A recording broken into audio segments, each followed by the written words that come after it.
Welcome to the Dragon Ball world. The villain development system has been bound. The host will get rewards by completing the villain development tasks issued by the system.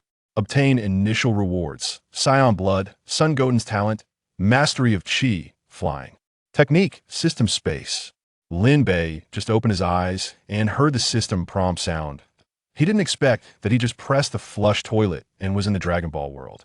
Not only did he become a Saiyan, but he also got Son Goten's talent. Everyone knows that Gohan's talent is so terrifying. But how can Goten, who can become a Super Saiyan at the age of 7, be weaker than him? There's a saying in Dragon Ball: if Gohan doesn't study, Jiren will cry. But the truth is that in the era of Gohan, whether it is Goku or Vegeta, they're not strong enough, and there is no one who can shelter him from the wind and rain, forcing him to rely on himself. And Goten lives in an era where someone can shelter him from the wind and rain, and he doesn't need to run by himself. In the Majin Buu arc, Trunks in the Spirit Time Chamber said to Goten, "Great Goten, this is even more than Super Saiyan." The more than here is definitely not Super Vegeta or Goku Super 1 full power, but a real Super Saiyan 2. Otherwise, they can't become Super Saiyan 3 after fusion. Before that, Gohan only became Super Saiyan 2 briefly in the Spirit Time Chamber, and this was under the guidance of Goku. The two little ghosts were just groping by instinct, which is enough to show the horror of Goten's potential. It can only be said that the strength of his parents killed his talent. The scene in front of him was a pasture. Just when Lin Bei was thinking about what the plot was now, a spherical spaceship passed by his head. Raditz, now it's the first episode of Dragon Ball Z. Sure enough, the people on this planet are still alive. Kakarot, that stupid guy. Raditz, who came out of the aircraft, looked at the farmer with a gun in front of him and muttered to himself with an unhappy expression. Who are you, beep? Your combat power is only 5. It's just garbage. You don't come close, I will kill you. Bang! Under pressure, the farmer accidentally fired a shot. The bullet was caught by Raditz in the middle of the flight. With a flick of his finger, the bullet returned with a stronger momentum, and the farmer flew backwards and hit the head of the car behind him. Huh, there's such a weak nation. Huh, there's a guy with strong power to is at Kakarot? After Raditz finished speaking, he flew away, and Lin Bei slowly walked out of the shadow behind the big tree. Villain, Raid Eyes has been bound release task. Help Raditz kill Sun Wukong. Completion reward: detector that never explodes, failure penalty, deprivation of Saiyan. Blood interesting. This system wants to use me as a medium to help these villains change their fate of death. Lin Bei put his hands in his pockets and carefully reviewed this plot in his mind. Raditz will first meet Piccolo, and then meet Goku and others at Kame House, and then capture Gohan and lock him in the aircraft. Then Goku and Piccolo teamed up to fight 1-for-1. This task is not difficult to complete. The biggest foreshadowing of Raditz's death is that he was severely injured by Gohan. There are many ways to intervene, which can avoid this ending. The difficulty of the task comes after this. After Raditz killed Goku, he either killed me or recruited me. Thinking of this, Lin Bei looked at his attributes. Name: Lin Bei. Age: 28. Little brother: 18. Bloodline: Saiyan skills: mastery of Chi, air dance. Combat power: 500. His combat power is only 500, and the task reward is not combat power. He is far from being a match for Raditz. After all, his combat power is 1500. However, there are many bugs in the world of Dragon Ball, and Senzu Beans is one of them. Lin Bei calculated the time, which was barely enough for a round trip, and then flew towards Karin Tower. Lin Bei, who was familiar with the plot, knew that the fastest way for Saiyans to become stronger in the early stage was to use the Senzu card Bug to continuously recover from the dying state. Goku's current combat power after taking off the weight was 416, and Lin Bei was higher than him.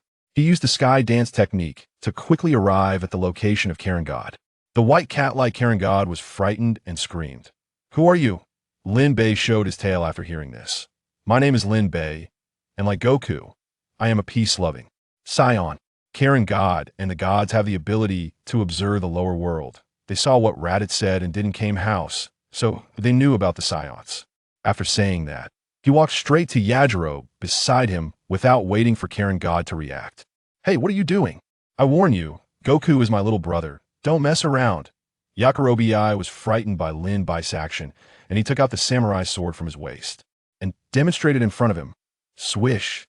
Lin Bei flashed behind him and stabbed him in the neck with a knife, knocking him out directly. So fast. The white cat was shocked, but did not act rashly. Then he grabbed Yajirobe's ankle and turned him upside down, shaking him. 10 beans fell down with a crackling sound. Tea this time. There were no beans in Karen's jar, all on Yajirobe. Lin Bei put them all into the system space. Thank you. We'll bring you fish next time. After saying that, he jumped off Karen Tower. Karen was relieved to see this, and then looked down with a cold sweat. Who is this Saiyan Lin Bei? He seems to be stronger than Goku just by looking at his speed. At the same time, Goku and Piccolo teamed up to fight Raditz. Came up hide cheetah gong. Beeped up beep. Impossible. His combat power keeps increasing. Combat power 924, 925. This guy actually has a way to concentrate his power on one point and improve his combat. Power. Raditz was surprised to see Goku's soaring combat power, and the detector sounded again. Beeped up beep. The other guy's combat power is 1020, and it is still increasing. It's incredible. Boom. The blue Kamehameha wave was emitted from Goku's hand. Although the strength at this moment was more than 900, it was still blocked by Raditz, who had a combat power of 1500 that afterwards, Piccolo's magic light killing cannon only scratched Raditz's right shoulder. Raditz was furious and was ready to sacrifice Piccolo to the gods. But Goku took the opportunity to grab his tail. You were too careless. I grabbed your tail. Raditz fell to the ground instantly, becoming weak and powerless. Piccolo saw this and seized the opportunity to start a new round of power accumulation. Kakarot, do you really want to kill your only brother? Shut up. I don't have a brother like you. Raditz still didn't give up and continued to show his acting skills. Let me go. I am willing to leave this planet. Piccolo knew that Goku was a saint and immediately shouted anxiously. Don't listen to his nonsense. Son Goku, he is lying to you. He won't let us go. Raditz saw Goku wavering and quickly increased his output. Please, Kakarot, believe me. I am your real brother. Raditz's voice was full of emotion. His acting skills were superb, and he looked like he had changed his ways. Goku softened his heart and let go. Raditz instantly recovered his strength, elbowed Goku, and sent him flying, then rushed up and stomped on him. Ha! It's rare to find someone as stupid as you that I am different. I'm a first-class fighter.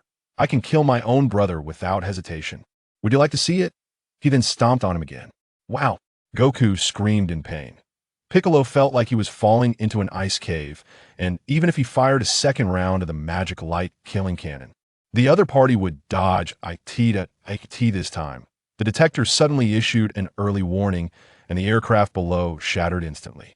Angry Gohan appeared in front of Raditz. Beep beep beep. Combat power 1307. How is that possible? Raditz was shocked. Don't bully my dad, Gohan said, and then ran headfirst into Raditz, which was also the fundamental reason for Raditz's death on Earth. But, go! Lin Bei suddenly appeared and kicked Raditz away, causing Gohan's attack to hit his chest hard. Chapter 2. The defeat of Sun Wukong. At this moment, Gohan's combat strength stood at 1307, while Lin Bei's was merely 500.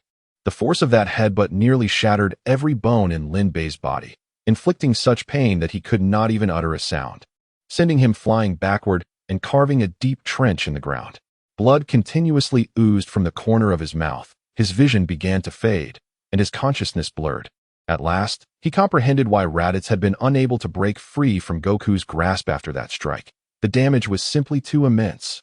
What just transpired? Who was that individual? Why did the distance detector fail to respond? And why did he come to his rescue?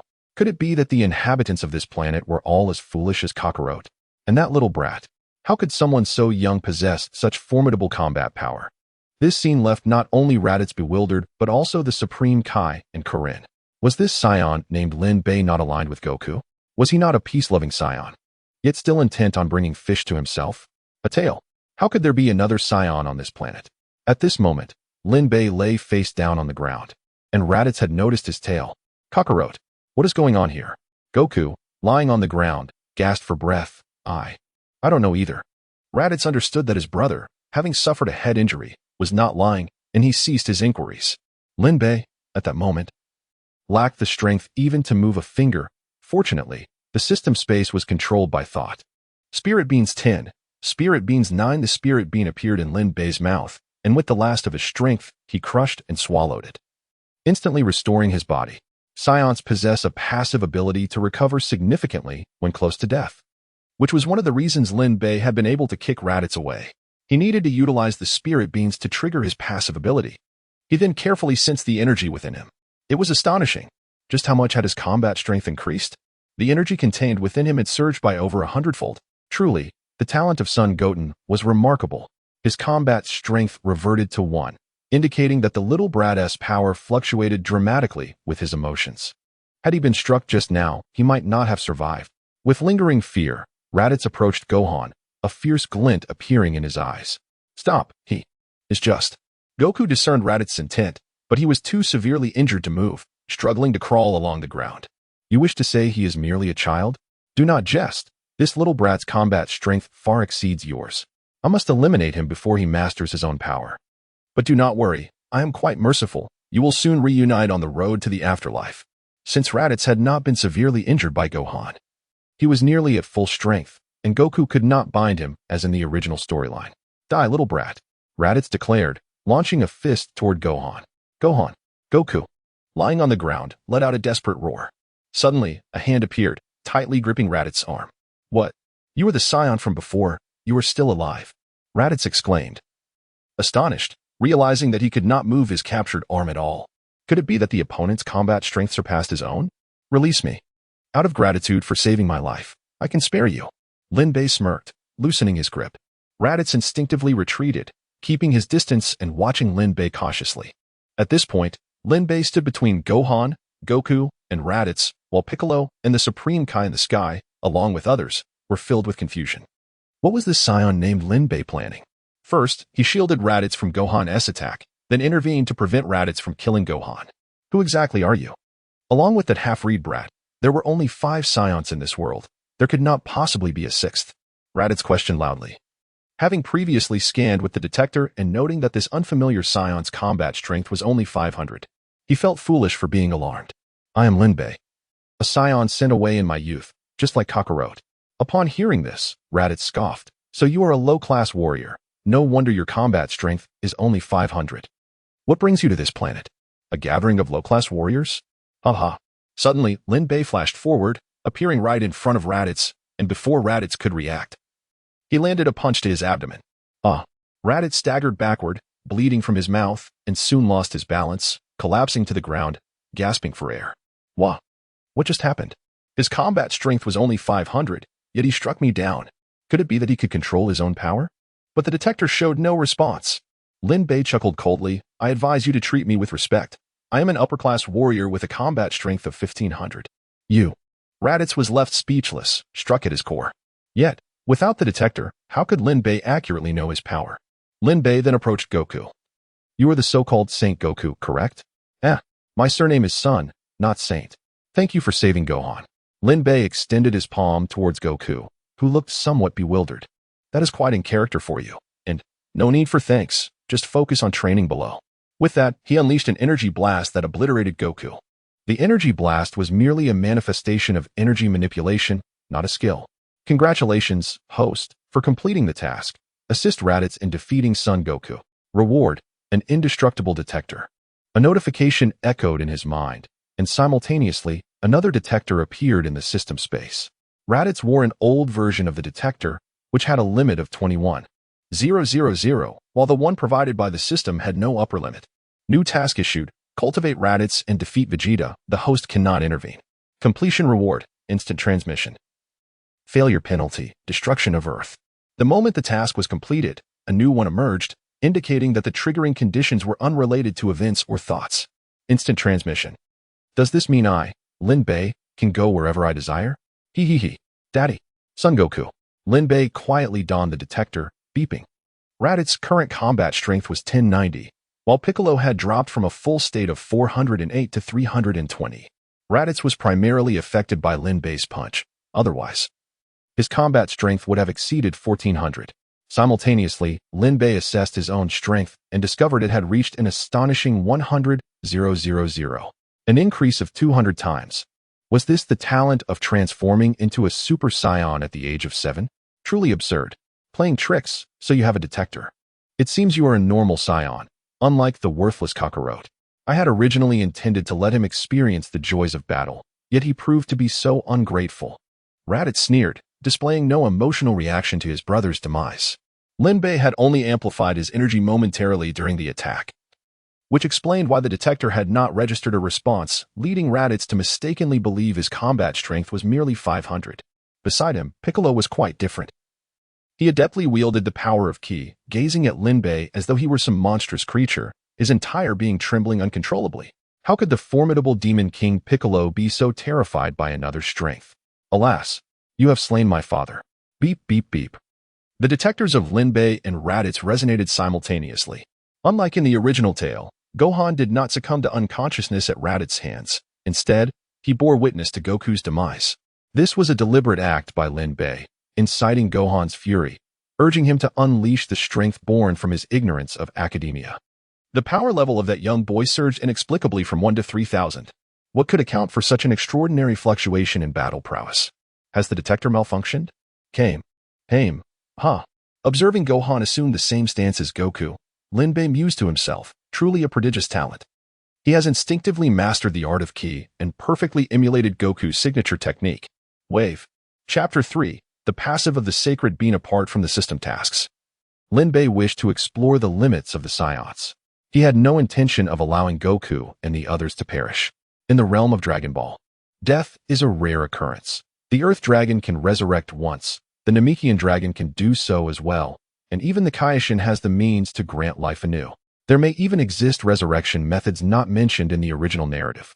Furthermore, the underworld offers opportunities for training, so Lin Bei bore no psychological burden regarding Goku's demise. On the contrary, it could expedite Goku's growth. When confronted with Gohan's Kamehameha, Lin Bei not only refrained from evading but actively lowered his defenses. At the moment of impact, he adjusted his position, allowing the Kamehameha to pierce through his abdomen.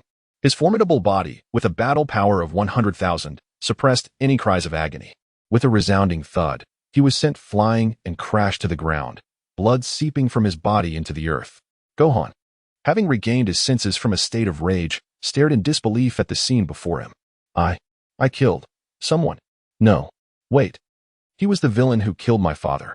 Yet, the blood pooling around him sent Gohan into a fit of tears. It's all blood, so terrifying. The ground is soaked with it. Beep, beep, beep. The little brat's battle power has reverted to 1. It seems the scouter is functioning properly. Raditz glanced at the fallen Lin Bei. It's for the best if he's dead. It saves me the trouble. I must eliminate this child immediately. His potential is far too alarming. I have never witnessed such drastic fluctuations in a Saiyans battle power. With this thought, Raditz swiftly appeared before Gohan, raising his hand without a hint of hesitation. Die, little brat. At that moment, a green figure suddenly dashed out, kicking Gohan away from the impending strike and absorbing Raditz's punch himself. It was Piccolo, who had lost his left arm to Raditz's energy wave in the earlier battle, and now his right arm was sent flying by the force of the blow. Both arms were gone. I didn't notice before. So you're a Namekian. No wonder you're so troublesome. A Namekian? So I am not from Earth. Both Piccolo and the Kaioshin were taken aback, realizing their identities. Thank you, you. Gohan mumbled, dazed, as he landed against a large rock. In his eyes, this pallid figure should have been an enemy. So why had he rescued him? Don't get it twisted, little brat. I, the great demon King Piccolo, am not saving you. If you die, I won't survive either. You must think of a way to unleash that power again. Only then can we live. Piccolo spoke urgently, recalling the incredible strength Gohan had displayed earlier, far surpassing Raditz. However, he was also puzzled. The Kamehameha should not have been capable of killing someone named Lin Bei. It seemed he had misjudged. Perhaps Lin Bei's energy was not as immense as he had perceived, compounded by the Saiyans' arrogant nature, making death a possibility. After all, he had been pierced through the abdomen. Surely he could not survive. Raditz remained the real threat. Although his power had diminished, he was still stronger than Piccolo at his peak, especially in his current state. Regeneration would consume significant energy. Their only hope lay in Goku's son. Gohan needed to unleash that incredible power once more. Listen closely, little brat. There exists something called the Dragon Balls. Gather 7 of them, and a wish can be granted. They can bring your father back to life. But first, we must eliminate this man before us, or he will kill all the people on Earth. If that happens, no one will be able to collect the Dragon Balls to revive your father, and he will truly be gone. Piccolo spoke earnestly to motivate Gohan to survive. Uncle, your complexion looks poor, and your arm is still bleeding. Shouldn't you bandage it first? Don't call me uncle. I'm only 4 years older than you, and my skin is naturally green. Piccolo exclaimed angrily as Gohan seemed oblivious to the urgency of the situation. Raditz, observing the two, smirked with mockery. Have you both started to babble in a desperate bid for survival? A wish-granting Dragon Ball? Don't be ridiculous. Such things do not exist. Just accept your fate. Just as he prepared to strike, an incongruous laughter echoed. Hee hee. Who dares to laugh? Impossible. You're still alive. What happened to the hole in your stomach? Raditz turned to see Lin Bei standing up, completely unharmed. Disbelief etched on his face. He had witnessed Gohan's attack pierce Lin Bei's body firsthand. Piccolo suddenly had an epiphany. The sacred bean? Could it be that he possesses sacred beans? But what could his motive be? If it were merely to test the abilities of the sacred bean, there would be no need for such theatrics. This marks the second time. Twice he has willingly taken attacks. What on earth does this Saiyan named Lin Bei intend? Lin Bei himself had not anticipated that merely 2 recoveries from the brink of death would elevate his battle power to 3 million. The first transformation took him from 500 to 100,000, a 200-fold increase. The second from 100,000 to 3 million, a 30-fold increase. It could only be said that he was truly worthy of his innate talent to transform into a Super Saiyan at the age of 7. The reason the second multiplier was less than the first was due to 3 million being the passive's maximum value. Further attempts would yield no effect. This also represented the threshold battle power required to transform into a Super Saiyan. Without such physical strength, one could not endure the terrifying 50-fold increase. Who are you? Saiyans lack the ability to self-recover. Raditz stepped back in fear.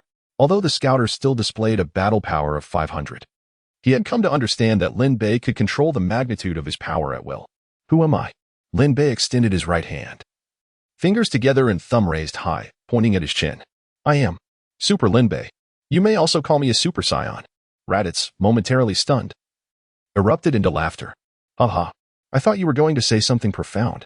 Don't be so arrogant. While you may be strong, your peak battle power is probably not even 10,000. How dare you claim to be a Super Saiyan? If such beings exist, they can only be our prince, Vegeta. Lin Bei smiled slightly, seizing the opportunity to test his transformation. He then exerted force to sever his own tail. In the original narrative, Goku mentioned that a Saiyan could intentionally cut off their tail. You actually severed your own tail. That is a point of pride for us Saiyans. Pride? Hee hee. Allow me to show you what true Saiyan pride looks like. With that, he assumed the Saiyan's signature fighting stance. Adu. As Lin Bei roared, the entire forest trembled. Beep. Beep. Beep. Meanwhile, on Raditz's scouter, Lin Bei's battle power began to soar. Chapter 4. Super Saiyan Lin Bei. How is this possible? His battle power has astonishingly surpassed 10,000. Moreover, it shows no sign of stopping. It continues to escalate. Battle power at 15,000, 18,000, 21,000. When the battle power reached 21,000, the detector exploded with a loud bang. Your battle power has unexpectedly exceeded Prince Vegeta's 18,000. How can a mere low-class warrior achieve this? Lin Bei shows no intention of halting. He is relentlessly increasing his battle power. The limit of Raditz's detector is 21,000. Yet Lin Bei's potential seems limitless, never reaching a cap. At this moment, his battle power has already surpassed 100,000. Raditz cannot sense the strength of his adversaries through ki, and without the detector, he is unable to gauge their power. However, Piccolo and Gohan are different. One has mastered the use of ki, while the other, though newly acquainted with it, can still sense its magnitude. How can this be? Is Lin Bei's strength truly infinite? His ki continues to rise. The strength of ki is primarily discerned through comparison. Raditz's ki, in their eyes, is already a terrifying force, yet before Lin Bei. It is merely the difference between an ant and a dragon. The disparity is beyond description.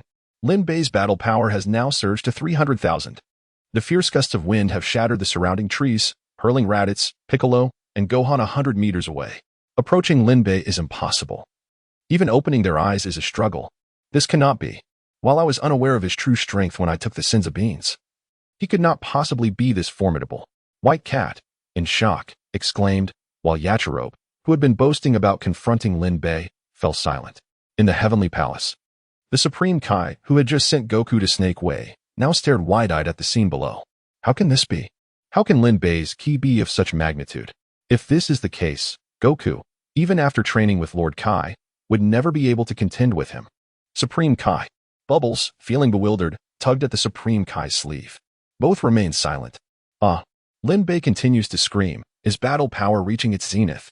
3 million. Only in this state can he transform into a Super Saiyan. The earlier decision to sever his tail was for 2 reasons. Firstly, for precaution. He cannot guarantee that he could maintain control if he were to inadvertently transform into a giant ape on another planet. Should he destroy the planet in the process, he would perish, unlike Frieza, who can survive in the cosmos.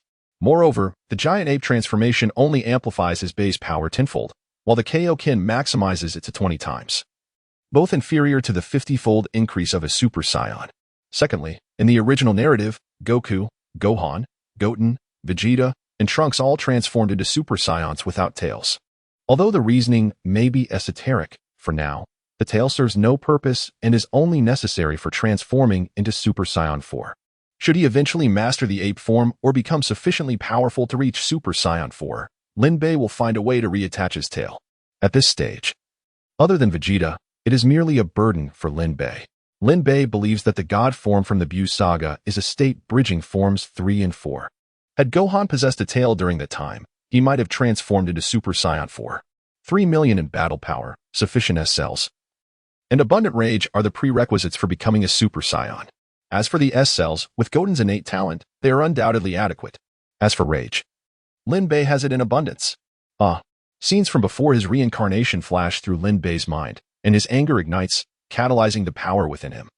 The ground beneath his feet appears to lose gravity, cracking and floating irregularly, while the once clear sky darkens with ominous lightning. With a mighty shout, a wave of indescribable golden ki surges forth, pushing the 3 figures even farther away, as the entire earth trembles under this force. An earthquake. Run, an earthquake. The streets are filled with panicked people and animals rushing out of buildings. At this moment, not only Piccolo and Gohan, but all who can sense ki on Earth feel this overwhelming power. Is this the ki of a person? Tien blinked, struggling to accept this reality. It is too exaggerated. Who could it be? Yamcha, practicing the Wolf Fang fist beneath a waterfall, gazed in terror at a certain direction. Meanwhile, in Bulma's aircraft, Krillin and Master Roshi, en route to the scene, wore expressions of sheer fear. Is this the power of Goku? Krillin questioned in disbelief. Master Roshi shook his head. No.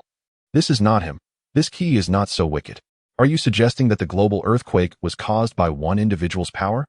Krillin and Master Roshi nodded in tacit agreement. It seems so. What? Bulma, frightened, nearly caused the aircraft to lose balance. At this moment, only Raditz remains relatively unaffected. Overly reliant on his detector, he cannot sense the intensity of ki. Lin Bei, now enveloped in golden flames, has transformed, his hair and eyebrows turning golden, his eyes shifting to green, and his expression more ferocious than before. Golden hair? How can this be? Saiyans possess only black hair. On a distant planet, Raditz's detector malfunctioned. How could a Saiyan possess a battle power surpassing yours? Nappa, seated near a fire, exclaimed, glancing incredulously at the receding hairline of Vegeta. Vegeta spat, discarding an unidentifiable piece of meat from his mouth. How unpalatable, Nappa replied. That Saiyan named Lin Bei, his battle power must be genuine. What? Does that mean it surpasses your highness? Nappa's eyes widened in shock. Vegeta, maintaining his composure, continued. Based on their conversation, it appears these Earthlings have a method to control their battle power. They can concentrate their strength to elevate their overall power. This Lin Bei has likely mastered this Earthling technique, allowing his battle power to briefly exceed 21,000. However, it must be said that his base battle power is likely no less than 8,000. 8,000. Does that mean he is comparable to my peak state? Nappa's eyes widened, realizing that aside from Vegeta, he is now the strongest Saiyan. 8,000 battle power is formidable across the universe. Raditz is likely dead. Let us go to Earth. Are we going for revenge? Vegeta wore a mischievous grin as he remarked. How can that be? That worthless fool is dead and gone. Did they not mention 2 rather intriguing matters? The wish-granting Dragon Balls and the Super Saiyan. Regardless of whether it's mere nonsense, it is certainly worth a visit.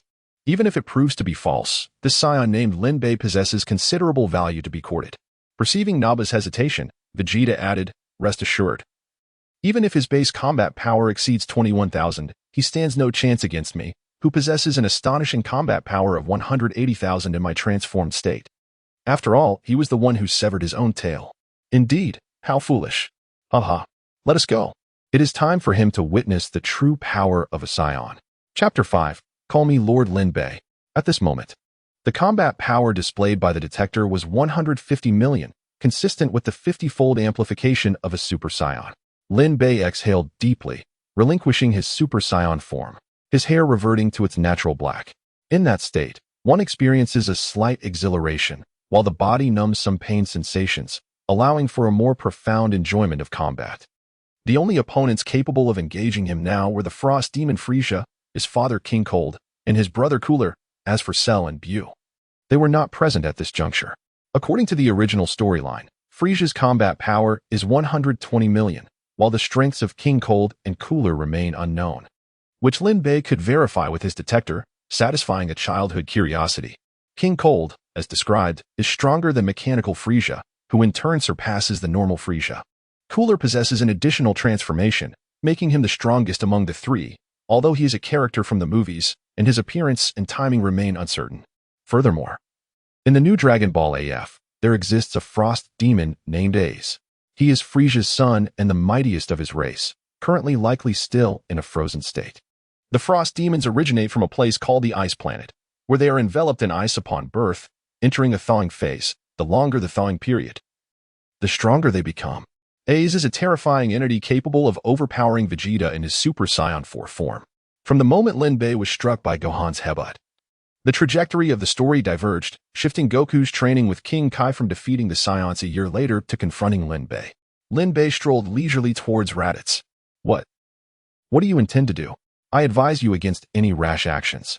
The detector is broken now, and to ascertain my life or death, Prince Vegeta and Nappa will arrive on Earth in a year. If anything happens to me, you won't survive either. At this moment, Raditz was utterly terrified. The opponent's combat power was even greater than that of Prince Vegeta. Even if he transformed into a gorilla, he would not stand a chance against him. What? More Saiyans are coming to Earth. Piccolo thought, startled. Could it be that the Saiyans named Nappa and Vegeta are stronger than Lin Bei? Otherwise, why would they dare seek revenge? His hearing was extraordinary, allowing him to eavesdrop on the conversation from a distance. Ha ha ha, my foolish Raditz.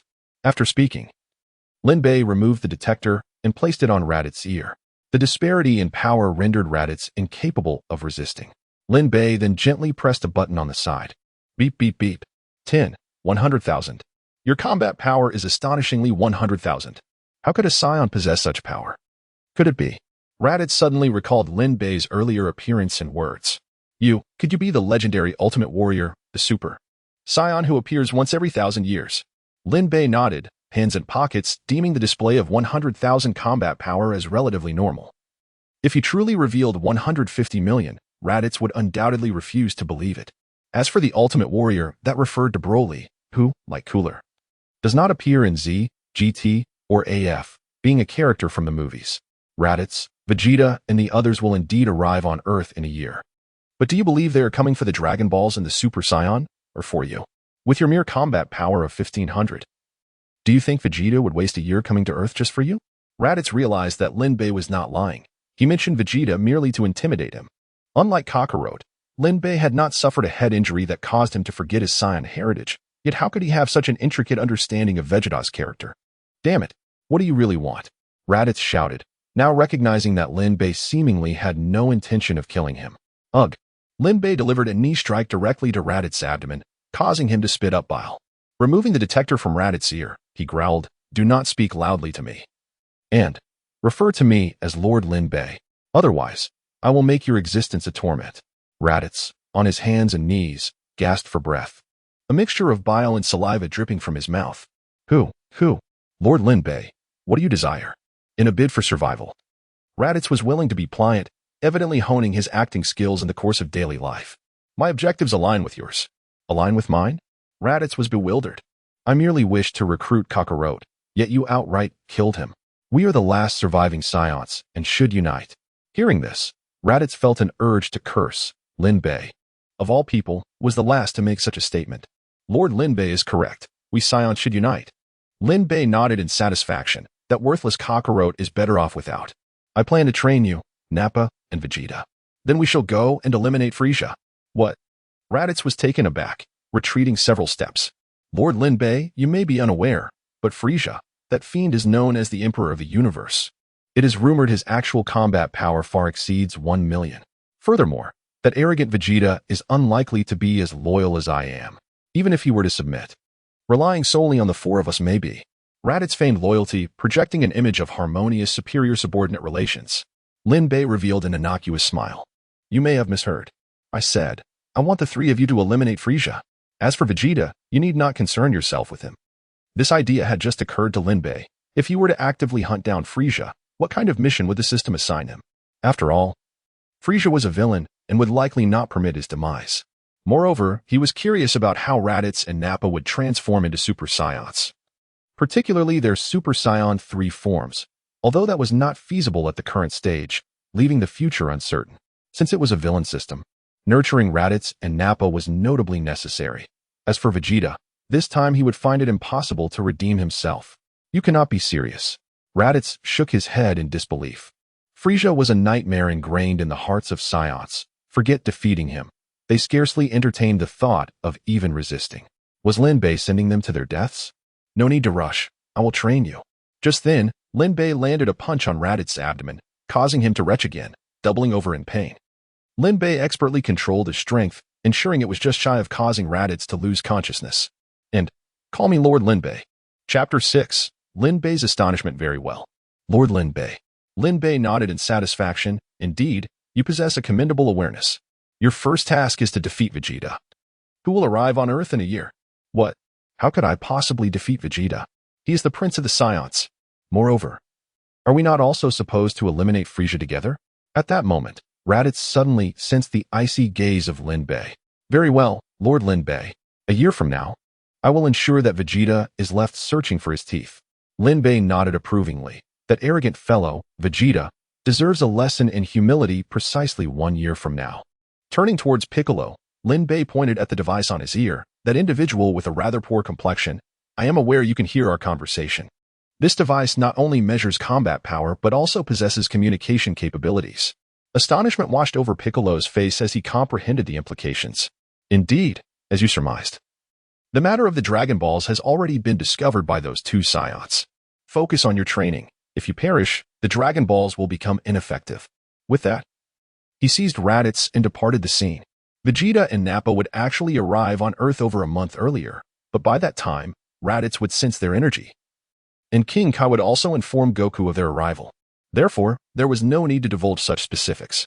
This time, Kakarot's revitalized strength would undoubtedly surpass the original narrative's combat power of 8,000, as the pressure he experienced was far greater than what Vegeta had exerted back then. Damn it! Piccolo ground his teeth in fury, then let out a primal scream. With a sudden burst, both arms regenerated, leaving Gohan wide-eyed in terror. How? How could he know my hearing is extraordinary? I have never disclosed this to anyone. Furthermore, he is fully aware of the Dragon Balls. Could this Saiyan have been lurking on Earth for quite some time? Regardless of the circumstances, the great demon King Piccolo vowed he would not fall before conquering the world. With that, he grasped the bewildered Gohan and left. Later, Bulma and the others arrived only to find the 4-star Dragon Ball in the pit. Subsequently, the Supreme Kai contacted everyone through Yachirobe, gathering them all at the Supreme Kai's temple to relay the events. However, they remained oblivious to the true intentions of the Saiyan named Lin Bei.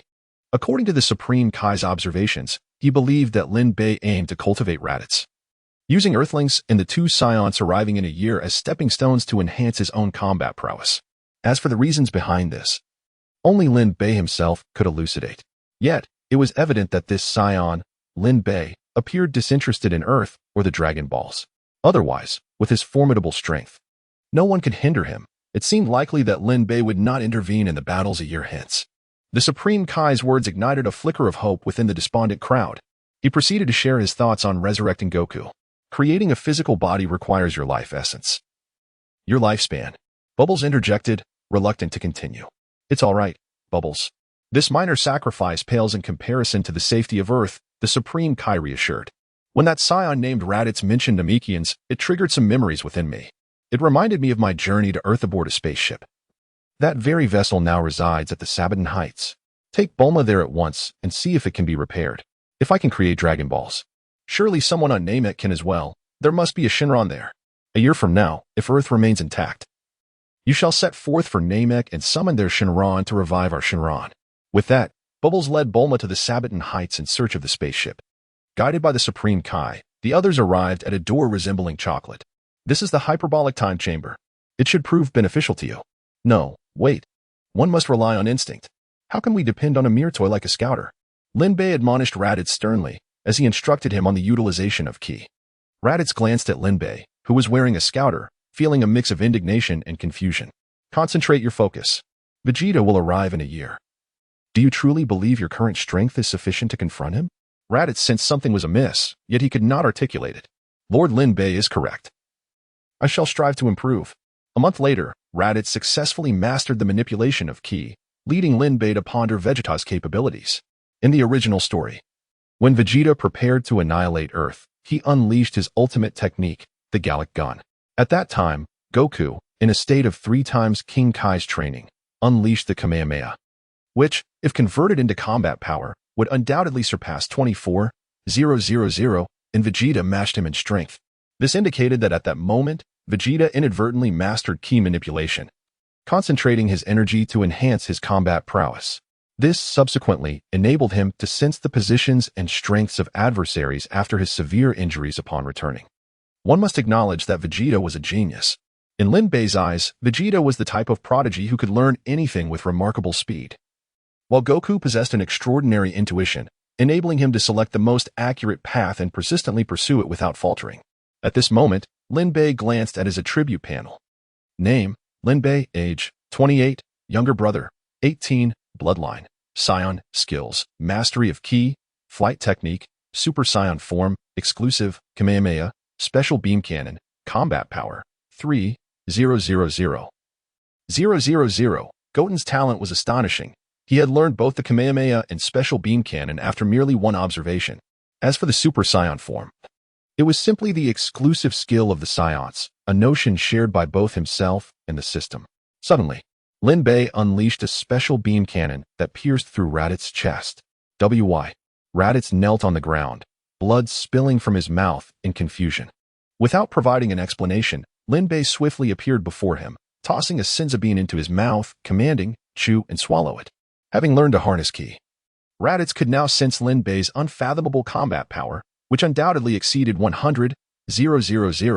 This realization instilled a greater sense of trepidation within him, amplifying his confidence in defeating Frieza. Lord Lin Bei, I have recovered? Raditz exclaimed in astonishment. Unleash your full power and demonstrate how much your combat strength has increased. After mastering ki, Raditz maintained his combat power at 500, hence Lin Bei was unaware of the exact extent of his enhancement. He only knew that Raditz's energy had indeed grown. With no gravity chamber available, training was cumbersome. Thus, it was more efficient to resolve the matter with just one Senzu bean. Very well, Lord Lin Bei. Raditz clenched his fists, veins bulging, and began to unleash his energy. Beep beep beep. Lin Bei observed the numbers on the scouter, his face displaying genuine shock for the first time. Incredible! 2,000.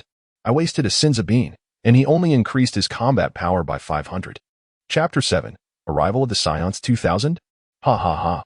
I never expected my battle power to increase by 500 in just a month. I truly am a superior warrior. Lin Bei. Lord Lin Bei, what troubles you? Your complexion appears rather off. At this moment, Lin Bei furrowed his brows, meticulously recalling the events of Dragon Ball and uncovering the issue at hand. The S-cells. Does the extent of battle power enhancement upon revival from the brink of death depend on the quantity of S-cells? Indeed, it must be the S-cells. The S-cells of Saiyans are generated in peaceful environments. Reflecting on it, Goku also experienced revival from near death twice, achieving a battle power of 3 million. The first instance was when Vegeta came to Earth, and the second was during the body swap with Jinyu. After the first revival, Goku's battle power was approximately 60,000, while the subsequent 30,000 was cultivated aboard the spaceship. This passive trait of Saiyans cannot be triggered through self-harm. So the feeling of increased strength aboard the spaceship was merely that additional 30,000 battle power. After the body swap with Jinyu, Goku sustained severe injuries again, causing his battle power to soar from 90,000 to 3 million. As for Gohan, it is likely due to his young age that he possesses insufficient S-cells. Goten, on the other hand, was conceived while Goku had already attained Super Saiyan status. If Lin Bei's deductions are correct, Goten must have been conceived during the 9 days of leisure after Goku and Gohan first emerged from the hyperbolic time chamber. At that time, Goku's strength was at full capacity of Super Saiyan 1. Generally, the greater the strength of the parent, the more formidable the offspring. This leads to the inference that S cells are indeed hereditary. Regarding Vegeta's S cells, they likely arise from a boost in self-esteem, though this method may not be suitable for Raditz. Saiyans are inherently combative, frequently entering states of near death, yet few experience significant increases in battle power, or their increases are minimal. This discrepancy is attributed to the differing quantities of S cells within them. In this light, Raditz truly deserves the title of a superior warrior. Had Goku's had not been struck, the recent increase would have likely been a mere 50. Not at all. As expected of a superior warrior, you indeed possess talent. Not at all. It is all thanks to Lord Lin Bei. Indeed, you exhibit remarkable adaptability. In this regard, I believe you have surpassed other Saiyans. After expressing his approval, Lin Bei continued. Now, begin your training. Start with 100 push-ups. Raditz was taken aback. This training regimen seemed rather minimal, yet he no longer questioned it. He promptly assumed the push-up position on the ground, while Lin Bei sat cross-legged atop Raditz's back. Instantly, an overwhelming pressure descended from above, and Raditz realized the rationale behind the 100 push-ups. Commence. If you cannot complete it today, there will be no meals for you. Yes, Lord Lin Bei. Time flew by swiftly, and in the blink of an eye, several months had passed, leading to a particular day at 11:43 in the morning. The Saiyans have arrived. Above a certain city, 2 unidentified spacecraft descended, and Nappa and Vegeta emerged from within. Nappa, upon emerging, immediately spotted a familiar face. Raditz? I thought you were dead. Following that, he erupted into laughter. I knew it. It was merely a malfunction of the scouter. Vegeta remained silent, pressing a button on his scouter. Strange. Why is your battle power only 500? Ah, I see. Raditz, it seems you have learned a useful skill from the Earthlings. And what of your tail? That useless appendage? I had it removed long ago. Moreover, Vegeta, I challenge you. Raditz had arrived at this location 2.5 minutes early as instructed by Lin Bei. Removed your tail? And you dare challenge me? Have you lost your mind on Earth? My battle power exceeds yours by more than 10-fold. Even if you transform into a great ape, you would still not be my opponent. Raditz smiled ambiguously. Let us see about that, but let us change locations. There are too many people here, which would hinder my performance. At this moment, Nappa interjected, I never expected you to truly challenge Lord Vegeta. However, there's no need to change locations. If there are too many people, let us simply eliminate them all. With that, he made a swift motion, bringing his right hand's middle and index fingers together and flicking them upward. Whoosh!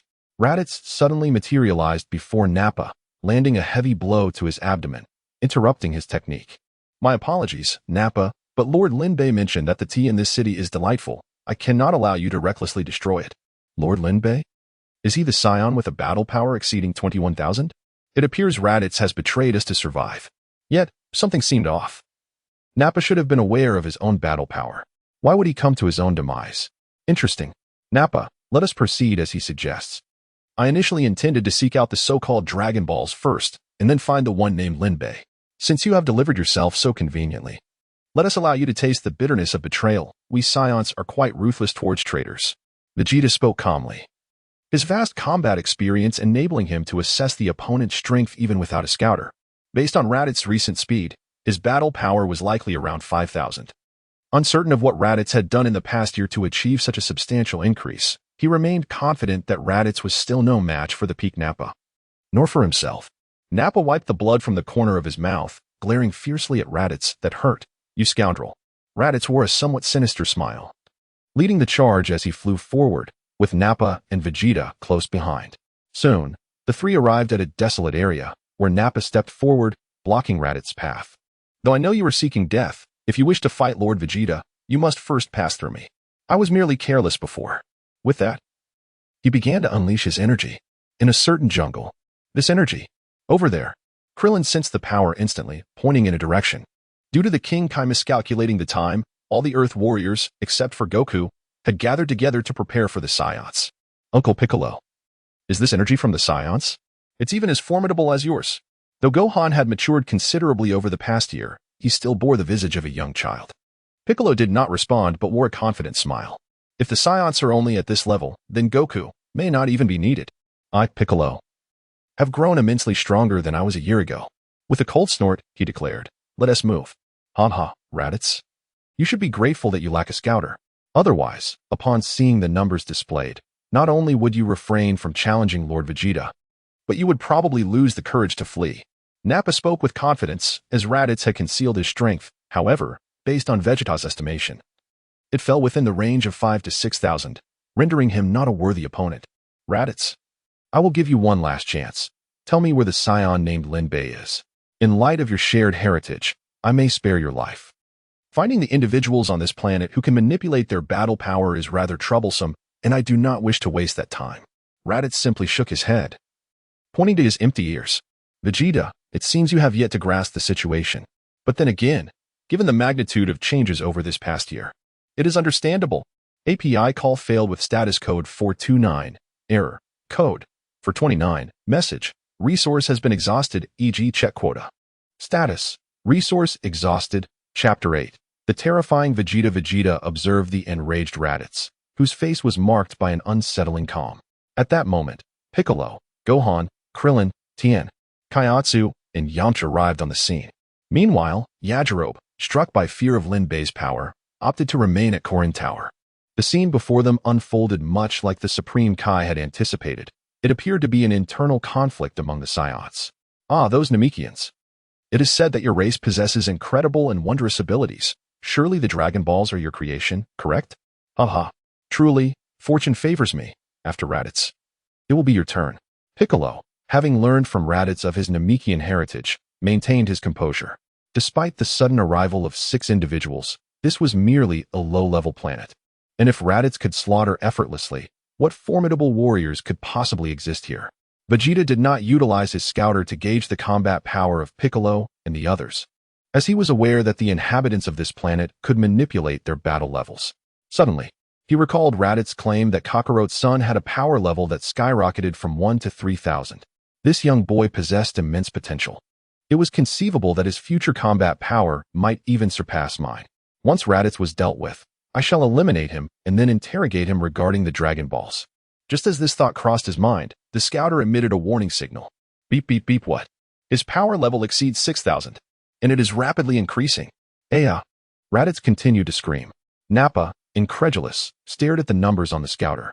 Power level 7,000, power level 10,000, power level 21,000 with a resounding explosion. The scouter shattered. Impossible! Raditz, that worthless fool, has surpassed 21,000. It must be a malfunction. Nappa exclaimed, then turned to Vegeta. Your Highness, what is Raditz's current power level? His scouter was an outdated model, limited to 21,000, while Vegeta's was the latest version. Vegeta gritted his teeth. Disbelief etched across his face. There is no malfunction. His power level is 30,000. 30,000. There must be some mistake. Raditz's power level was consistently 1,500. At that moment, Raditz had fully augmented his power level, leaving not only Vegeta but also Piccolo and the others in utter shock. This Saiyan's aura was vastly greater than it had been a year prior. Could it be that he had been diligently training during that time? Suddenly, a realization struck Vegeta. It must be the Dragon Balls. I cannot believe the wishing is indeed true. Raditz's strength must come from the Dragon Balls. Ha. Stop speculating, Vegeta.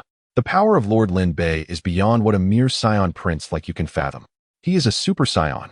Upon hearing these words, veins bulged on Vegeta's forehead as he brought his hands together, directing his energy towards Raditz. Gallic Gun. With that, a powerful beam surged towards Raditz, striking him squarely in the face and enveloping the area in dust and debris. Huff Vegeta gasped for breath, pride radiating from him as he gazed forward. A Super Saiyan? If the legend holds true, only I, Vegeta, shall become a Super Saiyan. Turn to ashes before me, false power bestowed by the Dragon Balls. As the dust settled, Raditz stood unscathed, casually touching his nose, a devilish grin upon his face. What? Vegeta, your power merely stirred a bit of dust. This sight instinctively made Vegeta take 2 steps back. He had unleashed his full strength in that attack, yet his opponent remained unharmed. Whoosh! Raditz vanished and reappeared before Nappa, delivering a swift kick before Nappa could react. Like a shooting star, he soared through the air, spinning twice and crashing into the rocky ground, losing consciousness. With another whoosh, Raditz materialized before Vegeta, and with a single punch to his abdomen, Vegeta coughed up bile, clutching his stomach as his body trembled violently from the excruciating pain. Instinctively taking 2.5 steps back. Have you realized the disparity now, Vegeta? You cannot even withstand a single blow from me, Raditz declared, arms crossed proudly over his chest. Congratulations, host, on completing the task, training Raditz and defeating Vegeta. Reward, instant transmission. New task, train Raditz and eliminate Piccolo. The host cannot intervene. Completion reward, increase battle power by 500,000. Failure penalty, loss of 500,000 battle power. In a city, Lin Bei held an ice cream in one hand and a milk tea in the other, blinking in response to the system's notification. From this task, it was clear that the system would not bind to Jinyu. Lin Bei was not surprised by Raditz's victory over Vegeta. After all, Vegeta's power level was merely 18,000, far inferior to Raditz. Now, he wished to observe the strength of Piccolo and the others, thus assigning Raditz the second task, to eliminate Piccolo. This time, Lin Bei intended for these individuals to follow the plot to Namek, but he would not allow Krillin to accompany them. Even if Krillin did go, Lin Bei would use instant transmission to bring him back to Earth. Lin Bei planned for Vegeta to transform into a Super Saiyan on Namek and battle Frieza. That Namekian. Raditz pointed at Piccolo. I know you are concealing a great deal of power. Why not come down and exchange a few blows? Piccolo was the only target Lin Bei had designated for elimination in this battle. It had been a long time since he had killed anyone, and this would serve as a perfect outlet for his pent-up energy. Once regarded as a genius, Prince Vegeta now proved himself woefully inadequate, unable even to withstand a single punch. How fortunate I was to encounter Lord Lin Bei on Earth. Otherwise, I would still be a frog in a well. Limited in my perspective. How interesting. I did not expect to face you again after a year. Without hesitation, Piccolo shed his weighted clothing and stood before Raditz. As a combat-oriented Namekian, he had trained for 2 years, especially after a day in the hyperbolic time chamber. If you think you can still strike me down as easily as you did a year ago, you are gravely mistaken. Raditz remained silent, maintaining his characteristic wicked grin. I will soon wipe that smile off your face. As Piccolo spoke, veins bulged on his forehead as he rapidly elevated his energy. Beep beep beep Vegeta, observing the readout on his scouter, struggled to comprehend. 30,000. That Namekian possesses a power level of 30,000 as well. Both their power levels exceed mine. This is unacceptable. The energy of this planet is supposedly low. Is it the power of the Dragon Balls? An astonishing surge of energy radiated from Piccolo, sending ripples through the surroundings, shattering nearby debris. Such overwhelming energy. Uncle Piccolo's power is on par with Raditz. Gohan exclaimed in awe, having previously believed Piccolo's energy to be comparable to that of the bald Saiyan, only to discover the depths of his hidden strength. Chapter 9. The death of Piccolo. Is this truly the extent of Piccolo's power? Despite our rigorous training, he surpasses us by such a vast margin. It is indeed terrifying. Yet as a teammate, there is an inexplicable sense of reassurance. Krillin and the others exclaimed with excitement, though they had undergone extremely strict training. Their strength was merely a fraction, about 1/5 of Piccolo's. Suddenly, Piccolo took the initiative, launching himself forward with a powerful kick, colliding with Raditz in an instant. The force of their clash was evenly matched, sending shockwaves that shattered the surrounding rock formations. After a brief moment, they both stepped back and exchanged smiles, reminiscent of long-lost friends. Well done. It seems I will have the pleasure of enjoying a bit of combat. The two charged at each other, unleashing their Wolf-Fang fist technique in a fierce exchange. The sound of their blows echoed like seismic tremors in the ears of those watching. They fought from the ground to the sky, from the sky to the water, and back to the shore. Eventually, they returned to their original positions. But while Piccolo's breathing had become somewhat erratic, Raditz remained composed. Piccolo looked at his opponent with astonishment, having to do something. A smirk crept across Raditz's lips, revealing a sinister grin. You guessed correctly. This is not even my true strength. What? Krillin and the others, including Vegeta, were taken aback by his words. Uncle Krillin must be joking. Despite having such immense power, it isn't his true potential. Gohan exclaimed in shock. Krillin observed Raditz, whose breathing was steady and calm, his expression turning to one of despair. He is probably not lying. Lord Lin Bei has instructed me to eliminate Piccolo. A little entertainment should pose no issue. Right? Now that the fighting has commenced, I might as well complete my task quickly. Although Lord Lin Bei did not accompany me, his prowess suggests he is likely watching from somewhere. Unbeknownst to Raditz, Lin Bei was not present at the scene. He was utilizing his instant transmission ability to rapidly traverse the Earth. Lin Bei sensed Goku's energy approaching Raditz's direction, arriving at the same time as in the original story. He wondered how much stronger Goku's battle power would be. Regardless, with the ability of instant transmission, he could join the fray whenever Goku arrived. This past year, while training Raditz, his own battle power had increased by 500,000. One could only marvel at Goten's extraordinary talent, even while indulging in milk tea daily. He surpassed Raditz, who had trained for 18 hours a day, as Lin Bei had anticipated. Instant transmission allowed him to travel directly to any location as long as he could sense energy, regardless of the distance. The only pity was that he could not feel the energy of the planet. However, he was not a Kaishin, much like Earth's inhabitants could not transform into Super Saiyans. He had his limitations. He then took note of the energy signatures of nearby milk tea and ice cream shop owners before departing. Lin Bei's unintentional actions sent shockwaves through the heavens, as the Supreme Kai, drenched in sweat, stared down at the earth, his eyes wide like saucers. How is this possible? His speed is so incredible that he can move at high velocity across the entire planet. Has he reached the speed of light? That would mean he could appear anywhere on Earth in an instant. This Lin Bei is truly terrifying. Fortunately, he harbors no ill intentions toward Earth or the Dragon Balls. Mr. Bobo, accustomed to the chaos, calmly handed the Supreme Kai a tissue to wipe his brow. Hey! Raditz roared once more, his energy continuing to surge. This is my full power. Let the second round commence. Raditz declared confidently, finally grasping why Lord Lin Bei had encouraged him to consume more golden throat lozenges. I almost shouted myself hoarse. What? His energy has surged so drastically. Krillin and the others could not help but contemplate retreat. After a year of arduous training, their gap in strength had not narrowed. In fact, it had widened. Are all Saiyans monsters? 50,000. How could that useless Raditz possess such immense battle power? Vegeta found himself unable to even approach the battle. The residual force from their clash could injure him. Meanwhile, Piccolo gritted his teeth, having undergone inhuman training in the hyperbolic time chamber to return to his homeland, Namek. He had become significantly stronger than he was a year ago. But the progress of his opponent exceeded his wildest expectations. Raditz was far superior to those two Saiyans. It was utterly preposterous. Aren't those two invaders? Why do they seem like clowns? Gohan. Piccolo's voice suddenly resonated in Gohan's mind. You must head to the Supreme Kai's temple immediately. Set off for Namek. What about you, Uncle Piccolo? Gohan asked, having spent nearly all his time with Piccolo outside of the hyperbolic time chamber, leading to a close bond akin to that in the original story. Revive me. After uttering those words, Piccolo charged toward Raditz. Die? Raditz sneered, unleashing an energy blast. Piccolo barely evaded it, but in doing so, he exposed himself, and Raditz seized the opportunity to appear right before him. Farewell, Namekian. With his palm aimed at Piccolo's head, a destructive red sphere coalesced in his hand. Lord Lin Bei had informed him that this Namekian, Piccolo, could regenerate from all parts of his body except for his head. Thus, to eliminate him, he needed to obliterate his skull. Stop! Gohan shouted, soaring in from behind and landing a kick on Raditz's chest, sending him flying. Gohan, you. Uncle Piccolo, I'm here to help. No, you can't face him. Piccolo shouted in a panic. But his words were cut short as a red energy wave surged through the dust, obliterating his head. His body fell with a thud. Raditz stood up, dusting off his clothes. It's done.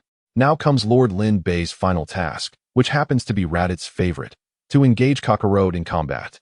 Lord Lin Bei mentioned that Kakarot would be revived and, like himself, had undergone a transformation. The Saiyans' combative bloodline filled Raditz with anticipation for this battle. After all, for the past year, he had either been beaten by Lin Bei or was on the way to being beaten, living a life devoid of hope. Today, he would finally have his moment of glory. One could describe it with a single word: exhilarating. It reminded him of the carefree days when he practiced shooting indiscriminately while invading other planets. In the Supreme Kai's temple, the Supreme Kai gazed at Bobo with a sense of contentment. Mr. Bobo, I entrust this place to your care. I am glad to witness Piccolo's transformation before my passing. With that, his form dissipated, leaving Mr. Bobo calling out for the Supreme Kai in confusion. A sudden roar echoed through the air. An astonishing energy drew everyone's attention. Has Kakarot arrived?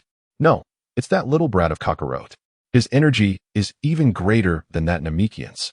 Raditz remarked with a serious expression. What immense power.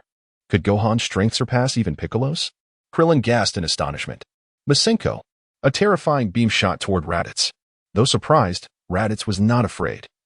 He countered with a punch that sent Gohan's full force attack flying away. The explosion created a mushroom cloud that reached the clouds above. That half-breed's battle power has skyrocketed from 4,000 to 35,000. This increase is nearly on par with a Saiyan transforming into a great ape. Damn it. The esteemed prince of the Saiyans, the prodigious warrior of planet Vegeta, the one destined to vanquish Frieza in the future, find myself in a state of bewilderment. Feeling fear on this low-energy planet due to their formidable powers, Vegeta struck himself in frustration. At that moment, a yellow cloud drifted across the sky, and a figure leaped down from above. Gohan. The crowd rejoiced at the sound. Goku. Father. Upon hearing the half-breed call for his father, Vegeta's gaze shifted in that direction. Is that Kakarot? Was he not slain by someone named Lin Bei? Suddenly, a thought struck him. The Dragon Balls. How many wishes can they truly grant? Whether it be Raditz or that Namekian, their power levels were evidently beyond comprehension. He could conjure no other explanation apart from the Dragon Balls. The audacity to wish back that lowly warrior, Kakarot. Clenching his fist tightly at this realization, Vegeta thought, if I could wish for anything, I would undoubtedly choose eternal life. Chapter 10. Sun Wukong vs. Raditz Villain. Vegeta bound, villain. Nappa bound, quest. Wish upon the dragon to grant Vegeta eternal life, completion reward. Growth of 10 centimeters. Failure penalty. Younger brother shrinks by 10 centimeters, quest. Train Nappa and eliminate Riku, host is not permitted to intervene. Completion reward. A gravity chamber with 1,000 times the normal gravity. Failure penalty. Permanent death of Nappa, considering the difficulty of the task. Rewards have been distributed in advance. Received. Temporary 1,000-fold gravity chamber. Lin Bei stood silently in a corner of the battlefield, munching on chips. His gaze imbued with an unwavering resolve. Both tasks presented formidable challenges. The Dragon of Earth was deceased, and the mission involving Vegeta could only be undertaken on Namek, a place whose language he did not comprehend, requiring assistance from the local inhabitants. However, the Namekians were known for their pride, making brute force futile. For the sake of my younger brother, I shall have to enlist Raditz and the others to protect Namek. The difficulty of the Nappa task was similarly daunting. Riku, the one with the pineapple head from the Ginyu Force, had once crushed Vegeta into the ground in the original story, boasting a combat power of 50,000, over 6 times that of peak Nappa. Moreover, time was of the essence. Normal training would prove insufficient. It was no wonder that the system had opted to grant the rewards early. Nappa SS cells should be comparable to Raditz, meaning that the usual Saiyan passives could not be activated. This 1,000-fold gravity chamber would serve as an ideal training ground for both of them. Failure in Nappa's mission would yield dire consequences, resulting in the permanent loss of this villain's subsequent rewards.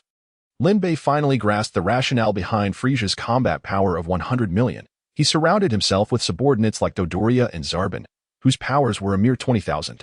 It was simply a matter of boredom. There were none who could match him in strength, which explained his self-proclaimed title as the Emperor of the Universe. In this cosmos, any being with a power level of 10,000 was regarded as a formidable life form, let alone one with 100 million. The limitations of the Scouters, which typically maxed out at 21,000, were due to the fact that higher thresholds could undoubtedly be achieved, but the material requirements would be significantly elevated. Yet, a maximum of 21,000 was sufficient to handle 99 of life forms, making it ideal for mass production with high cost-effectiveness. Piccolo. Cursed Goku. I'm late. Clutching 2 Senzu beans tightly, his expression was one of despair. Despite his utmost speed, he arrived too late. On his way, Karin had gifted him 3 beans. Having consumed 1, only 2 remained. Regrettably, Piccolo had already perished, and from the conversations he overheard, he understood that Piccolo had turned over a new leaf. Are those 2 the Saiyans invading Earth? Goku inquired, pointing at Nappa and Vegeta, who lay on the ground. Yes, Krillin nodded. Quite ordinary. I expected them to be formidable foes. Vegeta. Kakarot, that lowly warrior dares to look down upon me. Kakarot, hear me well. I am Prince Vegeta of the Saiyans, a prodigious warrior, a once-in-a-century talent of planet Vegeta. I am not to be compared with a lowly warrior like you. Goku glanced at him indifferently. My apologies, I am Son Goku, a human from Earth, not the Kakarot you speak of. Moreover, it would be wise for you to leave this planet swiftly. The ensuing battle may endanger you. Vegeta's fist clenched tightly, veins bulging on his forehead. You. Goku turned his serious gaze towards Raditz. This time, I shall not fall for your deceit. I can overlook Lin Bei's actions in killing me as he saved Gohan, balancing the scales of life. But I must avenge Piccolo. When Lin Bei transformed into a Super Saiyan, King Kai was unaware. While the Supreme Kai and Karin could sense an immense power, but lacked a reference to gauge its true magnitude. Given Lin Bei's lack of ambition towards Earth and the Dragon Balls, they advised Goku not to provoke him. The Supreme Kai intended to resurrect Goku to confront Nappa and Vegeta together, yet was taken aback by their weakness. Instead, Raditz had become a significant nuisance, having slain Piccolo. Oh, from your tone, does that imply your power now surpasses mine? Raditz scoffed. Indeed. Haha. Do not feign bravado. I have mastered the use of ki. Though you conceal much of your strength, you are no match for me. Krillin and the others fell silent. Goku's power had indeed increased immensely compared to a year prior, yet it still paled in comparison to Raditz. Krillin, keep your distance. I will avenge Piccolo, Goku declared, his eyes resolute. Seeing this, the others ceased their protests. Gohan called out, "Go, Dad," and flew off with Piccolo's lifeless body alongside the others. Raditz and Goku locked eyes, and the clouds above seemed to tremble in fear of their might, drifting away. Lin Bei had stated he could only kill Piccolo, but he could still deliver a sound thrashing to that scoundrel Kakarot. If not for Lin Bei's intervention last year, he might have been long buried. Goku's fists arched, gathering energy in a symmetrical posture. And thus it began.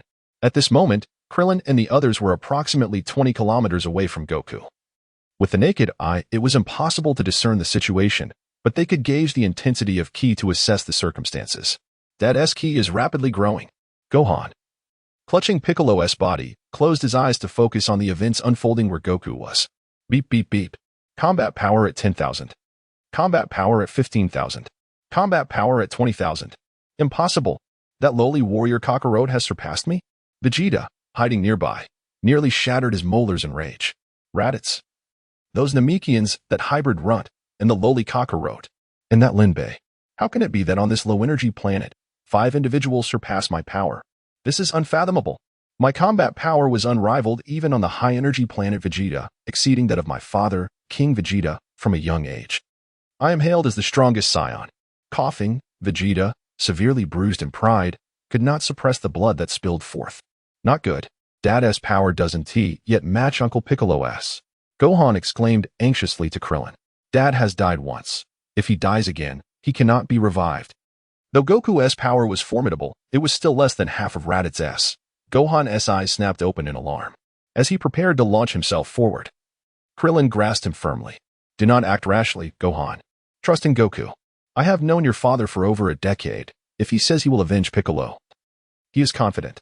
Gohan wished to protest further, but seeing the expressions of Krillin, Tien, Yamcha, and the others, he calmed down considerably. They all seemed to have faith in his father. All right. He returned to his original position, closing his eyes once more to sense the battlefield. Go, Dad. Is this truly your strength? If so, I am utterly disappointed. To be frank, your current power pales in comparison to that Namekian from earlier. If he is not my opponent, how could you possibly be? Goku inhaled deeply, carefully regulating his breathing rhythm. Indeed, as the words fell, a resounding roar erupted, engulfing me in a swirl of crimson flames. My gaze was fixed intently on the bewildered expression of Raditz before me, and in that moment, I surged forward with fervor. Triple Kaioken. Chapter 11. The explosive ego of Vegeta. Goku propelled himself forward with a powerful thrust of his right leg, causing the ground beneath him to crack open as if shaken by an earthquake. He shot forth like a spring, astonishing Raditz, who could hardly believe his eyes as Goku's energy swelled threefold in an instant.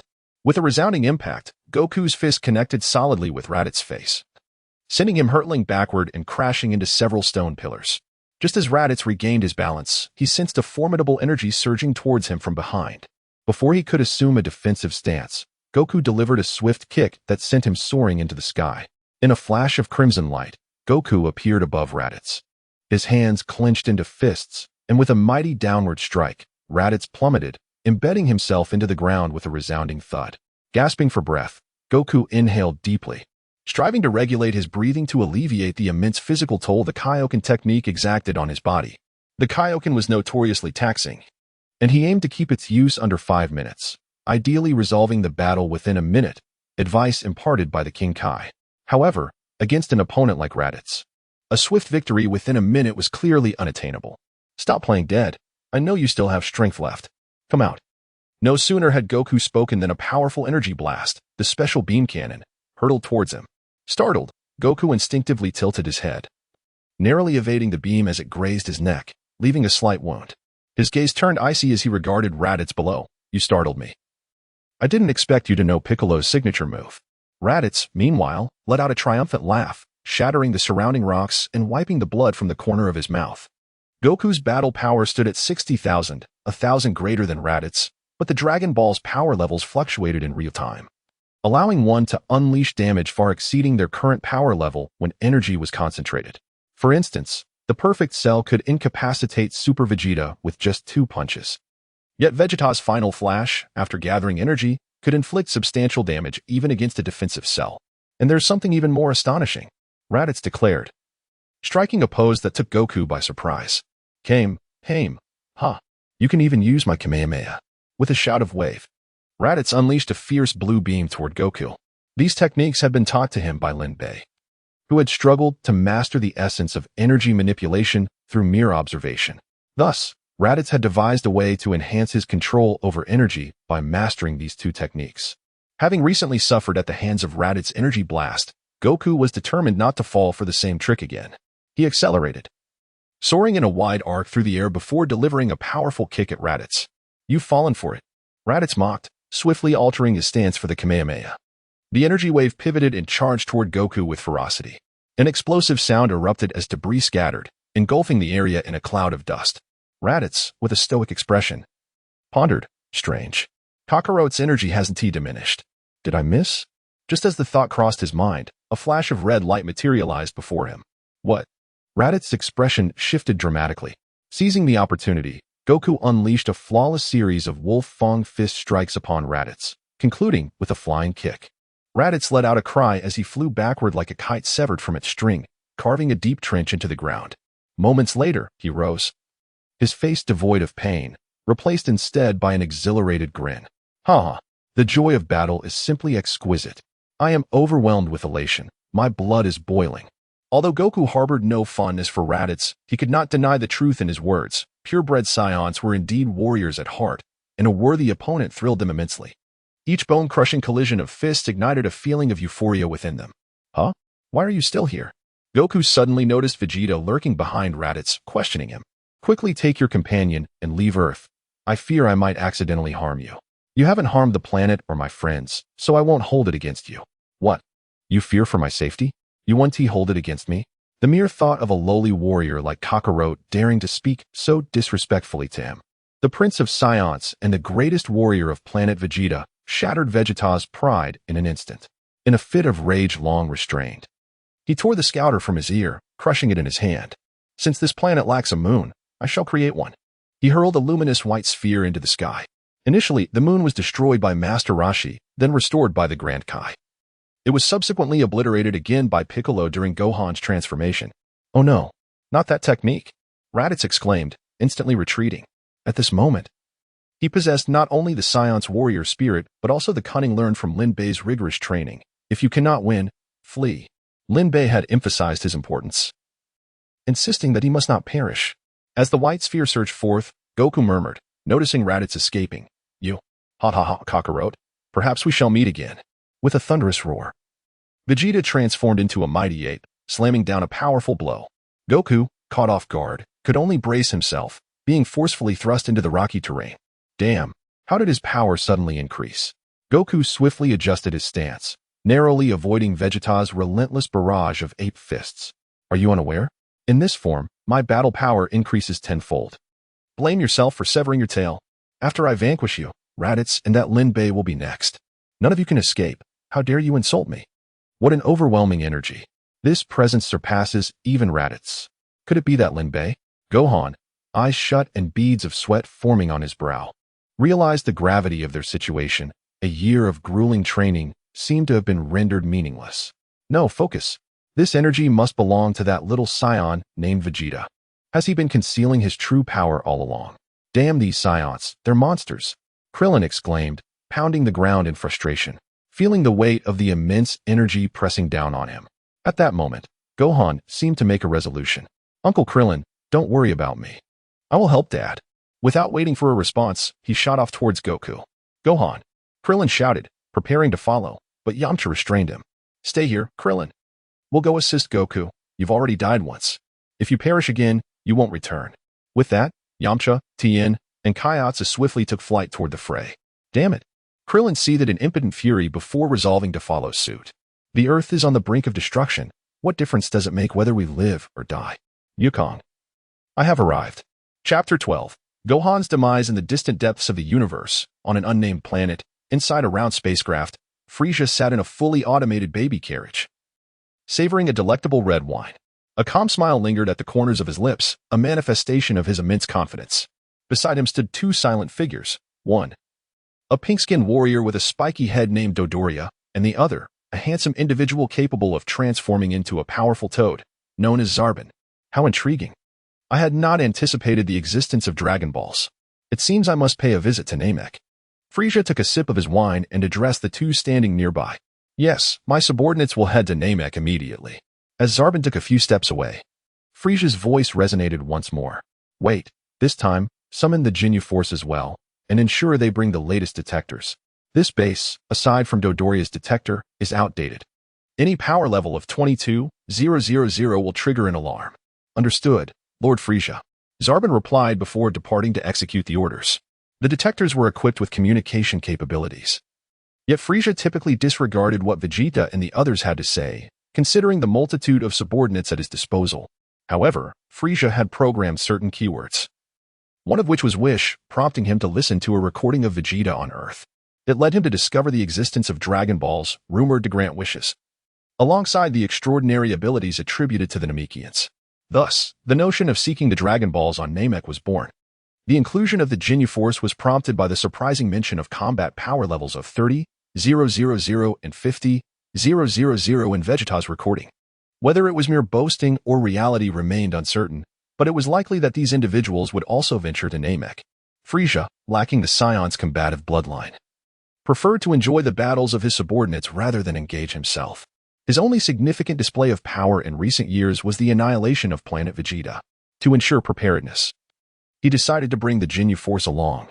At this moment, Dodoria confidently proclaimed, "Rest assured, Lord Frieza, with me around, those Saiyan monkeys will pose no threat." His voice was resolute and filled with unwavering confidence, which was hardly surprising, for he was the mightiest warrior of planet Frieza. His strength, second only to Frieza and the Ginyu Force, was surpassed only by Zarbon. "Ah, how confident you are, Mr. Dodoria. I leave Vegeta to your capable hands," Frieza replied impassively. Though his true concern lay not with Vegeta, but with the Super Saiyan Lin Bei, as mentioned by Raditz. After the expedition to Namek, his next destination would be Earth. Damn it. Even if I unleash my full power, the fourfold Kaioken is no match for him. Goku lamented, gazing helplessly at the gorilla-like Vegeta. He could only wait for an opportunity to sever his tail, but the opponent was cautious, wrapping his tail tightly around his waist, leaving no room for attack. Suddenly, a voice cried out from behind. "Daddy, I'm here to help you." Goku turned around sharply, shouting, "Get back, Gohan. This is not your fight." Oh no. In that instant, Goku felt a wave of pressure around him. A massive gorilla fist came crashing down, and Goku, with a cry, fell to the ground like a fleeting shadow. "Daddy!" Gohan screamed, his energy surging as he accelerated to the battlefield. "Kakarote's little brat, you're just in time. I'll kill your father first, then send you on your way," Vegeta declared, lunging downwards towards Goku. Gohan, undeterred by the gorilla form of Vegeta, recalled what Uncle Piccolo had said about having once transformed into a similar form. Mystic Flash.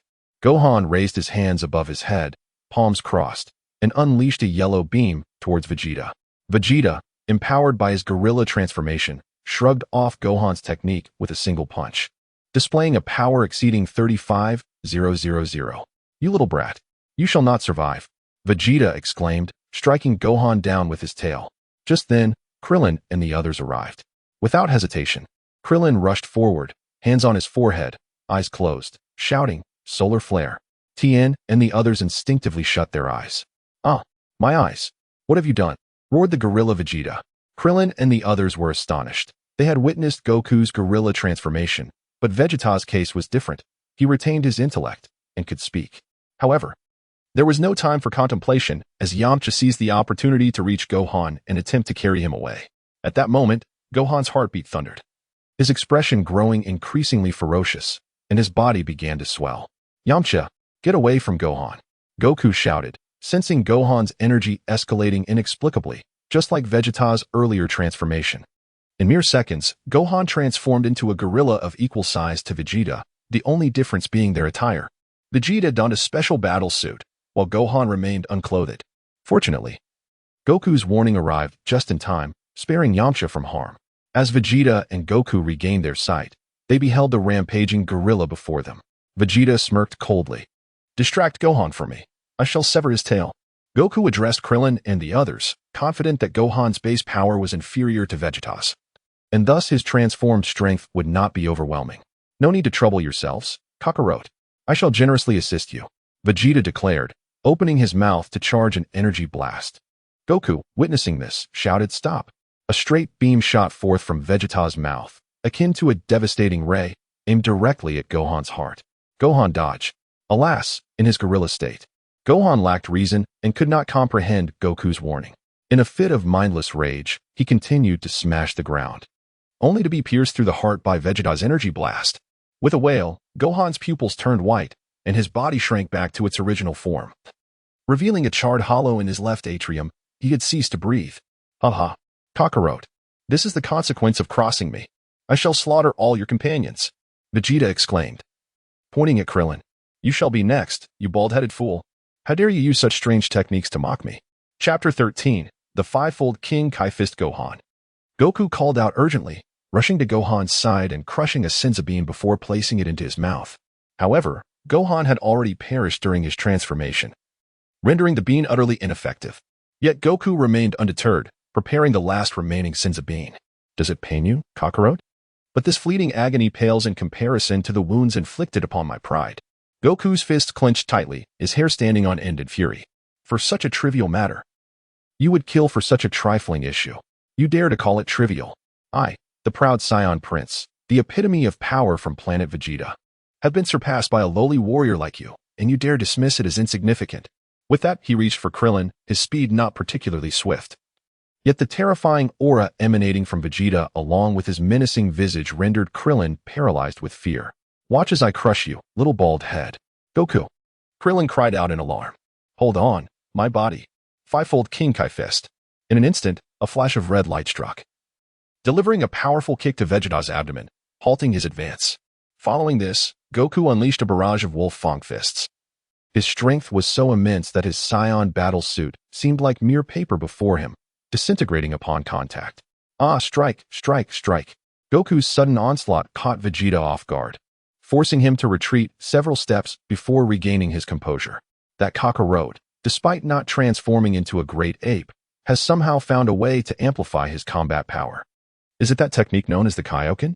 At that moment, Goku's speed surged, launching a relentless assault on Vegeta.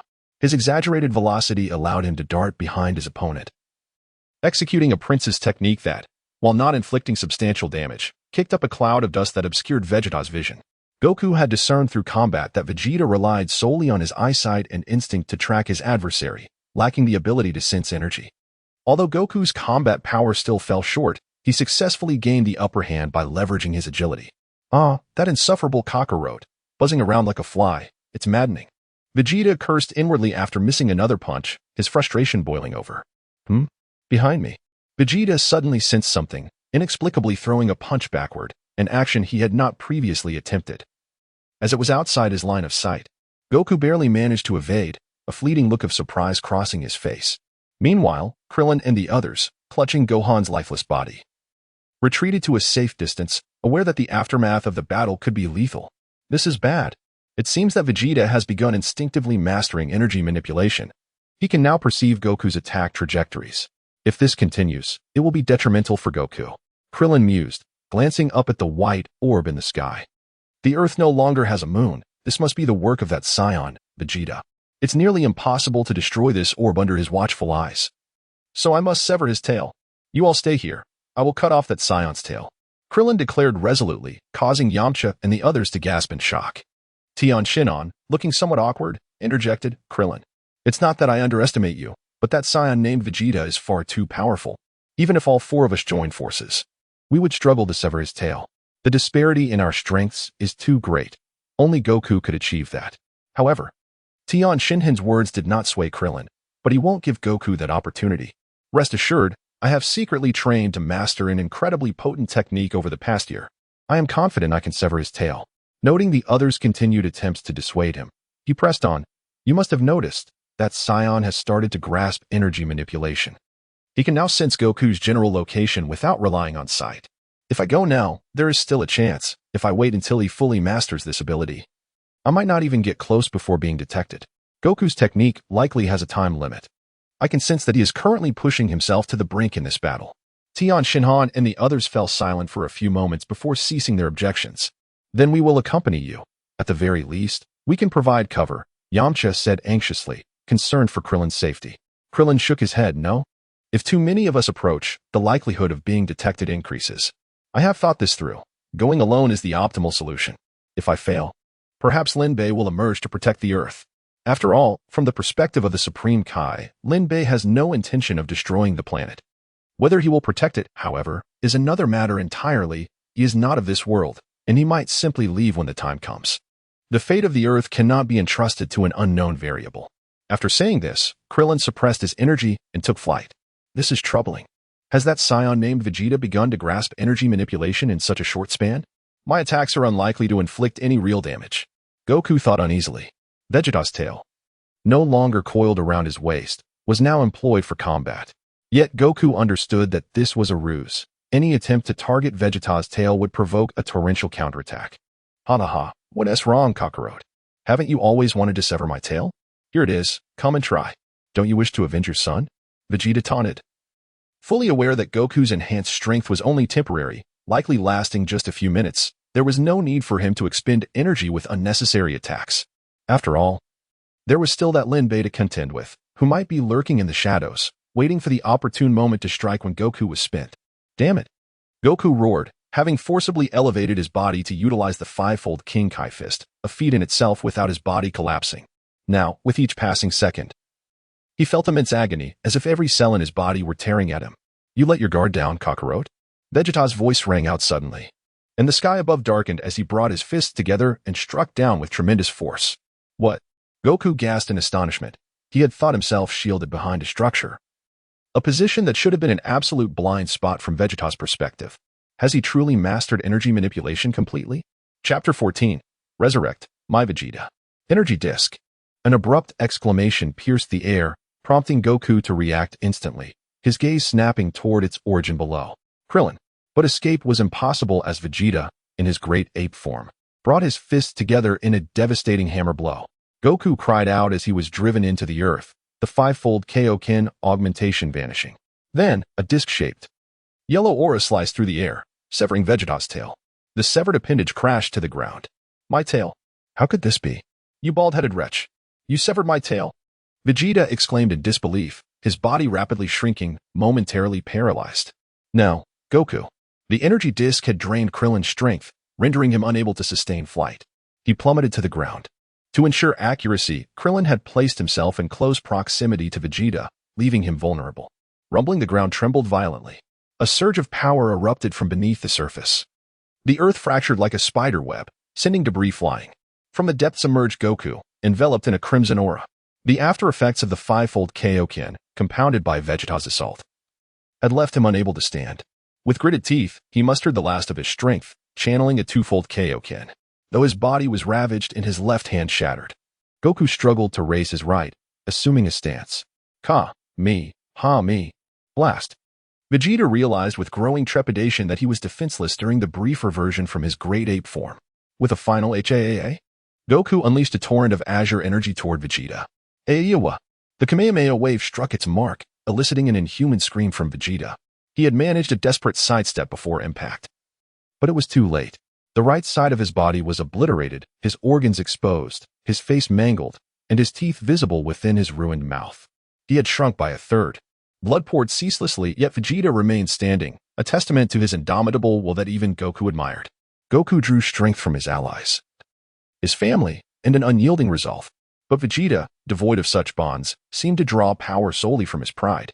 Vegeta's brow furrowed, realizing that his injuries were so grievous that even immediate medical attention might prove futile, especially on Earth. Am I, Vegeta, to perish on this world? To die on this low-energy planet, at the hands of a low-class Saiyan, Kakarot. Vegeta roared, summoning an unknown reserve of strength, and aimed his palm at Krillin. You thought this was over? I will drag you down with me, Bald One. Had you not severed my tail, Kakarot would never have had the chance to wound me. He chose not to attack Kakarot, discerning that his opponent was on the verge of collapse. A key blast shot from his hand. Stop, V. Goku's condition was barely better than Vegeta's. The forced use of the twofold Kaioken had shattered his bones. Without a Senzu bean, he would only outlive Vegeta by minutes. He regretted giving both beans to Gohan, an act he knew was futile. If he had one now, he could save Krillin. Krillin had already died once, and the Dragon Balls could not revive him again. Forgive me, Krillin. My recklessness has doomed you, but I will soon follow, so perhaps we shall meet again. I only regret the pain it will cause Chi-Chi. Krillin faced the approaching energy blast with an unexpected serenity. So, I was able to save Goku in the end. But it's a pity. I never got to marry. Swoosh. Two figures materialized before Krillin. One casually deflected Vegeta's ki blast. Raditz, his hair cascading down his back, scanned the scene with surprise, then knelt reverently, his eyes burning with devotion. Lord Lin Bei, was that the supreme technique you spoke of? Instant transmission. Lin Bei exhaled, unfazed. Goku, despite witnessing the Krillin sacrifice, had failed to transform into a Super Saiyan. Lin Bei desired absolute control, leaving no room for error. He had to be stronger than everyone. Lin Bei. Goku rasped, recognizing the name. He had saved Gohan, and now Krillin. Though he had killed Goku, he did not seem evil. Nappa, regaining consciousness, stared in disbelief and rushed to Vegeta's side. Prince Vegeta, what has befallen you? Vegeta's eyes were glazed over, his senses fading. The ki blast had been his last vestige of power. Lin Bei approached Vegeta, sensing his imminent demise. But Lin Bei had other plans. Vegeta needed to be near death for the Namek saga to play out, as Nappa was destined to face Recomb. Who are you? What do you intend to do to Prince Vegeta? Nappa roared, barring Lin Bei's path. In the original timeline, Vegeta had killed Nappa after he had been defeated, but there was no time to waste. Lin Bei continued forward, unfazed. Die! Nappa charged, throwing a punch. As Vegeta's protector, he would not allow anyone near him without permission. But with a single finger, Lin Bei stopped Nappa's fist. With a slight push, Nappa was sent flying, his armor disintegrating. Lin Bei reached Vegeta, whose life was fading. Without a word, he crushed a Senzu bean and forced it down Vegeta's throat. Resurrect, my Vegeta. Chapter 15. The inflated Vegeta. At this moment, Tien and the others arrived on the scene, mustering their courage to approach Raditz and carry Krillin away. Perhaps due to Lin Bei's actions, the adversary remained silent. The Supreme Kai had shown them Lin Bei's appearance. Although they had not met him before, they recognized him. Lin Bei was inherently handsome, to the point where he could almost intimidate the readers, making him unforgettable. Suddenly, in a state of near death, Vegeta opened his eyes wide, incredulously staring at his own hands. I am not dead, and this power. Lin Bei, observing this, nodded in satisfaction. How could you die before obtaining eternal life? The future of my little brother is still in your hands. Haha. I never expected that after being resurrected, my battle power would surge to such heights. Vegeta immediately sensed the change in his internal power and let out a roar towards the sky. He was no fool. Seeing Raditz kneeling nearby made it clear that his recovery was likely linked to this unfamiliar figure before him. So it is. You must be Lin Bei. Perhaps you once surpassed me, but now the position of the first Saiyan Prince has returned to my grasp. I am in high spirits. And to thank you for saving my life, I have decided not to kill you. Haha. Be grateful for my mercy. Lin Bei remained silent, extending a finger to lightly point at Vegeta. Instantly, a tremendous force pressed down upon him. What? Vegeta exclaimed, his body hair standing on end as he crossed his arms defensively. With a long hiss, Lin Bei's casual gesture dragged his feet across the ground, leaving deep trenches that extended for dozens of meters, nearly wearing out his shoes. Vegeta took a deep breath, incredulously gazing at Lin Bei, astonished by the sheer power of his seemingly nonchalant move. How could this be? My power has already surpassed that of Jinyu. I should be the second strongest in the universe, second only to Frieza. Why is this happening? Is Lin Bei stronger than Jinyu? Vegeta suddenly recalled Raditz's earlier words.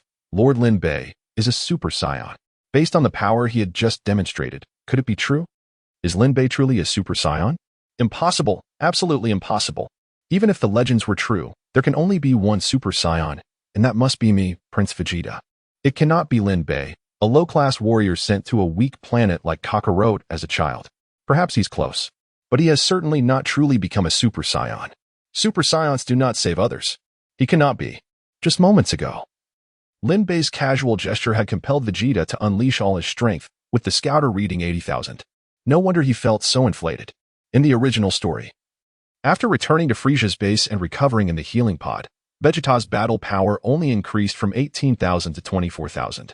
Now, he had jumped from 18,000 to 80,000, a staggering multiplication. As for Vegeta believing he surpassed Jinyu, it was understandable, as Jinyu was also capable of freely manipulating his ki. The battle power he displayed publicly was merely 60,000, which was only half of his full strength. Is this the power of a Saiyan prince? Frankly speaking, if you do not train, you view me as a frog in a well gazing at the moon. If you do train, you see me as a mere insect shaking the heavens. Such a level of power does not even compare to the Ao chicken on Kuan Star. Lin Bei mocked. Arrogant. Vegeta clenched his fist, the veins on his forehead bulging. At that moment, Nappa rose again, approaching Vegeta's side in awe. Prince Vegeta, are you alright? It was astonishing. Just moments ago, Vegeta's insides had been exposed, yet now he was completely unharmed. Vegeta cast a cold glance at him. With his current power, he no longer required a partner like Nappa. He then seized Nappa's hand and forcefully flung him toward Lin Bei. Farewell, Nappa. In an instant, blue flames erupted around him as he flew towards his spaceship, eager to leave this place. Whoosh! A figure suddenly appeared before him. Lin Bei, how is this possible? I couldn't see his movement. Vegeta gasped. It is Lord Lin Bei. Immediately, Lin Bei executed a hook kick, sending Vegeta back to his original position. Ugh!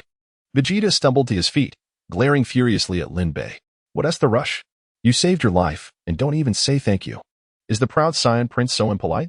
Vegeta gritted his teeth. Now that he had mastered ki manipulation, he realized he had been too arrogant earlier and finally grasped the magnitude of Lin Bei's strength. According to Earthlings, this being named Lin Bei showcased an exaggerated aura on the surface, while the hidden power was utterly outrageous. Converted into battle power, Vegeta believed he had likely surpassed Frieza. Could he truly be a Super Saiyan? Impossible, absolutely impossible. He reaffirmed his conviction that the Super Saiyan must be him. Lin Bei, what do you want? Vegeta demanded. I already told you. Address me as Lord Lin Bei. As soon as the words left his mouth, Lin Bei flashed before Vegeta, simultaneously delivering a knee strike to his abdomen. Ugh! The pain nearly caused Vegeta's eyes to pop as he spat out bile, clutching his stomach in agony. Collapsing to his knees. Remarkably, even after being struck by Goku's Kamehameha wave that had obliterated a third of his body, he had not fallen. Yet now, Lin Bei's mere knee strike had brought him to the ground. Lin Bei raised his right foot, pressing Vegeta's head into the dirt, holding a cup of milk tea that had appeared in his hand at some point. I will say this only once, so listen well. Frieza has already headed to Namek. His goal is the same as yours. He seeks eternal life. As he spoke, a smirk reminiscent of Raditz's wicked grin crept onto his face. I want you to depart for Namek immediately. Of course, I will follow you. I will assist you in obtaining eternal life. With that, he posed as if preparing to shoot, kicking Vegeta toward the direction of his spaceship. You are also going to Namek. And you want Vegeta to obtain eternal life? Goku, lying on the ground, struggled to say, already aware of Lin Bei's possession of Senzu beans from Karin. Yet, the Supreme Kai's plan was also to go to Namek to search for the Dragon Balls. According to Lin Bei, there was an even more terrifying Frieza there, which filled them with a sense of despair. Chapter 16. Who told you I was a good person? A circular spacecraft ascended into the heavens, swiftly breaching the atmosphere and departing from Earth. Lin Bei recognized it as Vegeta's ship, which was now en route to Namek. By calculation, it would arrive in approximately a month. This time, he chose not to return for healing. Instead, he proceeded directly to Namek, arriving earlier than depicted in the original narrative. In the original story, Vegeta arrived later than Krillin and the others, by which time Frieza had already acquired 5 Dragon Balls. Lin Bei had already pinpointed Vegeta's energy signature. Once he sensed Vegeta beginning to move or his energy escalating, he could utilize instant transmission to follow. However, without knowledge of the Namekian language, he would be unable to articulate his wishes, necessitating a closer proximity to them. This month would be perfectly timed for training Nappa and Raditz, who faced formidable opponents. Jinyu, boasting a battle power of 120,000, and Rikuum, with a power level of 50,000. Both were no trifles, yet Lin Bei felt undaunted. The gravity chamber was to Science what a tutoring class was in his previous world. While students around the globe were confined to classroom learning, one could continue to study beyond the bell. If you do not overtake on the bins, who will? These three were all villains bound to the system, requiring proper cultivation. For they were indeed his lifeblood. You are right. I aim to assist Vegeta in attaining eternal life. Lin Bei made no effort to conceal his intentions. He openly declared his purpose. To him, Goku and the others were the true antagonists. Why must I assist such individuals? Gohan's demise haunted Goku's mind, rendering him unable to forgive Vegeta's past deeds. In response, Lin Bei tossed a Senzu bean towards Goku. Eat this. You are on the brink of death. He remained unfazed by Goku's words, for Goku was but a martial arts enthusiast and a saint, failing to fulfill his duties as a father. In the original tale, he even spared Vegeta, reasoning that he wished to fight him once more on Earth. Earth? Goodness. Did I agree to this? Were it not for Goku's protagonist status, Earth would have perished long ago. In the original story, upon his arrival, Nappa slaughtered an entire city without hesitation, and Vegeta offered no counsel against it. Now, with his own son slain, he clamored for vengeance against Vegeta. Are the individuals bound to my system within your capacity to kill? You are merely a whetstone for my sustenance. Krillin, overjoyed, hurriedly took the Senzu bean and placed it in Goku's mouth. With a hearty laugh, Goku stood up. All his grievous wounds had healed, triggering a Saiyan passive ability that significantly boosted his battle power. Well, I feel as though I have grown immensely stronger. If we were to fight again, I could undoubtedly defeat that Vegeta. He then turned to Lin Bei with utmost seriousness. Thank you. We have a spaceship prepared to journey to Namek. Will you join us? Goku extended the invitation, but Krillin hesitated, wanting to caution him against assisting Lin Bei. It's all right, Krillin. Although he killed me before, I believe he is a good person, Goku asserted confidently. Ha ha ha. Foolish cockroach. Who told you I am a good person? Lin Bei exclaimed, unleashing an energy blast at incomprehensible speed, instantly obliterating Tien Shinhan, who stood behind Goku. What? Goku and the others gasped in shock. Lin Bei's sudden attack shattering their perceptions entirely. Damn it. Fivefold Kaioken. Goku bellowed, executing the techniques he had previously used against Vegeta, recovering from the brink of death. This multiplied burden was not too taxing on his body. A single finger. Remarkably, Goku's full-powered punch, amplified by the fivefold Kaioken, was effortlessly blocked by Lin Bei with just a finger. Nappa, Vegeta, and now Goku, all three bore significant disparities in battle power. Yet did they not all appear indistinguishable in Lin Bei's eyes? Utilizing the fivefold Kaioken meant his power level registered at 500,000 on the scouter, indicating a baseline strength of 100,000 higher than that of the original story upon reaching Namek. Yet, for Lin Bei, whose normal state was 3.5 million, this was mere child's play. With a gentle push, Goku was sent careening backward, crashing into a massive boulder, while the distinctive crimson flames of the Kaioken extinguished. Having completed this display, Lin Bei seized Nappa and dragged him over, his overwhelming strength instilling fear of resistance. He placed a hand on Nappa and Raditz's shoulders, addressing Goku and the others. I bear good news. The eternal dragon of Namek can grant 3 wishes. Upon finishing, the 3 of them vanished in an instant. After a few moments, the others finally comprehended the situation and rushed toward Goku. Goku. He sat upon the ground, still shaken. Krillin. You and Din must safeguard the bodies of Piccolo, Gohan, and Tien. You have already died once. You cannot be revived again. Bulma, Yamcha. And I will head to Namek at once. If what he said is true, the Dragon Balls could bring everyone back. Lin Bei and the others arrived at an ice cream stall, where the vendor greeted them warmly. Back again, young man. You brought 2 guests this time. What flavors would you like? Nappa instinctively looked down on those with lesser battle powers, ready to react when Lin Bei's menacing gaze halted him. 1 vanilla, 1 strawberry, and 1 chocolate. I want all 3. They are on a diet. Soon after, the trio arrived in a desolate area, where Lin Bei conjured a gravity chamber with a 1,000-fold increase. Nappa was nearly left speechless, while Raditz appeared unfazed, wearing an expression akin to that of a city dweller observing a country bumpkin. Never seen anything like this, have you? Look at your rural demeanor. What? You want me to kill Rickman in a month? He is one of the Ginyu Force. That team consists of the most elite warriors in the universe. Rickman's battle power is second only to Captain Ginyu. Lin Bei calmly licked his ice cream, waiting for Nappa to finish before stating matter-of-factly, first, do not refute my orders. Second, you shall not address me as such. Refer to me as Lord Lin Bei. As he spoke, a fist, capable of shattering bones, struck Nappa's abdomen. Ugh! He gasped, spewing bile as pain caused him to lose his balance and kneel. Raditz, at your service. In 1 month, I expect you to claim Jinyu's life. Yes, Lord Lin Bei. A month passed in the blink of an eye. On Namek, 5 towering figures awaited Frisia's arrival with utmost respect. Due to distance, the Jinyu force had arrived first, yet they engaged in no extraneous actions, simply biding their time in silence for Frisia's arrival. Chapter 17, Combat Power. 18,000 A disc-shaped flying object pierced through the atmosphere of Namek and gradually descended. The Jinyu force, who had been waiting below, sprang into action. Quickly, Lord Frisia is about to emerge, Jinyu said with a tense expression to the other 4. If Frisia did not witness his latest entrance pose, it would be more unbearable than death. Geez, extend your neck a bit.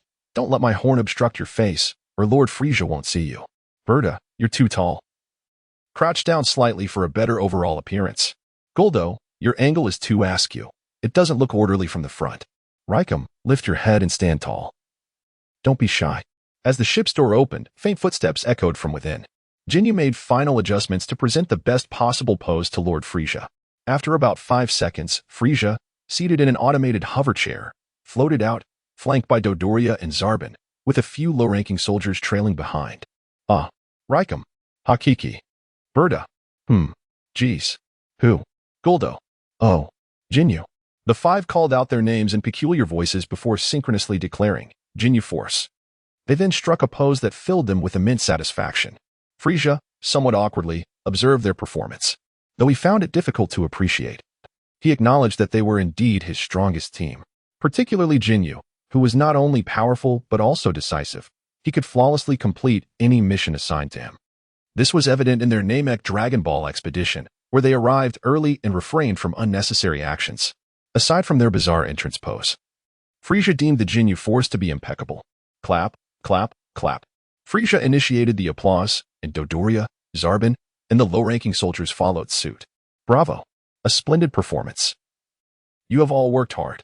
This acknowledgement greatly pleased Jinyu, as his meticulously crafted pose received validation from Lord Frisia. However, humans can suffer from aesthetic fatigue. Next time, he must devise an updated, superior, and more flawless pose. He would never allow Lord Frisia to perceive him as lacking creativity. G stepped forward, bringing forth the green briefcase he had been holding, presenting it to Frisia, who handed it over to Zarbin. Inside were 10 pink-lensed scouters, prompting Frisia and Zarbin to replace their outdated devices. In the original text, when Vegeta confronted Frisia, Frisia's scouter exploded. Based on the data, Vegeta's power level at that time was 300,000, hence I have set this new scouter's limit at 300,000. Dodoria, already using this latest model, did not require a replacement, while an octopus-headed alien temporarily oversaw the surplus scouters. At that moment, a spherical spacecraft was faintly visible descending from the distant horizon. Is there another of our team? Frisia pondered, glancing at the familiar spherical craft. Zarbin shook his head. No, Lord Frisia. Our forces are all here. He then pressed the newly donned scouter towards the spherical ship. Beep, beep, beep. Combat power. 18,000. Zarbin exclaimed in astonishment. The universe may be vast, but life forms with combat power exceeding 10,000 are exceedingly rare. On a low-energy planet like Earth, even Piccolo's power level of 260 was enough to dominate. The low-ranking soldiers behind him, without weaponry, possessed combat power often below 1,000. Indeed, it was 18,000. This power level must belong to Vegeta. Dodoria confirmed this with his scouter as well. Among Frisia's subordinates, the only ones with a combat power of 18,000 were Vegeta and Kue. Kue, being highly obedient, was currently stationed at one of the bases, indicating that. Frisia's mood brightened at this realization. Vegeta's presence suggested he had dealt with those Earthlings, further implying that Lin Bei's so-called Super Saiyan was mere nonsense, as even Vegeta with 18,000 combat power could not be defeated.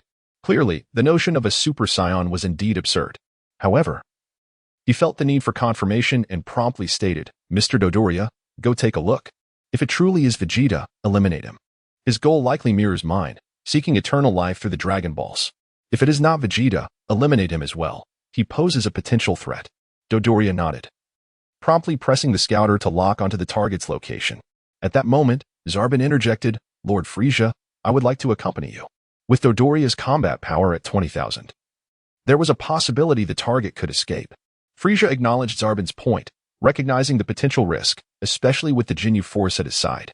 The temporary absence of these two would not affect him significantly. Frieza had no intention of engaging directly unless all his subordinates perished, a reference to Nappa. Bringing Dodoria and Zarbon along was merely for convenience, as many were disobedient, and he preferred to avoid direct confrontation. After all, appreciation was his greatest pleasure. At this moment, none of the 5 Ginyu members interjected, fully aware that Lord Frieza's commands were absolute and not open to dissent. Moreover, a mere 18,000 combat power was hardly worth their effort. In truth, there were virtually no adversaries in the universe capable of compelling all 5 of them to act in unison, which is why Ginyu spent his days devising poses. Zarbon had an additional motive for joining the expedition beyond his prior statement. He wished to avoid remaining in the company of the Ginyu Force. Although there were no significant conflicts between them, the Ginyu Force was overwhelmingly powerful. Apart from Guldo, who possessed unique abilities, any of the other four surpassed his transformed power level. He was, after all, a genius warrior from the high-energy planet, Frogstar, a rarity in a century. Being among them felt somewhat uncomfortable. He preferred the company of Dodoria, who, aside from being weaker, had another important trait. Dodoria was rather dim-witted, making Zarbon appear more intelligent by comparison. With that, 2 streams of blue flames enveloped them, and with a whoosh, they sped off toward the source of the 18,000 combat power. At that moment, Frieza also activated his scouter. Beep beep beep. Ho ho ho, it seems combat is not the forte of the Namekians. Even their strongest has a power level under 1,000. He then addressed the Ginyu Force. Let us proceed. There are 15 life forms in that direction. We shall inquire about the Dragon Balls. Chapter 18. The filthy fireworks. The spherical spacecraft descended upon a deserted isle, its hatch gradually opening to reveal the formidable Vegeta, his hair standing defiantly upright. Damn it. That bastard Lin Bei. How could he be so powerful? Just wait. Once I obtain eternal life, I shall eliminate both Lin Bei and Frieza. Vegeta shall reign as the supreme being of the universe. As for Lin Bei's proposition of aiding him in acquiring eternal life, Vegeta dismissed it entirely. How could that be possible? Nevertheless, the notion heightened his vigilance. Upon departing from Earth, he had casually destroyed that Ba's vessel, and as for Raditz's ship, it would be unable to reach Namek without energy replenishment. Arriving at Namek before Lin Bei would mean that even if Lin Bei followed, Frieza, with his terrifying combat prowess, would undoubtedly deal with him, sparing Vegeta the trouble. He began to sense the energy of Namek and soon detected an overwhelmingly massive presence, Frieza. Lin Bei had not been fabricating tales. Frieza had indeed arrived, seemingly just in time. Beside him were 5 other potent energies. Could it be the Ginyu Force? Frieza was truly prudent to have brought them along as well. However, Vegeta glanced at his own hands, realizing that with his current strength, the Ginyu Force would not pose a challenge. 2 energies are approaching me? Judging by their magnitude, could it be Dodoria and Zarbon? How amusing. Vegeta suddenly conceived a crafty plan, slipping into a state of self-indulgence. Goku, it's all your fault for eating so long. We're going to arrive 3 hours later than expected. Bulma pouted, visibly displeased. My apologies, Bulma, Goku replied, scratching his head sheepishly. While on Earth, the trio of Goku, Yamcha, and Bulma had intended to depart immediately. But Goku's stomach had other plans. Considering his voracious appetite, they decided he should eat first before their journey. Well, this isn't the first time such a thing has happened. 3 hours late is fine. We have the Dragon Ball radar. Perhaps we can intercept Vegeta. Bulma chuckled mischievously, while Yamcha, having witnessed Vegeta's might, did not share her buoyant spirit and awkwardly nodded in agreement. Goku, sensing Yamcha's concern, placed a reassuring hand on his shoulder. Don't worry, I can handle any foe now, he declared confidently, pausing momentarily to add, except for Lin Bei. Whoosh, whoosh. 2 figures streaked through the air with astonishing speed. The air resistance seemingly non-existent against them. Dodoria, alerted by the tracker, spotted Vegeta standing in the center of the aisle. Found you. With a swift motion. The 2 landed before Vegeta. So, you came without a scouter? No wonder you're standing there motionless, Dodoria chuckled, his neck fat jiggling with each word. So, Dodoria and Zarbon, have you come for a vacation? Vegeta suppressed a smile, speaking with confidence. Vegeta, what brings you to Namek? I doubt Frieza has tasked you with conquering this planet, Zarbon inquired, feigning ignorance. He valued aesthetics, and even in the act of killing, he sought a perfect justification. Dodoria. Why waste words with a dead man? We need only follow orders. He had long harbored disdain for Vegeta, and now found himself with a justifiable opportunity to eliminate him. Traitor Vegeta, how dare you betray Lord Frieza? You think you can meddle with the Dragon Balls? We are no longer comrades. I shall end your life. Dodoria stepped forward, cracking his knuckles, completely dismissing Vegeta, for his battle power was superior. Comrades? When did I ever ally with a swine like you? What? Vegeta's scornful laughter ignited Dodoria's rage. Zaban, do not interfere. I will personally make this monkey suffer. Dodoria lowered his stance, adopting a posture that ensured Vegeta could not escape. Haha. Vegeta could hardly contain his laughter, knowing his combat strength surpassed Dodoria's by a solid fourfold. The latter was akin to his former self. Relying solely on the Scouter's readings, utterly ignorant of the true essence of key utilization. Beep beep beep. Suddenly, the Scouter emitted a series of alerts. The readings escalating until they stabilized at 25,000. The target locked was none other than Vegeta. No. It cannot be. My Scouter must be malfunctioning. How could Vegeta's power have surged by 7,000? Although he claimed a malfunction, Dodoria instinctively stepped back. No. It's not a malfunction. My readings also show 25,000. Zaban stared at Vegeta in disbelief, for his power level was known to be 18,000. Dodoria, Too late. Before Dodoria could finish, Vegeta vanished, reappearing behind him and delivering a single punch that pierced through Dodoria's body, extinguishing his life. Haha. The mightiest warrior of planet puncture. The arrogant Dodoria has been vanquished by me with a single blow. Next is you, Zaban. Don't flee in terror. Zaban, observing Vegeta's newfound confidence, appeared perplexed. So, you have been concealing your strength all along. But still, you remain no match for me. Vegeta laughed heartily. Ha ha ha. The once-in-a-century genius warrior of Planet Frog has resorted to jesting in a life-or-death situation? Pay close attention to the numbers on your Scouter. My current battle power vastly exceeds yours. Is that so? Zaban sneered, then suddenly transformed into his grotesque frog-like form, his muscles swelling as if inflated. Apologies, Vegeta. But I possess the ability to transform. You didn't bring a Scouter, did you? To be frank, my current battle power is 28,000, higher than yours. And let me inform you of another matter. Lord Frieza can transform as well. Descend into the abyss with your regrets. With that, he charged at Vegeta. Zaban was swift, appearing before Vegeta in the blink of an eye, launching a powerful punch aimed directly at his face. However, his fist halted a mere 5 centimeters from Vegeta's visage, as a single hand grasped his arm tightly, rendering him immobile. What? Vegeta taunted. What happened? Just moments ago, you were so confident. Beep beep beep. Battle power. 35,000. Vegeta had adopted Lin Bei's combat strategy, conserving energy until the moment of attack, causing a delay in the Scouter's readings. Wait, Vegeta. Let us talk this over. Zaban felt an ominous premonition, his face contorted in fear. Vegeta snorted, then forcefully hurled Zaban into the air. In light of you providing me with useful information, I shall swiftly end your life.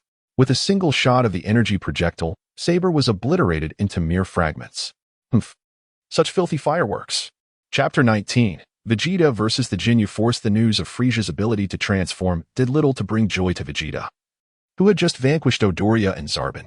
Instead, his expression was shrouded in clouds of gloom. If Frieza could indeed change forms, it was likely that Lin Bei would not stand a chance against him. It was no wonder he had refrained from confronting Frieza. Back on Earth, his energy was terrifying, and I even felt it surpassed Frieza's. Subsequently, a powerful energy blast obliterated Dodoria's corpse into dust, due to the presence of a Scouter. Frieza and his minions had overheard their conversation earlier. Yet, it mattered little, as Vegeta had divulged no significant information, while it was Zarbon who had revealed Frieza's transformation ability. Given Frieza's nature, he would undoubtedly dispatch the Ginyu Force to eliminate me. Otherwise, I would lurk nearby like a venomous serpent, making him uneasy. However, Frieza, I am no longer the person I once was. The Ginyu Force you painstakingly assembled will be dismantled by my own hands. With that declaration, he moved away from Frieza's direction, feigning an escape to lure the enemy into his trap. Beep beep beep. The combat power readings of Dodoria and Zarbon had vanished. How curious, Vegeta's power level had inexplicably soared to 35,000. After eliminating Dodoria and Zarbon, it returned to 18,000. Ginyu, ever vigilant, had been monitoring the situation with the Scouter while Dodoria and Zarbon dealt with Vegeta, ready to report back to Frieza at a moment's notice. This Vegeta, He must have learned some technique on Earth to temporarily augment his combat power. It seems he has been plotting for the Dragon Balls for quite some time. The deaths of Dodoria and Zarbon rendered Frisia's expression slightly more serious. With a flick of his tail, he instantly turned a gun-wielding soldier to ashes. The others behind him displayed expressions of sheer terror, their bodies trembling. Fearing that Frisia might eliminate them all if he were displeased, Frisia did not lament Dodoria and Zarbon's demise. He was merely irritated. Jinyu immediately understood the situation and knelt in the air. Rest assured, Lord Frisia, a mere 35,000 power level is but child's play before the Jinyu Force. Please allow us a brief respite. In 20 minutes, we will eliminate the traitor Vegeta and return. The Jinyu Force always operated as a unit of 5. Not due to the strength of the enemy, but to maintain formation. Frisia nodded. Jinyu consistently pleased him. Rest for now, but once you have dealt with that Vegeta fellow, return immediately. Ahead, there are 15 energy signatures, the strongest barely reaching 352. These lackeys will suffice. Yes, Jinyu replied earnestly. Then, inexplicably, he began a bizarre dance in midair.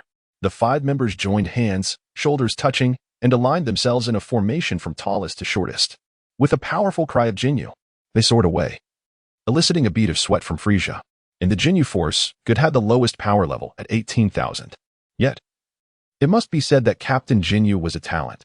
Their flying formation not only remained orderly, but also increased their speed. With the swiftest member, Berta, leading, Jinyu followed. And Good was nestled in the middle of this arrangement, soaring alongside them. Swish, swish, swish, swish, swish. 5 figures formed a straight line, appearing from the ground like a purple meteor streaking across the sky. Had it been nighttime on Namek, it would have been a splendid sight. Captain, we are nearing the target. Indeed, Vegeta had previously employed some technique to forcibly elevate his combat power to 35,000. Now, however, the after effects were manifesting, causing his movement speed to wane, wholly inconsistent with his 18,000 power level. Upon hearing Guy's report, Jinyu nodded in satisfaction. Guys was the most astute member of the team aside from himself. Now that Dodoria and Zarbon were dead, if Frisia summoned him closer, he would feel more secure with Guys around. However, the prerequisite was to find a powerful warrior of similar height to join. Otherwise, the formation would be incomplete. Excellent. It seems we will resolve this in no more than 15 minutes. I'll accelerate. We must complete our mission ahead of schedule, so that Lord Frisia may witness the efficiency of the Jinyu Force. Yes, Captain. Are they here? Vegeta sensed 5 formidable energies rapidly approaching him and murmured to himself. Humph. Just as I suspected. Damn Frisia, watch me pluck your minions one by one. Once the Jinyu Force was eradicated, he would conceal his energy. No matter how formidable Frisia was, he would only be able to locate him using a scouter, and he would be utterly powerless against him. With this thought, Vegeta couldn't help but laugh heartily, envisioning Frisia's enraged expression. Swish, swish, swish, swish, swish. The Jinyu Force appeared before Vegeta. Ah, is this not the Prince of Saiyan, Vegeta? Have you fallen so low in just a few days? Jinyu smirked, his tone dripping with sarcasm. The other 4 shared wicked grins as they gazed at him. Vegeta remained unfazed, even beginning to anticipate the astonished expressions on their faces. Without further ado, he descended onto a nearby small island. And the 5 members of Jinyu followed suit, exchanging glances. At that moment, Good, who harbored a grudge against Vegeta, spoke up. Vegeta, where is your tail? Has the pride of the Saiyans been severed? A monkey has lost its tail. To which Riku replied with a laugh. Haha, Good. I had no idea you had a talent for humor. Are you hoping the captain will reward you with a piece of chocolate? Good, filled with excitement, felt his chest heaving. He was finally able to kill Vegeta without pretense. Ah, so you're this filthy pig. No wonder the air suddenly grew foul, Vegeta scoffed, waving his hand in front of his nose. What did you say? Good shouted, ready to charge at him, but was restrained by Riku. Not so fast, Good. We must adhere to the rules. Fine. Just as they were about to decide the order of combat with a game of rock, paper, scissors, Captain Jinyu sternly reprimanded them. Enough. This mission does not allow for frivolity. We must resolve it with utmost speed. This is Lord Frisia's test. 1 minute. I require all 4 of you to eliminate Vegeta within 1 minute. If you cannot accomplish such a simple task, do not dare to call yourselves the Jinyu Force. The 4 instantly sobered, and Good took the lead, positioning his hands in a claw-like gesture. Energy Bind Technique. Chapter 20. Super Vegeta. As the words left his lips, a radiant golden aura enveloped Vegeta's form, immovably binding him in place. Goku, though diminutive in stature with a combat power of merely 18,000, had managed to join the Jinyu Force solely due to his trio of extraordinary abilities. Time suspension, by holding his breath until he can no longer do so. He can halt the flow of time in the entire world. Binding technique, this allows him to immobilize his target. Telekinesis, he can manipulate inanimate objects at will and alter their shapes. Typically, Goku utilized the binding technique to ensnare his opponents before employing telekinesis to conjure sharp objects to eliminate them. The binding technique could only restrain life forms with a combat power up to twice his own. The higher the opponent's strength, the shorter the duration of control. Haha, you're fortunate, Vegeta, to die so easily, Goku gasped, his breath heavy with exertion. Considering Vegeta's peak combat power of 35,000, Goku exerted every ounce of his strength, activating the binding technique at full capacity to firmly restrict Vegeta's movements. In this state, he was unable to utilize his other two abilities. However, it mattered little, for his teammates would soon finish off Vegeta. Let us see who kills Vegeta first, Jinyu declared before swiftly transforming into a streak of red light and darting forward. Moments later, a blue light flashed as Jinyu and Goku, one red and one blue, appeared simultaneously before Vegeta. Jinyu, you're cheating, exclaimed Berta, his blue skin reflecting his displeasure.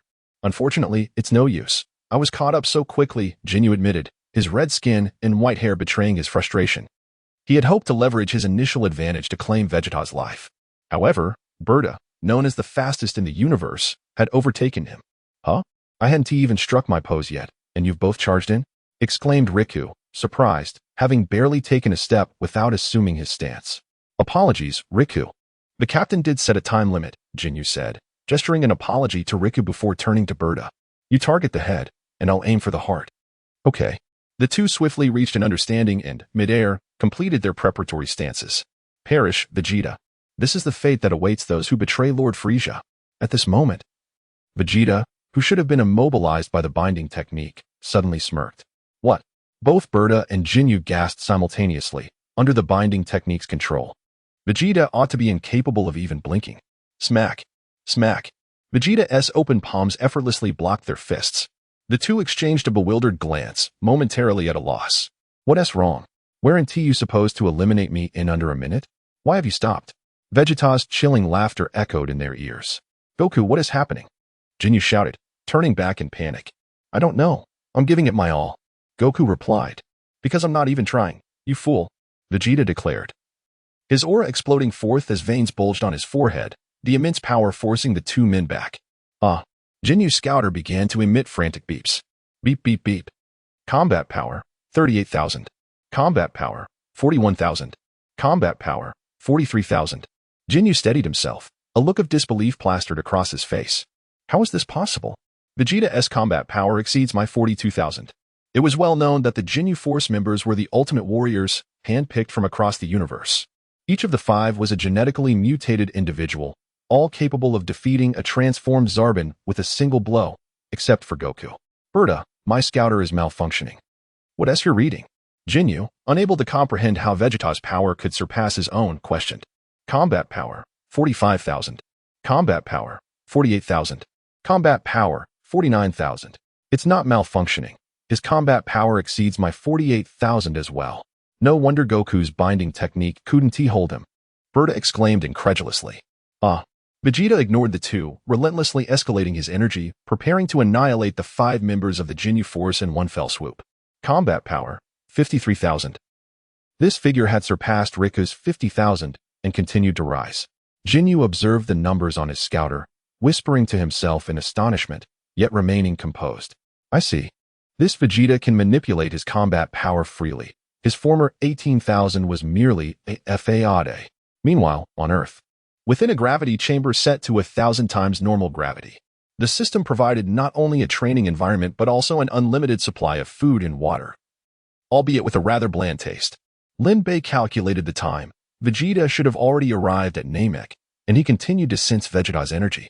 The distance between Namek and Earth is vast, making an energy level of 80,000 nearly undetectable. However, instant transmission allows one to record energy signatures, akin to placing energy in an inventory for later reference. Vegeta's energy is rapidly escalating. Has he encountered Frieza? I must hurry. If Vegeta dies, I wonder if that counts as a failed mission. Nappa, Raditz. At your service. At this moment, Nappa's demeanor had transformed dramatically from a month prior. His gaze towards Lin Bei now filled with respect and trepidation. During this time, his strength had significantly increased. He had severed his tail and, like Raditz, learned to harness his energy, fully aware of Lin Bei's terrifying power. Lin Bei glanced at his attributes. Name, Lin Bei. Age, 28. Younger brother, 18. Bloodline, science skills, energy manipulation, flight technique, Super Saiyan form, exclusive, Kamehameha, spirit bomb, instant transmission, combat power, 4, 500. 000. Items, Senzu beans 5, temporary gravity chamber, 1000x, having consumed 2 Senzu beans himself, 1 for Raditz, and 1 each for Vegeta and Goku, he had 5 remaining. It was unlikely that Karin would part with any more Senzu beans, but Lin Bei did not require them at the moment, so he refrained from seeking replenishment. His combat power had increased by 500,000 while training Raditz, and now, training Raditz and Nappa in the gravity chamber, it surged by another million. One could only marvel at the extraordinary talent of Son Goten. Let us go. We're heading to Namek, Lin Bei declared, placing his hands on the shoulders of the two. Yes, Lord Lin Bei, they replied in unison. 80,000. How can a Saiyan possess 80,000 combat power? Jinyu exclaimed, drenched in sweat, as Vegeta's strength far surpassed his expectations. No, you're mistaken. I am not Vegeta. Vegeta, having pushed his combat power to the utmost limit, inexplicably declared. He then raised his right thumb high, pointing it at his chin. I am Super Vegeta. Chapter 21. Vegeta's humiliating defeat. Super Vegeta. Jinyu repeated Vegeta's words with incredulity. Vegeta smirked at their expressions. The Jinyu force, once proclaiming themselves invincible save for Frieza, now wore visages of dread before him. Thud, thud. Vegeta advanced, his heavy steps resounding on the rocks. GYSS and Butter instinctively recoiled. A sneer played on Vegeta's lips. With a sudden burst of speed, he materialized behind Guldo. Calamity. Guldo's mind screamed. The approaching gust of wind signaled impending doom. Given their history and his status as the team's weakest link, Vegeta would logically target him first. But his energy was depleted from the full Nelson, precluding any time-stopping maneuvers. Vegeta's hand descended upon Guldo's neck with blinding swiftness. Suddenly, a robust, violet arm intercepted Vegeta's attack. What? Vegeta exclaimed, his gaze meeting Jinyu's stern countenance. Super Vegeta, eh? Intriguing. It appears I must intervene personally, despite exceeding the time promised to Lord Frieza. I trust he will understand. Whoosh. Vegeta retreated, his brow furrowed in consternation. How can this be? Jinyu's power level was merely 60,000. Could there be another? Aside from Frieza and that scoundrel Lin Bei, who surpasses him? Ayoa. Impossible. Vegeta roared, engulfed in a blue aura. He lunged toward Jinyu, shattering the earth beneath his feet. Perish, Jinyu force. The two clashed, their cataclysmic struggle threatening to tear the very ground asunder. Da-da-da-da-da. Jinyu effortlessly parried Vegeta's wolf-fang fist, while Vegeta, a raging lion, rained down blows, each strike a furious roar. Jinyu, a composed gentleman, remained unscathed. Exhaustion began to creep into Vegeta's movements. Damn it. Jinyu's power exceeds 60,000. He has been concealing his true strength. Closing the distance, Vegeta executed a backflip, planting his hands and lashing out with a dual kick. Jinyu soared into the sky, relishing the challenge. So, you wish to play? Shook. Vegeta smiled, anticipating his foe's ascent. He unleashed his signature technique, the Prince's Gambit. Dozens of energy spheres materialized around Jinyu as Vegeta adopted a Kamehameha stance. A blue orb of energy coalesced in his palm, distorting the gravity around him. Rocks levitated, only to be pulverized by the sheer force. This was a technique he had honed en route to Namek, a fusion of Saiyan might and human ingenuity. Beep, beep, beep. Are you kidding me? Vegeta's power has surged to 100,000. Was 80,000 not his limit? GYSS exclaimed, awestruck. Jinyu, if you fancy yourself Frieza's mightiest warrior, then withstand this. Vegeta bellowed, veins bulging as he channeled his entire being into the Azure Sphere. Final flash. With a mighty cry, the concentrated energy erupted. A torrent of destruction aimed at Jinyu. Captain. The Jinyu force cried out, their confidence shaken by Vegeta's power. Ha! Jinyu countered. A powerful right hook deflecting Vegeta's final flash onto a distant island. The island evaporated, a mushroom cloud rising from the ashes. The shockwave buffeted Guldo. forcing him to seek shelter behind Rikom. Impossible. My final flash, deflected with a single blow. Untouched. Vegeta stammered, retreating. Jinyu loomed, a demonic figure in his eyes. Jinyu landed gracefully, resting his chin on his knuckles, a sardonic smile playing on his lips. Is this all the Super Vegeta possesses? I shall enlighten you. My power level is 120,000. I was merely toying with you. Now, the words reverberated in Vegeta's mind. Doom. I cannot perish before obtaining immortality. Damn you. Vegeta roared, a blue aura erupting around him. Shook, shook, shook, shook, shook. Without hesitation, he unleashed another Prince's Gambit, creating a smokescreen. As Jinyu's vision was obscured, Vegeta seized the opportunity to flee. He descended onto a deserted isle, suppressing his energy signature. They can only rely on scouters. As the thought crossed his mind, a nearby mountain was obliterated. Found you. Super Vegeta. Jinyu's voice echoed. What? Vegeta's heart leaped. He hadn't fully suppressed his energy. But Jinyu had mastered the art of sensing energy. The remaining Jinyu Force members arrived. Magnificent, Captain. The scouter didn't even register him, Juices praised. Never place blind faith in scouters, especially against those who can manipulate their power levels, Jinyu replied. The others nodded in unison. Vegeta, gritting his teeth, took flight once more, only to be seized by the ankle. Jinyu spun him in a whirlwind, then hurled him to the ground. Vegeta coughed up blood, his bones shattered and organs ruptured.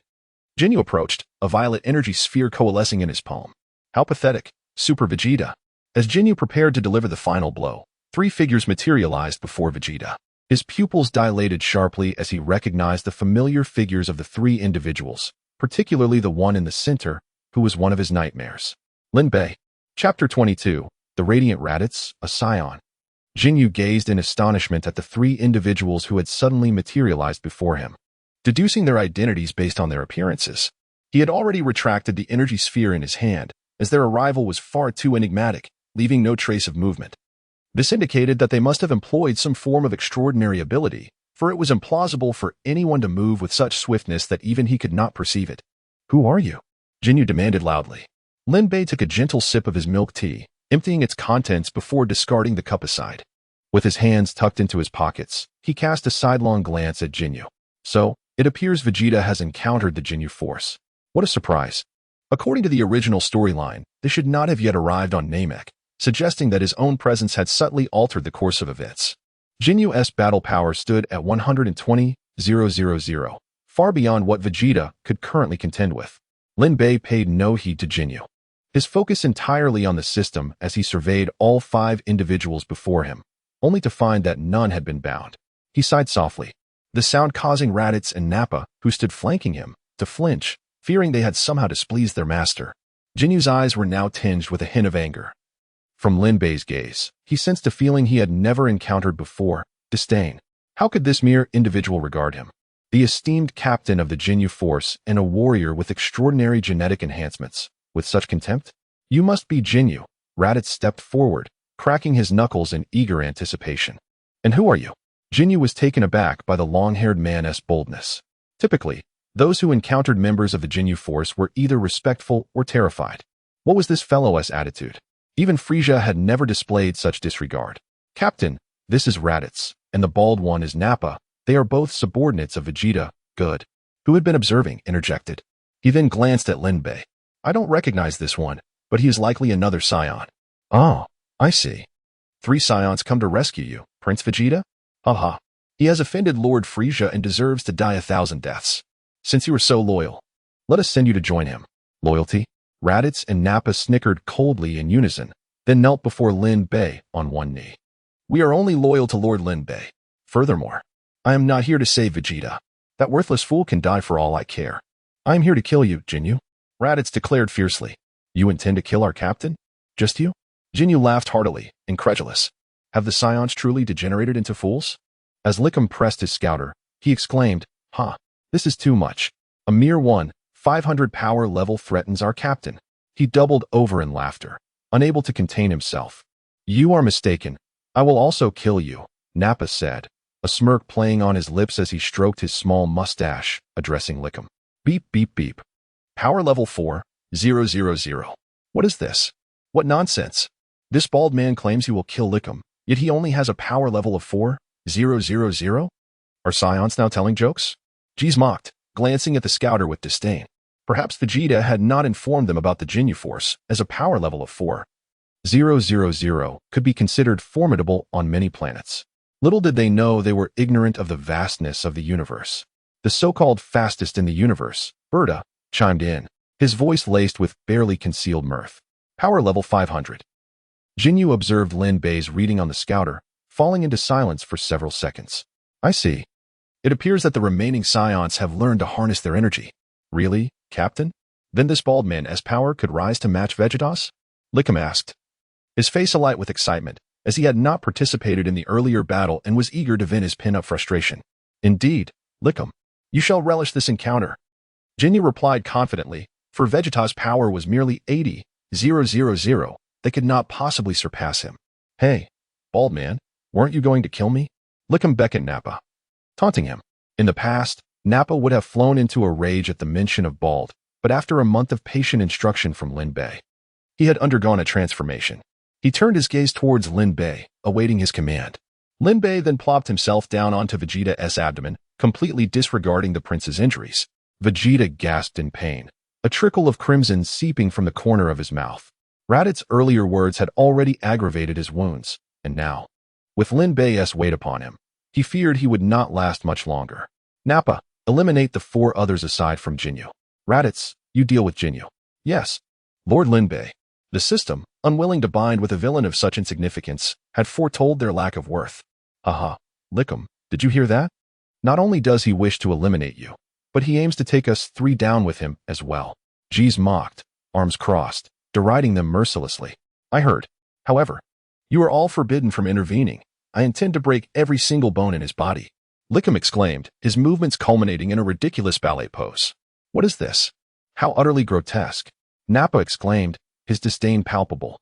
This was Lickum's signature battle stance within the Ginyu Force, and he had dedicated an entire year to perfecting it. Now, to have it ridiculed was unbearable. I've changed my mind. I will extract every bone from your body before killing you. At that moment, Raditz approached Ginyu, presenting himself as a challenger. Ginyu, placing his hands on his thighs, exuded confidence, saying, Do you know? The mighty Vegeta, lying over there, was once as self-assured as you. Yet, before my true power, he lacked even the courage to resist. Ginyu had anticipated that his words would wound Raditz, but he was met with a look of disdain instead. That worthless Vegeta is hardly my equal, Raditz retorted, extending his thumb to point at his chin. I am the Radiant Raditz. Chapter 23, The Power of Raditz and Nappa Shining Raditz? Saiyans truly enjoy embellishing their own grandeur. Should I bestow upon myself a title as well? Ginyu retorted with a hearty laugh. There's no need, for you shall soon meet your demise, Raditz proclaimed, striking a pose reminiscent of someone constipated for 50 years, veins bulging on his forehead as he began to unleash his energy. Ayahawk, an astonishing aura emanated from him, his long hair defying gravity as though caught in an alternate reality, while the ground beneath him cracked like a turtle shell. Waves of energy surged forth, snapping countless towering trees of Namek in half. Beep, beep, beep. The combat power readings on the scouter skyrocketed. Combat power, 55,000. Combat power, 65,000. Combat power, 75,000. Ginyu, though surprised, remained unfazed, reasoning that this was likely Raditz's limit. While impressive, it still paled in comparison to the might of the recently encountered Super Vegeta. Raditz's roar persisted, the terrifying winds surrounding him growing even more intense. The ground beneath him caved in, forming a bowl-like depression. How can this be? His combat power should have reached its peak. How can it still rise? This force has surpassed Vegeta's 80,000. Ginyu muttered to himself, bewildered. Vegeta, aghast, spat blood as he gazed incredulously at Raditz. How could that worthless fighter with a combat power of 1,500 possibly attain such strength? His energy surpasses mine. Vegeta's mind raced, involuntarily shifting to Lin Bei. It must be him. Could he possess a means to enhance a Saiyan's combat power? Contemplating his own situation solidified his suspicion. Are you here to kill Frieza? Vegeta inquired, attempting to piece together the puzzle. Lin Bei, his gaze unwavering on Raditz and Nappa, held a cup of milk tea that had materialized in his hand. Did I not say? I shall grant you eternal life. Furthermore, you must address me as Lord Lin Bei. With that, he pressed down heavily with his rear. Vegeta attempted to protest, but only agonized cries escaped his lips. Combat power, 100,000. Combat power, 110,000. Combat power, 120,000. Jinyu, observing the scouter's readings, suddenly went into a frenzy, clutching his head as if under the influence of a stimulant. His stability compromised as he shouted, "This is false. This is a lie. Aside from King Frieza, I am the strongest in the universe. How could anyone stand on equal footing with me?" With fury in his eyes, he assumed a martial stance, his left hand resting on his thigh while his right hand, fingers splayed, aimed at Raditz. With a ferocious roar, he unleashed a powerful purple energy blast. Boom. A colossal mushroom cloud ascended into the sky. The explosion shockwave sweeping across the entire island and capturing the attention of GIs and his companions. Combat power, 120,000. That individual's combat power matches that of our captain, an astonishing 120,000. GIs exclaimed, but then something struck him, and he looked up sharply, perplexed. Strange. There is no moon. And I remember they lack tails. What on earth is happening? Have these remaining Saiyans mutated? The most astonished among them was Goten, who recalled a previous encounter with Raditz, his quivering form still vivid in his memory. How could such a tremendous transformation occur in such a short span of time? Humph. You wretched creature. Jinyu gasped, a smirk creeping onto his lips. That last energy blast was his full strength. At such close range, Raditz could not possibly evade it. Even he could not withstand such an attack head-on. It was imperative to dodge, yet Raditz had taken it squarely. The outcome was self-evident. However, just as his smile appeared, it was abruptly cut short by a mechanical alert. Beep, beep, beep. The scouter signaled yet another increase in combat power. Ahawk. Raditz's roar persisted. The immense pressure he radiated swiftly dispersing the smoke generated by Jinyu's attack. Maintaining his previous pose, he absorbed Jinyu's full force without a scratch. Combat power, 140,000. Combat power, 150,000. Combat power, 160,000. Raditz exhaled deeply. Enveloped in a white aura, exuding a potent confidence that made him appear as a radiant young man. This cannot be. This is impossible. How could a Saiyan possess a combat power of 160,000? Vegeta, heralded as the strongest Saiyan in a century, only reached 80,000. How can this be? Jinyu, fearful, took a step back, fully aware of the scouter's accuracy. It was precisely because he understood the gravity of Raditz's power that he realized this Saiyant's strength exceeded Vegeta's by a factor of 2. Who are you? Saiyans are supposed to have tails. You cannot be a true Saiyan. You merely bear a resemblance. Jinyu, now thoroughly flustered, completely disregarded Goten's earlier words. His pride could not accept the notion that a Saiyan's combat power surpassed his own, as he viewed them merely as mindless, warlike apes. Who am I? Did I not just tell you? Raditz grinned wickedly at the panicking Jinyu. Out of kindness for your delightful expression, I shall enlighten you once more. I am the genius warrior of the Saiyans. Shining Raditz. On the other side, the attention of Raikum and the others was entirely captured by Raditz, whose combat power of 160,000 left them in shock. Damn it. We must rush to aid the captain, Gi said urgently. But as he took a step forward, an energy blast blocked his path. With a hint of frustration, he turned to Nappa. Raikum, we can no longer let you face him alone. We must resolve this swiftly and then assist the captain. Raikum nodded, though his mind was clouded with muscle. He could still discern priority. Defeat me? Humph. You should take a closer look at the numbers on the scouter, Nappa retorted, somewhat displeased. As Raditz had stolen his thunder with his earlier display. How far can a 4,000 weakling go? I have no time to play with you. Raikum scoffed, pressing the scouter. Beep, beep, beep. Upon seeing the numbers, he ripped off the scouter and crushed it in his hand. The new product was not properly tested. It malfunctioned. How could you possibly possess a combat power of 100,000? The other three were taken aback by his words and pressed their own scouters. Beep, beep, beep. How can this be? They exchanged glances, their expressions speaking volumes. Raikum, stunned, blurted out, Your scouters are malfunctioning too? GIs. Beads of cold sweat forming on his forehead, queried, Isn't the average combat power of Saiyans only 3,000? How could you possess a combat power of 100,000? Nappa, quite pleased with his expression, mimicked Raditz's gesture. With his right thumb, he pointed at his chin. Listen carefully, for I am a superior warrior among the Saiyans. The illustrious Nappa. Chapter 24. A new mission, and untold place in the original work. What's the matter, Captain Jinyu? Are you afraid of my power? Raditz inquired with a sinister grin as he advanced slowly. This time, Lin Bei was present, and unlike during their encounters on Earth, he did not conceal his strength while facing Piccolo. With a swift motion, Raditz propelled himself forward, delivering a powerful knee strike that sent Jinyu soaring into the air. The ground is too cramped. Let us battle in the skies. The relationship between Raditz and Lin Bei mirrored that of Jinyu and Frieza, and at this moment, Raditz felt compelled to showcase his prowess. Yet, he was also concerned that fighting below might interfere with Lin Bei's enjoyment of his milk tea, prompting him to relocate the battlefield to the heavens.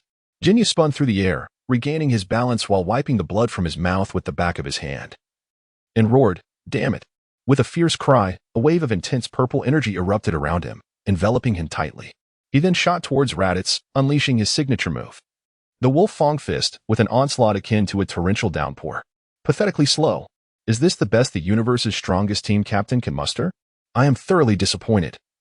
Killing you would merely tarnish my hands. Raditz taunted, delivering a swift kick that sent Jinyu flying before he darted after him. Before Jinyu could fully recover, Raditz unleashed a barrage of the Wolf Fang Fist. See, Jinyu? This is what I call an effective attack. Your previous attempt merely stirred up a bit of dust. With that, two glowing orbs shot from his hands, spiraling through the air before colliding with Jinyu. Boom. Jinyu was engulfed in smoke, his body marred with wounds. And after coughing twice, he spat out another mouthful of blood. Ha ha ha, Jinyu. The chasm between us is insurmountable. Even if I were to stand still, you could not defeat me. Upon hearing those words, Jinyu's heart leaped with joy. The Saiyan's arrogance was indeed legendary. His face contorted with rage and resentment as he bellowed. Damn Saiyan. If you dare, stand still and I will kill you with a single blow. Ha ha ha. Has the fear of death driven you to madness? Even the Super Gene Mutation Warrior is nothing exceptional. Raditz replied, crossing his arms over his chest. Very well, I shall grant you one opportunity. Witness the vast disparity between us. Jinyu smirked deviously and struck his own chest with a punch, creating a considerable wound from which purple blood flowed. He looked at Raditz with a triumphant expression. Why does this feel off? Why is he not surprised by my self-inflicted injury? Is he perhaps nearsighted? Thinking this, Jinyu moved closer and struck again, this time shattering the bone in his left shoulder, the excruciating pain causing him to grimace. Yet, Raditz's expression bore no sign of shock. Instead, his smile only widened. What is happening? Never mind, according to the Saiyan's arrogant nature, he would never evade. Jinyu's gaze turned playful as he anticipated Raditz's astonishment following the exchange. Why aren't you attacking? Very well, I shall let you use one hand. Raditz continued to mock, placing one hand behind his back. Jinyu's heart surged with excitement. His opponent's arrogance exceeded his expectations. Heh, as you wish. You shall pay for your hubris. However, as he spoke, Raditz suddenly vanished, appearing behind Jinyu. You think you can exchange blows with me? With that, he delivered a devastating punch to Jinyu's back, shattering his spine and eliciting a horrifying scream. Damn it, you said you wouldn't move. Am I a paragon of virtue? Raditz replied coolly, unfazed by Jinyu's furious remarks. At that moment, Jinyu finally comprehended why Raditz had shown no surprise when he had harmed himself earlier. It was not a matter of nearsightedness. Raditz had intentionally feigned arrogance and verbal taunts. He had been aware of Jinyu's exchange all along and remained vigilant. Otherwise, he would not have appeared behind him, completely severing Jinyu's chance. Damn it. Just then, a beam of blue light shot down from the sky, as Raditz unleashed a charged Kamehameha wave that struck Jinyu mid-air, obliterating him. Humph. Thankfully, Lin Bei had informed me of Jinyu's situation in advance. Otherwise, I could have faced unexpected peril. Almost simultaneously, the other 4 members of the Jinyu force met similar fates. Lickum had both arms brutally wrenched off by Naba, while the remaining 3 were dispatched with a single punch, their bodies riddled with gaping holes. Vegeta was left in shock, his scalp prickling. These 2, once mere subordinates he could dismiss at will, especially Raditz, who had once dared not meet his gaze, now possessed combat powers that eclipsed his own. Congratulations, host. For completing the task, cultivate Raditz and eliminate Jinyu. Host may not intervene. Reward, 500,000 battle power. New task issued, cultivate Raditz. Proceed to the Southern Galaxy Blood Red Star and eliminate the 5th-tier warriors that escaped from the Demon Realm. BBD, host may not intervene. Completion reward, 100 Senzu beans. Failure penalty. Host and system-bound villain characters will permanently lose the ability to use Senzu beans. Congratulations, host. For completing the task, cultivate Naba and eliminate Lickum. Host may not intervene. Reward, a gravity room with 1,000 times gravity. New task issued, cultivate Naba. Proceed to the Southern Galaxy Blood Red Star and eliminate the 5th-tier warriors that escaped from the Demon Realm. BBD, host may not intervene. Completion reward, a spaceship with unlimited energy, failure penalty. Little brother at half price. Considering the issue of space travel, this reward has been granted in advance. Reward, a spaceship with unlimited energy, temporary. With the simultaneous completion of 2 tasks, Lin Bei's battle power surged to 5 million. And the temporary designation of the gravity room vanished the moment the task was completed. A yellow orb appeared in his inventory, aptly named the spaceship with unlimited energy, temporary. Resembling a Dragon Ball devoid of the red star. Unbeknownst to Lin Bei, this mission entailed a connection to the demon realm, which had been scarcely mentioned in the original work. Aside from Dubra, he struggled to recall anything else. This mission for Raditz and Naba was identical, allowing them to complete it simultaneously. The term fifth-tier warrior from the demon realm stirred memories of a segment from Dragon Ball's obscure history. Chapter 25. The unwritten history of Dragon Ball. According to this fragment of history, the universe depicted in Dragon Ball is rather minuscule, encompassing merely our galaxy. It consists of 4 rivers of stars, which can be referred to as either the Milky Way or the Dragon Ball universe. The reason the narrative seldom delves into the realm of demons is that it does not belong to the Dragon Ball world at all. Eons ago, an unstable spatial conduit emerged from an unknown origin, appearing within the Dragon Ball universe, fluctuating erratically between collapse and stability. This conduit is said to originate from the so-called demon realm, a territory of invaders. Whether this realm represents a faction, a planet, or a star system remains shrouded in mystery. This historical account is fragmented and incomplete, yet it provides a delineation of the hierarchy within the demon realm. Warriors are classified into 5 tiers based on their prowess. 5th-tier warriors are the weakest, while 1st-tier warriors reign supreme. The well-known demon lord, Dubra, is merely a 3rd-tier warrior, despite his power being comparable to that of the fully formed Cell. The disparity between each tier is significant. Typically, a single strike is sufficient to eliminate a warrior of a lower tier. Thus, it can be inferred that a 2nd-tier warrior possesses strength akin to that of Majin Buu, while a 1st-tier warrior must demonstrate the capability to obliterate Majin Buu in one blow. According to Lin Bei's estimations, a 1st-tier warrior corresponds approximately to a Super Saiyan 4. The 4th-tier warriors likely align with regular Super Saiyans, while the 5th tier remains uncertain, possibly ranging from millions to hundreds of thousands in battle power. Lin Bei speculates that the overall strength of the demon realm vastly surpasses that of the Dragon Ball universe. The so-called strongest warrior beneath Frieza, Jinyu, would merely be a lowly foot soldier in the demon realm. Even Lin Bei himself, at present, is but a 4th-tier warrior. The reward for this task is secondary. The information gleaned is of utmost importance. A 5th-tier warrior who escaped the demon realm, BBT, could divulge critical insights regarding that realm. Subsequently, Lin Bei discovers a red dot on his information panel, perhaps indicating an update. As a perfectionist, he instinctively clicks on it.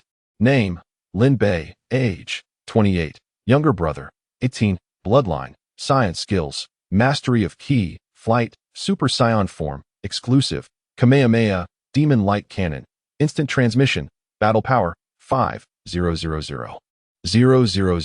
Items, Senzu beans 5, 1000x gravity chamber, temporarily infinite energy spaceship, bound villain, Raditz, status 95, battle power 160, 000, loyalty 20, bound villain, Nappa, status 95, battle power 100, 000, loyalty 80, bound villain, Vegeta, status 5, battle power 80, 000, loyalty 0, goodness. Lin Bei exclaims in astonishment. Vegeta, with his rebellious nature and lack of training on Lin Bei's part, understandably has a loyalty of 0. However, he is utterly shocked to discover that the initially tamed Raditz has a mere 20 loyalty. Such astounding acting. Lin Bei must concede that he has been deceived. It appears Goku's decision to release Raditz's tail was not solely due to his benevolence. Conversely, Nappa surprises him, despite his usual physical assaults. His loyalty is surprisingly high. Nevertheless, it matters little. As long as he remains superior to them, it equates to an unwavering loyalty of 100%. Lin Bei then retrieves the spaceship with infinite energy. With a resounding boom, it transforms into a colossal yellow sphere. This vessel is significantly larger, approximately 3 times the size of Frieza's craft. Upon entering, Lin Bei discovers it to be spacious enough to accommodate the 1000x gravity chamber for training. Furthermore, this spaceship is remarkably intelligent, capable of directly locking onto desired planets and providing precise arrival times down to the second. Lin Bei is thoroughly satisfied and subsequently stores it within the system space. Raditz and Vegeta, having witnessed such operations before, are unfazed. As for Vegeta, his status has dwindled to 2, his consciousness beginning to wane, teetering on the brink of collapse. With a swift motion, Lin Bei accurately tosses a Senzu bean into his mouth. Upon chewing and swallowing, Vegeta, in a daze, is suddenly jolted back to consciousness, exclaiming, "I have returned." He gazes in astonishment at his hands. Though his clothing is tattered, his body bears no wounds. Humph! This miracle is bestowed upon you by Lord Lin Bei. Do not hesitate to kneel and express your gratitude. Raditz strides forward, a resolute expression of unwavering loyalty etched upon his face. Lin Bei glances at Raditz, who feels a chill of apprehension, wondering if he is erred in any way. Due to the update on his system panel, Lin Bei knows that Vegeta's battle power has surged to 100,000. Truly, as one born with S cells. His previous limitations were merely a consequence of lacking Senzu beans, an extraordinary item. Each battle had been conducted with full awareness of the opponent's strength. As the prince of the Saiyans, even in dire straits, there would be those willing to sacrifice themselves for him. To battle to the brink of death only to be revived, and additionally requiring the presence of S cells, necessitates a perfect storm of conditions. S cells demand a peaceful heart for their emergence, yet the Saiyan environment is inherently one of violence and brutality, creating a profound contradiction that renders the activation of this passive ability exceedingly rare. Lin Bei produces the 1000X gravity chamber, addressing Raditz and Nappa. Continue your training while I escort Vegeta to meet Frieza, regardless of BBT's strength. Both of you must possess a battle power of at least 100,000 to fulfill this task. Yes, Lord Lin Bei. They respond without hesitation, as if Frieza were merely an ordinary individual awaiting the delivery of a package. At that moment, Vegeta seems to grasp something, a confident smile gracing his lips. I see now. You wish to join forces to defeat Frieza. Vegeta can distinctly sense a significant increase in his battle power after his revival. The confidence he lost to Raditz and Nappa has returned. Now, he believes he could easily eliminate both with a single blow. Yet, he remains uncertain about Lin Bei's power. As for Frieza, Vegeta's energy now far exceeds Frieza's, but given Frieza's ability to transform, caution is advisable. This is likely Lin Bei's rationale as well. Just as Vegeta contemplates this, a figure suddenly materializes before him with a whoosh, followed by a searing pain in his abdomen. The familiar sensation and the bitterness in his mouth leave no doubt. He has miscalculated. Teaming up? Does one truly need allies to confront a wretch like Frieza? He seeks to claim his infant carriage. Chapter 26. Could you gift me your baby carriage? In Lin Bei's perception, Frieza's energy has ceased to move, indicating that he has arrived at the Namekian village. In the original narrative, Gohan and his companions reached Namek just as Frieza was about to obtain the 6th Dragon Ball. However, due to my presence, their arrival has been expedited. At this moment, he does not possess a single Dragon Ball. I must not allow him to take any lives. Lin Bei has a premonition that Frieza will certainly be bound by the system, and his quest is likely to be eternal life, making it even more imperative that he does not kill the Namekians. With this thought, he placed his hand on Vegeta's shoulder, and with a whoosh, the two vanished without a trace. Above a certain small island, Frieza's army was stationed. Oddly enough, 20 minutes had already elapsed. Jinyu had always completed tasks ahead of schedule. So what was causing the delay this time? Perched within his baby carriage, Frieza pondered, just as he was about to locate Jinyu's position when, with a whoosh, two figures materialized before him. Vegeta? Frieza was momentarily taken aback. The manner of their appearance was exceedingly strange. Not only had his scouter provided no indication of their approach, but he also failed to detect any traces of movement, as if they had appeared out of thin air. Moreover, wasn't Vegeta being pursued by Jinyu and his team? How could he suddenly stand before him, accompanied by that oddly dressed individual who appeared to be a Saiyan as well? Villain. Frieza has been bound. Mission. Wish upon the dragon to grant Frieza eternal life. Completion reward. Exclusive skill upgrade. Failure penalty. Lifespan halved. Hint. After the exclusive skill upgrade, the host can transform into Super Saiyan 2, but requires a base power level of 6 million. Lin Bei's heart swelled with joy. Indeed, Frieza had been bound. He simultaneously comprehended two critical matters. Firstly, the base power level, 3 million, is the minimum requirement for transforming into a regular Super Saiyan, henceforth referred to as Super Saiyan 1. The requirement for transforming into Super Saiyan 2 doubles the base power level, necessitating 6 million. It is well known that the amplification of Super Saiyan 2 is double that of Super Saiyan 1, equating to a 100-fold increase. Thus, it can be inferred that the magnitude of a Saiyon's transformation amplification is closely tied to their base power level. Super Saiyan 3 provides a 4-fold increase over Super Saiyan 2, translating to a 400-fold increase, which implies a requisite base power level of 24 million. Meanwhile, Super Saiyan 4 amplifies this by 10-fold, reaching a staggering 4,000-fold increase, necessitating a base power level of 240 million. The realm of Super Saiyan 5 remains an enigma, currently beyond assessment. Secondly, the power level displayed after system binding reveals Frisia's power to be 120 million rather than the 53,000 previously thought. This indicates that once bound by the system, concealing one's true strength becomes impossible. Frisia, I never anticipated our encounter would unfold in such circumstances. Vegeta, while equally perplexed by his sudden appearance in this location, was no stranger to Lin Bei's peculiar methods. Back on Earth, Lin Bei had manifested in a similar manner. Initially thought to be a result of rapid movement, now it seemed to be a capability to teleport to a specific location. After 2 power enhancements, he surmised that a Saiyon's strength could significantly increase upon near-death recovery. Raditz and Nappa likely employed this method to amplify their combat prowess. Unfortunately, they were incomparable to him. Lin Bei must be no different. Yet this method surely has its limits. He must be currently restrained by that threshold. Once surpassed, he could undoubtedly transform into a Super Saiyan. Although Lin Bei currently outmatches him, he certainly hasn't exceeded that limit. It is only fitting that I, Vegeta, am the one to attain Super Saiyan status, not Lin Bei, a low-class warrior sent away in his youth. His strength merely stems from an accidental discovery of the Saiyan enhancement method and those miraculous beings. He will surely regret saving me in the future, Vegeta thought rebelliously. It seems you were quite eager for our encounter, Prince Vegeta. Vegeta spat in contempt. To speak frankly, I have come here today to kill you. I have long been intolerant of your haughty demeanor, and today, I shall demonstrate that we Saiyans are the mightiest race in the universe. In response to Vegeta's words, Frisia merely chuckled. Vegeta, you have inherited your father, King Vegeta's, sense of humor perfectly. He too boasted of defeating me, yet he could not withstand even a single blow from me. What was my father? Even in my childhood, my power level surpassed his. After Vegeta's declaration, he donned a cold, mocking expression. Frisia, where are your Ginyu Force members? What? A sense of foreboding washed over Frisia as he gazed at Vegeta, leading him to frantically press his scouter. Beep, beep, beep. Strange. Cannot locate. Still cannot find. How is it that on this planet, not a single life form with a power level exceeding 40,000 can be found? Could it be? He entertained a disquieting suspicion. However, it was impossible.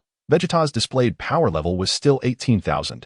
Even if he possessed a means to enhance his combat prowess, he could not have defeated all 5 members of Ginyu. Vegeta discerned Frisia's concern.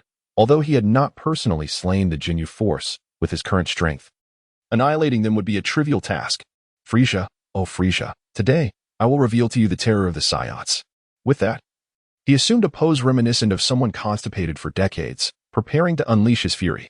At that moment, Lin Bei, who had remained inactive, suddenly appeared above Vegeta, delivering a swift kick to his face, sending him crashing into the water. Frisia paused, wondering if this individual was not an ally of Vegeta's. Why were they infighting? However, it quickly dawned on him. This was a declaration of loyalty. It seems that not all Saiyans are merely brutish fighters. There are those with a sense of practicality. Although Lin Bei's scouter reading was a mere 500.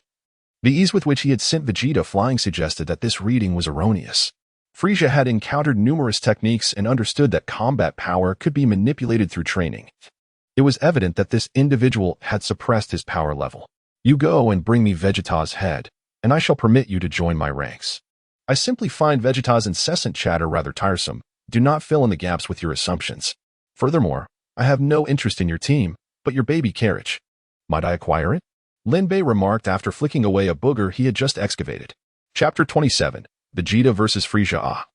How surprising it is that your appetite exceeds even that of Vegeta. This baby carriage has accompanied him for quite some time. It is more than merely a tool, but rather a symbol of status and identity. What the Saiyan truly desires is not the baby carriage itself, but his rightful position as the Emperor of the universe. Lin Bei was momentarily taken aback. He simply wished to use the baby carriage. How had his desires escalated to rivaling Vegeta's? At that moment, with a resounding thud, Vegeta, who had just been kicked into the water by Lin Bei, emerged, furiously shouting, "Lin Bei, what are you doing?" Upon hearing the name Lin Bei, Frieza fell into a brief contemplation. It seemed familiar, as if he had encountered it before. Suddenly, it struck him. This name belonged to the Saiyan from Earth, the Super Saiyan. To his astonishment, he had also arrived on Namek. So it was. Super Saiyan Lin Bei, you intend to ally with Vegeta against me, do you? Do you truly believe that by transforming into the legendary warrior, you can replace me? Dream on. Let me clarify. I, Frieza, do not fear you Saiyans. It is merely that you monkeys are difficult to manage. The very presence of Vegeta before you is a testament to that. Huh? Lin Bei was utterly bewildered. When had he ever claimed he wished to replace Frieza? He merely sought to sit in his baby carriage and engage in a friendly exchange, after all. He couldn't allow Frieza to harm the Namekians. Stop making excuses, Frieza. What you truly fear is the unfathomable potential of the Saiyans. After deducing that he would grow stronger upon reaching the brink of death, Vegeta's conviction in his statement grew even stronger. Humph, Vegeta. It appears you have completely forgotten the terror of being under my command.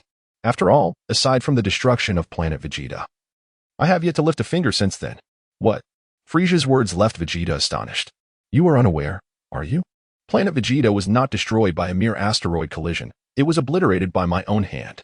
Are you pleased to hear this, my Prince Vegeta? Vegeta's face darkened with stormy clouds. After a moment, he lifted his gaze, staring intently at Frieza. What does it matter that planet Vegeta is no more? It was merely a graveyard of weaklings. What of the death of King Vegeta? He was simply a useless father. But you, who have concealed, deceived, and manipulated me for so many years. This is the true unforgivable sin. With that, he declared loudly, Lin Bei, do not interfere. I shall personally slay Frieza. Vegeta was not arrogant.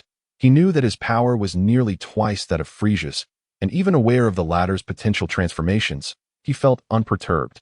Frieza placed his hands on either side of the baby carriage, a relaxed demeanor upon his face as he remarked, How daring you are, Vegeta. You should be thankful you are not wearing a scouter. After witnessing my battle power, you would surely abandon such naive thoughts. However, even with a scouter, it would be futile. Frieza gestured to the device atop his head. Not even this latest model can measure my true power. At that moment, Lin Bei interjected. Isn't it 530,000? Stop pretending. Frieza was slightly taken aback. This Lin Bei had accurately stated his battle power. However, upon seeing the scouter atop Lin Bei's head, he understood it must have been custom-made, and thus it was not surprising that it could measure such power. 530,000? This was the first time Vegeta learned of Frieza's battle power. If converted to energy levels, did that not mean his own power now exceeded 1 million? This realization brought him immense joy. Just over a month ago, his battle power had barely reached 18,000. This only solidified his belief that Saiyans were the strongest race in the universe. Frieza, do you think 530,000 is impressive? I suggest you transform quickly. Show me your true strength. At this level, killing you would sully my hands. What? Vegeta's taunts astonished Frieza. This was the first time he encountered someone who, upon learning of his battle power, displayed no fear, indeed, even looked down upon him. Had Vegeta lost his mind in battle? Did he comprehend the implications of 530,000? And how did he know I could transform? Was it from Dodoria, Zarbon, or perhaps the Ginyu Force? Yet, it mattered little. Frieza suddenly raised his right hand, a finger pointing as he unleashed a deadly beam at Vegeta. In response, Vegeta smirked, clapped his hands together, and forcefully redirected Frieza's death beam towards a deserted island. Boom! A colossal mushroom cloud erupted. The entire island instantly reduced to mere dust on Namek, leaving not a trace behind. What? Frieza finally exhibited a look of shock. Vegeta's strength surpassed all his expectations. That single gesture could have easily annihilated even Ginyu. It seemed Ginyu and the others had indeed been vanquished by him. Ha ha ha, Frieza. Now it is your turn to experience fear. Upon finishing his declaration, Vegeta began to unleash his power. Battle power at 200,000. Battle power at 250,000. Battle power at 300,000. Bang! The latest model of the scouter exploded upon reaching 300,000. However, Vegeta showed no signs of stopping, continuing to roar with unbridled ferocity. It was no wonder he remained unfazed after hearing Frieza's 530,000. He indeed possessed formidable strength. With that, Frieza emerged from the baby carriage. calmly observing the fully powered Vegeta. You should be grateful, Frieza. Had the scouter not exploded, I would have realized just how terrifying I am. However, I shall afford you a chance. Transform quickly. Killing the current you would bore me. Vegeta remained ever arrogant, proudly proclaiming, it seems you are not merely boasting. Allow me to show you what true power is. However, I must clarify, I will not transform. My transformation is merely a means to restrain my overwhelming strength. What I am about to do is to unshackle that restraint. With that, Frieza unleashed a powerful tremor, shattering his armor into countless shards. Oh, I see. You have indeed released your restraint, ha ha ha ha. Vegeta taunted. Frieza's lips curled into a disdainful smirk as he began to unleash his power. His body rapidly growing taller within mere seconds. He transformed from a diminutive figure of less than 5 feet into a towering giant over 6 feet tall. Vegeta's expression shifted to one of fear, not due to Frieza's appearance, but because of the overwhelming energy radiating from him. It surpassed Vegeta's own. While Zarbin's transformation merely augmented his battle power by around 30%, Frieza's increase was far greater than that. I am quite pleased with your current expression, Vegeta. I hope you do not perish too quickly. Chapter 28. The Guardian of Namek is me, Frieza. At this moment, Lin Bei's detector revealed Frieza's combat power had reached an astounding 1,200,000. This was unexpected. How could his energy have surged to such an extent? Vegeta, stripped of his initial confidence, now regretted allowing Frieza to transform. Vegeta, allow me to impart another piece of good news, Frieza taunted. I can still transform 2 more times. What? Vegeta's instincts told him that Frieza was not deceiving him. With a dismissive snort, Frieza ceased his banter and swiftly flew towards Vegeta, launching a barrage of powerful strikes. Vegeta, already inferior in combat power, found his resolve shaken by Frieza's words, forcing him into a defensive stance, akin to a living target. What has happened to you? My Prince Vegeta? I see none of the bravado you displayed earlier. Did you not claim you would kill me? Have I misheard? Frieza sneered, delivering a powerful knee strike to Vegeta's chin. As Vegeta staggered, Frieza seized his hair, akin to grasping a mere sandbag, raining down punches upon his face. Vegeta roared, gathering energy to launch a blast at Frieza. However, Frieza nimbly dodged, creating distance between them once more. Vegeta gasped for breath, the recent assault having inflicted significant damage, leaving him missing 2 teeth. Damn Frieza, die, he shouted, preparing to unleash his signature move. Prince's battle technique. Swish, swish, swish. Countless yellow energy spheres erupted from Vegeta's hands like a machine gun, but Frieza did not evade, allowing the spheres to collide with him, enveloping him in a cloud of smoke. Vegeta soared above Frieza's head, positioning his palms together, adopting the stance for his ultimate attack. Frieza, if you evade this move, Namek will be obliterated, and your dreams of the Dragon Balls will shatter. If you have the courage, receive it and see. Vegeta understood that Frieza, unable to gauge the magnitude of his power, would find it impossible to withstand the ultimate flash given Frieza's combat prowess. However, this technique required a brief moment to charge. And should Frieza attack during this time, it would spell doom for him. Yet, Frieza's arrogance mirrored that of the Saiyans. This was Vegeta's only glimmer of hope. If the strike connected, Frieza would perish and Namek would survive. If he dodged, they would all perish together. Is this a verbal provocation? Indeed, it suits your character. With that, Frieza crossed his arms over his chest, a smirk plastered across his face. But do not misunderstand. I am not falling for your tricks. I merely wish for you to comprehend the disparity in our power. Vegeta remained undeterred, a cold smirk crossing his lips. He had won this gamble. A terrifying energy coalesced in his palms, veins bulging on his forehead, beads of sweat trickling down his cheeks. He clenched his jaw, focused on controlling this power without any distractions. Were it not for Frieza's diminutive stature, such an attack would be impossible to land. Charging took time, and any slight movement from Frieza would render it nearly impossible to aim. Prepare to meet your end, Frieza. Behold my ultimate flash, Vegeta bellowed, directing the energy downward with fervor. As the ultimate flash approached Frieza, he finally felt the magnitude of its power. Oh no! He raised his hands to withstand the force. A direct hit would mean annihilation. Aya! Vegeta screamed, pushing his power to its absolute limit. This is bad. I can't hold on. As he felt the overwhelming energy and his body being pressed down, Frieza seemed to reach a decision, while Frieza and Vegeta clashed. Lin Bei had swiftly arrived at the baby carriage, effortlessly dispatching any lowly soldiers attempting to obstruct him with a single energy blast. These soldiers were a liability. Should they inadvertently harm a Namekian, it would be disastrous. Presently, Lin Bei sat comfortably in the baby carriage, legs crossed, sipping on a cup of milk tea, silently observing the duel. He was not as petite as Frieza, making it impossible for him to fit entirely within it. Remarkably, the sensation was quite pleasant. It was indeed Frieza's exclusive vehicle. As the battle reached a fever pitch, Lin Bei recognized that Frieza could transform during combat, sealing Vegeta's fate. Yet, this was fortuitous. Vegeta thrived under adversity, and he was far too reckless. He deserved a thorough beating. It's about to begin. The detector indicated that Frieza's combat power had surpassed 1,500,000, signifying his transition towards a more monstrous form. Turn into cosmic dust, Frieza. Vegeta, fueled by an inexplicable surge of energy, infused even more power into his ultimate flash. I never imagined that after destroying so many planets, today I would find myself defending one. Frieza was on the verge of being overwhelmed by the ultimate flash's power, which threatened to push him down towards a small island. Upon contact, it would lead to uncontrollable devastation. I, Frieza, shall be the one to obtain the Dragon Balls and achieve eternal life. Not you, Vegeta. Namek shall be safeguarded by none other than me. With a triumphant laugh, Frieza forcefully pushed the entirety of Vegeta's concentrated energy towards outer space. How could this be? Vegeta gasped, watching the ultimate flash streak through the atmosphere like a meteor, exhaustion etched across his features. This last strike had nearly drained him of all his strength. His energy, could it be? Suddenly, Frieza materialized before him, seemingly to validate Vegeta's ominous speculation. This energy, in this speed, I didn't even see him move. Ha ha ha, you appear to be quite frightened now, Vegeta. Monster, Vegeta stammered. Frieza had not lied. He truly could transform again.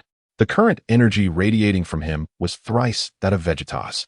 In terms of combat power, that amounted to 3 million. Moreover, he still had one more transformation.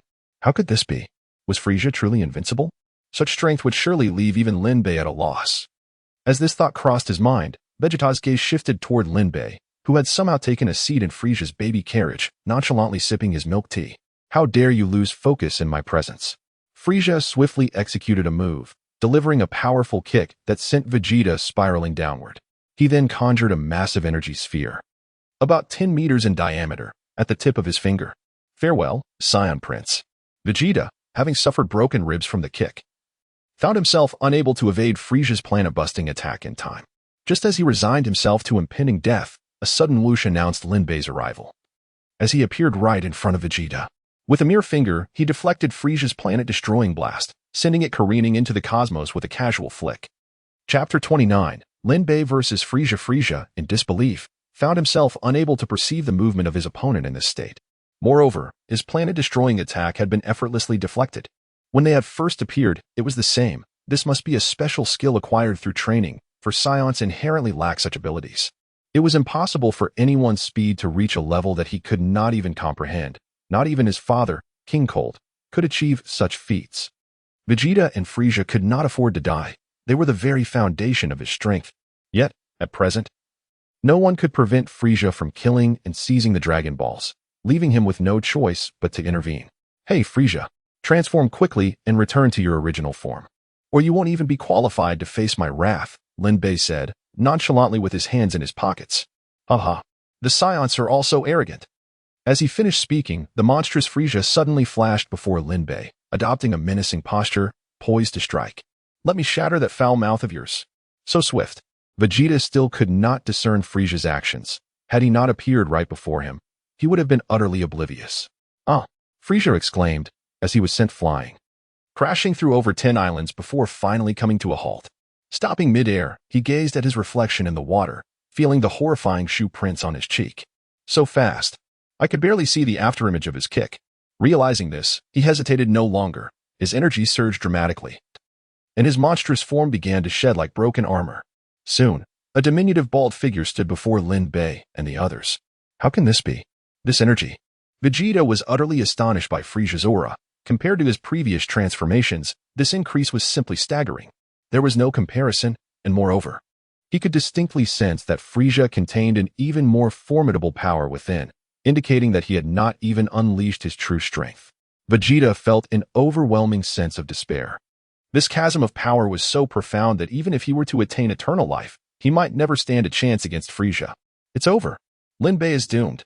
Though he yearned for Lin Bei's demise, it must be at his own hands. All right, this is my original form. Let me offer you a warning. The current me is worlds apart from my previous form. What you call transformations are merely measures to seal this power, Frieza stated calmly. Having unsealed his strength for the third time, only behind his father, King Cold, and his brother, Cooler. On Lin Bei's scouter, Frieza's battle power registered at 12 million, indicating that he was currently only utilizing 10% of his strength. Yet even so, this was a fourfold increase over his previous form. No wonder he boasted of his overwhelming power. In a gravity chamber with 1,000-fold gravity, Raditz and Nappa were engaged in a sparring match at a gravity level of 100 G. Even in such immense gravitational conditions, they managed to move at speeds imperceptible to the naked eye. The air was filled with the sounds of explosive impacts as their punches clashed. Such an immense aura. Is that Frieza? Nappa suddenly paused, remarking on the overwhelming energy that could be felt from any corner of Namek. Even those untrained in Ki could sense a faint oppressive force surrounding them. Could this truly be the power of the Cosmic Emperor? It seems Lord Lin Bei has engaged Frieza. Raditz also ceased his training, closing his eyes to keenly sense the fluctuations of energy in the battlefield alongside Nappa. They had previously sensed Vegeta's far superior power, but Lin Bei had briefly mentioned the S-cells to them, so they were not entirely shocked. Can Lord Lin Bei prevail? This energy is simply. Nappa's loyalty wavered at 80, and concern crept in. Rest easy, Nappa. Lord Lin Bei is the legendary Super Saiyan. He is invincible. No one can surpass him, Raditz proclaimed, though inwardly he harbored doubts. He had witnessed Lin Bei transform into a Super Saiyan, yet at that time, he had not grasped the nuances of Ki, rendering him unable to gauge Lin Bei's true strength. Lin Bei often indulged in leisure. Only he truly knew the extent of his hidden power. Frieza was likely in a similar position. It was difficult to ascertain who was stronger, but Raditz leaned toward Frieza. Given that even this fraction of his energy was terrifying, merely the tip of the iceberg. In response to Raditz's unwavering gaze, Nappa slapped himself twice in exasperation. How could I doubt Lord Lin Bei? He then raised his hand, shouting, "Long live Lord Lin Bei!" On North Kai's planet. The short and stout North Kai was using his antennas to broadcast the situation on Namek. How dreadful. Truly terrifying. This monster Frieza, that scion named Lin Bei, is doomed. After musing for a moment, his antennas perked up. Goku. Can you hear me, Goku? Hurry back. Do not approach Namek. It is perilous. Eh, is that you, Lord Kai? Goku replied, momentarily taken aback. What is happening on Namek? Lord Kai? The one who taught you martial arts? Goku nodded at Bulma's inquiry. Yes, indeed, Lord Kai. The ship's fuel cannot take us back to Earth, so we must land on Namek. Bulma mimicked Goku, looking towards the air.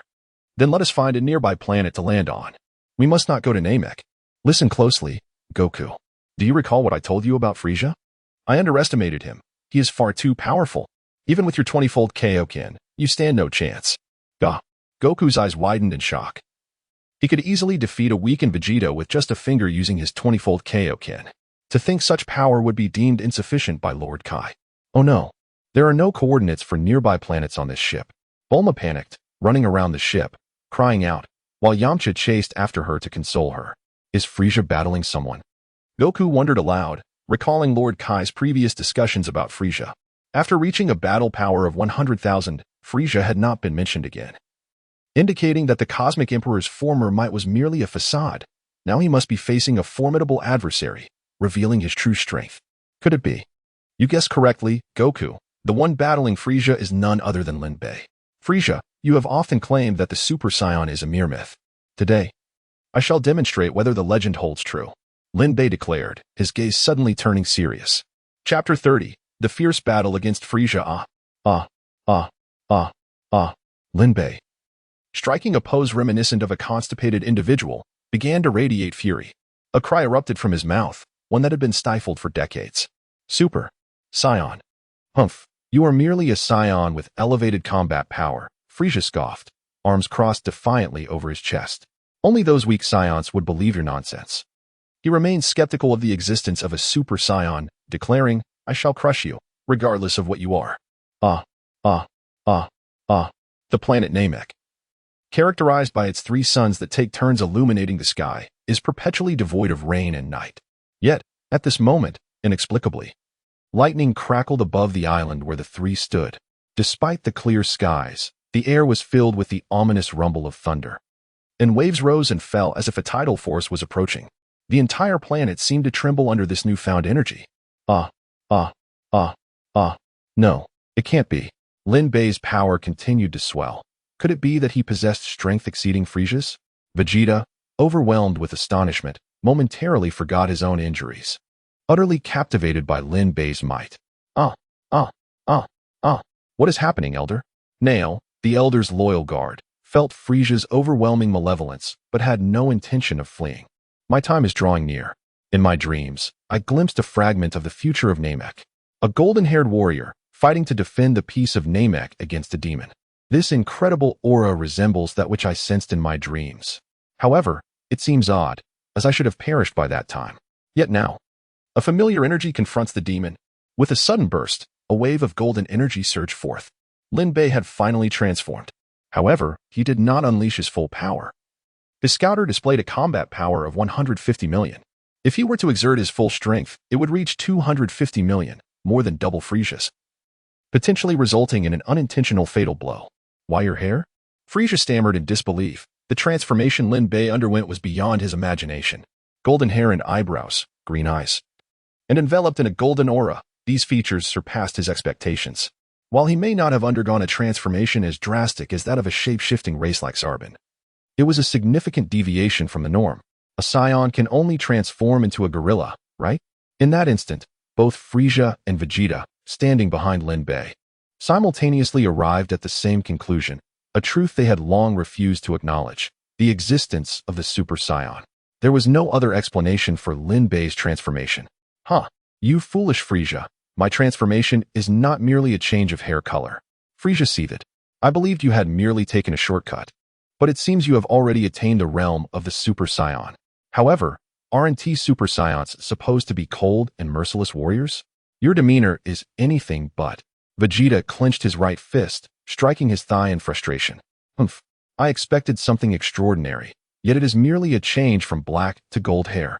What difference does it make aside from a paler complexion? Watch closely, Vegeta. Today, before your very eyes, I shall personally obliterate the ultimate warrior, said to appear once every millennium among the Saiyans. Frisia exclaimed, his lips curling into a smirk that even AK could not suppress.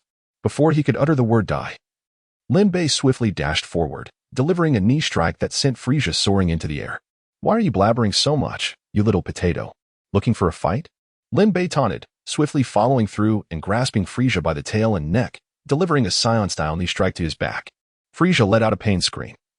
Lin Bei's speed and strength exceeded anything he had anticipated. With a powerful swing, he hurled Frisia toward the uninhabited island below, his body crashing into the ground like a cannonball. Boom. A burst of purple light erupted from the wreckage, and Frisia spat out blood. He bore numerous injuries, but they were not severe. Lin Bei had restrained his strength. Otherwise, such a sequence of attacks would have nearly claimed Frisia's life. Humph, it appears you were not exaggerating. Your strikes do hurt. This is the first time I have been injured by someone other than my father or brother. But as long as I unleash 20 of my power, I can, with 30 of my power, I can, with 40 of my power, I can, with 50 of my power, I can, hey. With 60 of my power, I can, ugh. With 70 of my power, I can, yeah. With 80 of my power, I can, la. With 90 of my power, I can, so. With 100 of my power, I can reduce you to cosmic dust. Impossible. How can this be? I am the universe's emperor, Frisia. I have unleashed 100 of my combat power, yet I am still no match for him. Not only am I at a disadvantage, but I am also being utterly humiliated. At that moment, Frisia's body bore no unscathed skin, his face resembling a swollen mess. In the face of Lin Bei, he felt an overwhelming sense of invincibility akin to that of his father, King Cold, and his brother, Cooler. Even if he is a Super Saiyan, his power should not surpass that of our Frost Demon race. We, the Frost Demons, are the strongest beings in the universe. You foolish Frisia. The power of a Super Saiyan is beyond your comprehension, Lin Bei declared. Listen well, during my time on Namek, you must remain by my side and obey my commands. If you comply, I shall grant you eternal life. If not, I shall send you straight to hell. Chapter 31. What curiosities lie within the elixir 2.5 minutes prior, aboard Frisia's spacecraft, non-combat personnel had not joined the main force in their expedition. Two avian-headed beings with crimson plumage were busily engaged in a flurry of activity at their console. "Is Lord Frieza engaged in combat?"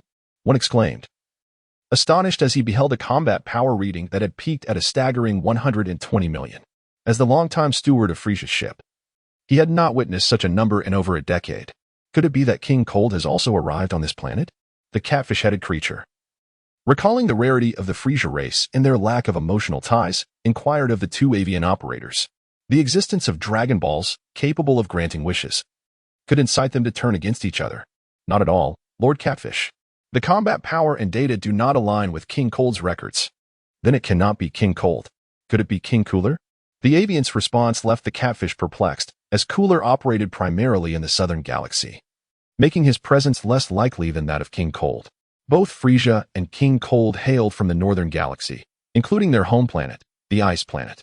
It's not Cooler either. The data simply does not match. According to our records, King Cold's maximum combat power is 170 million, while Cooler is slightly lower at 150 million. However, the entity battling Lord Frieza possesses a peak power of 180 million. What? The catfish's astonishment was palpable. Could it be a new member of the Frieza race? After all, what other beings in the universe could possess such formidable strength? "Help me. Attain eternal life?" Frieza questioned, almost incredulously, as he repeated Lin Bei's request. "Indeed, do not doubt your ears, even if they resemble headphones," Lin Bei declared, his hands pocketed, his golden aura dissipated, yet his hair retained its golden hue, allowing him to be perpetually battle-ready against any sudden assault from Frieza. "Allow me to be frank. I wish to grant both you and Vegeta your respective desires, eternal life." "What?" Vegeta was equally taken aback, unable to fathom that Lin Bei's words on Earth, as well as during their encounter with the Ginyu Force, were uttered with sincerity. "You wish to help us achieve eternal life? Can the Dragon Balls grant multiple wishes? And what benefit do you derive from this?" Frieza was momentarily bewildered. Lin Bei's combat power far surpassed his own. If the former desired, he could easily eliminate Frieza without pretense. There was no need for deception. Yet if his claims were true, they were utterly outrageous. "The Dragon of Namek can grant 3 wishes," Lin Bei elaborated, pausing as he realized that neither of them had even encountered a Dragon Ball, let alone the dragon itself. "Once all 7 Dragon Balls are gathered, the dragon can be summoned, allowing you to articulate your wishes. However, the Namekian dragon has certain linguistic barriers. It requires summoning in their native dialect, including the articulation of wishes." With a serious demeanor, Lin Bei fixed his gaze upon the two. "Should you harm any Namekians, do not expect your wishes to be fulfilled. They would rather perish than assist you." Frieza and Vegeta exchanged glances, their expressions unchanged, yet each felt a jolt of surprise. They had indeed considered using force, perhaps even lethal means, to acquire the Dragon Balls, as had been their practice throughout their histories. After all, matters of reason were settled not through words, but through the might of combat. "And what of you? What is your wish? Is it also for eternal life?" Vegeta inquired gravely. While Lin Bei's desire to assist him had some justification, aiding Frieza in achieving eternal life seemed utterly nonsensical. Before he could finish, he felt a chilling gaze bore down upon him. "Do you think you are worthy to know my wish? And how many times must I remind you, Vegeta? You are to refer to me as Lord Lin Bei, not merely you." Vegeta recoiled slightly, gritting his teeth, forcing himself to respond, as the Prince of all Saiyans. "How could I possibly?" His words were abruptly cut off with a resounding thud as Lin Bei's foot pressed his head into the ground. "The Prince of Saiyans? Is that an esteemed title? Does it come with a salary? Benefits? Do you believe I won't reduce you to mere dust in Namek if provoked?" Lin Bei continued to apply pressure mercilessly, causing Vegeta to cough up blood. "Damn it. I, Vegeta, will not." Another cry of anguish escaped him as Lin Bei, uninterested in his complaints, delivered further blows. "What was that? I didn't catch it," Lin Bei pressed. "I misspoke. Lord Lin Bei. I shall remember next time." Vegeta managed to utter, grappling with his indignation while recognizing the necessity of power to support his pride. As further pressure threatened his very existence, he muttered, "Prepare yourself, Lin Bei. I shall not forget this humiliation." Such a lack of comprehension, akin to Raditz, Lin Bei scoffed, releasing Vegeta and tossing him a Senzu bean. His gaze then shifted to Frieza, causing the latter's heart to race in trepidation. "I, Frieza, shall dutifully adhere to Lord Lin Bei's commands, and will not harm a single Namekian." Lin Bei nodded approvingly. "Excellent. Truly, a former cosmic sovereign demonstrates considerable understanding." Frieza was momentarily at a loss, unable to discern whether he was being praised or derided, and could only awkwardly nod in response. Lin Bei then instructed Frieza on the manipulation of energy. The Namekians possessed the ability to sense energy, and the malevolent auras of Frieza and Vegeta would repel the kind-hearted Namekians. Thus, they must conceal their energy entirely, reducing their combat power to zero. Fortunately, they were unknown in this timeline, having intercepted the events before encountering the Namekians. As he calculated the time elapsed since arriving on Namek, approximately 3 hours, Lin Bei concluded that if all went smoothly, he might evade an encounter with Goku and the others. He remained unconcerned, knowing Goku and his companions could linger on Namek for a year, awaiting the cooldown period for the Dragon Balls. Yet he pondered, without Frieza and Krillin as pivotal elements, could he still transform into a Super Saiyan? If unable, would he be forced to lead a cadre of antagonists to safeguard Earth's tranquility when the androids emerged? Frieza, displaying remarkable aptitude, had grasped the fundamentals of energy manipulation within a mere 2.5 minutes. While not yet proficient, he could manage to suppress his energy, a trivial task for one of his caliber. At this moment, Lin Bei sat comfortably, fingers pressed against his forehead, seeking the energy signatures of the Namekians. Frieza remained expressionless, indifferent to the fate of the lowly soldiers aboard his ship. To him, they were akin to slaves, expendable at will. Though uncertain of Lin Bei's true intentions, he resolved to bide his time, awaiting an opportunity to exact his vengeance upon him. I've sensed it. There are a total of 8 locations exhibiting gaseous reactions. Among them, one gas, although seemingly diminutive, harbors an energy far surpassing that of the other Namekians. This must be Nail, the most formidable warrior of Namek, whose combat power reaches an astonishing 42,000, serving as the personal guardian of the Grand Elder. As for the remaining 7 locations, they are the villages possessing the Dragon Balls. Contemplating this, Lin Bei placed his hands upon the shoulders of the 2 individuals, and with a swift motion, their figures vanished from the spot. Chapter 32, The Fulfillment of Wishes in an Instant. The scene before them transformed as if transitioning through a cinematic lens, shifting from the ocean's expanse and a small island to a quaint village bustling with children. Rows of white cottages, their materials unknown, lined the landscape, while a group of green-skinned Namekians appeared before the trio. This was Frieza's first experience with instant transmission, leaving him momentarily astonished. Simultaneously, a certain scheme of his was quietly extinguished. Originally, he had planned to destroy this planet if he could not attain eternal life, believing that no matter how powerful a Super Saiyan might be, their existence in the universe would be limited by their race. However, Lin Bei's use of instant transmission thwarted his intentions, for though he was uncertain of the range of this ability, it was undoubtedly sufficient to prevent him from wreaking havoc on Namek. Greetings, I am Lin Bei, and this is Vegeta. We are Saiyans, akin to your peaceful Namekian race. Lin Bei introduced, gesturing to the diminutive Frieza, whom he described as a renowned philanthropist in the cosmos. We have come to request the use of your Dragon Balls. Upon finishing his introduction, Lin Bei produced an assortment of toys from his system space, offering them to a Namekian child who appeared somewhat apprehensive. As Namekians thrived on sunlight and dew, he refrained from presenting earthly delicacies.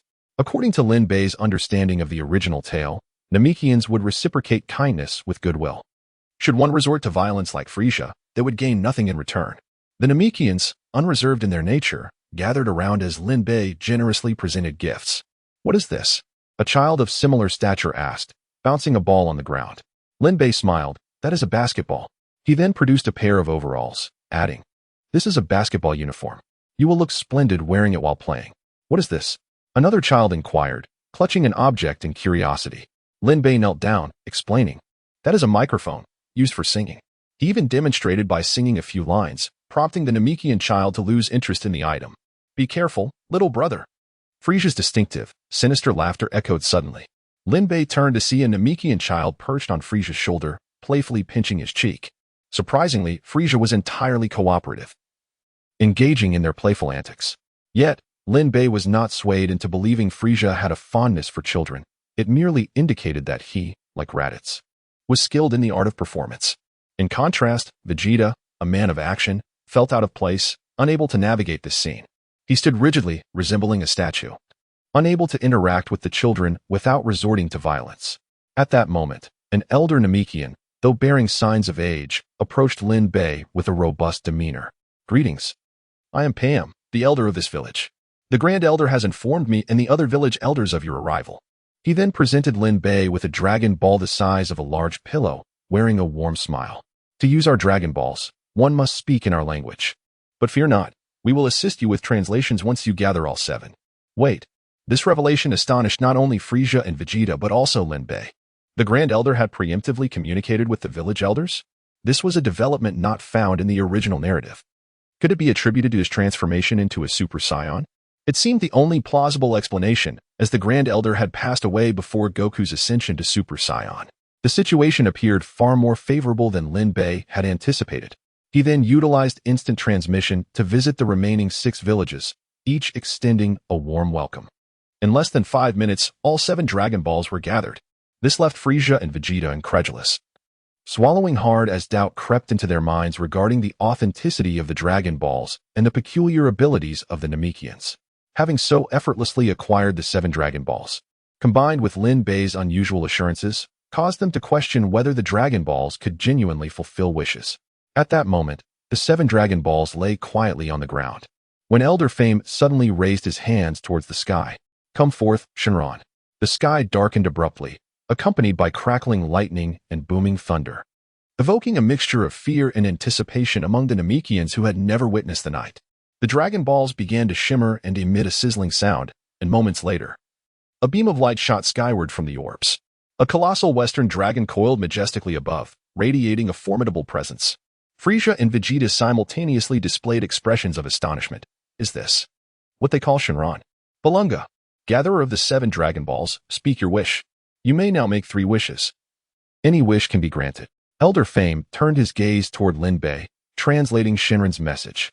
Lin Bei, in response, pointed at Vegeta and declared, grant this individual, known as Vegeta, eternal life. What?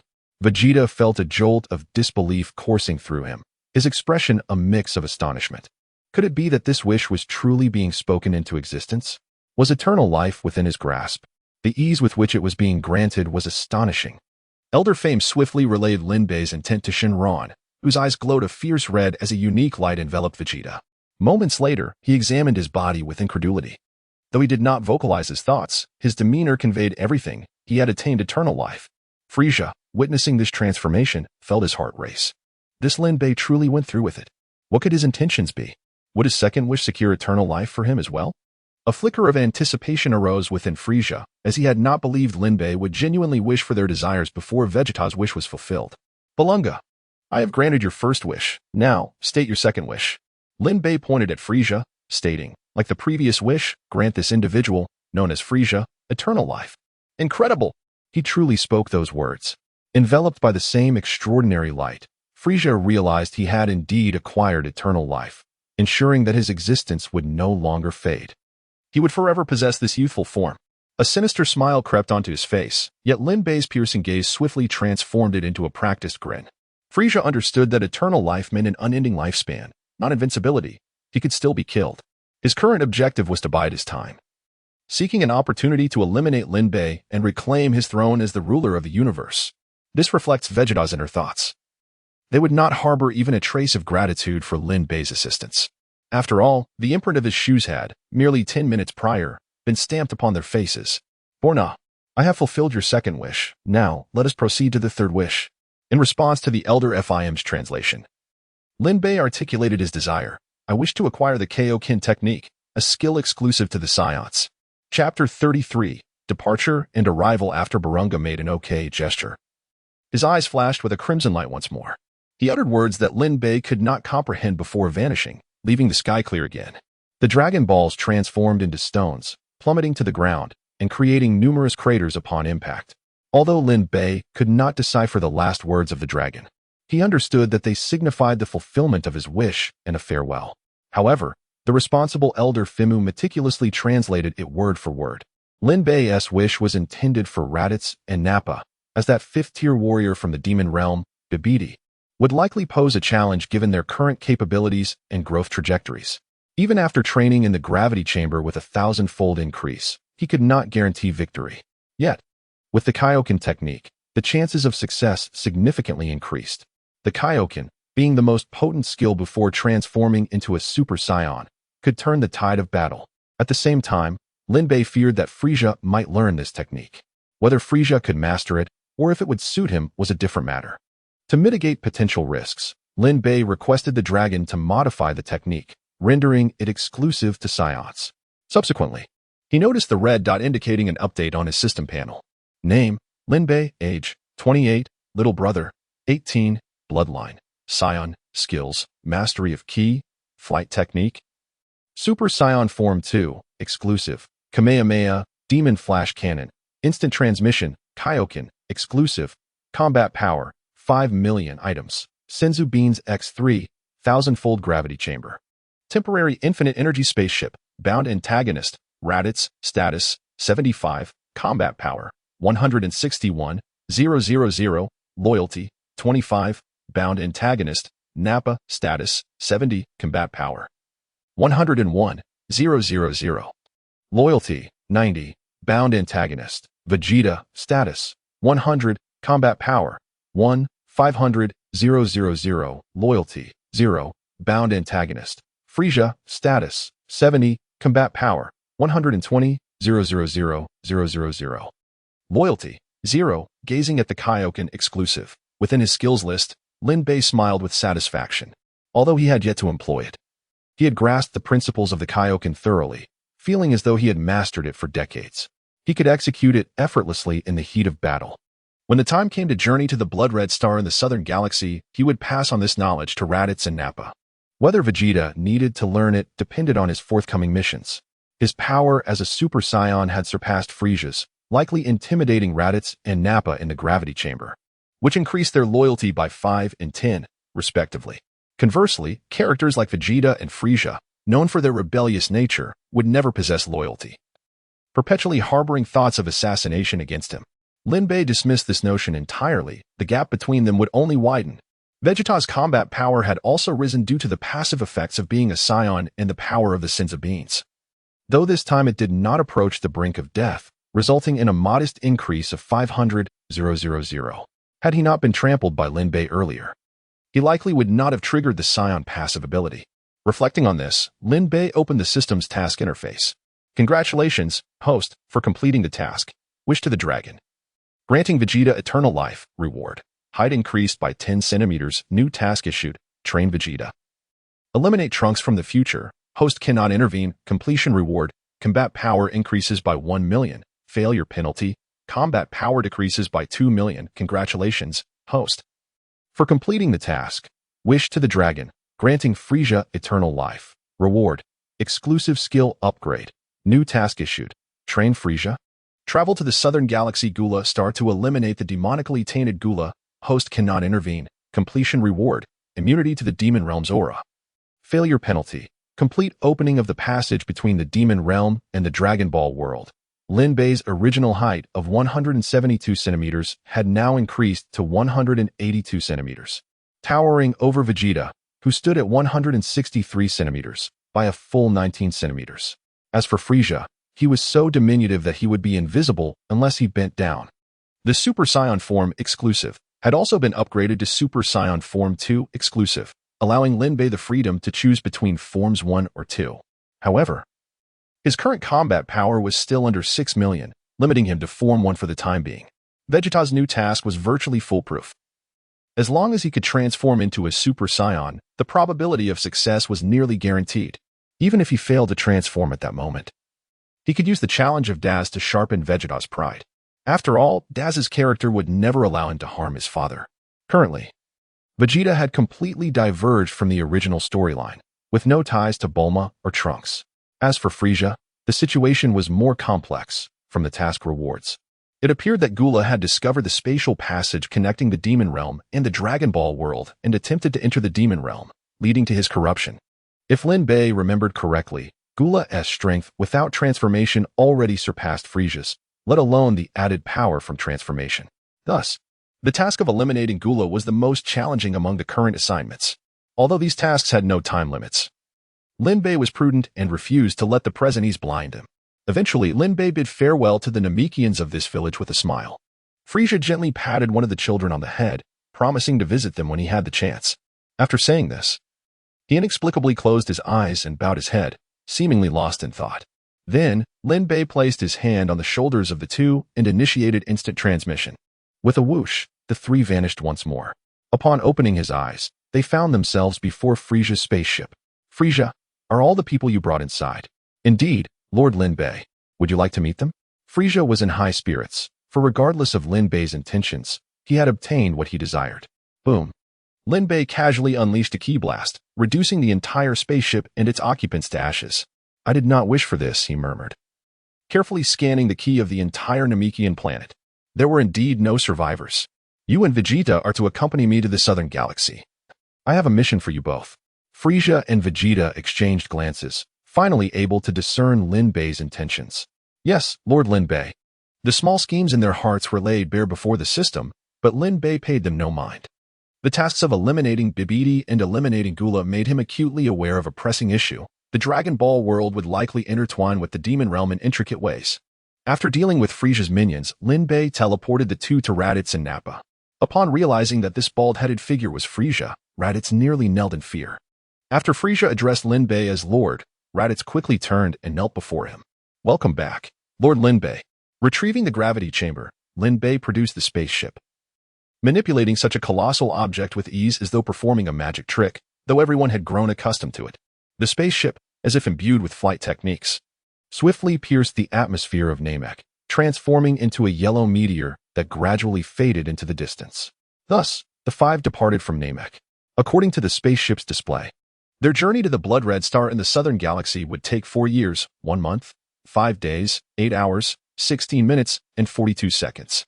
During this period, the 5 individuals were engaged in rigorous training within the ship's gravity chamber, which exerted a 1,000-fold gravitational force. After a year and a half, Vegeta would be transported back to Earth by Lin Bei, using instantaneous movement to confront Trunks. Just 3 minutes after Lin Bei and the others departed, a spaceship, characterized by the architectural style of Namek, gently descended.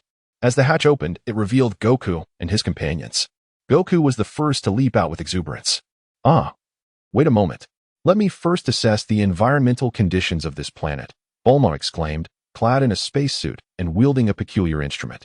Goku, seemingly oblivious, concentrated on sensing the planet's energy. Indeed, as the Great King had indicated, Lin Bei and Frisia had already left. While it was regrettable not to engage with them in battle, the primary purpose of this journey was to acquire the Dragon Balls. Upon sensing a distinctive energy, he pointed in a specific direction and addressed Bulma and Yamcha. I shall investigate that way. Without waiting for their response, he soared into the sky, muttering to himself, Father, I will certainly bring you back to life, Gohan. Meanwhile, on a distant planet in the cosmos, within a spaceship strikingly similar to Frisia's, a tall extraterrestrial being with pointed horns savored a glass of red wine. This individual was none other than Frisia's father, King Cold. Suddenly, he paused, a mysterious message surfacing in his mind. Is this a transmission from Frisia? Destruction. Namek. Chapter 34. The emergence of the demon. The Ice Demon clan possesses abilities akin to those of the Namekians, particularly the capacity for telepathic communication among their kin.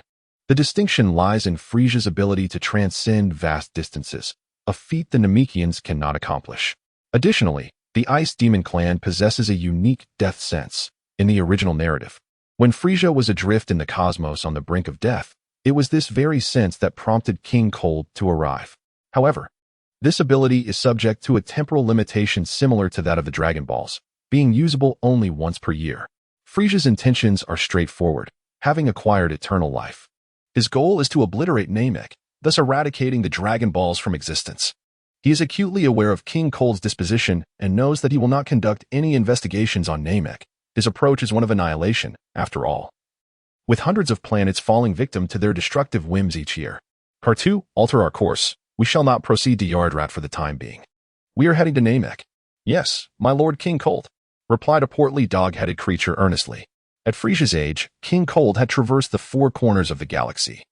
Yet he never encountered a rival worthy of his prowess. Thus, he returned to the ice planet of the northern galaxy, wholly uninterested in Frisia's planetary dealings. His sole passion lies in the sheer act of planet destruction. Hey, Goku. Oh, same old, Bulma complained, retracting her spacesuit and the device in her hand into the universal adhesive, promptly leaping onto Yamcha's back and pointing towards the direction Goku had vanished. Hurry. We must catch up. I fear he may stir up trouble in this unfamiliar territory. She added with a chuckle, haha, it's my first time visiting another planet. I must explore thoroughly. The latter statement was the genuine sentiment, Yamcha mused, wiping the cold sweat from his forehead. Whoosh. Goku was enveloped in a billowing white aura. The forceful winds cleaving the ocean surface below into symmetrical waves. Soon, he arrived before a structure reminiscent of their spacecraft. Aware that an individual with a unique aura resided within. As Goku prepared to enter, he heard the sound of footsteps approaching, and a green-skinned young Namekian stood before him. Lin Bei. As soon as Goku uttered the name, he realized his mistake. Piccolo had perished, and this was merely a fellow Namekian resembling him. You've made an error. My name is Nail, not Piccolo, the Namekian replied. Goku awkwardly scratched his head. Indeed, your visage appears even more fearsome than that fellow. Nail paused for a moment. You possess a sense of humor. Haha, the King Kai often remarks the same. An awkward silence enveloped the scene until Yamcha and Bulma arrived. Goku, we three are a team. We must act in unison. Why do you always do this? Bulma exclaimed, jumping off Yamcha's back, pointing a finger at Goku. Having grown accustomed to Bulma's demeanor, Goku could only rub the back of his head sheepishly. My apologies, Bulma. He then introduced Nail. This is Nail, a kin of Piccolo. Bulma suddenly halted, her mind conjuring unsettling images, muttering, so, this planet is entirely populated by the Demon King Piccolo. Goku chuckled. In a way, your assertion holds some truth. Bulma was not a warrior and had not trained alongside them. She had merely heard that Piccolo had reformed. Yet the lingering fear from past encounters remained deeply etched in her heart, making acceptance a gradual process. Goku then turned his serious gaze towards the stoic Nail. There is a peculiar aura within the house, distinctly different from those of all Namekians. May I meet him? That is not permitted. The individual within is the Grand Elder of Namek. Even among our kin, one cannot simply request an audience, let alone you, an outsider. Nail's refusal was resolute, leaving no room for negotiation. Oh, I see. Goku was not one to dwell on his disappointment, preparing to inquire about the Dragon Balls instead. Just as he was about to speak, a venerable voice emanated from within the house. Let them in. Nail hesitated momentarily, wrestling with his internal conflict before finally nodding. Follow me. Under Nail's guidance, the trio entered the house and were taken aback upon encountering the Grand Elder. The size of this Namekian exceeded their wildest imaginations. Though Goku and his companions had seen only a handful of Namekians, from Kami to Piccolo, even the ancient Piccolo and his offspring, all were roughly of adult stature. However, given the Grand Elder's esteemed position, some deviation in size was understandable. Greetings, Grand Elder. They chorused. You are. Come here, child. Let me examine you closely. The Grand Elder displayed a look of surprise upon seeing Goku, beckoning him closer. Goku felt the benevolence emanating from the Namekian and approached without hesitation. The Grand Elder placed his hand upon Goku's head, perceiving his life experiences and recognizing him as a good-hearted individual. What is this? His face. It resembles the golden-haired warrior I beheld in my dreams. But the aura of evil has dissipated. Wait a moment. I found it peculiar. The visions in my dreams should have been events occurring after my demise. How could they come to pass prematurely? If the prophetic dreams hold truth, then it indicates there exists another demon. Cough cough. Goku, the Dragon Balls have just been utilized. You must remain on Namek for a year before you can use them again. From the vision, he discerned Goku's enmity with Lin Bei, however. The Grand Elder refrained from mentioning Lin Bei, recognizing that he had vanquished one demon and could be considered a friend of Namek. At that moment, the Grand Elder comprehended why the previous aura bore resemblance to the golden-haired warrior in his dreams. It was because they were both Super Saiyans. Goku, upon hearing he would need to wait a year, felt no sense of despair. After all, Gohan could spend a year training with King Kai. Suddenly, Goku sensed an immense surge of energy within himself, startling him as he examined his body. The Grand Elder smiled kindly. Fear not, child. I have unlocked a portion of your potential. However, your potential is vast, and I could only unveil a fraction of it. Moreover, I detected a virus within you. But I have already eradicated it. Is that so? Thank you. This power is extraordinary. If I were to combine this strength with a 20-fold Kaioken. At that moment, Goku felt a twinge of trepidation regarding his newfound strength. Yamcha, witnessing this, felt a pang of envy and excitedly spoke. Grand Elder, could you also help me unlock my potential? The Elder chuckled and nodded, placing his hand on Yamcha's head. Quite impressive. On your planet, you are indeed formidable. Yamcha beamed at the Elder's praise, unable to suppress a joyous exclamation. He soon felt his own energy multiply several times over. And what of me, Grand Elder? Do I possess potential worth unlocking? Bulma inquired curiously. Despite not being a fighter, any enhancement would be beneficial. As a blossoming young woman, she was susceptible to danger. The Grand Elder placed his hand upon Bulma's head, pausing for several seconds before shaking his head. You possess no combat potential to be unlocked.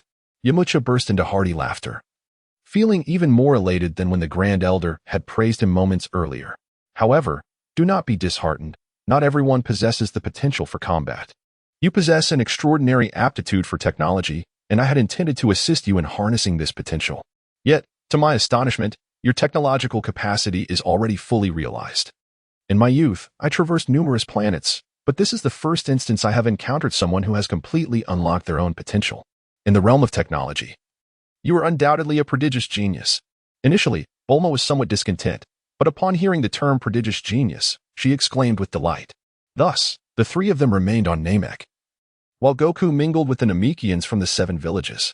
Half a month later, the Grand Elder passed away, having previously appointed Din as the new Grand Elder. A month later, while training with Nail, Goku suddenly sensed an ominous presence. Subsequently, a disc-shaped spacecraft abruptly materialized in the skies above Namek. Chapter 35, Goku vs. King Kurd. An overwhelming aura of malevolence filled the air, one I had never experienced before. Could it be Frieza? No. The King of the Universe mentioned he had departed with Lin Bei. Goku's gaze was fixed on the sky, his expression graver than ever. Lord Kurd, we are indeed on Namek. Please allow us 30 minutes to investigate this planet, K2, the dog-headed man, said respectfully while holding a device resembling a tablet. Lord Kurd raised his hand, interrupting him. There's no need. That whimsical Frieza probably forgot to destroy this planet before he left, which is why I have come to assist him. This planet is quite large. The fireworks from its explosion should be quite beautiful. With that, he soared out of the spaceship, surveying the picturesque Namek below. Such scenery is worthy of my wrath. As he spoke, he extended a finger, and in an instant, a multitude of dark energy coalesced at its tip, forming a black energy sphere approximately 10 meters in diameter. K2 swallowed hard. This technique was a signature move of the Ice Demon Clan, Planet Destruction Bomb. Although it had no formal name, it had earned one due to Frieza and his cohort's penchant for using it when annihilating planets. What a powerful fluctuation in combat power for 123,000, K2 noted. His tablet equipped with advanced detection capabilities, far superior to the ear-mounted devices. Observing K2, who was visibly shaken by his own power, King Kurd smirked with pride. Such a trivial combat power, and you're so astonished. He then flicked his finger, sending the Planet Destruction Bomb hurtling toward the planet. The trajectory of the bomb was slow, making it less effective against foes, but lethal against planets. Let us retreat to the spaceship and enjoy the fireworks. Just as he finished speaking, a straight blue beam shot into the sky, intercepting the bomb and sending it deep into space. What? King Kurd was taken aback, having just boasted only to be struck down. Goku wiped the cold sweat from his forehead, relieved to have arrived in time. Who are these beings? Why do they seek to obliterate Namek? Gohan and Piccolo are still waiting for my Dragon Balls. Upon sensing the anomaly, Goku activated his Kaioken, doubling his speed, and soon found himself above an uninhabited island beneath the spaceship. He unleashed a Kamehameha wave toward the black energy sphere. Goku looked up to see King Kurd squinting down at him, having also noticed his presence. K2, verify that creature below. That blue energy wave must have originated from him. K2 immediately began to work on his tablet, his fingers dancing across the screen, and soon he had locked onto Goku, enveloped in a red aura. 600,000 combat power. Lord Kurd, that being possesses 600,000 combat power, he exclaimed, presenting the tablet to King Kurd. 600,000? It's hard to imagine any race besides our own possessing such power. Is he a Namekian? King Kurd mused, having traversed 4 galaxies and encountered countless species over the years. Many well-known races had faded from his memory, their appearances forgotten. Returning to you, Lord Kurd. Based on appearances, he should be a Saiyan, Kata reported. King Kurd stroked his chin thoughtfully. A Saiyan. I believe I have heard Frieza mention them. Just then, the red aura surrounding Goku dissipated, and his combat power dropped to 300,000. He can control his combat power at will. It seems his actual power must exceed 600,000. How intriguing. King Kurd observed the tiny figure below with a cold smile. K2, have everyone remain on standby. I shall engage this Saiyan. Yes, Lord Kurd. With arms crossed over his chest, he descended rapidly, landing before Goku in no time. Greetings, unfamiliar Saiyan. It has been a long time since I encountered a life form with such high combat power. Goku, sensing an impending threat, immediately adopted a fighting stance and demanded, "Who are you, and why do you wish to destroy Namek?" King Kurd chuckled disdainfully, tapping his forehead with his thumb, exuding confidence. "If you can make me move a single step, I shall divulge the reason." At this, Goku couldn't help but chuckle. What is happening? This man exudes tremendous and malevolent energy, yet my body feels exhilaratingly alive. Very well. I shall not hold back. With a fierce gaze, he locked onto his adversary. Then, with a powerful leap, propelled himself forward, shattering the rocky terrain beneath him. Goku executed 3 rapid movements in the air, reaching King Kurd in the blink of an eye, and aimed a powerful punch at his forehead. The sound of their collision echoed like 2 iron objects clashing. Instantly, a circular shockwave erupted around them, followed by a resounding burst. To Goku's astonishment, King Kurd remained in his initial stance, effortlessly deflecting Goku's fist with a mere flick of his finger. How could my full force strike? Goku's punch connected solidly. Yet King Kurd didn't budge an inch, not even a flicker of concern crossed his brow. King Kurd cast a scornful glance at the astonished Goku, a smirk playing at the corners of his mouth. This level of power is hardly impressive. I urge you to unveil your true strength. That earlier energy wave was far more potent. With that, he swung his tail, striking Goku in the abdomen, causing him to cry out in pain and be sent flying. King Kurd extended his hands, firing dozens of purple energy spheres in Goku's direction. If you do not reveal your true power, you may find yourself facing death, Saiyan. My patience is quite limited. Gritting his teeth, Goku absorbed the impact, executing a backflip in midair. With a thunderous roar, he enveloped himself in a red aura. Tenfold Kaioken. Goku bellowed, charging back into the fray. With rapid punches, he propelled himself through the barrage of purple energy spheres, advancing relentlessly toward King Kurd, determined to avenge the earlier blow from his tail. Chapter 36, Cat and Mouse, the ineffectual 20-fold Kaioken on a small island. Bulma and Yamcha were enjoying a leisurely foot soak. Something's wrong, Bulma. I must rush to Goku's side. Yamcha's previously calm demeanor suddenly shifted to one of grave concern. What happened?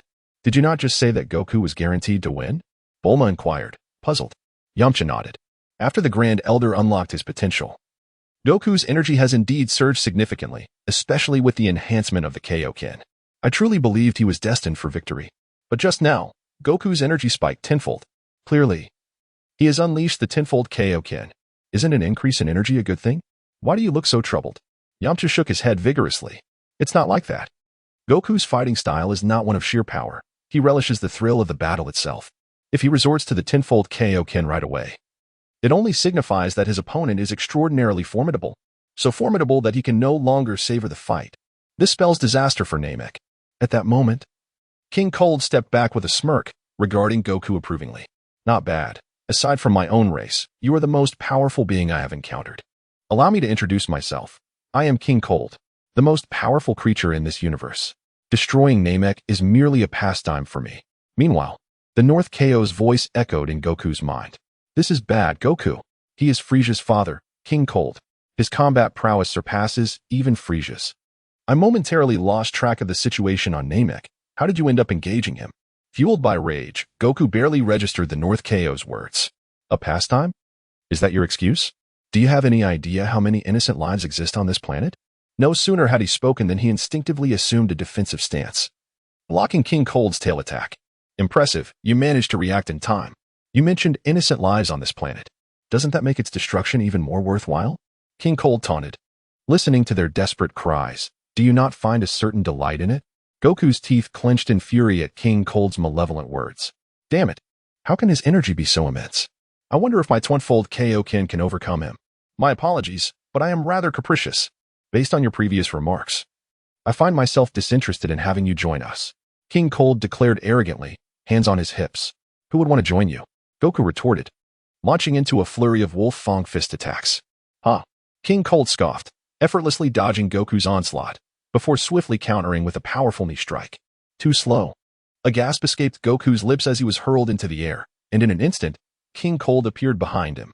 With a forceful strike, he struck Goku's back, sending him crashing into the ground, buried beneath the rubble. King Cold smirked, returning to his previous position. It seems that punch was your full strength. I expected more from you. He then spread his palm, gathering a potent purple energy directed at the buried Goku. Farewell, Saiyan. Ka. Me. Ha. Me. Goku's voice emerged from beneath the rubble. Ah, so you're still alive. King Cold sneered, retracting his energy. Stop stalling and come out so I can be entertained. With a powerful surge, Goku erupted from the debris, propelled by a red energy wave. Behold my 20-fold Kaioken. A colossal blue energy wave reflected King Cold's astonished expression. This power. He quickly extended his hands to absorb the attack. So heavy. I didn't expect this Saiyan to possess such strength. However, with a fierce shout, King Cold tossed Goku's energy wave into the cosmos as if it were a mere trifle. Seizing the opportunity, Goku darted forward. Huh. The Wolf Fang fist rained down upon King Cold like a tempest, culminating in a powerful kick that sent him crashing to the ground. Gasping for breath, Goku felt as though he had been the one struck rather than King Cold. Upon assessing his condition, he realized that the strain from the 20-fold Kaioken was less than he had anticipated. This revelation filled him with hope. It seemed he could maintain this state for a longer duration than expected. Suddenly, King Cold erupted into a fit of manic laughter, rising and dusting himself off. He wiped a trace of blood from his mouth with his thumb. Excellent. Truly remarkable, Saiyan. It has been ages since I've enjoyed such a delightful massage. Goku felt a chill run down his spine. How could it be? My 20-fold Kaioken failed to inflict any damage upon him. Chapter 37. The Pinnacle of Techniques. The Wolf Fang Fist. Yamcha could not resist Bulma's plea, and at this moment, he, along with Nelu and a few audacious Namekians, approached the island where Goku was engaged in a fierce battle with King Cold. Goku's energy had escalated to an astonishing level, yet his opponents seemed to surpass him. Yamcha clenched his fists tightly, staring at the distant island in disbelief. No. If you concentrate, you can sense that a formidable energy still resides within him, indicating that his true strength far exceeds Goku's. The clash between the two warriors was critical for the survival of Namek, and even the usually composed Nella felt a twinge of anxiety. The creature with horns on its head must be the demon spoken of by the Grand Elder. But as for Goku, could he truly be that legendary golden-haired warrior? Nella held deep respect for the Grand Elder, yet given Goku's current energy, there appeared to be no chance of victory. Lord K2. The enemy's combat power has escalated to 60 million, exclaimed a donkey-headed operator, turning excitedly to K2, who had just entered from the spaceship. What a fuss. A mere 60 million is hardly even half of Lord Cold's peak, K2 remarked coldly, casting a sidelong glance at the donkey-headed operator. In truth, he was also astonished. He did not expect any being apart from the Ice Demon clan to possess such high combat capabilities. However, since King Cold was not aboard the ship, he, being the highest-ranking individual present, had to maintain the persona and prestige of his position. When in a good mood, King Cold would occasionally execute a few of his own men for amusement, which was how this donkey-headed operator came to be among them. Beep, beep, beep. K2 and the newly arrived operator immediately focused their attention on the large screen before them. It was a supersized computer equipped with detection capabilities, with an unknown upper limit. Even King Cold's peak power could not reach its extreme. At that moment, the display indicated that King Cold's combat power had surged to 80 million. Yeah, Goku shouted, casting aside any further contemplation as he launched an attack. After all, in the state of 20 times King Kai's fist, every second was of utmost importance. There was simply no time to waste. A flurry of movements ensued. Goku utilized both hands and feet, his actions so rapid they seemed almost otherworldly, resembling a martial arts film viewed at 10 times the normal speed. Each strike he delivered was accompanied by explosive sonic booms. Boom, boom, boom, boom. The speed and power of their clashes created seismic echoes with each impact, truly terrifying. Witnessing this, Yamcha could not help but feel a surge of pride. Forget the Spirit Bomb and the Kamehameha. My Wolf Fang Fist is the reliable choice. As Goku unleashed his fierce offensive, King Cold remained unfazed, taunting, faster, stronger. Is this the limit of your power, Saiyan? Goku, realizing that he had no chance of winning 20 times King Kai's fist was not enough to challenge his opponent's full strength, understood the vast disparity between them. However, despair did not consume him, for he still held a trump card. The Spirit Bomb. Originally intended for Lin Bei, the power gap had rendered it impractical. King Kai, can you hear me? When I prepare the Spirit Bomb, have those Namekians raise their hands. This foe is far too powerful. It's impossible to defeat him with just the natural energy of Namek. The North Kai had been closely monitoring Goku's situation and replied instantly, understood. However, the spirit bomb requires time to gather energy. Are you confident you can hold him off? I will do my best. You dare to lose focus while facing me. King Cold's voice boomed, and almost simultaneously, a massive fist struck Goku squarely in the face, sending him hurtling backward. With a swift motion, King Cold followed Goku, seizing his ankle and pulling him effortlessly before him, driving his knee upward and his elbow downward into Goku's back and abdomen. Ah! The intense pain elicited a cry from Goku, who spat a mouthful of crimson blood that splattered across King Cold's arm, collapsing to the ground as the state of 20 times King Kai's fist dissipated. King Cold languidly licked the blood from his arm. Ha ha ha. Delicious. Absolutely delightful. This flavor is simply exquisite. He then glanced down at Goku, noting the disappearance of his crimson energy aura. Oh, it appears you have exhausted your strength. With that, he lifted Goku from the ground and carelessly tossed him aside, allowing Goku to lie gazing at the sky. He was not a merciful being and had no intention of sparing Goku. However, his objectives had been met. Aside from Frieza and Cooler, he never anticipated encountering someone who could provide him with such amusement. King Cold's current desire was to obliterate Namek. He preferred to let those who cherished the planet and loved peace witness its destruction firsthand. Just imagining their expressions filled him with delight. Are you attempting to flee? Goku, using his knees to prop himself up, struggled to stand, raising his hands toward the heavens. I thought you could no longer rise. It seems you still possess some strength, remarked King Cold, who then delivered a swift kick, knocking Goku down once more. Yet curiously, Goku's hands remained lifted. Is this the Saiyan's way of conceding? Unfortunately, I will not spare you or this planet, even if you surrender. In the eyes of my Ice Demon clan, it is simply a matter of kill or be killed. At that moment, King Cold sensed something peculiar above Goku's head, as if something was amiss. Just as he prepared to look up, two figures dashed toward him, Yamcha and Nello. Horned Beast. Today, I shall demonstrate the authentic Wolf Fang Fist, Yamcha declared, lowering his stance and bending his arms into position. Horned Beast? Is he referring to me? What is this Wolf Fang Fist? King Cold pondered. Is this individual also a Saiyan? And that green-skinned one? He looks somewhat familiar. Ah, he is a Namekian. King Cold dismissed their approach entirely, remaining motionless as he contemplated. Cough cough. Quickly flee. You are no match for him. Goku instantly understood their intentions, yet his noble heart could not bear the thought of anyone sacrificing themselves. With a sly smile, Yamcha swiftly changed his stance, placing his palms flat against his forehead. Behold, Solar Flare. Chapter 38. The golden-haired warrior in the Elder's dream as the words left his lips. A brilliant light erupted from Yamcha's forehead. What? King Cold was startled by the sudden radiance and quickly shielded his eyes with his arm. Yamcha and Nero had conspired after receiving the North Kai's communication, devising a strategy specifically to buy time for Goku. Once the light faded, the two positioned themselves on either side of King Cold, deliberately drawing his attention. Yamcha, undeterred by fear, boldly made a grimace at King Cold. Come on and strike me if you dare, you horned monster. Though Yamcha was indeed frightened, he felt compelled to maintain his bravado in front of Bulma. Even if she were not present, he would still fight, for his bond with Goku was paramount. As long as he could defeat this horned beast, even death would not deter him, for the Dragon Balls could restore him to life. King Cold, feeling insulted, had veins bulging on his forehead. With a swift motion, he unleashed a powerful wave of energy. Despite Yamcha's potential unlocked by the Elder, the innate combat prowess of Earthlings was rather mediocre. In the face of King Cold, he felt akin to a newborn infant confronting a modified Godzilla. The disparity between an ant and a dragon was stark. The energy wave, with an irresistible force, sent Yamcha flying, crashing into the rocky terrain behind him, causing him to spit out a mouthful of crimson blood. His survival from such a blow was not due to his own strength, but rather a quirk of King Cold's nature. He relished witnessing the despair, helplessness, and rage of those who cherished their planets as they watched them perish.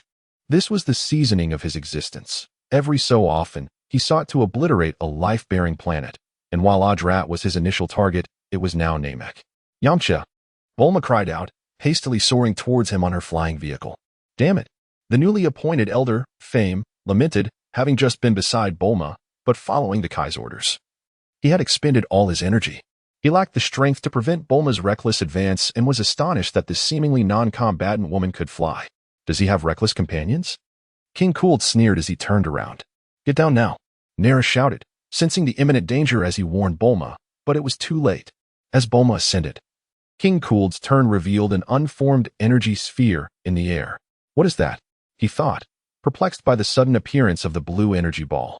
Following its trajectory, he spotted Goku, arms raised. A Saiyan. So it was you who orchestrated this. King Cool sensed a potent aura emanating from the blue sphere.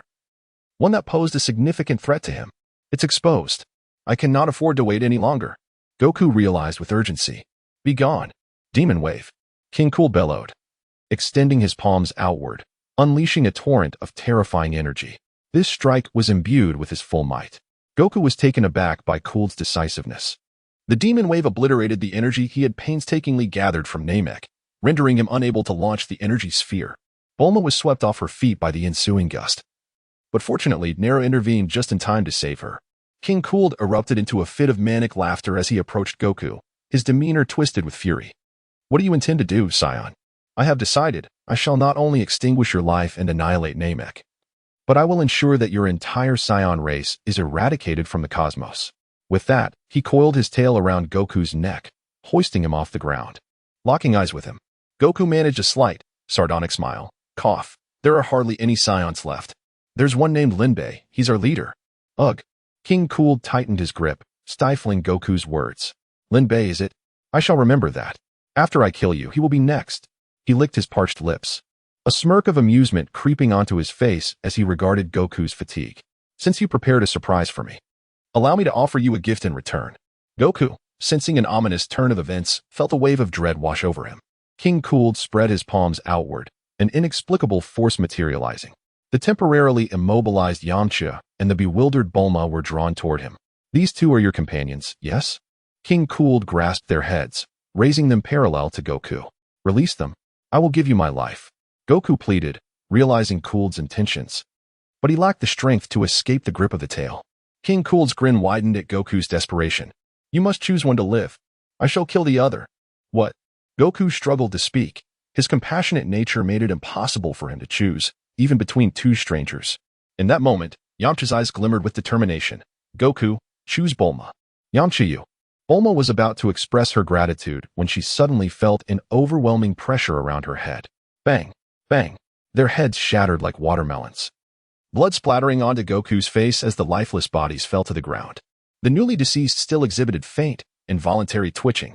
I forgot to mention, my patience is quite limited. You have 3 seconds before I break my word. In that instant, Goku experienced a vivid flashback of his first encounter with Bulma. At that time, he was oblivious to girls, yet it was she who had guided him away from the confines of the Capsule Corp, leading him to meet Yamcha and others, ultimately shaping the story that had brought him to this moment. An overwhelming surge of fury ignited within Goku's chest, as if his very essence had been awakened. Ah! The shackles of reason shattered, a primal power surged through him. His hair turned a radiant gold, an indescribable wave of terrifying energy emanating from his being.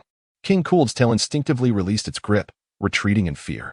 What is this inexplicable transformation? Do Saiyans possess the ability to transform? At that moment, Goku held the two lifeless bodies, tears streaming upward as if defying gravity, his golden aura shining brighter than the setting sun. Truly, the vision seen by the elder in his dream has manifested. The golden-haired warrior, Naru, gazed at Goku, his heart akin to a meteor plummeting into the ocean, stirring tumultuous waves. Chapter 39, The Power of Goku Inside the Spaceship. Kaido gazed at the crowd below through the large computer screen. Upon witnessing Goku's sudden transformation from black hair to golden hair, he rested his chin on his hand. Moments later, he pointed at the donkey-headed operator before him and coldly commanded, You, fetch all the data on the Saiyans. Yes, Lord Kaito. With heavy steps, Goku approached Nailu and handed over the lifeless bodies of Yamcha and Bulma. Neither spoke. Their exchanged glances conveyed all that was necessary. Nailu accepted the bodies, nodded at Goku, and uttered, Good luck, before soaring away. From his tattered clothing, Goku retrieved a magical bean. This bean was not from the Cat Master, but rather a gift from Yachirobe, who had specifically come to deliver it to him before their departure to Namek. The Cat Master had given Goku 3 beans upon his return from training with King Kai. But in truth, there were 5 in total produced from that batch. Yachirobe had secretly taken 2, one for himself and the other intended for later use. However, upon hearing news of Goku and his companions heading to Namek, He pondered and ultimately decided to give Goku the sole remaining being. Using such an item to secure victory in a one-on-one battle felt disgraceful to Goku. Yet, given the extraordinary circumstances, Piccolo, Gohan, the Supreme Kai, Shenron, Yamcha, and Bulma were all dead. If he did not defeat King Cold, Namek would face destruction. At that point, the Dragon Balls would cease to exist, and his fallen comrades would truly be lost forever. Under normal circumstances, Goku would prefer to fight to the death rather than consume it. But now, everyone, wait for me. With a crack, he swallowed the magical bean, and his energy surged to its pinnacle, observing the Saiyan radiating with golden light before him. King Cold uncharacteristically smiled. Haha, I never imagined the Saiyans could transform. With such an ability, why didn't you reveal it sooner? A race capable of transformation and enhanced strength is exceedingly rare in the universe, though I've encountered it during my travels across 4 galaxies. Indeed, I too was unaware of my ability to transform. The earlier clash had already stirred the tranquil sea into tumultuous waves. As Goku gazed at the splashing water beneath his feet, he caught a glimpse of his own reflection, golden hair and eyebrows, green eyes. For reasons unknown, he felt no strangeness about his appearance. By the way, what is your name, Saiyan? You should feel honored to be the first deceased I remember. Goku scoffed at King Cold's words. I am Son Goku. Moreover, the one destined to die is you. At that moment, a sharp cry pierced the sky. Not good. Lord King Cold. K2, clutching a tablet, hurriedly descended from above. This Saiyan is no ordinary Saiyan. His current form should be that of the legendary ultimate warrior that appears once every 1,000 years, the Super Saiyan. K2, having found information on the computer that matched Goku's current state, was alarmed. Super Saiyan. Goku felt an odd familiarity with the term, recalling how Krillin had mentioned it after Vegeta and Lin Bei had departed. It suggested that Lin Bei had already attained the Super Saiyan form. No wonder he had dismissed them so easily. Reflecting on his own past arrogance was almost laughable. In his present state, Goku's energy was so immense that he could scarcely believe it himself. He knew King Cold had yet to unleash his true strength. But regardless of how much power his opponent concealed, he would not be a match for Goku in his Super Saiyan form. Super Saiyan? King Cold repeated the phrase quietly, a smirk forming on his lips. Interesting. Truly fascinating. I never anticipated you would continue to provide me with amusement. He then aimed his palm at K2, gathering a purple energy sphere. Lord King Cold, the enemy is over there. K2 retreated a step. Fear and confusion etched on his face as he pointed at Goku. Did I not instruct you all to remain on standby aboard the ship? How dare you disregard my orders? You come down here to inform me about the Super Saiyan out of concern that I might lose to him? Faced with King Cold's furious inquiry, K2 hastily shook his head in denial. No, it's not like that, Lord King Cold. But before he could finish, a blast of purple energy engulfed him, and he vanished without a trace. Damn it, how dare you defy my commands? King Cold spat at the air where K2 had been, and then turned his attention back to Goku. Now, Son Goku, we shall damn you.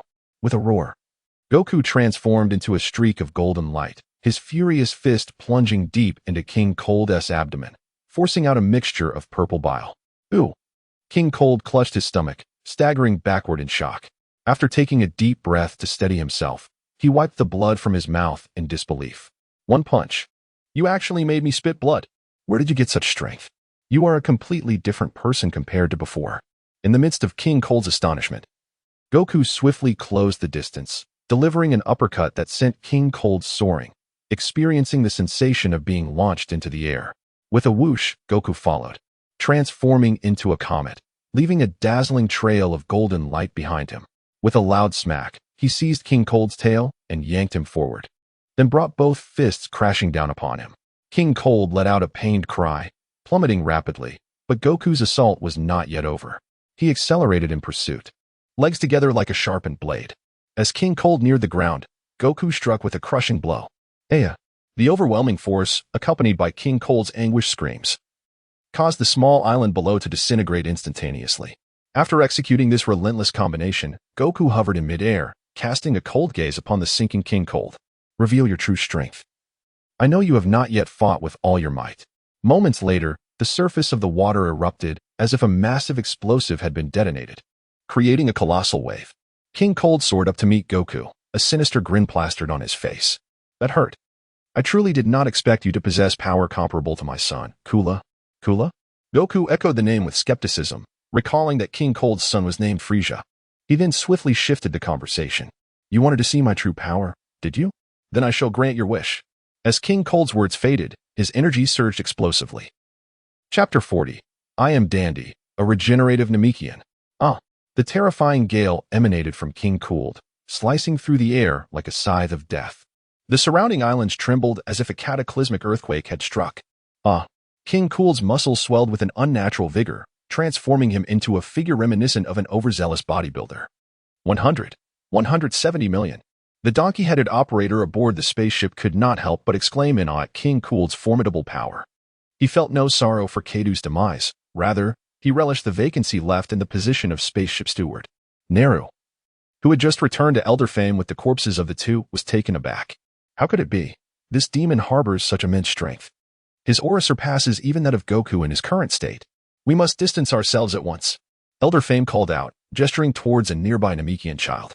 Yet the child, whether paralyzed by fear or otherwise, remained unmoving. Huff, huff. King Cold took a deep breath. The wait is over. I am now a different being from before. Truly a monster. Goku internally assessed King Cold's power. Do not die so easily, Son Goku. King Cold bellowed, charging forward. In the blink of an eye, he materialized before Goku, his gaze as cold as ice, revealing a glint of white teeth before launching a knee strike towards Goku's chest. Although Goku was astonished by the force of the blow, it was not beyond his capability to counter. He swiftly brought his palms together to block the attack. Not bad.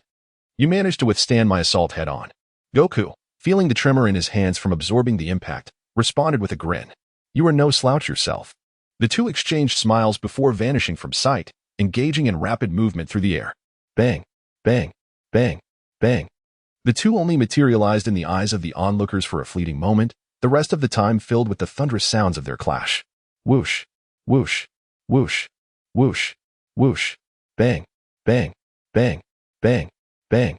With a final snap, the two reappeared, their hands locked in a contest of strength. Veins bulged on King Cold's forehead. His strength indeed surpassed Goku's, but he could not entirely overpower him.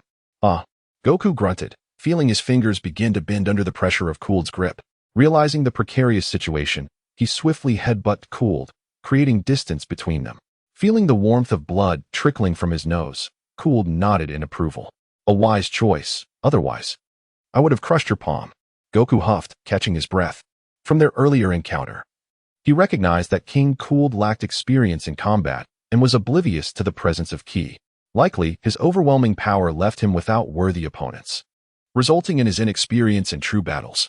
While their previous exchange yielded mutual victories, Goku understood that if the fight continued, Cold would inevitably find his rhythm, making it increasingly challenging for Goku to prevail. Though his ki may be greater than mine, I am not without hope. Resolving this, Goku charged forward once more. Tat-tat-tat-tat-tat. He unleashed a technique that would bring tears to Yamcha's eyes from the underworld. The Wolf Fong Fist. The two clashed violently, the shockwaves radiating outward like ripples, shattering island after island. They traded blows, but Cold's superior strength and defense meant that Goku's exchanges were disadvantageous. Yet, he had no choice, fortunately. Transforming into a Super Saiyan dulled some of his pain. Swish, swish, swish. 3 purple energy spheres soared downward. Goku, glancing at the Namekians below, chose not to evade. Bang, bang, bang. He swatted the 3 energy spheres aside. Whoosh. In an instant, King Cold appeared behind Goku. Mercy indeed is your weakness. With that, he delivered a powerful kick that sent Goku flying, immediately giving chase to grasp Goku's ankle. Die, he roared, hoisting Goku aloft like a torch and soaring to the summit of a mountain. With a swift motion, he hurled Goku from the peak down to the valley below. The ground caved under the force of the impact. Goku cried out in pain. Cold, witnessing this, wore a satisfied expression. Just as he intended to withdraw his hand, he discovered that Goku had ensnared his legs. You? Goku smirked. You were correct. Mercy is indeed my weakness. But arrogance and pride are not without their flaws. You have grown careless, exposing vulnerabilities all over. With that, he concentrated a powerful burst of ki. Came. King Cold gasped in alarm. Are you out of your mind? Attacking me at this distance with that technique will spell doom for you as well. Kamehameha. Yet Goku showed no signs of halting. He was prepared to trade one life for another, having already died once. He could not afford to be resurrected by the Dragon Balls again, but Gohan and the others still could. Let us descend into hell together. Wave. The blue energy surged fiercely between them, culminating in a deafening explosion that reverberated across the entirety of Namek. A colossal mushroom cloud ascended, rapidly surpassing the clouds above. Puff! King Cold burst forth from the smoke, violently spitting blood, his face etched with trepidation. As he gazed downward, he saw that Goku had reverted from his Super Saiyan form, his legs obliterated by the force of the Kamehameha. King Cold had leveraged his immense strength to break free from Goku's grasp and gain distance, which kept Goku from being at the epicenter of the blast, thus preserving his life. However, King Cold too had been gravely injured by Goku's Kamehameha and would require treatment upon his return. Goku, though conscious, found himself unable to move even a finger due to the overwhelming damage, casting a gaze of despair upward at King Cold. Yes, that is the expression. The despair after exhausting all one's strength. It is endlessly captivating, no matter how many times I witness it. With a soft chuckle, he soared above Goku, raising his arms skyward before forcefully pulling them apart. A massive black sphere, 100 meters in diameter, manifested above him. You have performed admirably, Son Goku. The pleasure you have given me far exceeds my expectations. For a moment there, I genuinely believed you might defeat me. Consider this planet-destroying orb as my gift to you. With that, he forcefully hurled the remaining energy of the sphere down towards Namek. Let both you and Namek be obliterated, Super Saiyan. The black sphere loomed large, akin to a harbinger of death, rapidly expanding in Goku's vision. He could only hope for a Senzu bean. King Cold's ki had diminished significantly after enduring the Kamehameha, and if he could just obtain a Senzu bean, he would surely protect Namek. Yet, all of this is merely a product of my own imagination. I have just consumed the last magical bean, only to discover that even transforming into the legendary warrior, I am unable to vanquish this malevolent demon. I cannot help but wonder if Lin Bei will be able to triumph. At that moment, a small Namekian child suddenly appeared beside Goku. Gazing at the child's terrified expression, Goku inquired with curiosity, "Who are you?" The child, suppressing his fear and swallowing hard, stammered, "My name is Dandy, and I am a healing Namekian. Before his passing, the elder entrusted me with a message to assist you." Chapter 41. The End and the Beginning. The Grand Elder. Goku immediately thought of that enormous and benevolent Namekian. Could it be that he had foreseen this situation back then? There was no time for further contemplation as Dandy spread his arms, emanating golden ripples that enveloped his body. In a short while, Goku opened his eyes in astonishment, incredulously surveying his own form. All the exhaustion and injuries he had sustained were completely restored. Even his shattered legs had regrown. To his surprise, this Namekian child possessed powers akin to those of the legendary Senzu beans. Did the Grand Elder utter anything else? Now fully rejuvenated, Goku stood up confidently, adjusting the blue silk sash of his pants. Upon seeing Goku's self-assured demeanor, Dandy appeared to lose some of his apprehension and spoke earnestly. The Grand Elder only said one thing: "Protect Namek." "Yash!" Goku exclaimed loudly, as if rallying himself, his body once again bursting forth with brilliant golden light, reverting to his Super Saiyan form. Above them, King Cold had already turned to leave. He had first battled Goku in his 20-fold Kaioken state, then again as a Super Saiyan, and just moments ago had been struck by the Kamehameha wave. Now, he was gathering enough energy to create a planet-destroying sphere. At this moment, his energy was nearly depleted, and his body was riddled with wounds. If he remained there to watch, he risked being caught in the explosion of the planet due to his insufficient stamina. Although he would not die, he wished to avoid that kind of pain. He planned to return to his spaceship, to witness the spectacle of the explosion from within, and then to recover in the healing chamber. Kami. Huh. Upon hearing those two words, King Cold instantly froze in place, shaking his head in disbelief. It seemed that the damage he had sustained was far worse than he had imagined. He was experiencing auditory hallucinations. Energy. Wave. What? Startled, he hurriedly sought the source of the sound, only to discover it was from the location where Goku had been moments ago. How could this be possible? He couldn't even maintain that state. His legs were broken. Where could he possibly summon the strength? Yes, it must merely be a feeble attempt at bravado. King Cold reassured himself. With a sudden jolt, the planet-destroying sphere trembled as if colliding with something, then abruptly ceased its descent, reversing course toward King Cold. How could this be? In his current state, even if I ignored him, he wouldn't survive long. How could he possibly have the strength to redirect my planet-destroying sphere? King Cold was left utterly astonished, his previous arrogance replaced by sheer panic and dread. Had he been in peak condition, he would have remained calm. But after a series of battles, his strength was all but spent. Damn, how could this happen? Beneath the planet-destroying sphere, a blue shockwave connected to the Kamehameha appeared, resembling a slender tail. "Disperse!" Goku shouted, and in an instant, the slender tail of the Kamehameha doubled in thickness. The planet-destroying sphere expanded in King Cold's vision, an infinite darkness of energy engulfing him and the spaceship behind him, reducing them to dust in the skies above Namek. Gasping for air, Goku took a moment to revel in a smile that was hard to conceal, a smile of triumph. King Cold's power had surpassed his own. Had it not been for the Senzu beans and Dandy's abilities, he would have stood no chance alone. Though Bulma and Yamcha had perished, Namek had been preserved, allowing for the possibility of resurrecting everyone with the Dragon Balls. Meanwhile, a spherical spaceship sped through the cosmos, carrying Lin Bei and his companions, who had departed from Namek over a month ago. Under Lin Bei's patient guidance, Frieza's relationship with Vegeta had significantly strengthened. Lin Bei had also disclosed his intentions to them. In the not-so-distant future, more and more warriors from the demon realm would invade their world. And Lin Bei's goal was to cultivate potential warriors across the universe to resist the impending invasion.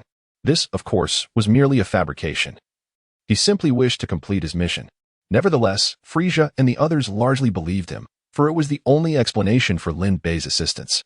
Without his aid, Frieza and Vegeta were convinced that they would never have garnered the Namekians' willingness to grant them wishes.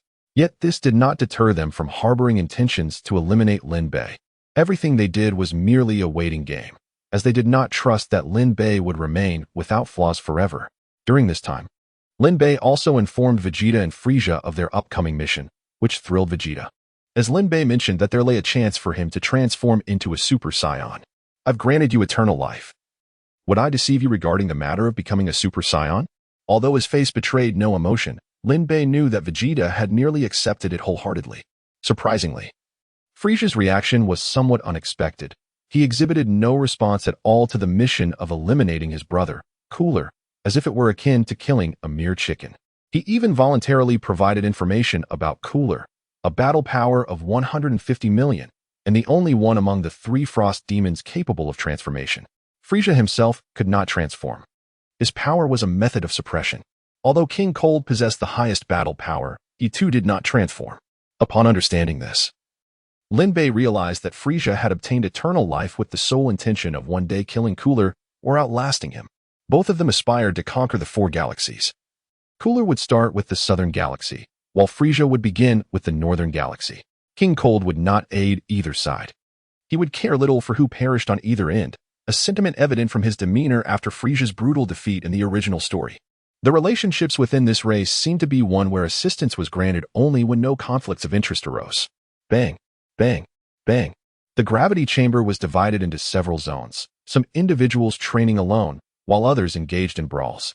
At that moment, Frieza experienced an inexplicable sensation flash through his mind. A feeling he had never encountered since his inception, leaving him bewildered.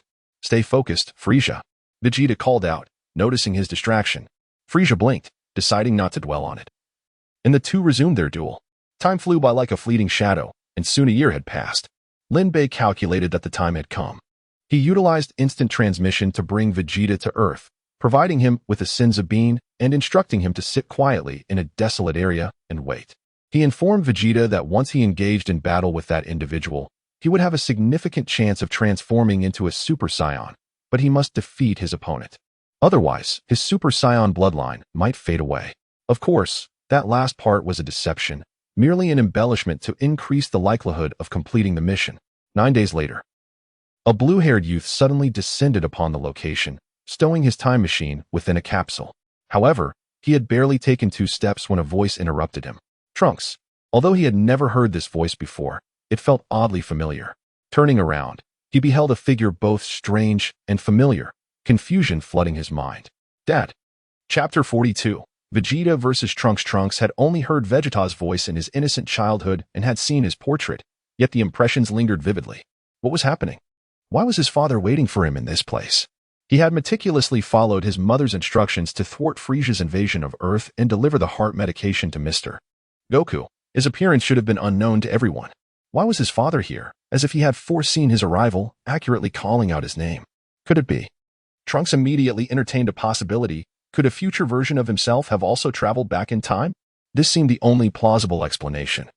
For his time machine was newly constructed, making it impossible for anyone to arrive from an earlier time. It could only be a future version of himself. Yet, if that were the case, why did his father gaze at him with such ferocity? It appeared he was indeed correct. Vegeta refrained from launching a surprise attack. He needed to ascertain whether this individual was indeed the Trunks that Lin Bei had spoken of. This was crucial for his ability to transform into a Super Saiyan.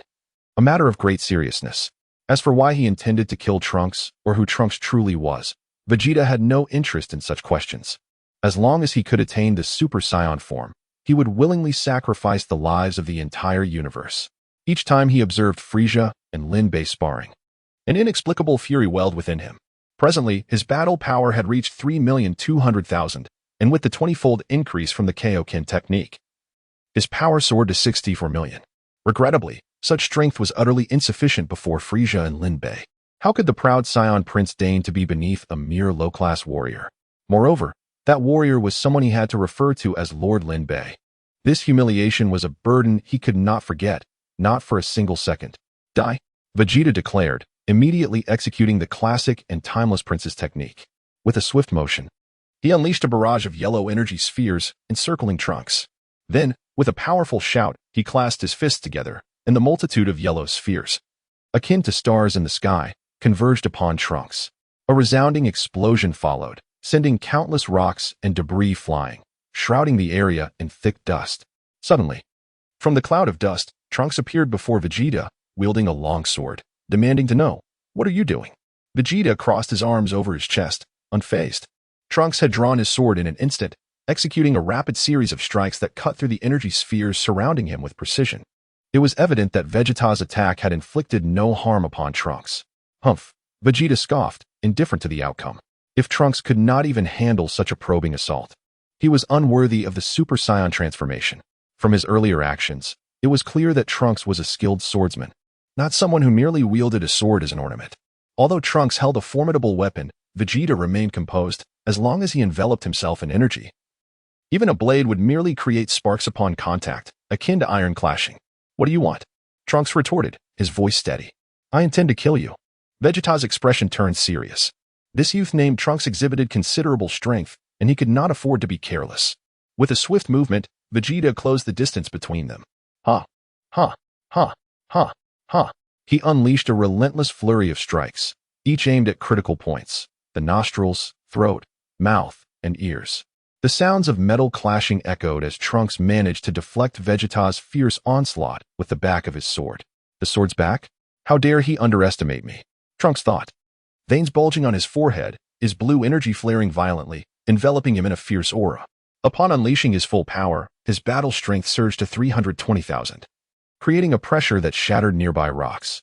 Vegeta? Goku, who was tilling the fields, exclaimed in surprise. As the one who had slain Gohan, Goku could never forget his energy signature.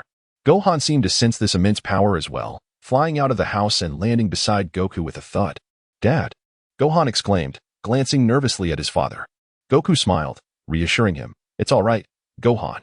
Dad is stronger than anyone right now." Goku had successfully utilized the Namekian Dragon Balls to resurrect the Earth Dragon and all his fallen comrades. In this moment, everyone felt the overwhelming energy simultaneously. What is happening? Why has Vegeta's energy skyrocketed? Is he going to destroy the Earth? Damn it, I must see what's going on. With a powerful leap, Vegeta soared forward, pinning Trunks in a position where he could not retaliate, pummeling him with the Wolf Fang fist. Trunks clenched his jaw in frustration. Why was his father attacking him without cause? Had someone altered the course of history? His mother often spoke of his father as a man who kept his love hidden within, a man of few words and poor expression. Yet, how could someone who harbors love possess such malevolent energy? Trunks remained on the defensive, astonished by Vegeta's strength. He had died shortly after Trunks' birth. All he knew of his father came from Bulma's accounts. Although Vegeta at this juncture was powerful, he should not have attained Super Saiyan status yet. How could he possess such overwhelming strength? In an instant, as Trunks' focus faltered, Vegeta seized the opportunity, landing a fierce punch to Trunks' face. Trunks was sent flying backward, skidding along the ground for several meters, his sword slipping from his grasp. "Humph, little brat, letting you underestimate me." Vegeta's sinister grin unsettled Trunks further, leading him to ponder who had disrupted the timeline so significantly, though he did not understand why Vegeta sought to kill him. It appeared that he must first subdue his father. Defeat me? With you, a mere child. Vegeta bellowed in response. Trunks wasted no time, summoning his energy. His aura igniting in a blue flame, matching Vegeta's intensity. Saiyan energy? Upon hearing Vegeta's questioning tone, Trunks was equally perplexed. His father knew his name, Trunks, but did not recognize him as a Saiyan? What had happened to history? How could his energy resemble that of a Saiyan? The only exception among Saiyans was Lin Bei. How could there be another? Suddenly, the color of his hair made sense. Vegeta seemed to connect the dots, letting out a mocking chuckle. So, you are a hybrid Saiyan. I wonder which tasteless Saiyan mingled with an alien to create you. Chapter 43. Your Super Saiyan energy seems a bit feeble, you scoundrel. Trunks, upon hearing this, was instantly engulfed in fury. In a flash, he soared before Vegeta, unleashing a fierce barrage of Wolf Fang Fist. The rapid flurry of strikes overwhelmed Vegeta, who, despite his prowess, found himself on the defensive, suffering multiple blows in his desperate attempt to evade. Damn it! Isn't this brat supposed to wield a sword? How can his martial skills be so exceptional? His execution of the Wolf Fang Fist surpasses even mine. With a powerful kick, Vegeta was sent flying, his body bouncing off the ground like a stone skipping over water, touching down more than 10 times before finally coming to a halt. Meanwhile, Krillin and the others did not rush to the scene, but instead met up with Goku first, exercising caution as they were all individuals who had faced death once. Now gathered together, they were hastening towards Vegeta's location. Due to the disparity in their strengths, the more powerful among them deliberately slowed their pace to allow the others to keep up. What is happening? Who is fighting with Vegeta? His energy is even greater. Goku exclaimed in shock, realizing that without transforming into a Super Saiyan, his energy was eclipsed by this stranger. Moreover, Goku, have you noticed that his energy bears a striking resemblance to yours? Could he be another Saiyan from another planet? Krillin remarked gravely, noting that this energy was far more righteous than that of Lin Bei, Raditz, or Nappa, making it impossible for them to be the same. Goku shook his head, expressing his confusion. Although he too was a Saiyan, his memories of his heritage had been lost following a head injury shortly after arriving on Earth. Based on Raditz's earlier accounts, aside from Lin Bei, there should be no other Saiyans left. Yet, that is not the crux of the matter. What is most significant is that Goku sensed a power within this stranger's energy that was strikingly akin to his own. Could it be? You are no match for me, but I have no intention of killing you. We should discuss this calmly. There must be a misunderstanding. Trunks stated coolly after sending Vegeta flying with a kick, his expression devoid of arrogance, instead reflecting seriousness. You claim I am no match for you? I will not be killed by you. You insolent brat. Vegeta rose, wiping the blood from the corner of his mouth with his thumb, his face contorted with rage. Just those two statements alone dispel any notion of misunderstanding between us. With a fierce exhale, a surge of red energy erupted from within him, replacing the blue aura. Humph. While I detest Lin Bei, I must admit that this technique is impressive. I recall that Earth's Kakarot also possesses this ability. Yet he is utterly inferior to me now. It is not worth my mental capacity to dwell on him. Alas, I had forgotten that my mother warned me about my father's immense pride. My words must have struck a nerve. That insufferable fool. How dare he disregard my Super Vegeta? In this critical moment, I cannot afford to lose focus. Behold my Kaioken. Vegeta's speed surged, multiplying several times over. And in an instant, he was before Trunks, delivering a palm strike that disrupted Trunks' balance, followed by a swift kick that sent him soaring into the sky. Vegeta swiftly followed, executing the Wolf Fang Fist in midair, delivering a comprehensive barrage of strikes upon Trunks. Then, with a deft maneuver, he appeared behind Trunks and delivered a powerful heel kick, sending him plummeting downward. As Trunks approached the ground, Vegeta's arms moved in a blur, creating afterimages as he unleashed a flurry of yellow energy spheres that accurately struck their target. After executing this combination without pause, Vegeta descended gracefully onto a rocky outcrop, crossing his arms over his chest, casting a triumphant glance at the cloud of dust where Trunks lay. If you wish to avoid being obliterated by me, you had better reveal the method to transform into a Super Saiyan. Lin Bei had mentioned that becoming a Super Saiyan requires rage, yet no matter how furious Vegeta grew, he could not achieve the transformation. At this moment, Lin Bei observed a crucial detail. Although both Vegeta and Frieza harbored a loyalty of zero, they indeed sought to eliminate him. However, their fear of him was genuine, indicating that Vegeta's rage was insufficiently intense. According to Lin Bei's understanding of the plot, Vegeta's transformation likely demanded a profound provocation to his pride. While he himself was not the ideal candidate, Trunks was a perfect choice, he could not kill Vegeta. If he could provoke Vegeta enough, it would only be a matter of time before he transformed into a Super Saiyan and completed his mission by defeating Trunks. The method to become a Super Saiyan? Indeed, at this time, my father's obsession with defeating Mr. Son Goku exceeded all else. However, Trunks shook his head, saying, I do not know. Besides, it is something I would rather not possess. Trunks was not lying. He only recalled witnessing Gohan's lifeless body after it was slain by the androids, subsequently collapsing in tears. When he awoke, he found his mother asleep beside him. And it was then that he transformed into a Super Saiyan. Faced with Trunks' sudden fierce expression, Vegeta frowned. So, you are implying that you can already transform into a Super Saiyan?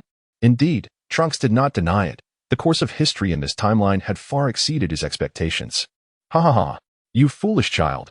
A Super Saiyan is an ultimate warrior who appears once in a millennium. How could a hybrid like you? Before Vegeta could finish his sentence, he felt the air around him stir violently. Ah! Suddenly, Trunks began to unleash his energy, drawing in the surrounding debris as though affected by gravity, before exhaling with vigor. A golden aura erupted, spreading outward like a divine force. Vegeta instinctively raised his hands to shield himself, staring incredulously at Trunks. Golden hair. You truly can become a Super Saiyan. In response to Vegeta's astonishment, Trunks remained unfazed, as calm as if he were merely sipping a glass of water. And indeed, it was the truth. The power of the first Super Saiyan multiplies up to 50 times, yet he had chosen to restrain his increase to a mere tenfold, rendering it effortless. This was akin to activating a tenfold Kaioken with less strain on his body, a precaution to avoid accidentally killing Vegeta, as such a multiplication was more than adequate. Yet, your Super Saiyan energy seems somewhat lacking. After a brief moment of shock, Vegeta suddenly smirked. What? Trunks felt a jolt of surprise. He was indeed 10 times stronger than before.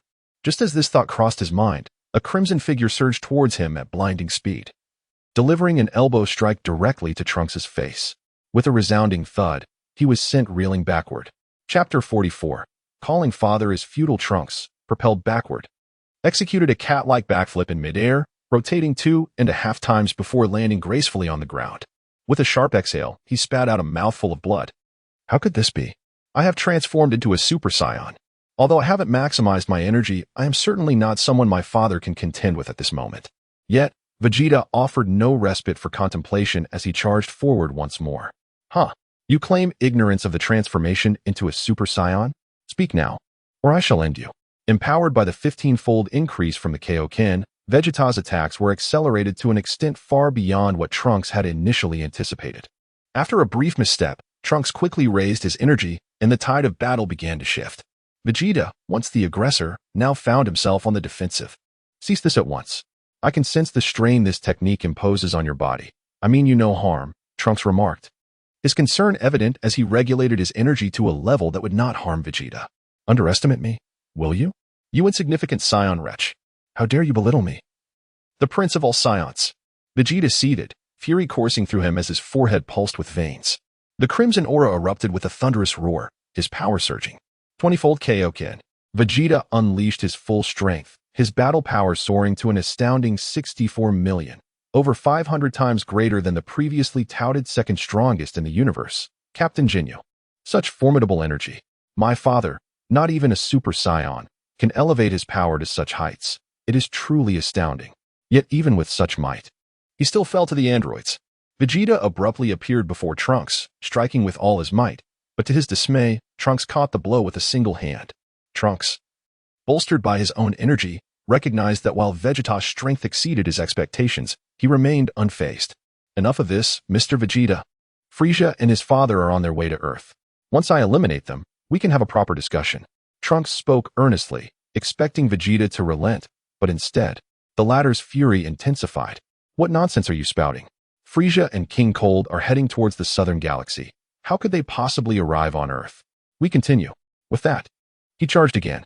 Trunks, taken aback, realized that prior to his time travel, he had confirmed the timeline. There was no mistake. But how could this be? Frieza had not invaded Earth? And who is Lin Bei? My mother never mentioned him. Wasn't Frieza defeated by Mr. Goku, who transformed into a Super Saiyan on Namek? Now he's been rebuilt as Mecha Frieza, returning to Earth for vengeance alongside his father, King Cold. And who is this Lin Bei?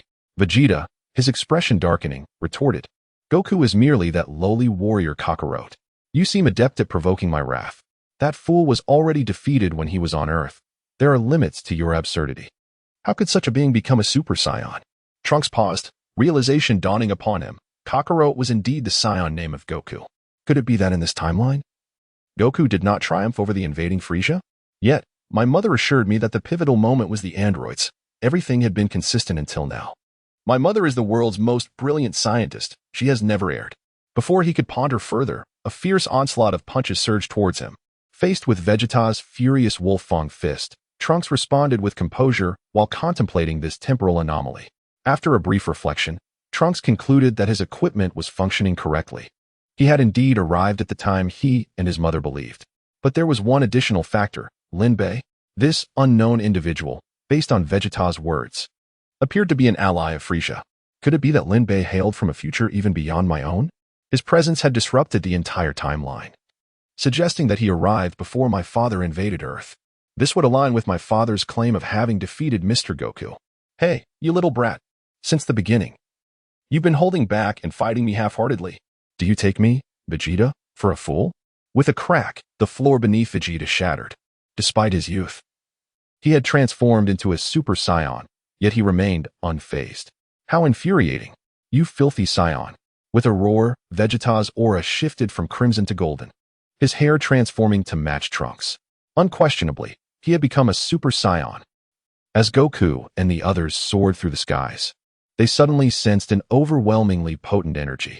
In that instant, Goku confirmed his suspicions. That unfamiliar Saiyan was indeed a Super Saiyan like himself. Yet, not long after, Vegeta's energy also morphed into that of a Super Saiyan. Damn it, what is happening? Goku muttered, clenching his teeth. Stay back, it's too dangerous over there.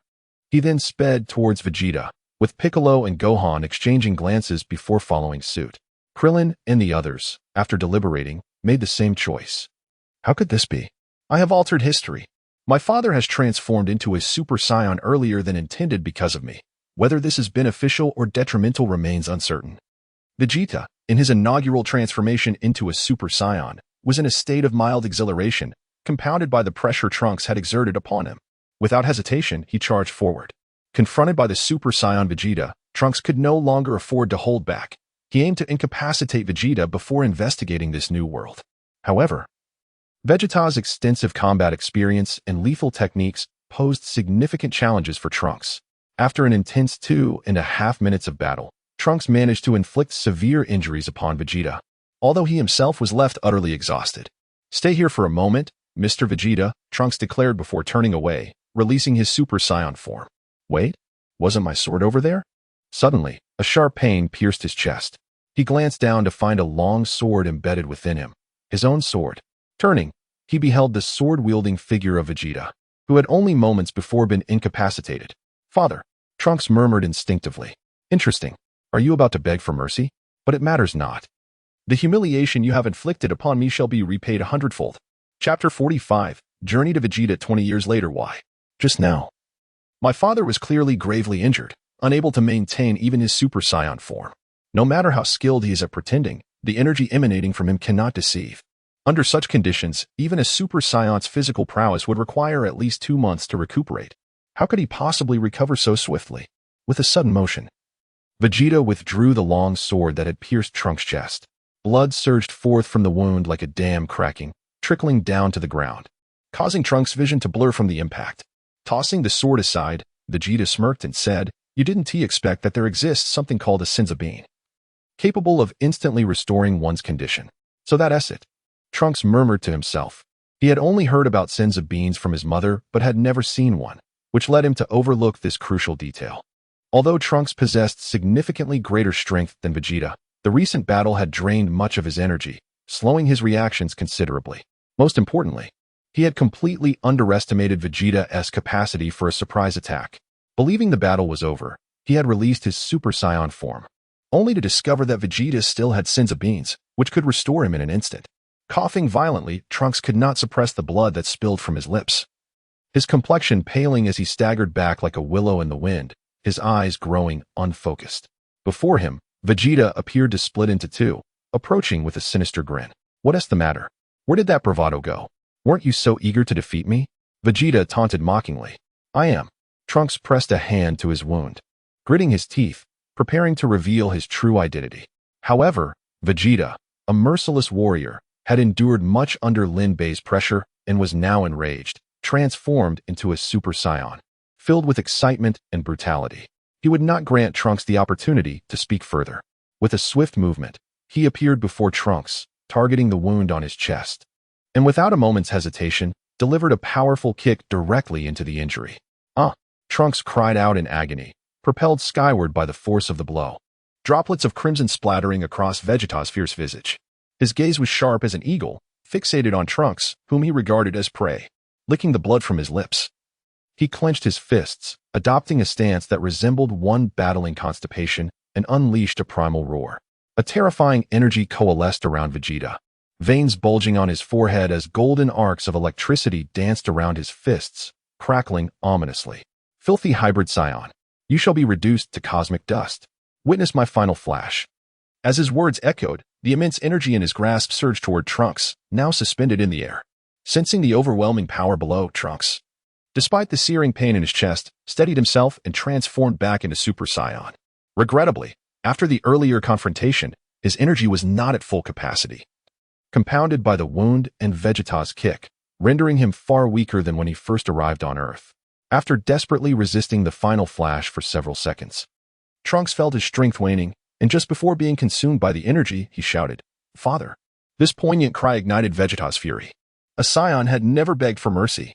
A hybrid is nothing but a disgrace. You are indeed the shame of the Saiyan race. Your pleas are futile, vanish. Boom. A deafening explosion reverberated through the sky as a capsule-shaped object plummeted to the ground with a resounding crash. A ship, resembling a spacecraft, materialized before Vegeta. Goku, flying at the forefront, furrowed his brow in disbelief. How is this possible? The energy of that unfamiliar Super Saiyan has vanished. Did Vegeta defeat him? But that shouldn't be. His energy was evidently greater. Moreover, Vegeta's energy has rapidly diminished as well, until it too disappears. Goku, who had been attuned to the energies of both fighters, was utterly perplexed. What happened? He had believed that upon transforming into Super Saiyan, he could conquer all, even Lin Bei, but now he found himself wavering. Shaking off these thoughts, he accelerated toward his destination, noting that he would arrive in just 1 minute. Upon seeing the spaceship, Vegeta paused momentarily before erupting into maniacal laughter. Heaven has favored me. After over a year of observation, I have discerned the pattern of Lin Bei's instantaneous movement. It requires him to locate my energy. Upon sighting the ship, I immediately conceived a plan and swiftly suppressed my battle power to 0. Now that I board this spacecraft, Lin Bei will never be able to find me again.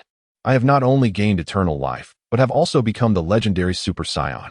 If I cultivate in seclusion, I shall one day eliminate Lin Bei. With this thought, he entered Trunks' ship and pressed the largest red button at the center. Although Vegeta was unfamiliar with the ship's controls, he knew these devices were intelligent. The button would either return him home or take him to the next location. Either outcome was acceptable to him.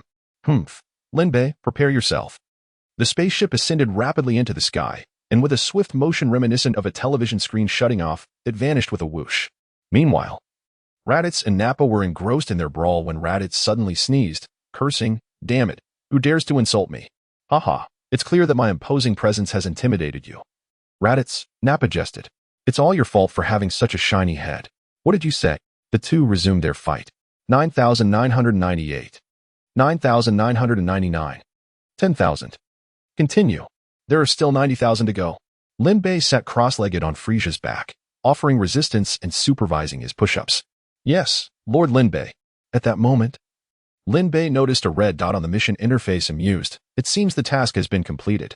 Congratulations, host, for completing the mission. Cultivate Vegeta. Eliminate Trunks from the future. The host cannot intervene. Reward, battle power increased by 1 million. New mission issued. Cultivate Vegeta. Eliminate Android 16. The host cannot intervene. Completion reward. Gain the ability to survive in the universe. Failure penalty. Frisia loses his ability to survive in the universe. Excellent. Just as Lin Bei was preparing to use instantaneous movement to bring Vegeta back for further training, he found himself unable to sense Vegeta's energy. The energy for instantaneous movement, if specifically recorded, would be stored like an item. Yet now Vegeta's energy appears to be offline. Could it be? Lin Bei suddenly conceived a most astonishing yet plausible explanation. Could it be that Vegeta, after vanquishing Trunks, utilized his time machine to journey into the future, 20 years ahead? Chapter 46. The Incredible Bulma. At this moment, Lin Bei noticed a red dot on his information panel and promptly clicked it open. Name: Lin Bei. Age: 28. Brotherly member: 18. Bloodline: Science skills: Mastery of Chi, Flight Technique, Super Saiyan Form 2, Exclusive, Kamehameha, Death Beam, Instant Transmission, King Kai Fist, Exclusive, Planet Destruction Bomb, Death Ray Combat Power, 10 million. Items: Senzu Beans 2, 1000x Gravity Room, Temporarily Infinite Energy Spaceship, Non-Exploding Detector, Bound Villain, Raditz, Status, 80, Combat Power, 5. 161,000, Loyalty, 25, Bound Villain, Nappa, Status, 75, Combat Power, 5. 150,000, Loyalty, 90, Bound Villain, Vegeta, 20 years later, Status, 95, Combat Power, 160,000, Loyalty, 0, Bound Villain, Frieza, Status, 80, Combat Power, 130,000, Loyalty, 0. Indeed, Vegeta had traveled 20 years into the future, to the desolate world where Date was located. Cursed be the circumstances. Instant transmission cannot traverse the river of time to bring Vegeta back, lacking a time machine. The dragon's power also cannot cross temporal boundaries. The absence of Vegeta equates to a significant loss in rewards from villains. This is a matter of great importance.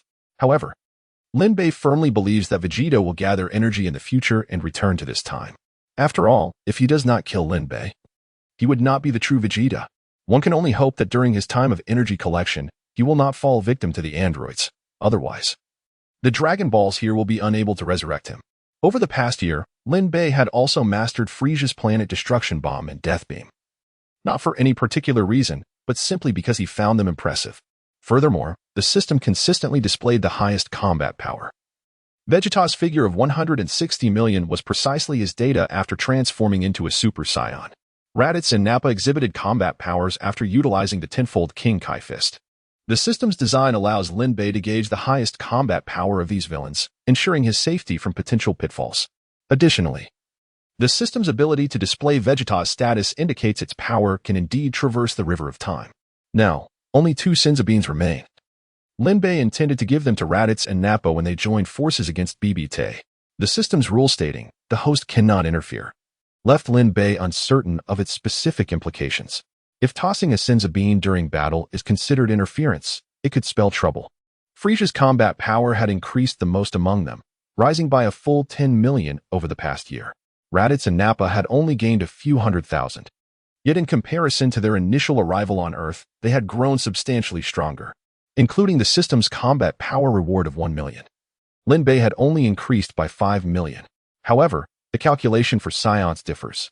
Lin Bei's power amplifies by the exclusive Super Saiyan Form 2's 100-fold increase, resulting in a combat power boost of 500 million.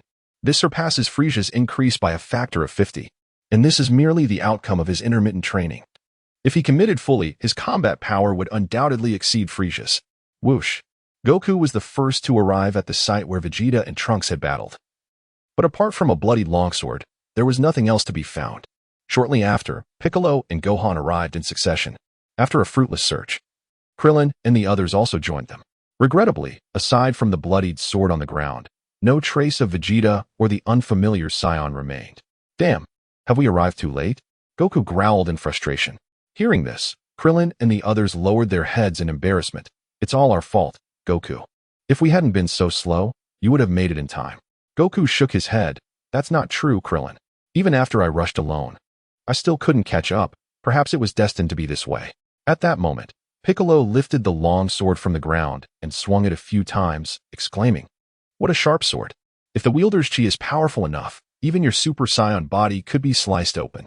Goku, intrigued, took the sword and played with it for a moment. Wow, this sword is indeed exceptionally sharp. He then pondered, stroking his chin. Vegeta isn't the type to use a sword, which means this sword belongs to that unfamiliar Saiyan. The blood on it must be Vegeta's. But why did both of them vanish simultaneously?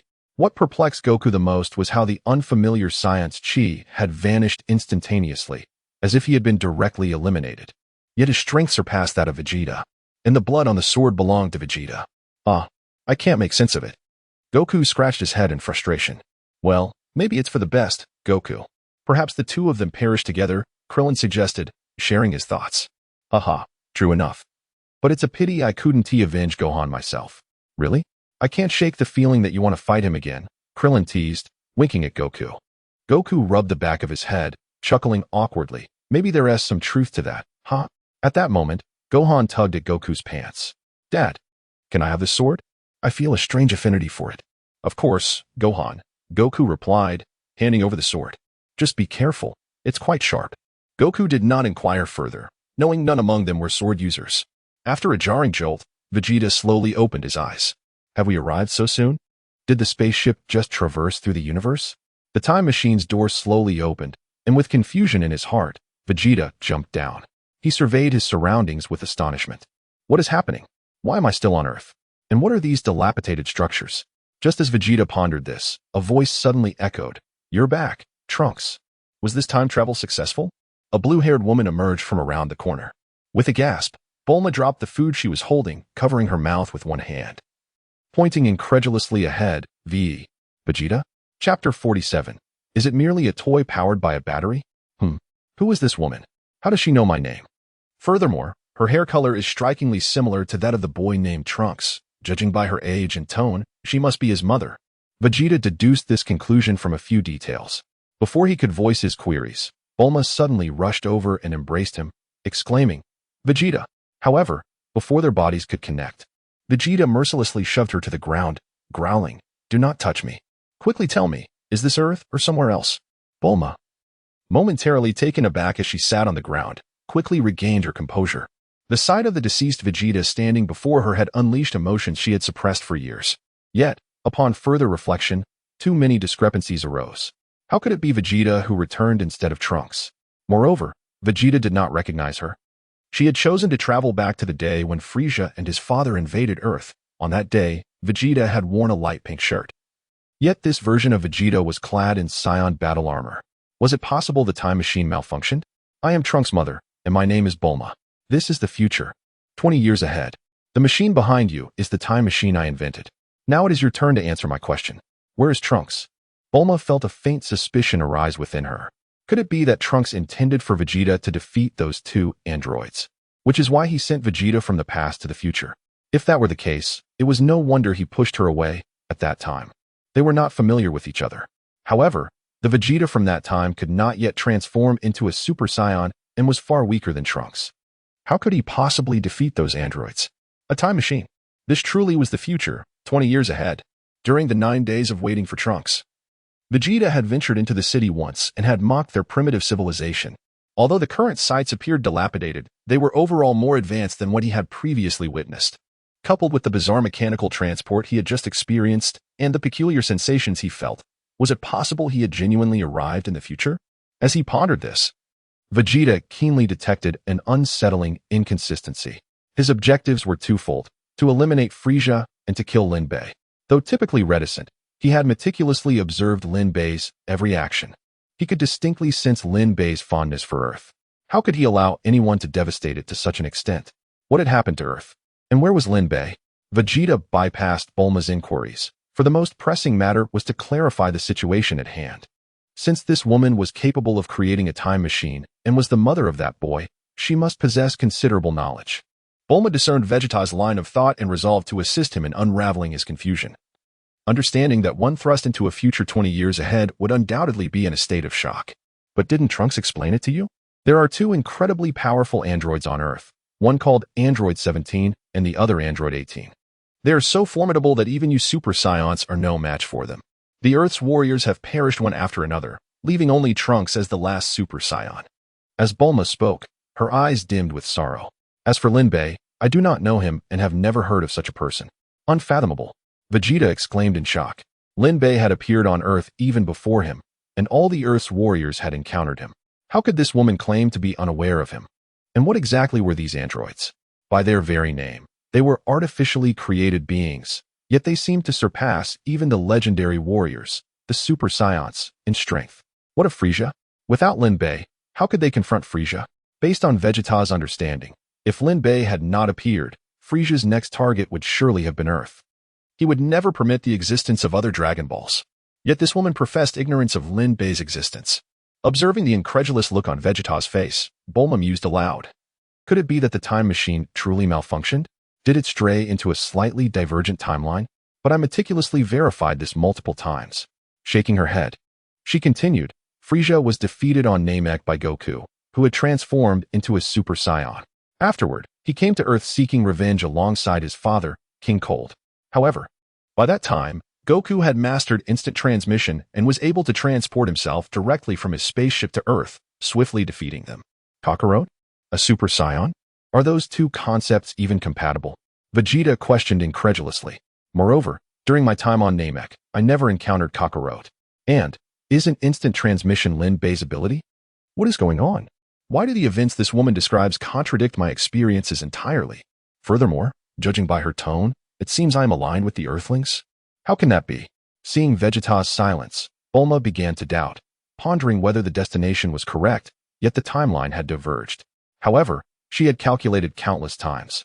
Trunks' chosen time was precisely when the androids made their appearance, and the previous trajectory was identical to this world, with not a single deviation. After a moment, Vegeta, with a stoic expression, inquired, "Can I return to my original time? 20 years ago?" In truth, Vegeta cared little for the time he occupied. His singular ambition was to become the strongest in the universe. As for returning, he had but one objective, to eliminate Lin Bei. In this era, Lin Bei likely did not exist. Even if he did, he would kill this timeline's Lin Bei before returning. In any case, the Lin Bei from his original time must perish. However, he was evidently not in a position to accomplish that just yet. Nonetheless, arriving in the future could prove advantageous for his growth.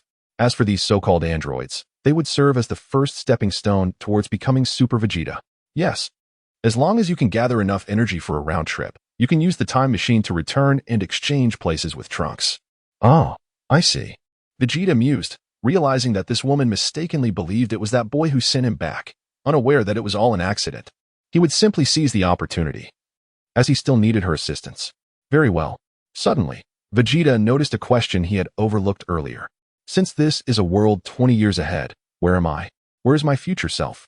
Bulma shook her head. He is dead, killed by Android 17. What? Vegeta roared in anger. Is it not possible for my future self to have transformed into a Super Saiyan? He could not accept the notion of his future self being slain by such a mere puppet.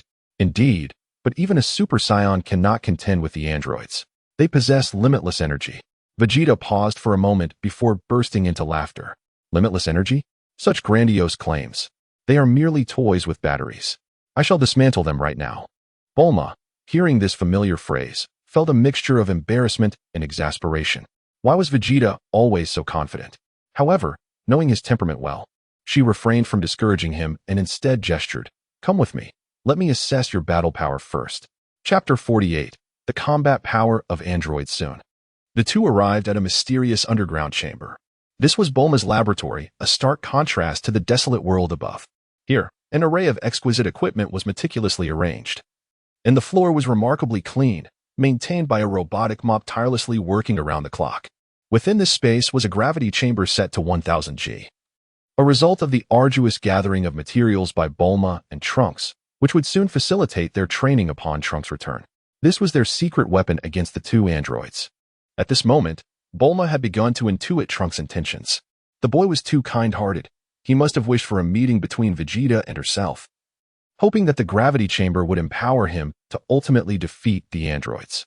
After all, with Piccolo's demise, the Dragon Balls had vanished, and he could see that she deeply missed Vegeta. It seemed he had momentarily altered his plans, allowing himself to linger in that realm a while longer.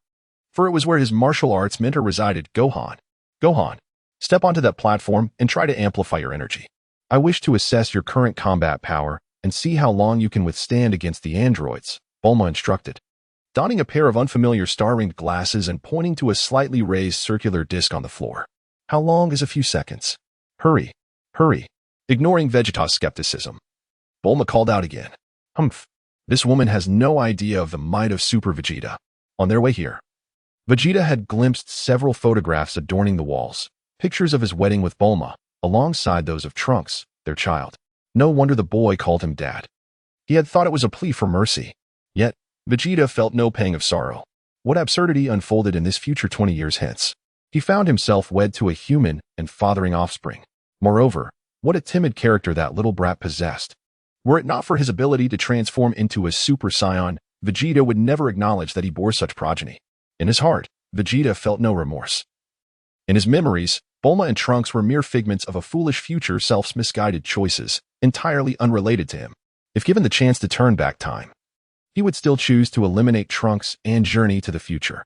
No other reason existed. It was solely for the pursuit of greater strength. Only formidable adversaries could catalyze his rapid advancement. Remaining under Lin Bei's subjugation would lead to eternal stagnation. With a determined stride, Vegeta approached the disc. Assuming a posture of intense concentration, veins bulging on his forehead. An astonishing aura erupted from him, causing the entire underground chamber to tremble. However, this chamber was constructed from a rare cosmic metal known as vibranium, seamlessly forged without a single joint, rendering it impervious to mere force. Beep, beep. The star-ringed glasses Bulma wore were a recent innovation, an advanced version of a power scouter. These glasses had been engineered by extracting the combat power measurement components from Frisia's spaceship's supercomputer, specifically tailored to gauge battle prowess. As androids emitted no energy, conventional methods were ineffective in gauging their strength. Thus, the creation of these glasses. Combat power, 1 million. Combat power, 2 1 million. Combat power, 3 1 million. The readings aligned closely with her expectations. But would revealing the android's true combat prowess drive him to madness? While contemplating how to preserve Vegeta's pride while ensuring his safety, the glasses emitted a sudden alert. Beep, beep. What? Is it possible for his power to increase further? Bulma exclaimed, just as a remarkable transformation occurred. Vegeta's hair turned golden. Super Saiyan. At that moment, Bulma realized that the Vegeta of this timeline should not have been able to achieve such a feat. In an instant, a revelation illuminated her mind. It became clear. The time machine must have deviated into an incorrect branch. The trajectory of this timeline likely suggested that Vegeta had transformed into a Super Saiyan during the events on Namek. Given Vegeta's recent comment, what about Frieza? Without Lin Bei, how will you confront Frieza? It was evident that he would never choose mutual destruction with Frieza. Thus he could not engage in a death struggle like Goku. This indicated that, after becoming a Super Saiyan, he had chosen to depart from Namek, leading Frieza to seek vengeance on Earth in his absence. The Lin Bei he mentioned was the protector of Earth. Could it be that Lin Bei was the name Goku bore in this timeline? While the specific details of each timeline's trajectory might vary slightly, the significant events remained unchanged. Raditz was destined to arrive on Earth. If he had not perished, all of humanity would have faced annihilation, even in death. His actions would provoke the later arrivals of Vegeta and Nappa. Eliminating Vegeta would lead to the Namek saga and Frieza, and should Vegeta obliterate Earth, it would signify the end. The mere existence of Earth implied that these pivotal turns had triumphed. However, the androids were different. They caused no planetary destruction. Their sole intent was to kill. This motivated Trunks' desire to return and save Goku, who had succumbed to heart disease in that timeline. Even though he understood that such actions would not alter the outcome of his own timeline, yet it could spare his mother from suffering and preserve his father and Gohan. It was Trunks' unwavering conviction that inspired Bulma to develop the time machine. Combat power, 160 million. No wonder Trunks had urged Vegeta to come to the future. Perhaps in this timeline, he had already defeated Goku. Yearning for a worthy opponent, he ventured to the future, proving that compared to Trunks, Vegeta was indeed a formidable warrior. This was likely one of the reasons Trunks had sent him to this timeline. Nevertheless, it was insufficient. Vegeta. A combat power of 160 million was inadequate. Bulma understood that Vegeta would surely contest this. After all, in his timeline, the androids had yet to emerge, and he must have believed himself invincible. Trunks could also transform into a Super Saiyan, boasting a combat power of 250 million. Yet, even he could only flee from the androids. Just as Vegeta prepared to retort, he paused, realizing that the boy's actual combat power surpassed his by a staggering 90 million. He had assumed the difference was marginal, only to discover the vast gulf in strength. How could he, Vegeta, be looked upon with pity? This was utterly intolerable. As for the two androids, The female was designated as Android 18, possessing a combat power of 350 million, while the male, Android 17, reached a terrifying 400 million. Chapter 49, Vegeta vs. Future Android 18. Boom, boom, boom. A series of explosive sounds echoed from the ruins above. What is happening? Vegeta glanced around, observing the trembling laboratory, and murmured to himself. It must be androids 17 and 18. They choose cities at random to commit their heinous acts, devoid of any pattern, driven solely by their whims. This basement is 15 meters deep. They have no habit of digging, and even if the surrounding geology collapses, my vibranium lab remains unscathed. So we simply need to remain still. Vegeta furrowed his brow, deep in thought. Androids, why can't I sense their energy at all? Upon noticing Bulma's expression tinged with fear, he scoffed dismissively. Such fuss. This is all too common among us Saiyans. With that, he departed from the platform, heading towards the surface. Bulma, sensing an ominous premonition, instinctively guessed his intentions. Vegeta, what do you intend to do? At that moment, Vegeta remained in his Super Saiyan form. Slightly exhilarated, especially after having just defeated Trunks, completely disregarding Bulma's concerns. What am I going to do? Naturally, I shall dismantle your so-called androids. They are merely puppets powered by batteries. With that, he accelerated outwards, his speed akin to a flash of golden light in Bulma's eyes. For 100 million battle power? Humph. That woman has no idea that the power of a Super Saiyan cannot be quantified by mere scrap. The Vegeta of the future has stooped to marrying a human. One can only imagine his strength, and his demise is well-deserved. How dare they compare themselves to me? What wretched androids! I am going to rip their batteries out. Android 17, with a hand in his pocket, unleashed destruction around him, centered on his own being. Swish, swish, swish, swish, swish. The yellow energy spheres in his hands moved with a velocity akin to a fierce wind, exploding with bomb-like force, obliterating one dilapidated building after another. Be careful, 17. Don't destroy the clothing store. I haven't had new clothes in ages. Android 18 remarked, admiring her reflection in a large shard of glass, while simultaneously reminding 17. I know. 17 responded impatiently, thinking to himself, didn't you just change 3 hours ago? When did you run out of new clothes? Suddenly, 17 sensed something. His gaze sharpening as an unknown force blew apart the outer wall of a nearby shop. Boom. A rotund, bald man appeared, clutching a half-eaten piece of bread in one hand and a small bottle of purified water in the other. Upon seeing the two androids, the man immediately wet his pants in terror, hastily kneeling and burying his face in the ground, placing his food and water before him. Please, don't kill me. I will give you my food and water. I only ask that you spare my life. 17 and 18 exchanged glances and shared a knowing smile. Fat pig, lift your head. Android 18's sweet voice momentarily lulled the apprehensive bald man into lowering his guard as he slowly raised his head. However, what met his eyes was 18's fearsome visage coupled with the energy sphere she had gathered. I absolutely detest creatures like you, fat pig. In that instant, a golden beam suddenly pierced through the bald man's head with a pop. His corpse collapsed face first to the ground, a charred hole marking the spot where his head once was. So, you're the androids? You don't seem particularly formidable. I thought you would be some sort of monstrosity. A golden-haired Vegeta appeared before the androids, a mocking smile adorning his face. The beam that had just obliterated the bald man was Frieza's signature move, the death beam. After a year of companionship, Vegeta had learned this technique. The reason for eliminating the bald man was merely to assert dominance over the two androids. Vegeta? Android 18's delicate face registered shock as she turned to 17, recalling that he had killed Vegeta before. What a rich expression. I didn't expect your puppets to be this lifelike. Vegeta stood arrogantly opposite the two androids, seemingly preparing to take them on single-handedly. After 2.5 seconds of astonishment, 17 regained his composure, observing Vegeta's confident demeanor with arms crossed over his chest. Is this not the Prince of the Saiyans, Vegeta? So, you didn't die that day? Are you planning to take us both down today? Vegeta understood that 17 was referring to his counterpart from the future, but the version of himself in this world was a mere weakling. The thought of marrying and procreating with a lowly earthling infuriated him. Not to defeat, but to kill. Will you two come at me together, or one at a time? I, the Prince of all Saiyans, shall demonstrate the might of a Super Saiyan today.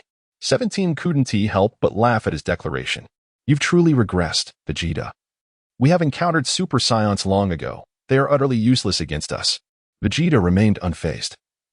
That version of himself who fathered a child with a human, what strength could he possibly possess? That pathetic self, even if you don't kill him, I shall. My Super Saiyan is the mightiest.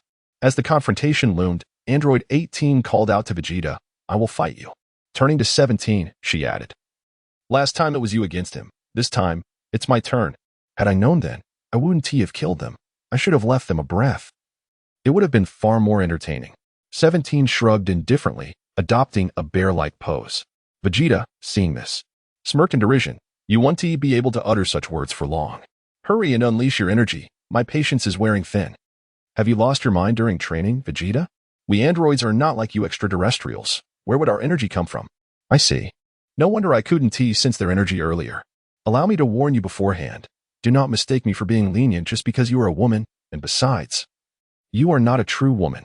Vegeta assumed his fighting stance, fingers poised, index and middle fingers together. He taunted, watch as I extract your battery. With that, he vanished and reappeared before Android 18, delivering a powerful elbow strike aimed squarely at her beautiful face, devoid of any tenderness, as if intending to shatter a delicate flower. Chapter 50, Are you trying to rip my battery out? With a swift motion, number 18 raised her slender arm and effortlessly blocked Vegeta's elbow strike. A peculiar glint flickering in her eyes. What is the matter? Are you intimidated by my power? At this moment, Vegeta was relentlessly attacking number 18 with his wolf-fang fist, misinterpreting her expression as a sign that his strength far surpassed that of the future world's Vegeta. Suddenly, number 18 bent down to evade Vegeta's punch, then delivered a fierce flying kick that struck him squarely in the waist.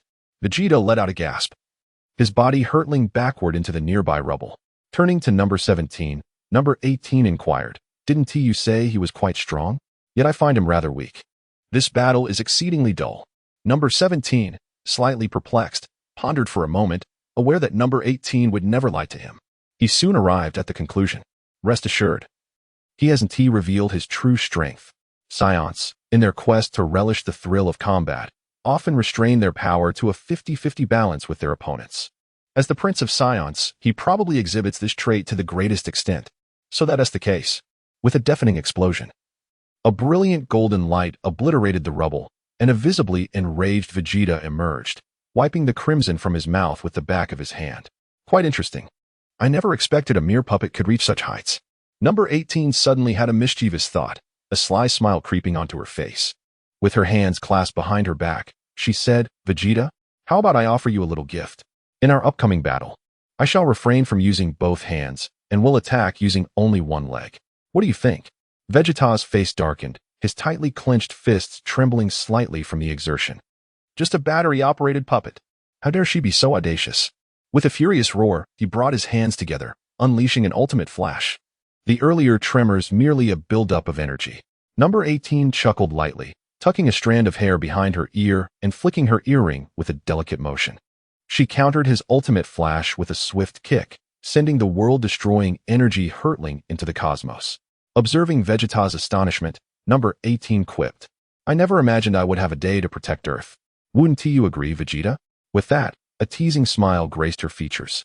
She sprang forward, executing a technique that could rival the wolf-fang fist, all while utilizing only one leg. White Tiger Aroma Kick. With astonishing speed, she unleashed a barrage of kicks, averaging 68,000 strikes per second, each accompanied by the sound of breaking air, leaving Vegeta scrambling to evade. What is the matter, Prince Vegeta? Weren't you going to rip my battery out? If you don't unleash your true abilities, you might find yourself in peril. Furious, this woman was indeed attacking using only one leg, and her movements were so rapid that there were no openings. Caught off guard, Vegeta had already received several kicks, one leaving a shoe print on his face. Curse it, could her power truly surpass mine? This shouldn't be. I have transformed into a Super Saiyan. How can this Earthling's creation possibly be stronger than me? This is absurd. Suddenly, number 18 executed a rapid upward kick, catching Vegeta completely off guard and striking him squarely on the chin. He was propelled into the sky with a gasp. The overwhelming force left him unable to regain his balance, and just then, he heard a whoosh. Number 18, sporting a devilish grin, appeared beside him, revealing her hands from behind her back. You are far too weak. I have lost interest.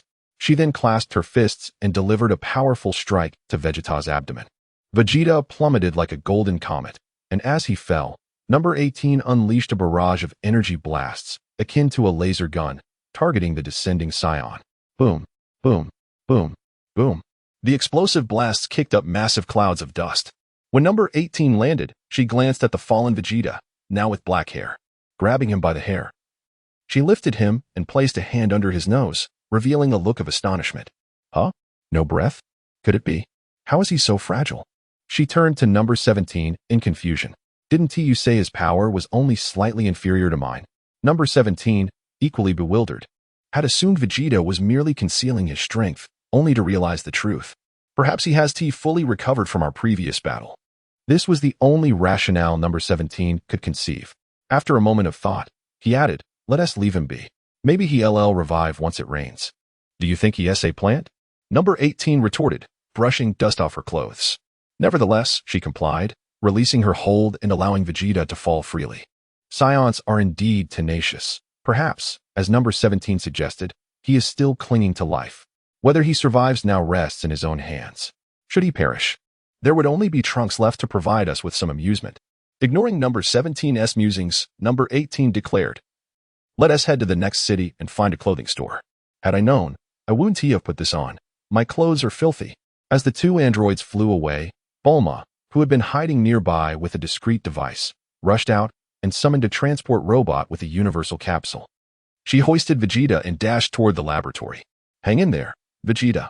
The lab has the healing chamber I created, and you will surely survive. In the cosmos, a spherical spaceship was descending toward a crimson planet. Lin Bei glanced at the display in the control room, noting that they had only 50 seconds until landing on Blood Red Star. During the 3 years that Vegeta journeyed to the future, the 4 individuals aboard the ship engaged in relentless training. Lin Bei was the taskmaster, while the other 3 were the trainees. Raditz, reporting. Napapa, reporting. You all have performed admirably. Your progress over the past 4 years has far exceeded my expectations, and this mission will be a success. Raditz, wearing a serious expression, replied, My Lord Lin Bei, your guidance, education, and encouragement have been the true catalysts for our advancement. Compared to your dedicated efforts, our endeavors pale in significance. Is that so? Lin Bei inquired ambiguously, glancing at Raditz, whose loyalty was at 25. Every word is sincere. There is no trace of falsehood. Lin Bei nodded, offering a forward assessment, a talent worth cultivating. Chapter 51. The strength of Raditz and Nappa. The spaceship descended slowly onto the crimson land of the Blood Red Star, letting out a soft whoosh. 4 figures emerged gradually from the vessel, as Lin Bei once again performed his magical trick to stow the ship away. HM? The 4 of them uttered a synchronized murmur of curiosity. Nappa scratched his bald head in confusion. Strange, why is there only one energy on this planet? Let's go. This energy is probably from Bibidi, Lin Bei remarked nonchalantly. After dealing with Bibidi, they still needed to visit planet Gula. Frieza had made tremendous progress, and he was likely capable of defeating Gula. Through this training, Lin Bei discovered that whether it was Raditz, Nappa, or Frieza, their innate talent and comprehension were not inferior to Vegeta and Goku. They simply weren't the protagonists. In the Dragon Ball universe, amidst endless parallel worlds, perhaps they all had their own paths to protagonism, just not in this realm. As Lin Bei flew, he pondered, noticing numerous cities below, which struck him as peculiar. He had expected this to be a lifeless wasteland, yet the structures below clearly indicated the presence of living beings. However, he had yet to see any creatures. Lin Bei, indifferent to the reason, thought about the imminent arrival of the androids on Earth and the necessity of subduing Cell. The more adversaries there were, the more tasks he would have, thus allowing him to grow stronger. Otherwise, how could he hope to subdue the gods of destruction, angels, Grand Minister, and even the Omni King? We're almost there. My Lord Lin Bei. Frieza, who had remained silent, finally spoke. His disinterest in this mission had rendered him mute. With a swift glance, Lin Bei pointed a finger, unleashing a deadly energy beam towards Frieza. Startled, Frieza dodged just in time, though the sudden strike grazed his tail, leaving him aghast as he turned to Lin Bei. So you can sense energy? Is that your only talent? The moment he beheld Lin Bei's commanding visage, Frieza was reminded of the adage about keeping company with a tiger. That cursed Lin Bei. One day, I shall reduce him to pieces and feed him to the dogs, he thought, immediately chastising himself with a couple of slaps to his face. Cursed fool. Cursed misfortune. Lin Bei regarded him coldly, his gaze penetrating. This is the demeanor expected of a cosmic emperor. Frisia's actual combat prowess far exceeded what he had displayed aboard the ship. You think you can secretly grow stronger and plot rebellion? Before the system, your true strength cannot be concealed. I shall not let you off easy, as if Lin Bei were a fool. He aimed to demonstrate to Raditz and Nappa that Frisia was no different from them in his presence. The four landed on a red desert, where a bizarre altar adorned with various strange patterns and inscriptions loomed ahead. Kneeling at the altar was a being with closed eyes, its skin blue with white specks. A triangular head, 3 faces, 6 arms, and 2 legs. Babidi, Lin Bei shouted without hesitation. The blue creature's eyes flew open. You know me?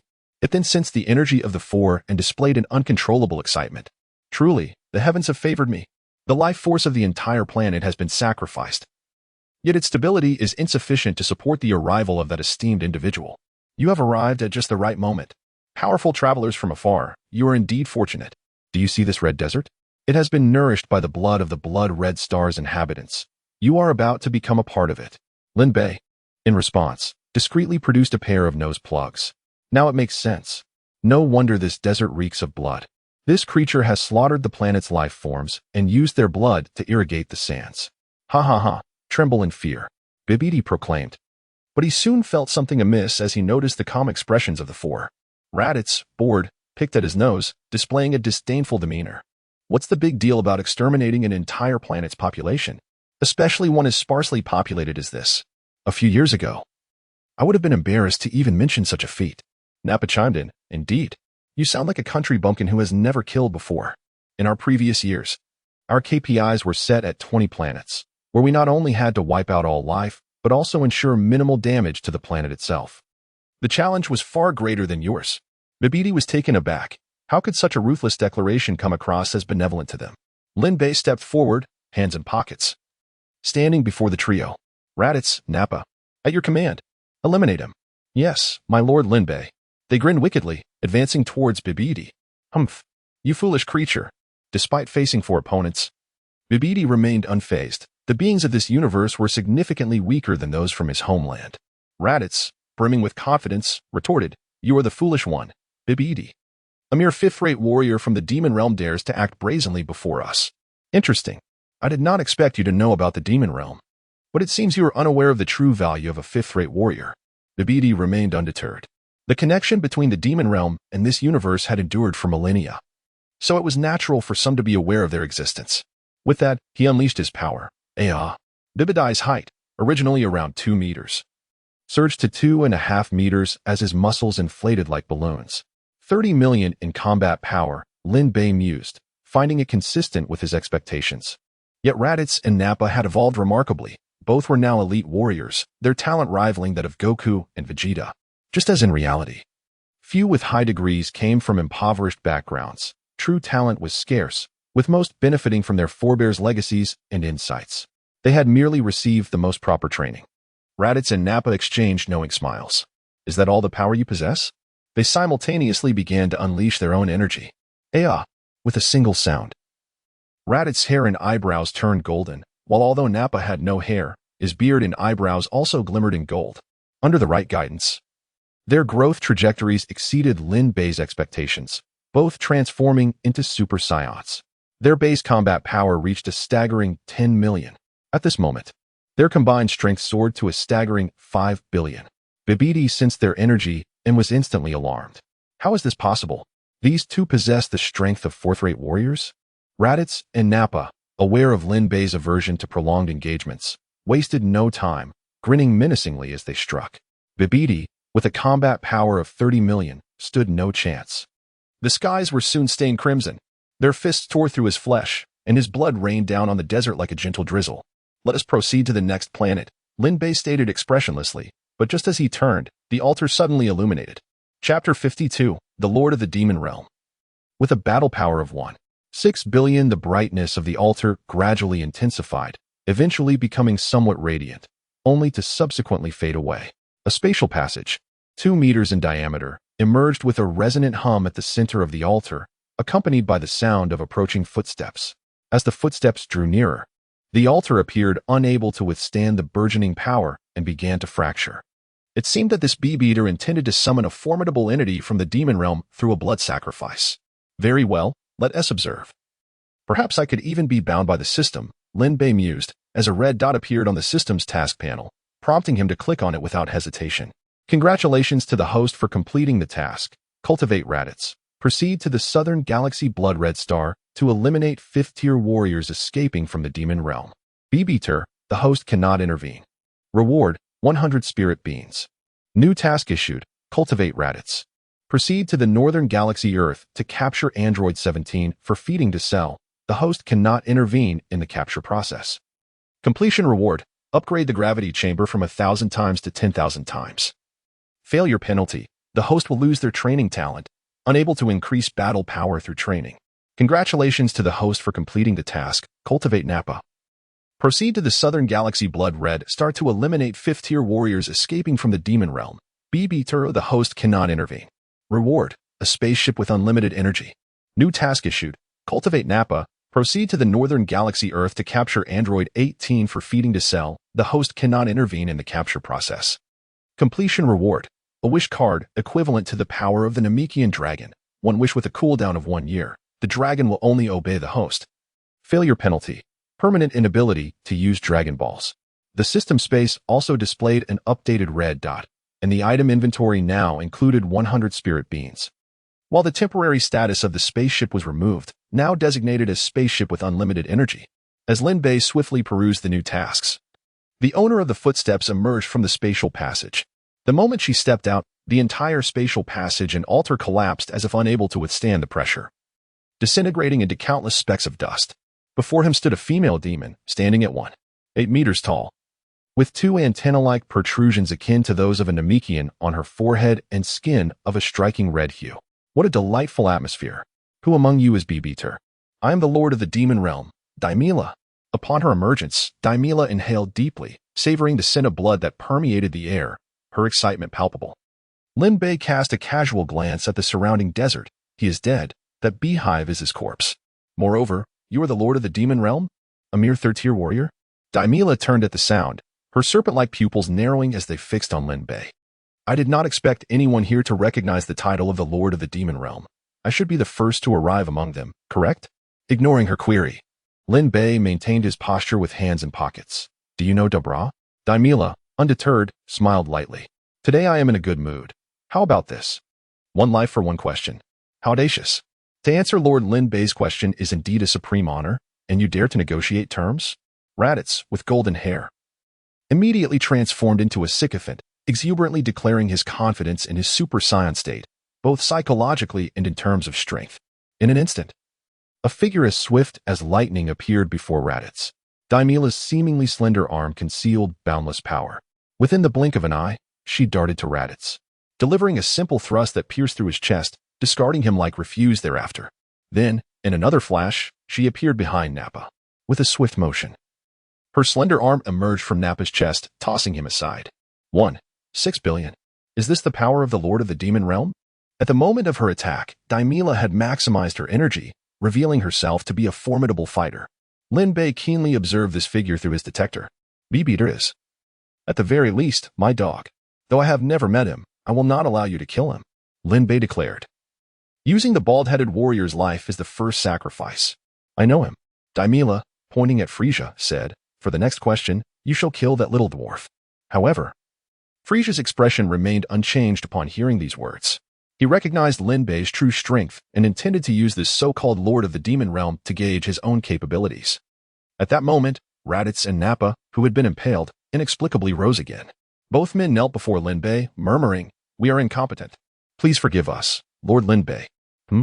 Are they warriors with regenerative abilities?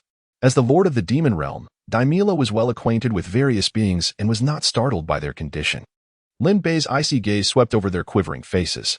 Useless. You couldn't even muster a reaction. Raditz and Nappa lowered their heads, silent and unwilling to offer excuses. Their survival was due to Lin Bei having provided them with a spirit being in advance. One must be fully prepared for every task. Then, Lin Bei inquired of Daimila. Who is stronger between you and Dabra? Daimila suddenly threw her head back and laughed heartily. It seems you are entirely unaware of the terror of the Lord of the Demon Realm. My good mood has ended. I no longer wish to indulge in this QA game. With that, she gestured toward Lin Bei and his companions as if controlling puppets.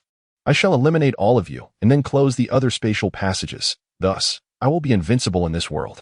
Upon finishing her proclamation, she flashed to Lin Bei's front, her palm edged like a steel blade, intent on cleaving Lin Bei's skull. In her view, these four were all beings with regenerative capabilities, though the head was typically an exception for most of them. With a resounding clap, the hand capable of splitting a planet was firmly caught by a single large hand. A deep sigh resonated. The system has not bound you, yet you refuse to answer questions obediently. Tell me, how shall I punish you? As Lin Bei's words faded, a whoosh resounded, and his hair transformed to a golden hue, unleashing a terrifying wave of energy that sent Raditz and the others sprawling. Very well. It has been a while since I last fought. Today, I shall vent my frustrations using your body. Lord of the Demon Realm. Daimila, you claimed invincibility? Before me, Lin Bei, who dares to declare themselves invincible. Chapter 53. Do not strike. I will speak. I shall reveal all. The audacious little imp. Completely oblivious to the heights of heaven and the depths of the earth, today you shall witness what it means to be the Lord of the Demon Realm. Demilra was utterly unfazed by Lin Bei's brazen demeanor, her lips moving in a silent chant. Suddenly, with a sharp crack, Demilra's shadow split in two, rapidly encircling Lin Bei from both sides as they rose from the ground like tangible forms, identical in shape to Demilra but entirely black, wielding enormous axes. At that moment, countless dark tendrils erupted from beneath the shadows, binding Lin Bei in place. The two shadowy figures mirrored each other's movements, raising their colossal axes, bending low to gather strength, and striking down towards Lin Bei's head. Insolent one, prepare to pay the price. The formidable axes, capable of cleaving a planet as though it were mere tofu, halted upon encountering Lin Bei's golden aura, as if an invisible wall obstructed their path. The axes crackled against the golden flames, vibrating with intensity. Then, with a resounding crack, a fissure appeared on one of the axe heads, which rapidly multiplied before shattering with a thunderous boom. What? Demilra gasped in shock. Her attack had failed to penetrate even his essence. How could this be? I am the Lord of the Demon Realm. Cackling, Lin Bei declared, foolish Demilra. Your meager power is but dust before me. As he spoke, his golden aura surged once more. His formerly upright golden hair, previously blown by the transformation's energy, now stood like blades of steel, radiating resilience, while blue arcs of electricity danced around him, crackling with energy. With a single step forward, Lin Bei shattered the dark tendrils that had held him captive. Then, with a powerful exhalation, a shockwave erupted from him, obliterating the two shadowy figures. Even the formidable Demilra was compelled to defend herself against the fierce winds. The three warriors previously blown away had to transform into their Super Saiyan forms merely to withstand this force. Frisia was utterly astonished, having prepared for a mutual destruction scenario, only to discover Lin Bei's overwhelming strength. His energy far surpassed that of the Demon Lord, rendering any notion of him acting as a bystander utterly futile. Raditz and Nappa wore expressions of disbelief. What is the Super Saiyan transformation of Lord Lin Bei? It is distinctly different from ours. At that moment, Lin Bei's scouter registered a staggering 3.2 billion. Over the past 4 years, he had frequently utilized instant transmission to procure food from Earth. As for the source of his wealth, the spaceship contained an infinite supply of food and water, which he sold at a low price. Why not steal? He feared the quality of the food might deteriorate. Lin Bei trained merely to work up a sweat, as it made the food taste far more delectable. Saiyans have hearty appetites. In addition to relishing the thrill of battle, they also delight in culinary pleasures. Particularly since they never gain weight, his six-pack abs remained ever present. In this cycle, his battle power had unknowingly escalated to 32 million. Lin Bei continued to grasp Demilra's attacking hand, a mischievous smile gracing his lips. Crack! A scream akin to a pig being slaughtered erupted from Demilra as her palm morphed like clay under Lin Bei's grip. Cackling with delight, Lin Bei executed a spinning kick, severing Demilra's other arm, leaving only a few sinews connecting it to her body. Sweat poured down her forehead as she realized the incredible power of her opponent. She had only encountered such strength among the peak demon lords. She had never anticipated the presence of such a formidable being in this small realm. Lin Bei unleashed a flurry of Wolf Fang Fist, delivering a thorough massage that dislocated her bones. Can you now obediently answer my questions? Lin Bei regarded the crumpled Demilra impassively. Haha. Demilra let out a chilling laugh. As the Lord of the Demon Realm, I can be slain but not humiliated. Even if you kill me today, I will never bow to you. Is that so? Lin Bei's expression shifted to one of playful intrigue. He tossed a bean directly into Demilra's mouth, holding her jaw to ensure she could not spit it out, assisting her in crushing the Senzu bean. have recovered? Demora's eyes widened in disbelief as she marveled at her restored body, which had moments ago been on the brink of death. She was no fool and quickly deduced what Lin Bei had just made her consume. Suddenly, a chilling thought crept into her mind. This fellow wouldn't dare to. A sinister laugh echoed in her ears. Cackling, Lin Bei's wicked visage sent shivers down Demora's spine. Still not compliant? Here's another Senzu bean. Another one. After consuming 5 Senzu beans. Do not strike. I will speak. I shall reveal all. Demora pleaded for mercy, not daring to hesitate. I expected the esteemed lord of the demon realm to possess a tougher constitution. It seems 5 Senzu beans suffice.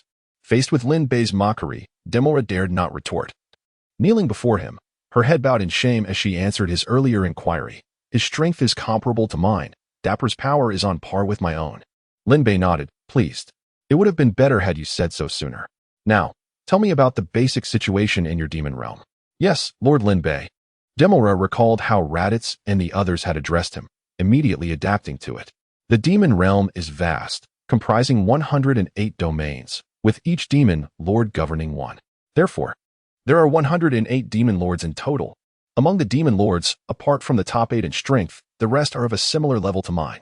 Lin Bei contemplated this information, realizing that within the entire demon realm, there were nearly 100 warriors on par with Perfect Cell, and 8 stronger still.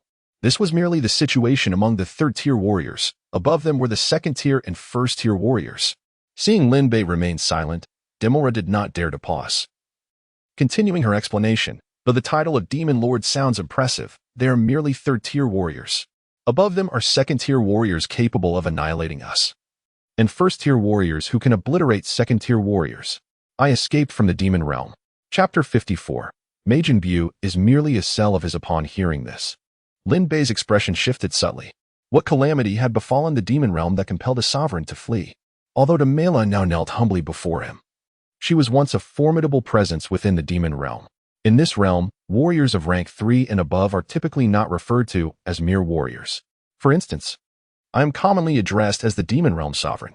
Those above me, the 2nd-rank warriors, are exalted as demon realm supremes, while the 1st-rank warriors are hailed as demon emperors.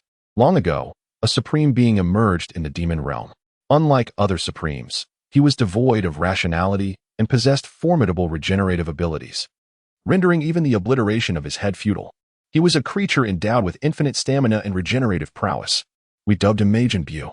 Subsequently, Majin Buu was taken away by a sorcerer named Vegeta, and his whereabouts became a mystery. We assumed the matter had concluded.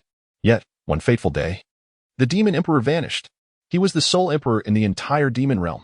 Chaos ensued, and I joined the search for the emperor. By chance, I stumbled upon the secret of Majin Buu in a cave. Vegeta had claimed that Majin Buu was a creature of his own creation, but this was a deceit. Majin Buu was merely a cell of some powerful organism. What Vegeta did was infuse the cell with malevolent thoughts. Hence, Majin Buu became a mindless entity, consumed by slaughter and destruction. More horrifyingly, I discovered traces of the Emperor's blood in that cave. The Emperor was the only being in the entire demon realm with golden blood, making it easily identifiable. Following this discovery, 2 more Supremes perished under mysterious circumstances. Out of fear, I refrained from disclosing this matter to anyone, yearning to escape the demon realm and traverse to another world. I feared that creature might discover this realm. Lin Bei listened in silence, pondering. How could a being powerful enough to drain the energy of a Super Saiyan 3, Majin Buu, be merely a cell of some organism? How formidable must that organism be? The key point is that the Dragon Ball series omits any mention of its existence. While Lin Bei was well-versed in both the canonical and numerous non-canonical narratives of Dragon Ball, he found no information regarding this organism. He could only wait and see if he could unravel some clues through Majin Buu. The events within the demon realm were indeed astonishing. It was no wonder that subsequent plots made no reference to it. Perhaps that organism had annihilated the entire realm. What would happen if a non-demon were to enter the demon realm?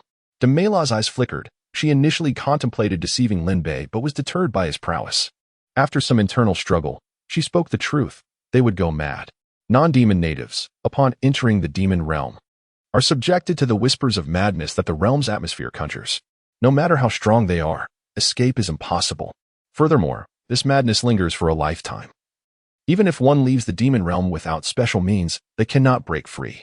It seems Gula was driven insane by these whispers. Lin Bei mused silently before continuing. How many such spatial passages exist? Can other demon sovereigns traverse them? There are 9. These spatial passages are tendrils of the demon realm, yet they are unstable. Not to mention someone like me, even 5th-rank warriors find it difficult to cross. I can manage only due to my racial talents. However, your world is peculiar. In other realms, these tendrils are remarkably stable, yet here, an unknown force seems to intervene. Oh, what other worlds have you visited? Worlds with ninjutsu practitioners. Worlds capable of unleashing blade forms known as Bankai, and even realms with bizarre fruit-based abilities, among others. Lin Bei had merely inquired casually. Yet he was astonished to discover the far-reaching influence of the demon realm as tendrils. Lift your head, Lin Bei suddenly said gently. Demelo's heart trembled. A familiar sensation washing over her. Trembling, she raised her head, her eyes reflecting a glimmer of desperate hope. Lin Bei reached out, softly caressing her forehead. What a wonderful girl. How could fate be so cruel? With that, a golden light enveloped his hand. Demela opened her mouth in despair. But her voice was swallowed before it could escape. The radiant golden beam spread like ink in water, instantly consuming her form. Boom. The demon realm sovereign. With a battle power of 1.6 billion, a force capable of rivaling the complete form of Cell, was reduced to mere dust by Lin Bei's energy blast. Let us depart for the next planet. The 3 companions exchanged fearful glances with Lin Bei, swallowing hard as they followed suit. The aura of the demon realm sovereign loomed over them like a monstrous presence. Yet, before Lin Bei, this monstrosity appeared as powerless as a girl before a giant. All they could do was scream in terror, utterly devoid of the strength to resist. Just how powerful was Lin Bei? Boom. Lin Bei summoned the spaceship. And as the 4 entered, the hatch slowly closed. With a whoosh, they soared into the skies. Nearby, a planet-destroying projectile, a kilometer in diameter, was hurled from above. This was Lin Bei's first time employing this technique to obliterate a planet. The blood red star had already been decimated by Bibidi, even if there were survivors. They would endure sorrow until their demise. Better to grant them release. Boom. Amidst a colossal crimson explosion, a spherical spaceship emerged. Lin Bei glanced at the countdown in the control room. 18 days, 9 hours, 2 minutes, and 30 seconds remained until Gulastar. Once this task was complete, he would head to Earth, uncertain of how his actions would influence Goku and the main cast. Standing before the window, Lin Bei gazed quietly at the unchanging scenery outside, murmuring to himself. In the future world, Vegeta had trained rigorously in a 1,000-fold gravity environment for over 2 years, addressing all his needs within the gravity chamber without a moment of respite. Now, as usual, he battled against the figments of his imagination. Swish, swish, swish, swish, bang, bang, bang, bang. With 4 swift movements and 4 powerful strikes, the illusory forms of androids 17 and 18, Frieza, and Lin Bei shattered instantaneously. Huff. Vegeta took a deep breath, stepping out of the gravity chamber. This was his first time emerging after 2 years. Gazing at his reflection in the mirror, a grin spread across his face, one that even an AK could not suppress. You never would have imagined it, Lin Bei. I, Vegeta, have transcended the realm of Super Saiyan. I am now the true Super Vegeta. After eliminating those 2 puppets, it will be your turn. Ha ha ha ha. Crack. The sinister smile inexplicably caused a fissure to form in the mirror. Chapter 55, Cold-Blooded Vegeta in a lavish chamber aboard a spacecraft. A diminutive creature with waxen yellow skin suddenly opened its eyes. It hurriedly approached a crystal sphere, gesturing with its hands in the air. Moments later, the sphere displayed an ominous dark image. The ruler of the demon realm, Demira, was dead? And in the world where Majin Buu is sealed? What could this possibly mean? The little yellow-skinned being stroked its chin, pondering for a long time. Could it be that Majin Buu has broken free from his confinement? No, that is impossible. Although Buu is formidable, he could not achieve such a feat. Could it be the Supreme Kai? Yet, this Supreme Kai seems rather weak. After a moment of contemplation, I had intended to wait 7 years before making my move, but it seems I must advance my plans. I can only hope that their target is not Majin Buu. For safety's sake, I must prepare several bodyguards. He then walked to a nearby computer and shouted into a speaker. Control room. Locate the residence of the Demon Realm Lord, Dabura. Yes, Lord Babidi. Vegeta, you've emerged? Bulma exclaimed, surprised as she returned from outside. After stepping out of the healing pod, Vegeta seemed transformed. He had spent over 2 years in the gravity room, training relentlessly without a moment's respite, even while attending to nature's calls. Vegeta cast a cold glance at her, but offered no reply. Bulma was accustomed to this behavior. Where are the androids? Vegeta removed his tattered battle suit, replacing it with a new one. Oh, have you already gained the strength to defeat those two androids? Bulma marveled. A smirk of disdain crept across Vegeta's lips. My battle power has long surpassed those two androids. My time in the gravity room was to fulfill a greater ambition. Is that so? I shall measure your current battle power immediately. Bulma's excitement grew. If Vegeta was saying such things, he must have significantly improved. Vegeta maintained his haughty smile. No need. The power of a Super Saiyan cannot be quantified by mere scrap metal. Before Bulma could respond, the television on the wall interrupted with an urgent news bulletin. Androids 17 and 18 have suddenly appeared in the East District. Nearby survivors are advised to evacuate immediately. The East District, quite close, Vegeta sneered at the television before dashing out. Wow, this is exhilarating, 17. I had no idea so many humans were hiding here. It feels like a hunting ground. Android 18 remarked, brushing her hair aside as she unleashed energy blasts, each striking its target with pinpoint accuracy. Be careful with the kills, 18. If the population dwindles too much, it won't be fun anymore. We should hide for a while. Allow them to regain some civilization in numbers, and then we can reappear and scare them half to death. That would be amusing. 17 replied with a sinister grin. A woman clutching a child, terrified, fled in panic, only to be targeted by 18. Seeing the energy sphere forming in 18's hand, despair washed over her face. You can kill me, but please spare my child. She is innocent. 18 smirked, responding with an unusual retort. You humans are inherently guilty. With that, she released a yellow energy sphere that magnified in the woman's eyes. At that moment, a figure appeared as if descending from the heavens, swiftly intervening, and with a single strike, deflected the sphere away from her. Vegeta? You really aren't dead. 18 initially froze at the sight of the sudden arrival, then retorted sarcastically. Has the heartless Saiyan taken to saving lives now? 17 licked his lips, suddenly intrigued. The resilience of Saiyans is indeed remarkable. Have you come to defeat us again? Thank you. The woman stammered, kneeling and trembling before Vegeta. Vegeta, indifferent, turned away with his hands behind his back, opening his palm. Do not misinterpret my actions. I saved you solely to witness their expressions of defeat. With a flash of golden light, he obliterated the woman and her child in an instant. He then tilted his head, a mocking grin on his face. Let me correct you once more. It is not about defeating them. It is about killing them. Confidence radiated from Vegeta, resembling a malevolent deity. 18 stepped forward, visibly displeased. You have stolen my prey again. This time, I am truly angry and will not spare your life. Spare my life? Ha. Very well. Today, I shall show you the power that surpasses even a Super Saiyan. 17, unfazed, retorted, My dear Prince Vegeta, your lines are becoming rather repetitive. I'm tired of hearing them. Let 18 be the one to finish you off today. Vegeta smirked coldly. You foolish androids remain oblivious to your own arrogance. Your failure to kill me last time was your gravest mistake. He then unleashed a furious roar, his muscles swelling like a balloon. Reaching a peak before gradually releasing the tension, he achieved a form that was stronger than his usual self without becoming overly bulky. Vegeta exhaled deeply. This is the power that transcends a Super Saiyan. Super Vegeta. 18 scoffed. Saiyans love their flashy tricks. Transforming back and forth yields no real difference. Utterly grotesque. She then assumed a fighting stance. Hurry up. I need to change into a new outfit soon. Vegeta remained unfazed, his confidence unwavering. In an astonishing display of speed, he vanished and reappeared directly in front of 18. What? This speed? 18 gasped, only to feel a searing pain in her chest. Looking down, she realized Vegeta's fist had pierced her body the moment he materialized. Crimson blood spilled from her chest, dripping onto the ground. 18 screamed in agony. Vegeta licked his parched lips. So, androids do have blood inside them. I thought you were all filled with oil. Run. 17. He is not Vegeta. 18 shouted just as a brilliant golden light erupted from her chest.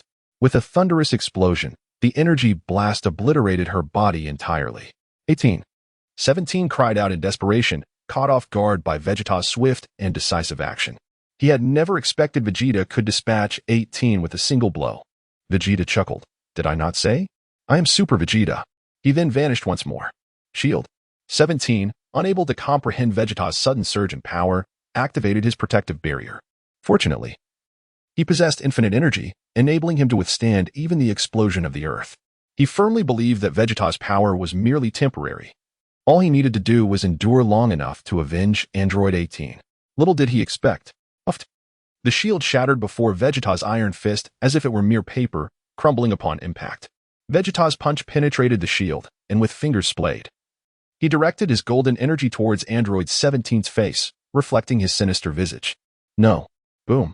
The energy blast detonated within the shield, and at point-blank range. Android 17 was reduced to ashes. Haha. Vegeta reveled in the torrent of power surging within him, laughing maniacally as he clenched his fist tightly. Next. It will be your turn, Lin Bei. Nearly a year later, Vegeta successfully gathered enough energy for a round trip with the time machine. At this moment, he stood before the time machine alongside Bulma. Embracing Vegeta, Bulma expressed a mix of reluctance and anticipation. I've set the time for you. Once you enter, just press the red button inside, and you will return to the original timeline. The passage of time is synchronized, however long you spend in the future. That much time will pass there. Upon meeting Trunks, simply hand in the time machine. You will know how to operate it. Vegeta nodded. Bulma. Do you remember when I first arrived? You asked me about Trunks? Bulma blinked. Yes, isn't he in the past? Vegeta suddenly raised his arm, fingers spread wide. Energy gathering in his palm, shaking his head.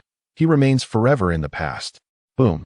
In that instant of her pupils undergoing a cataclysmic transformation, Bulma was reduced to dust. Chapter 56. Vegeta vs. Future Cell. Suddenly, a sound of applause echoed from behind. Wonderful. Truly deserving of the title of Prince of the Saiyans. Vegeta commands his wife to kill without hesitation. You are even colder than I imagined. Vegeta cast a sidelong glance at the grotesque figure with green skin and black spots. This hideous creature had deliberately lowered its energy, lurking in the shadows to observe. Who are you? I am Cell, one of your kin. Cell's eyes narrowed as he spoke, releasing his energy. Vegeta's eyes widened in disbelief. How is this possible? He possesses the energy of Earthlings, Frieza, and even that of Raditz and Nappa? Cell relished Vegeta's astonishment, licking his lips. Did I not mention? I am your kin. After a brief silence, Vegeta retorted with a cold chuckle. Though I cannot fathom how this is possible, I certainly have no kin as grotesque as you. Ha. Cell suddenly laughed maniacally. I have been searching everywhere in this world for androids 17 and 18, but alas, I have found nothing. It seems you have annihilated them. Doctor, Gero's data is quite inaccurate. I never expected that it would not be Goku standing victorious, but you, Vegeta. At this, Vegeta's expression darkened. Foul creature. Do not dare compare me to that lowly warrior, Kakarot. With a powerful surge, Vegeta's hair turned golden, and a terrifying wave of energy caused nearby structures to collapse. I am the legendary warrior of planet Vegeta, a prince among Saiyans. I am not to be compared with such inferior beings. Your words irk me. I have decided to eliminate you first before traveling back in time. Is that so? Then it seems our goals align. Cell cackled, and with a swift motion, released a shockwave that shattered a massive boulder. Vegeta expressed mild surprise, realizing that this ugly creature's power exceeded that of the androids. Become the nourishment for my body. Vegeta. Cell roared, charging forward with alarming speed, presenting a greeting of fury. Wolf Fong Fist. The two engaged in an intense battle, with Cell using not only his hands and feet, but also his tail in the assault. The sound of their fists colliding resonated like an earthquake, causing the ground beneath them to crack. To think your strength is so formidable, Cell exclaimed, increasingly astonished as he exerted 80 of his power, yet could not injure his opponent. Vegeta chuckled with an odd expression. Indeed, I am also surprised that you, foul creature, are so weak. What? Cell's heart sank. Could it be that Vegeta still harbored hidden strength? This was impossible. I have absorbed so many life forces, and my computer indicated that I am now invincible. Yet, I still desire to absorb 17 and 18. How could I? How could I be deemed weak? Unforgivable! Unforgivable! I am invincible! Cell shouted to the heavens, unleashing all his power, a radiant purple aura enveloping him as he launched an attack towards Vegeta with the prince's technique. The purple energy sphere was thrown with reckless abandon. Boom, boom, boom. As Cell bombarded the area, a massive cloud of dust was kicked up. Ha. Now you understand my power, you arrogant fool. Cell gasped, reveling in his triumph. Yet, as the dust settled, a muscular Vegeta stood unscathed, not a single step taken from his original position. The unique golden aura of the Super Saiyan enveloped him, and a smirk crept onto his lips. Is this your notion of invincibility? Such a pitiful display of power. You cannot even leave a scratch on me. Vegeta's mocking laughter echoed in Cell's ears. No, this cannot be real. I am the strongest android, created from the most formidable cells and the most advanced technology. How could there exist anyone stronger than me? It must be that I am not yet complete. I must absorb 17 and 18. Suddenly, Cell let out a horrid scream, purple blood spewing from his mouth. In that moment, Vegeta had dashed to him, delivering a merciless blow to his abdomen. Foul being, you have no idea of the chasm that separates us. The power of Super Vegeta has long surpassed numerical limits. With that, he seized Cell's tail and spun him violently before launching him into the air. Just as Cell struggled to regain his balance, a blinding golden light descended upon him like the scythe of death. Ultimate flash. Boom. The sound of a colossal explosion resonated through the skies as Vegeta, with a disdainful smirk, reverted from his Super Saiyan form. You foolish creature. He strode towards the time machine. Legend. The time where Lin Bei resides is what we know as Time A. The future where Vegeta currently finds himself is referred to as Time B. The fully realized Cell from a later future is known as Time C, where that Cell eliminated the Great Demon King and returned to Time A. In Dragon Ball Z, there are 3 variations of Cell. The Cell from Time A was eliminated before his development, while the one from Time B perished at Trunks' hands.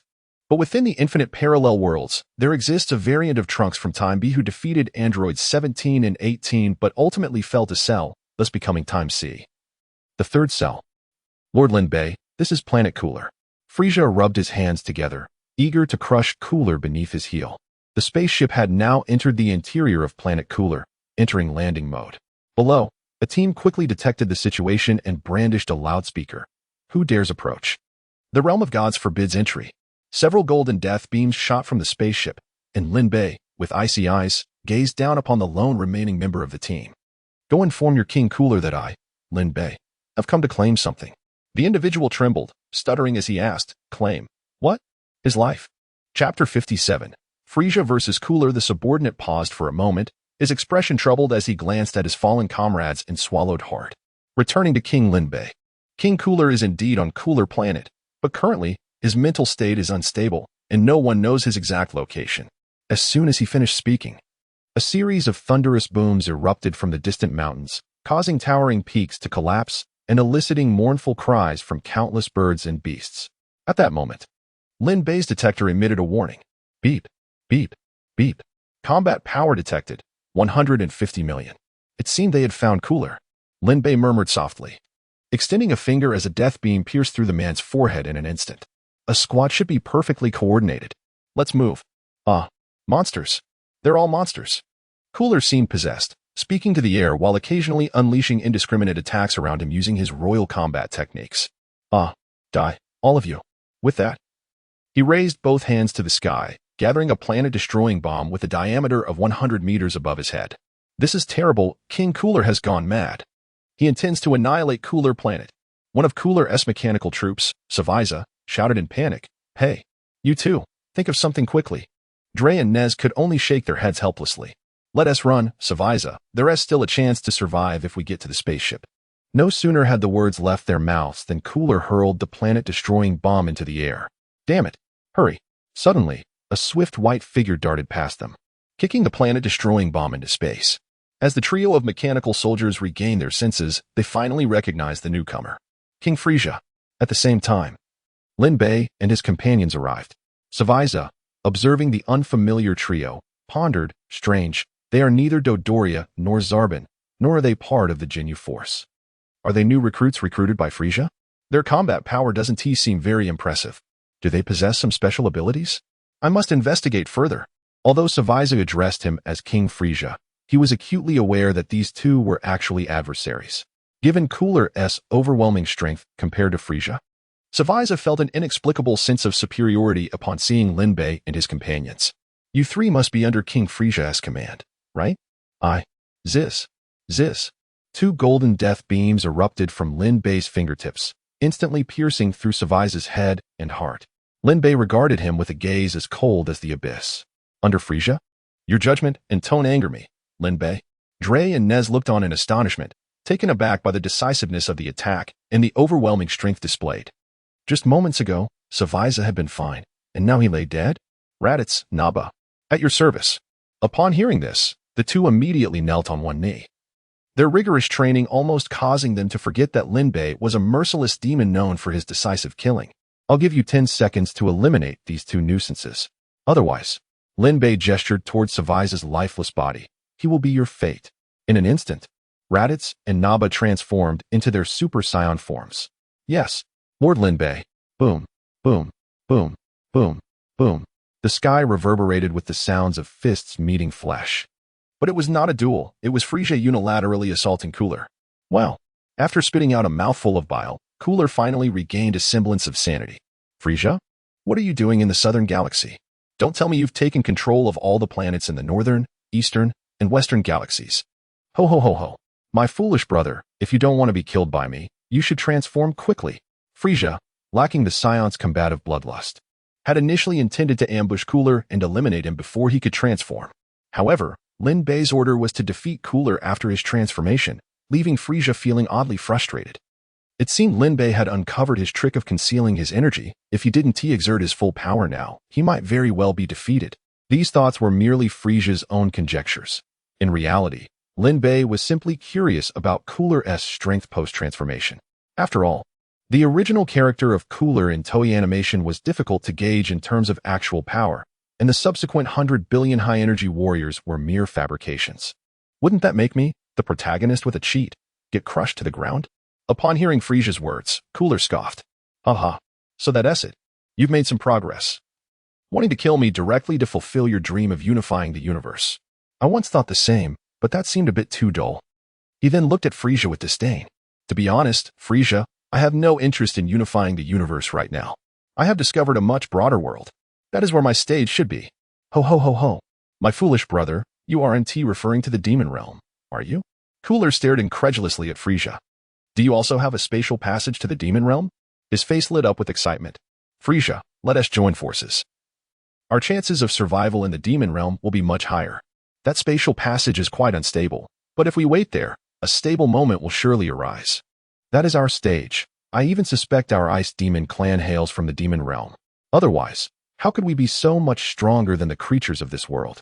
The more Cooler spoke, the more enthused he became, but all that awaited him in response was a chilling death beam. Are you done? If you don't transform now, I will kill you. Damned if I'll let the demon realm's ruler escape from within. I'd rather perish in the demon realm. I understand. I understand. You must be terrified by the energy from the passage, Frieza. My pathetic brother, let me, the elder brother, personally take you down today. With that, he began to unleash his energy with a mighty roar. His form expanded, for sharp horns sprouted from his head, and his arms curved into a scythe-like shape. He towered over Frieza, standing a full head taller, making Frieza's height barely reach Cooler's waist. All right, your long-awaited transformation is complete. I had initially planned to unify the universe and then kill you and King Cold to celebrate. But now that I'm no longer interested in unifying the universe, I'll just kill you now to liven things up. Beep, beep, beep. Combat power detected. 500 million. Is this the extent of Cooler's power after transforming? This strength is sufficient to obliterate Goku, who has just turned Super Saiyan, with a single punch. Lin Bei murmured to himself as he gazed at the numbers on the detector. Chapter 58. Vegeta returns. Bang, bang, bang. The deafening sound of fists colliding echoed through the air as Gula, despite his transformation, was relentlessly pummeled by Frieza. He was left to defend himself passively. How could this be happening? Your original power was never a match for mine, and I have an additional transformation. Yet now, you can surpass me even in this form. With a swift movement, Frieza appeared behind Gula, his fists raised and crashing down. Under Lord Lin Bei's guidance, I have undergone a complete metamorphosis. With a sickening thud, Gula was sent crashing to the ground, emitting a pained cry, as he plummeted like a straight line towards the earth. Upon impact, it was as if a meteor had struck the planet, causing mountains to crumble and rivers to shatter, raising clouds of dust. Oh, my foolish brother. Do you know how I have endured these years? 100,000 push-ups. The secret weapon of men is the muscular arm. 100,000 squats. The thighs are a man's second spring. 100,000 sit-ups. The waist is the key to a man's strength. Frieza, who had always savored steak paired with fine wine, endured 4 hellish years under Lin Bei's tyranny. His battle power had escalated from a mere 12 million to an astonishing 700 million. Suddenly, Frieza sensed a hint of danger emanating from below. The dust swirled violently, then was dispersed by an overwhelming force, as a purple energy wave surged towards his face. Oh no, there's no time to evade, Frieza murmured, hastily crossing his arms in front of him to maximize his defense. Boom, boom, boom. The earth-shattering noise reverberated throughout Gula's planet, startling countless birds and beasts into flight. Haha, did you expect this, Frieza? I can concentrate my power into a single point to enhance my battle strength. How does my devil shockwave feel? Gula laughed maniacally, licking the blood that dripped from the corner of his mouth. Frieza scoffed, spreading his limbs into a wide stance, spitting out a bloody phlegm. He gazed down at Gula with a smirk. I truly did not expect that. It actually hurt quite a bit. What? Gula's heart sank like a meteor crashing into the sea, creating towering waves. He had never anticipated that his Devil-S shockwave would inflict so little damage. Could it be that Frieza's battle power far exceeded his own? As Gula pondered, Frieza declared his victory from the air. It ends here, Gula. He raised his hand, gathering energy with a fierce shout. A purple disc formed swiftly in his palm. Death Cutter. Go to hell, Gula. Frieza hurled the disc forward, its cutting power so formidable that it tore through everything in its path like a neatly ripped sheet of paper. Gula leaped, narrowly dodging the attack. Useless. This technique is controllable. You cannot escape, Frieza exclaimed, altering his gesture so that the disc turned back to pursue Gula. Unfazed, Gula revealed a barely perceptible sinister smile.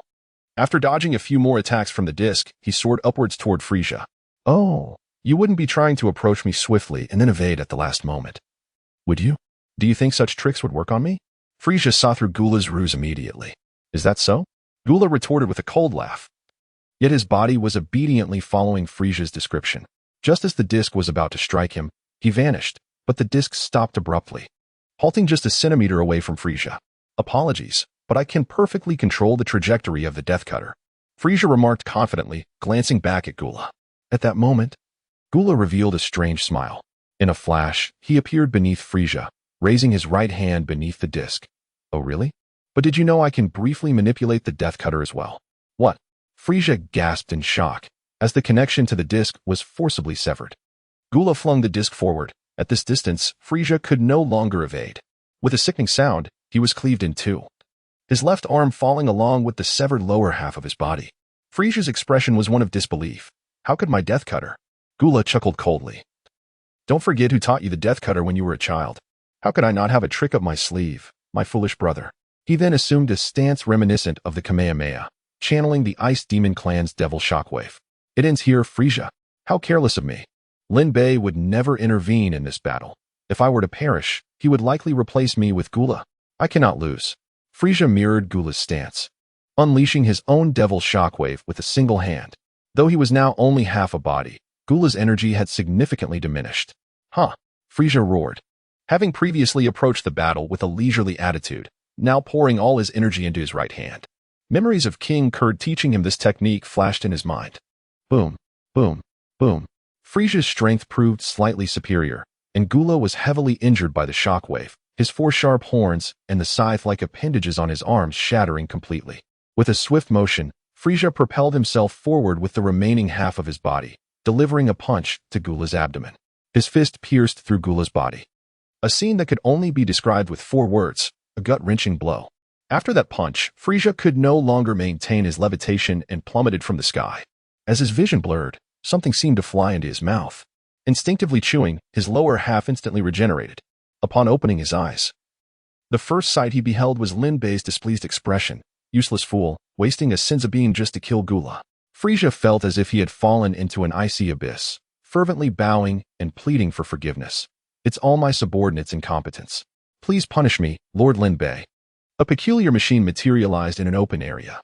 With his hair standing on end, Vegeta leaped from the time machine, casting a sinister smile at the surrounding landscape. There is no mistaking it. The traces here are just like those from my battle with Trunks. I have truly returned. After muttering to himself, he unleashed an energy blast, obliterating the time machine. After all, it had become useless to him, following over 3 years of training in the future. He had transformed into Super Vegeta. Vegeta suddenly furrowed his brow. What an overwhelming energy. Strange, it feels somewhat familiar. Wait a minute. ISNT that Kakarot's energy? And he is transformed into a Super Saiyan. How could such a lower-class warrior attain the Super Saiyan form? Absurd. But why is he the only one fighting? Upon returning from the future, Vegeta instantly considered one possibility. Androids. Could it be that Kakarot is battling against the androids? Intrigued by this thought, Vegeta soared toward Kakarot's direction. Chapter 59. The Mighty Sun Wukong Bang. Bang, bang, bang, bang, boom, boom, boom, boom, boom. The three androids, numbered 16, 17, and 18, unleashed their fierce wolf Fang Fist technique, surrounding Wukong in a triangular formation. Observing their ferocious assault, Yamcha felt a cold sweat trickle down his forehead. Exclaiming in awe, "Incredible! Wukong is truly formidable." Each of these androids, if singled out, would surpass even the monstrous King Cold by several magnitudes. Yet Wukong was managing to face them all at once. In response to Yamcha's astonishment, Krillin remained silent, occasionally glancing at one of the androids, murmuring to himself, "That android must be 18. She is exceptionally beautiful." Meanwhile, Gohan, who carried a long sword on his back, interjected, "Over 3 years ago." The presence of those two Super Saiyans instilled a profound sense of crisis in Dad. "He took me to the hyperbolic time chamber for a year. He claims he can no longer be defeated by anyone." This time, without Trunks' warning, no one awaited the android's arrival. Yet, androids 19 and 20 sought out Wukong, who was farming on Mount Paozu. However, Wukong was untroubled by any heart condition now, his power far exceeding 20's calculations. After swiftly dispatching 19, 20, out of necessity, extended an invitation, stating he had arranged a formidable opponent for Wukong. Being a martial arts enthusiast, Wukong readily accepted, drawing in Piccolo, Gohan, and Krillin, who were captivated by Wukong's fighting spirit. The battlefield was set at the entrance of the cave where androids 17 and 18 had awakened, and Dr. Gero, who had modified himself into android 20, met his demise as well. Piccolo observed Gohan, who had yet to enter the fray, his golden hair gleaming, feeling an unspoken pressure. He recalled the first time he met Gohan, who was merely a crying child, and marveled at how he had matured in such a brief span of years. Appearing more composed than himself, could it be that this child possessed power equal to Wukong's? Contemplating this, a subtle smile crept onto Piccolo's lips, devoid of any feelings of inadequacy, even experiencing a sense of pride. Damn it, Dr. Gero's data was utterly flawed. This Wukong's combat prowess far surpasses the highest estimates given by the computer. With clenched teeth, 17 expressed his dissatisfaction. "I thought I was the strongest android in the universe. Yet 16 is stronger than I am, and Wukong surpasses even him." "Stop. I sense you are unlike those two androids. If you promise me you will not indiscriminately kill innocents, I shall spare you." Wukong had yet to unleash his true power, and it was evident that the three androids were no match for him. They understood that Wukong was not boasting, yet Dr. Gero's directive was to eliminate Wukong, a purpose they could not defy. It was imperative to comply. Suddenly, a distant figure grew larger, revealing Vegeta, who had just returned from the future. He stood alone, completely ignoring Krillin and the others, his gaze fixated on Kakarot and the three androids. "So, you are indeed battling the androids. I never expected this low-class warrior, raised on Earth, could transform into a Super Saiyan. Humph. Let me see your true capabilities through the android's hands." Vegeta, Krillin, and the others gasped, while Gohan's expression turned icy with a hint of murderous intent. He had indeed survived. The three androids noticed Vegeta's arrival, worsening their already dire situation. 16 moved closer to 17 and 18, whispering, "I am aware that bombs are implanted within you both, but my power is greater. Cover me, I will charge at Wukong. If I get close enough, he will not escape unscathed." 17 and 18 exchanged glances and nodded in agreement. They shared no emotional connection with 16, and their sole purpose as androids was to eliminate Wukong. Thus, 16's plan was entirely reasonable. Swiftly, the duo executed their prince's strategy, providing cover for 16, utilizing their infinite energy without reserve. However, unbeknownst to them, Piccolo, due to his unique auditory structure, had anticipated their plan. "Old son, get away from him. He is going to self-destruct." "What?" Wukong was taken aback, instinctively dodging, delivering a powerful kick that sent 16 skidding across the ground for over 100 meters, demolishing several rocky formations along the way. 16 slammed his fist into the ground, cursing, "Damn it. How did Piccolo hear that?" Suddenly, a voice rang out from above Vegeta's. "I didn't realize there was a 16 as well. I thought the only androids were 17 and 18. Did you perish along the way?" With that, he effortlessly crushed 16's head underfoot. As springs and screws erupted from the wreckage, a flicker of surprise crossed Vegeta's confident visage. I assumed you were a modified being, but it appears you are merely a robot. Congratulations, host, for completing the task, Cultivate Frisia. Travel to the southern galaxy planet Kula to eliminate the Kula tainted by the demon realm. The host cannot intervene. Reward, immunity to the demon realm's aura. New task released. Cultivate Frisia. Travel to the northern galaxy Earth to eliminate Sun Wukong. The host cannot intervene. Completion reward. Upgrade Super Saiyan Form 2, exclusive, to 3. Failure penalty. Permanent transformation limit set to Super Saiyan 2. Congratulations, host, for completing the task, Cultivate Vegeta. Eliminate 16. The host cannot intervene. Reward. Gain the ability to survive in the universe. New task released. Cultivate Vegeta. Travel to the northern galaxy Earth to eliminate the demon realm's Lord Dubra. The host cannot intervene. Completion reward. Upgrade Super Saiyan Form 3, exclusive, to 4. If the host does not reach Super Saiyan 3 by completion, the reward will be stored. Failure penalty. Premature awakening of God of Destruction Beerus. Lin Bei had merely intended to observe Frisia's new task, but was astonished to find that Vegeta had completed a mission. If memory served correctly, there was seemingly no trace of Android 16 in the future.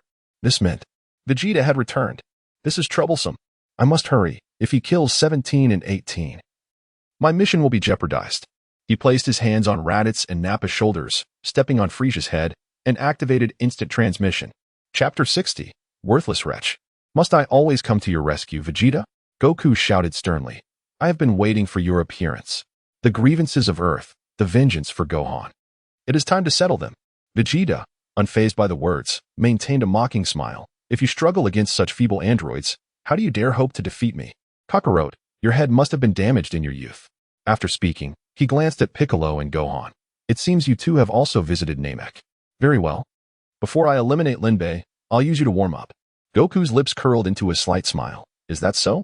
I too wish to spar with Lin Bei once more. Lin Bei is not someone of your caliber to contend with. Vegeta paused for a moment, then tapped his chin with his thumb. Only I, the Super Vegeta, can triumph over him. Immediately, Vegeta's gaze sharpened at Goku's back. But first, let us clear the field. Those two androids are an eyesore. Goku instantly took on a protective stance. No, they have not committed any wrongdoing. Do not be arrogant, Kakarot. Do I require your consent to act? Vegeta scoffed dismissively, then, with a swift motion, darted past Goku to stand before Android 18. Prepare to die again. With that, he unleashed a ferocious punch. How swift. Android 18 could not perceive Vegeta's rapid movement. He appeared before her as if teleporting, leaving no time for her to react. Yet, just as Vegeta's iron fist was about to pierce through Android 18's form, Goku seized it. Did I not say no? Goku roared, exerting force to hurl Vegeta away. Why did that Son Goku save me, and he even countered my attack? His speed surpassed even Vegeta's. Android 18 felt a storm of shock within. No wonder the three of us could not defeat him earlier. The disparity was greater than she had imagined. Vegeta, after flipping in midair, landed gracefully, noticing a bruise where Goku had caught him. Intriguing. It seems you have been training diligently over the years. I did not expect to face a serious challenge before meeting Lin Bei. After musing to himself, Vegeta began to unleash his energy. His body swelled like an inflated balloon. Then he released some pressure, maintaining an optimal state of speed and power. This is Super Vegeta. Yamcha staggered back several steps, terrified by Vegeta's aura. This is outrageous. Vegeta's strength has multiplied beyond comprehension since his last visit to Earth. Before this overwhelming energy, even King Cold appeared as a mere infant. Piccolo's already green face turned even greener. How powerful, despite having fused with the Supreme Kai. I never anticipated such a vast difference. Gohan turned to see Krillin and the others drenched in sweat, filled with confusion. Is Vegeta truly this formidable? I feel as though a single punch could resolve everything. At this time, since Cell was still developing, Goku did not explode with energy upon exiting the hyperbolic time chamber as in the original story. Everyone else was preoccupied, so no one knew Goku's true strength. Only the Supreme Kai seemed to sense the future and proactively proposed to fuse with Piccolo. Under the radiant power of Super Vegeta, let Kakarot be reduced to dust. Vegeta declared his victory, launching himself into action. The two engaged in a fierce exchange of blows. Bang! Boom! The two separated, each standing confidently, smirking. The warm-up is over. What more can you do, Kakarot? Just as Vegeta prepared to strike first and conclude the battle, Goku suddenly asked, Can you truly defeat Lin Bei? Of course. I am already Super Vegeta. There is no one in this world I cannot conquer. Vegeta, sensing Kakarot's doubt, retorted angrily. Goku's face fell in disappointment. Then it seems Lin Bei's strength is not impressive after all. What? You dare to underestimate me? Vegeta roared, veins bulging on his forehead. And in an instant, he charged at Goku. A barrage of full-powered punches followed. However, Vegeta's furious strike was effortlessly blocked by Goku's palm, followed by a knee strike that landed hard against Vegeta's abdomen. With a gasp, Vegeta doubled over, spitting bile. You. Vegeta attempted to speak. But again he retched, expelling another mouthful of bile. His eyes reddened, hands clutching his abdomen, his body hunched over like a shrimp. He staggered back several steps. How is this possible? This is utterly preposterous. To think I would suffer such immense damage from Kakarot's blow. It cannot be. I am Super Vegeta. I have surpassed the limits of Super Saiyan. There cannot exist anyone stronger than me. Even the androids that dominated the future fell to my fists. While these weaklings perished at the hands of future androids, how could Kakarot this time be stronger than me? It is over, Vegeta. You have profoundly disappointed me. I had anticipated our reunion to be a thrilling battle, yet you are so feeble. What? I am feeble. I, the proud prince of the Saiyans, the strongest warrior of planet Vegeta in a century, am deemed weak by a lower-class warrior. I have failed to meet his expectations. I have disappointed him. No, I must still be dreaming in the time machine. Such a thing could only occur in dreams. Goku extended his palm toward Vegeta, opening it wide. Our battle has concluded. Your aura is far too malevolent. You have even slain Gohan. Even if I am benevolent, I will not forgive you this time. With that, he made a farewell gesture. I hope you can be a good person in your next life. Suddenly, Lin Bei and his companions appeared before the two without warning. After glancing at the surviving androids 17 and 18, and then at the about-to-be-defeated Vegeta, they first sighed in relief. Then Lin Bei frowned at Vegeta. Worthless wretch. Must I always come to your rescue? Chapter 61. The Battle Power of Super Saiyan. Full power, so that is it. The last time I saw Goku on Earth, he possessed a mere battle power of 20,000. I never imagined that in just over 4 years, he would attain Super Saiyan full power. Lin Bei mused quietly to himself, casting a glance at the group of protagonists behind him. Upon seeing the golden-haired Gohan, who bore a sword on his back, he began to comprehend the situation. It seemed that Goku and the others had already reached the strength they had in the original story during the climactic battle against Cell. Then, a thought struck him. Cell must be secretly evolving as well, and it would be just perfect to capture androids 17 and 18 as a gift for him. Who says one shouldn't bring gifts upon meeting? Gifts should be people, specifically androids. Just as Lin Bei was about to speak, the ever-volatile Vegeta suddenly burst into laughter. Haha. Lin Bei, you have finally arrived. The reason I cannot defeat Kakarot is undoubtedly because you are still alive. This pest has tormented me like a mental demon, causing me to be momentarily surpassed by Kakarot. But now, it matters not. As long as I eliminate you, everything will return to normal. With that, Vegeta swiftly appeared before Lin Bei, his iron fist poised to strike. Go to hell, Lin Bei. In an instant, Vegeta felt a shadow loom over him, and Lin Bei's large foot unexpectedly descended upon his head. With a resounding thud, Vegeta's entire head was pressed into the ground, leaving only one ear exposed. Vegeta, what do you intend to do? A familiar voice, a familiar scent, a familiar sensation, a familiar fear, and a familiar sense of dominance all surged back in that moment. Vegeta's hair stood on end as waves of terror and the threat of death cascaded through his mind. He dug into the earth, revealing his mouth. It has been over 3 years, and I have missed you dearly, my Lord Lin Bei. Do you have any idea how I have spent these past 3 years? I have lived in constant fear, worrying that I may never again serve you. Such a fate would be an utter regret. Lin Bei observed the system panel displaying Vegeta's loyalty at a mere 0 and silently nodded. Isn't it a regret that you didn't kill me? However, it was unfortunate for Vegeta that he would never triumph over someone with an unfair advantage. You shall continue to grow stronger, while I will only surpass you. I miss you too, but remember next time, do not be so enthusiastic. One might misconstrue your intentions as a desire to eliminate me. Upon hearing this, Vegeta immediately placed his hand over his left chest. For the sake of my Lord Lin Bei, I am ever ready to offer my heart. In his quest for survival, Vegeta had entirely cast aside his pride. He was consumed by a singular obsession to vanquish Lin Bei. Then, he would eliminate all witnesses, thereby cleansing himself of all humiliation. Lin Bei nodded once more before removing his foot and directing his gaze toward the androids 17 and 18. Who were preparing to retreat. Raditz, Nappa, at your command. Go and incapacitate those two androids and bring them back to me. Yes, my lord Lin Bei. With that, they transformed into their Super Saiyan forms. Krillin and the others were taken aback. What? They can also become Super Saiyans? Goku achieved this only after enduring endless hardships. Could it be that they too have undergone similar trials? If this is the case, does it mean all Saiyans can become Super Saiyans? This revelation sent chills down many spines. What kind of monstrous race are the Saiyans? The Super Saiyan forms of Raditz and Nappa also profoundly shocked Vegeta. Those two failures could become the legendary warriors known as Super Saiyans, given the strength currently possessed by Earth. It was hard to imagine how those two androids would dominate in the future. Fortunately, Raditz and Nappa's energy was only half of his own, allowing Vegeta to preserve what little dignity he had left. Raditz and Nappa stepped forward, their fists clenched in eagerness, when Goku suddenly fixed his gaze ahead, noticing something. You are Frieza? Frieza was equally startled. This Goku was the next target Lin Bei had assigned him. However, he was not yet a match for this individual and needed further training. Yet, it seemed he recognized me. Ah, so my name is the Emperor of the Universe, Frieza. Has even reached this remote planet known as Earth? Goku shook his head. I killed King Cold. Your energy is remarkably similar to his.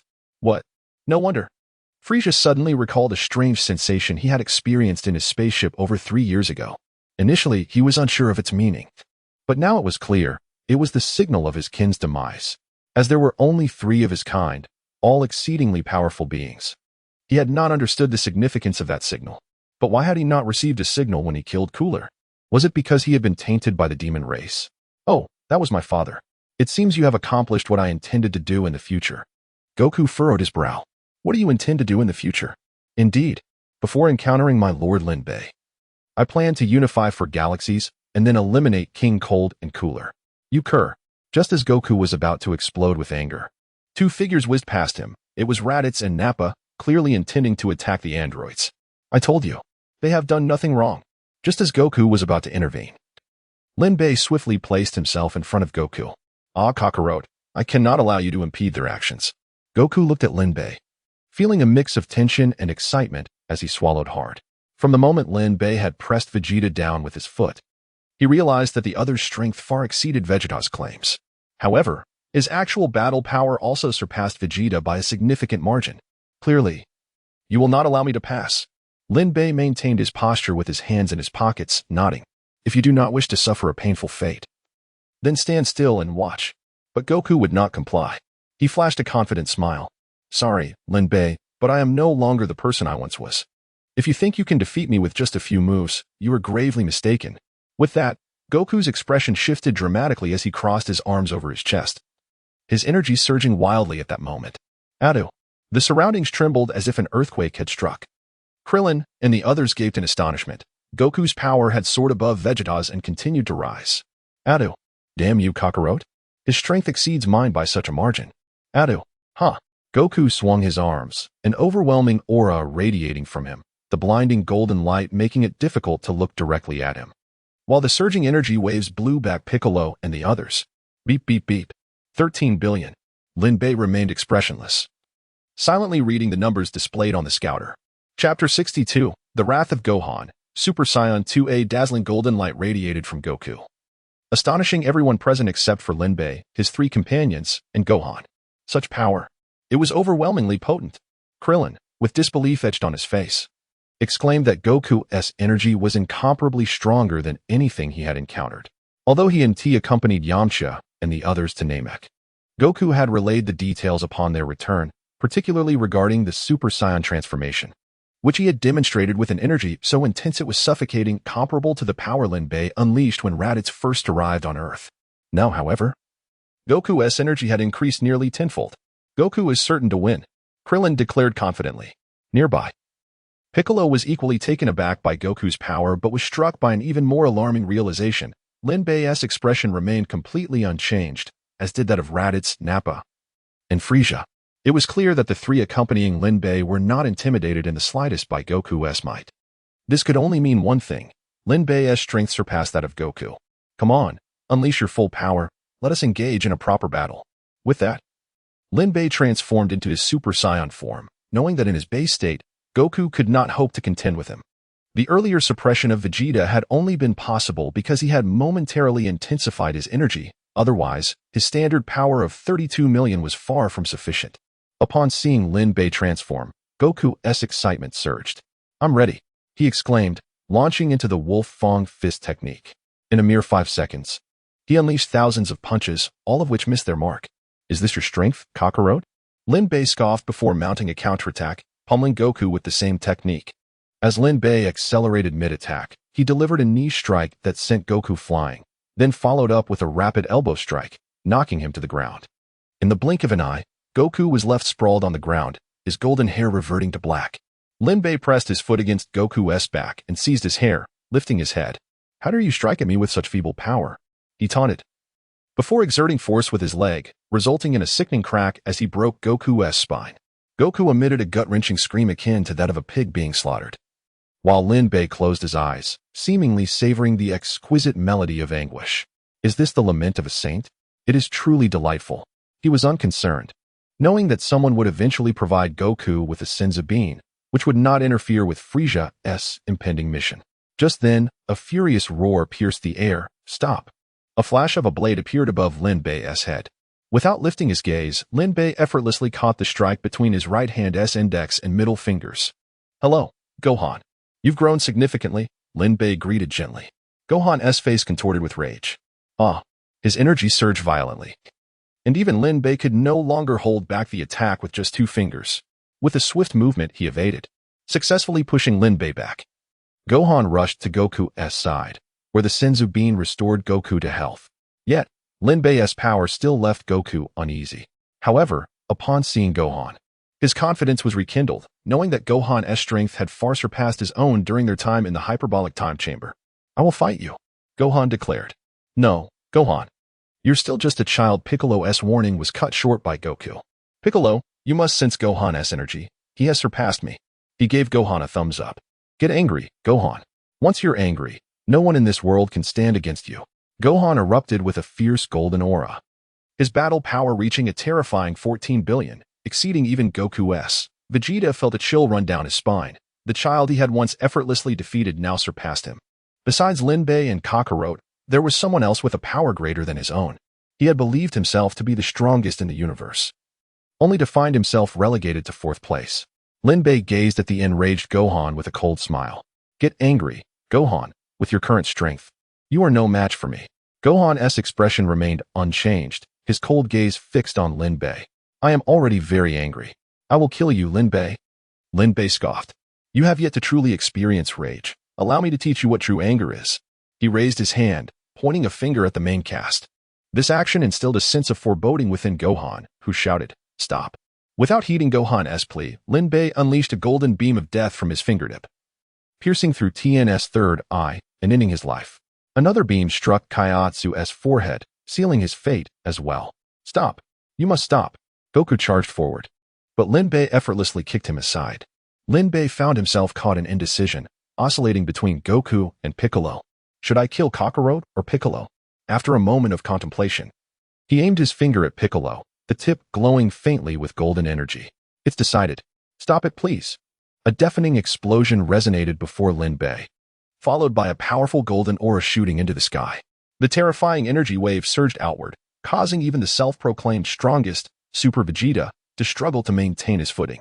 Gohan was enveloped in a blinding golden light, his hair standing tall like steel blades, accompanied by crackling blue arcs of electricity. "In this form, Gohan, you have completely surpassed your father." "Is that really Gohan?" Piccolo thought in disbelief. "His energy has reached such heights. How is this possible?" Vegeta felt a tumultuous wave of shock. This child, whom he had once easily killed, had now surpassed him. Was this truly the Super Saiyan form that broke through the Super Saiyan barrier? Meanwhile, Raditz and Nappa, who were enjoying themselves in a brawl against the androids, turned in shock. That form isn't it exactly how Lord Lin Bei looked when he killed the Demon Realm's ruler, Demigra? I never imagined that child would achieve it too. Frieza, maintaining a stoic expression, retreated to the sidelines, chuckling inwardly. It seems Lin Bei has truly gone too far this time. This child's power is astounding. Perhaps I might just seize the opportunity. That's interesting, Lin Bei murmured. And in an instant, his hair transformed into gold. A fierce golden aura surged into the sky as he, too, transformed into Super Saiyan 2. Chapter 63, The Annihilation of All Books on Earth. What? He can do that too. The once confident Goku suddenly found himself unsettled. Lin Bei's true power was astonishingly formidable. Beep beep beep. Humph. Lin Bei scoffed at the numbers displayed on the detector. The combat power of Super Saiyan Gohan at full power is 14 billion, meaning his base power level is 28 million. However, in his Super Saiyan 2 form, Gohan's combat power only reached 22,400,000,000. The increase was merely 80 times, falling short of the 100 times typical of Super Saiyan 2. This indicates that Gohan has yet to fully grasp the transformation into Super Saiyan 2. Lin Bei understood this with a moment's thought. In the original story, when Raditz arrived on Earth, Gohan's battle power after his outburst did not exceed Raditz. When Vegeta and Nappa came to Earth, Gohan's explosive attack could only knock Nappa back with a single punch. It was only during the Cell Saga that Gohan truly rose to prominence. No matter how great Gohan's latent abilities are, it is impossible for him to unleash them all at once. Currently, he was merely tapping into a portion of his potential due to sheer anger. Yet even with a 100-fold increase, Gohan was still no match for Lin Bei. Lin Bei, I will kill you. Gohan, in this state, had become notably more brutal, his eyes filled with a disregard for life. Normally, Gohan would never utter such words or display such expressions. Lin Bei's ability to adopt a similar electrifying demeanor was unexpected for Gohan, yet he remained unfazed. Although Lin Bei's aura had not fully erupted, Gohan was confident that his strength surpassed Lin Bei's. At that moment, he finally comprehended his father's earlier words. Get angry, Gohan. As long as you're angry, no one in this world can stand against you. He even felt a tinge of fear toward the power within him. If unleashed completely, it would far surpass his father's. Ha ha ha.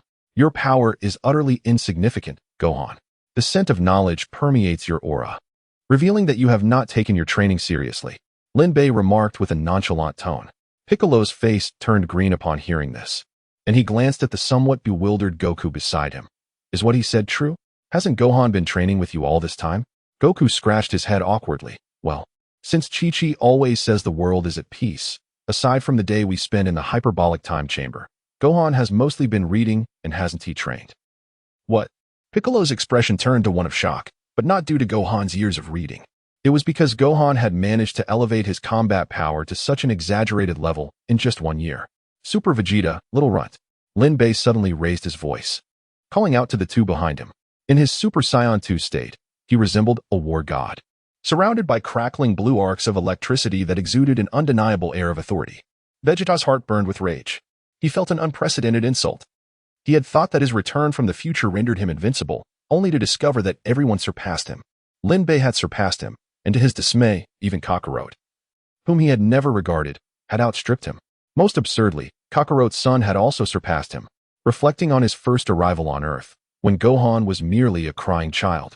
He never imagined that in just a few short years, Gohan's power would grow to a level that made him hesitate to look directly at it. I am the noble prince of the Saiyans, a once-in-a-century genius warrior of planet Vegeta. I have transformed into the legendary Super Saiyan and even defeated the world-ending androids in the future. How could I find myself in such a situation now? Frieza's expression remained unchanged, though a forced smile of flattery appeared on his face. Damn it, this Lin Bei is utterly despicable. His height has always been a sensitive topic for Frieza. As the former emperor of the universe, he was still shorter than Vegeta. This was his deepest hidden pain. Upon learning that the Namekian dragon could grant 3 wishes, he had already resolved that his second wish would be to grow to 6 feet tall, to become a bright and cheerful cosmic emperor. Then he would destroy Namek and eliminate all his subordinates, including the Ginyu Force. This way, no one would ever know he had once been short. But unexpectedly, Lin Bei, a Super Saiyan, emerged from nowhere, treating him like a slave. Yet he was far too powerful. Even though he had become significantly stronger than he was on Namek, he was still no match for Lin Bei. Yet, Frieza firmly believed that one day Lin Bei would meet his downfall. Saiyans are reckless, and so is Lin Bei, who is even more so. He has surrounded himself with all his enemies. It would not be an exaggeration to call it a death wish. Your subordinates are here.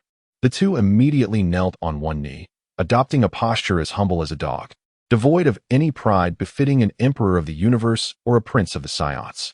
Although Vegeta had been away from Lin Bei for a while, Lin Bei's voice resonated like the call of death, awakening the dormant fear within him, leaving no room for resistance or hesitations. as if it were ingrained in his very genes. 2.5 days. I give you 2.5 days to completely destroy all books on Earth. I do not wish to see a single book when I go out for bubble tea in the future. Lin Bei continued, glancing coldly behind him. Do you all understand? Vegeta and Frieza felt a chill run down their spines. Lin Bei's words were an absolute decree. They had to succeed. Otherwise, they would face inhumane torment. Yes, Master Lin Bei. The two responded before soaring into the sky. They understood that all of Lin Bei's commands must be executed within a second of being issued, or they would be deemed failures. Aware of this, they dared not show the slightest sign of negligence. Just as the two prepared to split up, Gohan appeared before them, moving with a speed akin to instant transmission. You need not go anywhere. This is your grave, he declared, extending his right hand to form a Y gesture, gathering 2 yellow orbs of light between his fingers, seemingly intent on resolving the matter with a single strike. Get lost, you foul brat. Master Lin Bei's command is absolute. Vegeta bellowed theatrically, transforming into his Super Saiyan form, ready to battle Gohan. He understood that he was no match for Gohan now. But having been around Lin Bei for a while, he knew the rules of the performance well. Frieza, surprised by Vegeta's swift transition into character, immediately followed suit, releasing an aura comparable to Vegeta's. Their actions did not sway Gohan in the slightest. With a hiss, 2 yellow beams shot toward them, moving at a speed that was impossible to evade. In a critical moment, Lin Bei flickered into view before the two, swatting away the 2 beams of light capable of obliterating Super Vegeta as if they were mere flies. Thank you, Master Lin Bei, for saving me. Lin Bei glanced at Gohan without turning back or responding, as though it were a trivial matter. He gestured for the two to hasten their task, and then chuckled. Do you truly cherish those books so much, Gohan? Is your aspiration truly to become a scholar? If that is the case, the Saiyan blood within you must be weeping. Gohan, watching Vegeta and Frieza depart, understood he must first defeat Lin Bei. Otherwise, he could never stop those two. Yes, I am different from my father. I am not so combative. I cherish peace. Defeating you and becoming a scholar is what I must do now. Lin Bei, observing Gohan's determined expression, could not help but laugh. Ha ha ha. My foolish son Gohan. To think you could defeat me and then become a scholar? I apologize, but in the realm of my existence, one can only remain illiterate. Chapter 64. Feeding Gohan Dirt. Gohan, do not be careless. Lin Bei's strength is far more terrifying than you can imagine. Goku, with his wealth of combat experience, immediately discerned Gohan's arrogance. While he had previously encouraged Gohan by saying, Get angry, Gohan. As long as you are angry, no one in this world can match you. He could not deny that Lin Bei's power surpassed his expectations. Despite Gohan's significant increase in strength, he was still swiftly overwhelmed by his opponent. Lin Bei seemed shrouded in a veil of mist, concealing unfathomable strength. Upon hearing Goku's warning, Gohan gave a thumbs up to his father and proclaimed confidently, Don't worry, Dad. I will definitely win. He then tossed the sword from his back beside Piccolo, as Gohan preferred to fight with his fists, reserving the sword for weaker foes. With a chilling gaze, he directed his fury at Lin Bei, declaring, Prepare to die, Lin Bei. You murderer! In an instant, Gohan vanished in a blur, appearing behind Lin Bei, poised to strike with a knife-hand blow aimed at his neck, intent on delivering a fatal blow. Crack! He made contact. Below, Piccolo displayed an excitement greater than Goku's. But the next moment, Goku's expression shifted to one of horror as he exclaimed, Wait, it wasn't Gohan who hit Lin Bei. Lin Bei didn't even move. Goku's words caused the joyous expressions of the onlookers to fade like a receding tide. What? Lin Bei merely tilted his head slightly, casting a disdainful glance at the faltering Gohan. Have you not eaten today, Gohan? Is this the extent of your power? At the moment of impact, Lin Bei had raised his energy, the disparity in their combat strength nearing 1 billion, rendering Gohan incapable of even breaking through Lin Bei's defenses. A sinister smile spread across Lin Bei's face as he declared, Today, I shall let you taste the flavor of Earth. He then executed an instantaneous movement, appearing behind Gohan without leaving a trace. The moment Gohan sensed Lin Bei's presence, his heart seized with fear. How fast? Lin Bei executed a reverse hook kick, sending Gohan plummeting to the ground. The instant Gohan landed, Lin Bei teleported again, his hands reaching out to grasp Gohan's golden hair, forcefully pressing his face into the earth for an intimate encounter with the ground. Woohoo! Lin Bei bellowed, soaring low, dragging Gohan along like a plow, his mouth scraping against the dirt, carving a trench 1,000 meters long. How does the taste of Earth's soil compare, Gohan? Are you feeling strong now? Gohan, with a mouthful of dirt, could barely respond, prompting Lin Bei to fling him away and pursue him with another teleportation, unleashing the classic Dragon Ball technique. The Wolf Fong Fist. Thud, thud, thud, thud, thud. Ah, ah, ah, ah, ah. Each punch landed with force, expelling dirt from Gohan's mouth and stomach. With a final kick, Gohan was sent hurtling backwards like a kite severed from its string, crashing through more than 10 mountains. How is this possible? Goku exclaimed in shock. Lin Bei's strength surpassed his expectations. He had thought Gohan, even if he could not win, would pose some threat to Lin Bei, preventing him from acting recklessly. Yet, he never anticipated such a one-sided outcome. How could Lin Bei be so powerful? It's all right, old son. Just focus. Gohan's energy hasn't diminished, which means he hasn't exerted his full strength yet. In response to Piccolo's confident assertion, Goku remained fixated on Gohan's direction, his expression growing increasingly grave. Although it pains me to say this, Gohan is merely posturing. He is no match for Lin Bei. Taken aback by Goku's words, Piccolo's face turned a ghastly shade of green. His fists clenched involuntarily, nails digging into his flesh, drawing purple blood without him noticing. A deep sense of unwillingness surged within him, yet reason told him that with his current strength, he could do nothing to help. Damn it! The once-dreaded Demon King now roared to the heavens, a profound sense of helplessness enveloping him, as if it were his own son being beaten. Cough, cough. Gohan rose, still shimmering with golden light, wiping the blood from his mouth with the back of his hand. With a shout, a golden whirlwind erupted around him, shattering the surrounding mountains. Gohan's energy had not diminished. However, Lin Bei could see that it was merely a facade of bravado. Gohan's breathing was erratic. The earlier sequence of Earth Lunch had indeed inflicted damage upon him. Now, he was merely forcing himself to maintain the illusion of being unharmed. Have you had enough to eat, my little Gohan?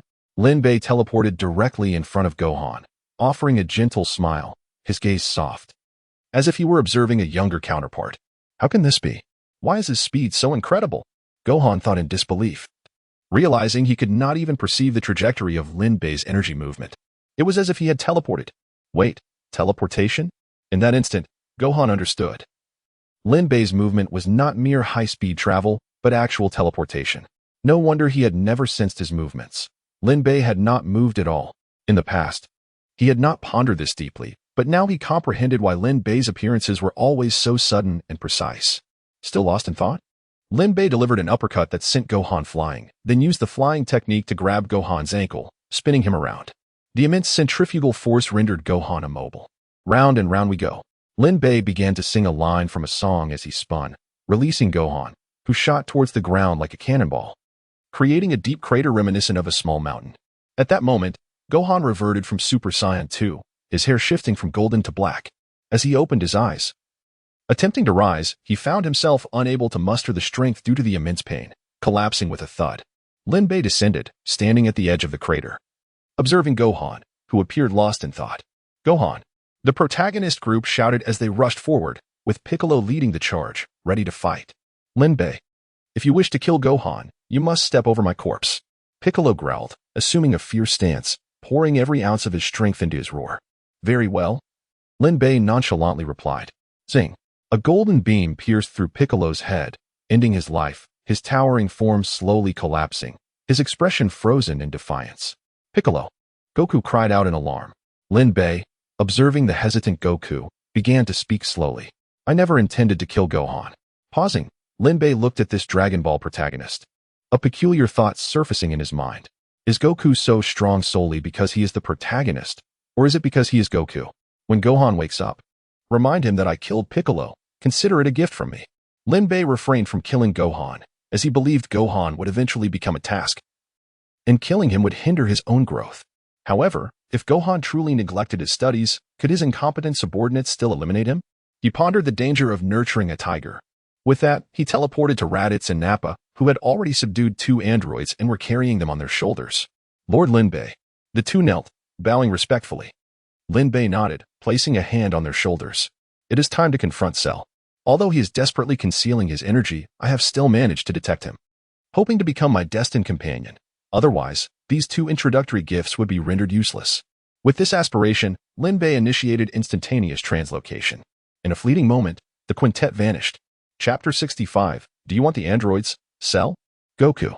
Krillin intended to console Goku, yet as he beheld the lifeless bodies of Tien, Kaiatsu, and Piccolo strewn across the ground, along with the unconscious Gohan that Goku had just rescued from the pit.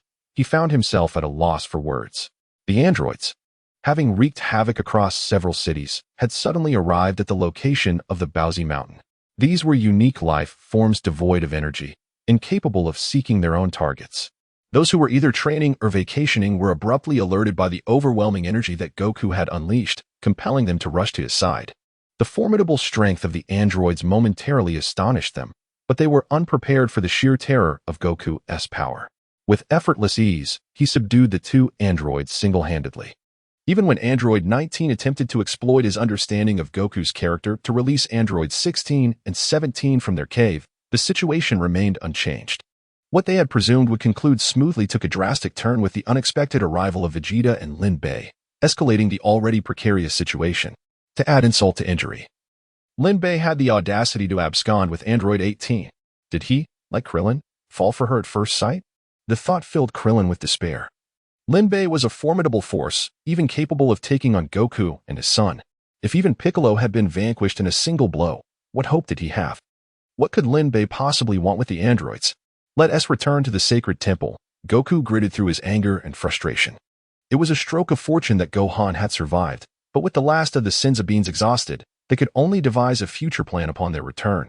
Goku remained oblivious to Lin Bei's true intentions. He harbored neither aspirations of ruling Earth nor any desire for the Dragon Balls. He had even taken former foes under his wing, maintaining a semblance of peace, for if these beings were released, who could fathom the destruction they might unleash? However, Goku was not naive enough to regard Lin Bei as a benevolent figure, especially after he had slain so many of his friends, including Gohan. What could his ultimate aim be? Fortunately, the Supreme Kai had sensed impending danger and merged with Piccolo, subsequently bequeathing the Dragon Balls and the title of Supreme Kai to Dandy, who had journeyed from Namek. One must commend the Supreme Kai for his foresight. His proactive measures ensured that the Dragon Balls remained functional. Dandy, a genius in his own right, modified the Earth's Dragon Balls to harmonize with those of Namek, enabling one to be resurrected an infinite number of times. Krillin and Yamcha exchanged solemn nods as they gathered the bodies and soared towards the sacred temple. In a certain city, a plump man, fraught with terror, scrambled out of a club, fastening his belt as he shouted to the empty streets, "Help! There's a monster!" In his panic, he misstepped on the stairs, tumbling headlong to the ground. Almost immediately, a dark green tail, speckled with black spots, lashed through the air. And with a swift strike, the tail's needle pierced the man's back. Gulping, the tail emitted a sound reminiscent of drinking. "Help! Help me!" Within mere seconds, the man was entirely drained of life, leaving only his clothing behind as a testament to his existence. Such remnants were scattered throughout the city. An ugly creature, covered in dark spots, sporting wings and a tail, emerged slowly from the shadows. "I have absorbed all life in the city. According to my calculations, I am no match for those two androids. The next location shall be a more secluded corner." Having finally dispatched the future Trunks, and using the time machine to arrive in this era, I cannot afford to falter now. For some time, I have kept my energy concealed. While this prevents me from sensing distant energies, it also ensures my safety from detection. Once I achieve my perfect form, I shall fear nothing in this world, not even the universe. Just as he prepared to relocate, a voice suddenly interrupted. "What are you thinking, Cell? Let me guess. You wish to become perfect?" Lin Bei and his companions appeared seemingly out of nowhere, approaching Cell with bright smiles, questioning him playfully. "What?" Cell's heart raced, instinctively retreating to create distance. "Impossible. Absolutely impossible. At such close range, even with my energy concealed, I should not be unable to sense the presence of another." The fact that they not only knew his name but also articulated his intentions was bewildering. Yet, it seemed unfathomable that anyone in this world would recognize him. Had Trunks chosen the wrong time? Villain character. Cell has been bound. Mission issued. Cultivate Cell. Evolve him into a true perfect form. Completion reward. Acquire passive skill. Power of all beings. Failure penalty. Acquire passive skill equality of all beings. Power of all beings. The foundational combat power of the bound villain is automatically accumulated onto the host. The villain's combat power will not diminish due to the host's augmentation. Equality of all beings. The host's foundational combat power is evenly distributed among all bound villain characters. The host's combat power will decrease due to this distribution. Lin Bei could not help but draw a sharp breath at the inequitable terms of the agreement. This penalty was the second most severe in history. only surpassed by a 50% reduction. If his foundational combat power were siphoned off by these villains, he would undoubtedly face death at their hands. Then there was the mission itself. A true perfect form? While Lin Bei could not claim to be an expert on Dragon Ball lore, he was aware that he had never heard of Cell possessing a genuine perfect form. Was it possible that the Cell from the original story was not the perfect version? Yet he constantly boasted of being perfect, the strongest, the best in the universe, as if afraid others might not know. Could it be that the less one had, the more one flaunted? Surely not. Lin Bei found it hard to believe Cell could be such a character. No wonder the rewards for this mission were so generous. He had initially intended to subdue Cell and commence his own training, especially since Majin Buu would not arrive for 7 more years. With the imminent threats of gods of destruction, angels, Grand Minister, King of all, and the dragon god Salamander on the horizon, his current combat power would be utterly inadequate. Now, however, if he completed this task, he could simply compel them to train daily. He could grow stronger while lying down. Although the means to complete the mission were still unclear, Lin Bei's mind was already formulating a plan. Raditz? Nappa? At that moment, Cell noticed the 2 men standing behind Lin Bei, who were serving him with utmost deference, and his expression shifted dramatically. Hadn't these 2 perished long ago? This is bad. This is bad. Trunks must have chosen the wrong time. No wonder I do not recognize this person before me. He arrived too early. Oh, my wretched Cell. Lin Bei casually placed his hand in his pocket, gazing at Cell with a gentle expression. Do you want the androids? He then stepped forward, playfully slapping Android 18's shapely rear. If you ask nicely, I shall gift you the androids. The previously unconscious Android 18 was jolted awake by Lin Bei's playful slap, letting out a startled, "Ah." Before struggling, "Let go of me." The 2 androids were hoisted over the shoulders of Raditz and Nappa, their backs facing Cell, which caused him to momentarily overlook them. However, as Android 18 continued to writhe, Android 17 also stirred awake. And it was then that Cell recognized their faces. Aren't these the androids 17 and 18 my computer instructed me to seek?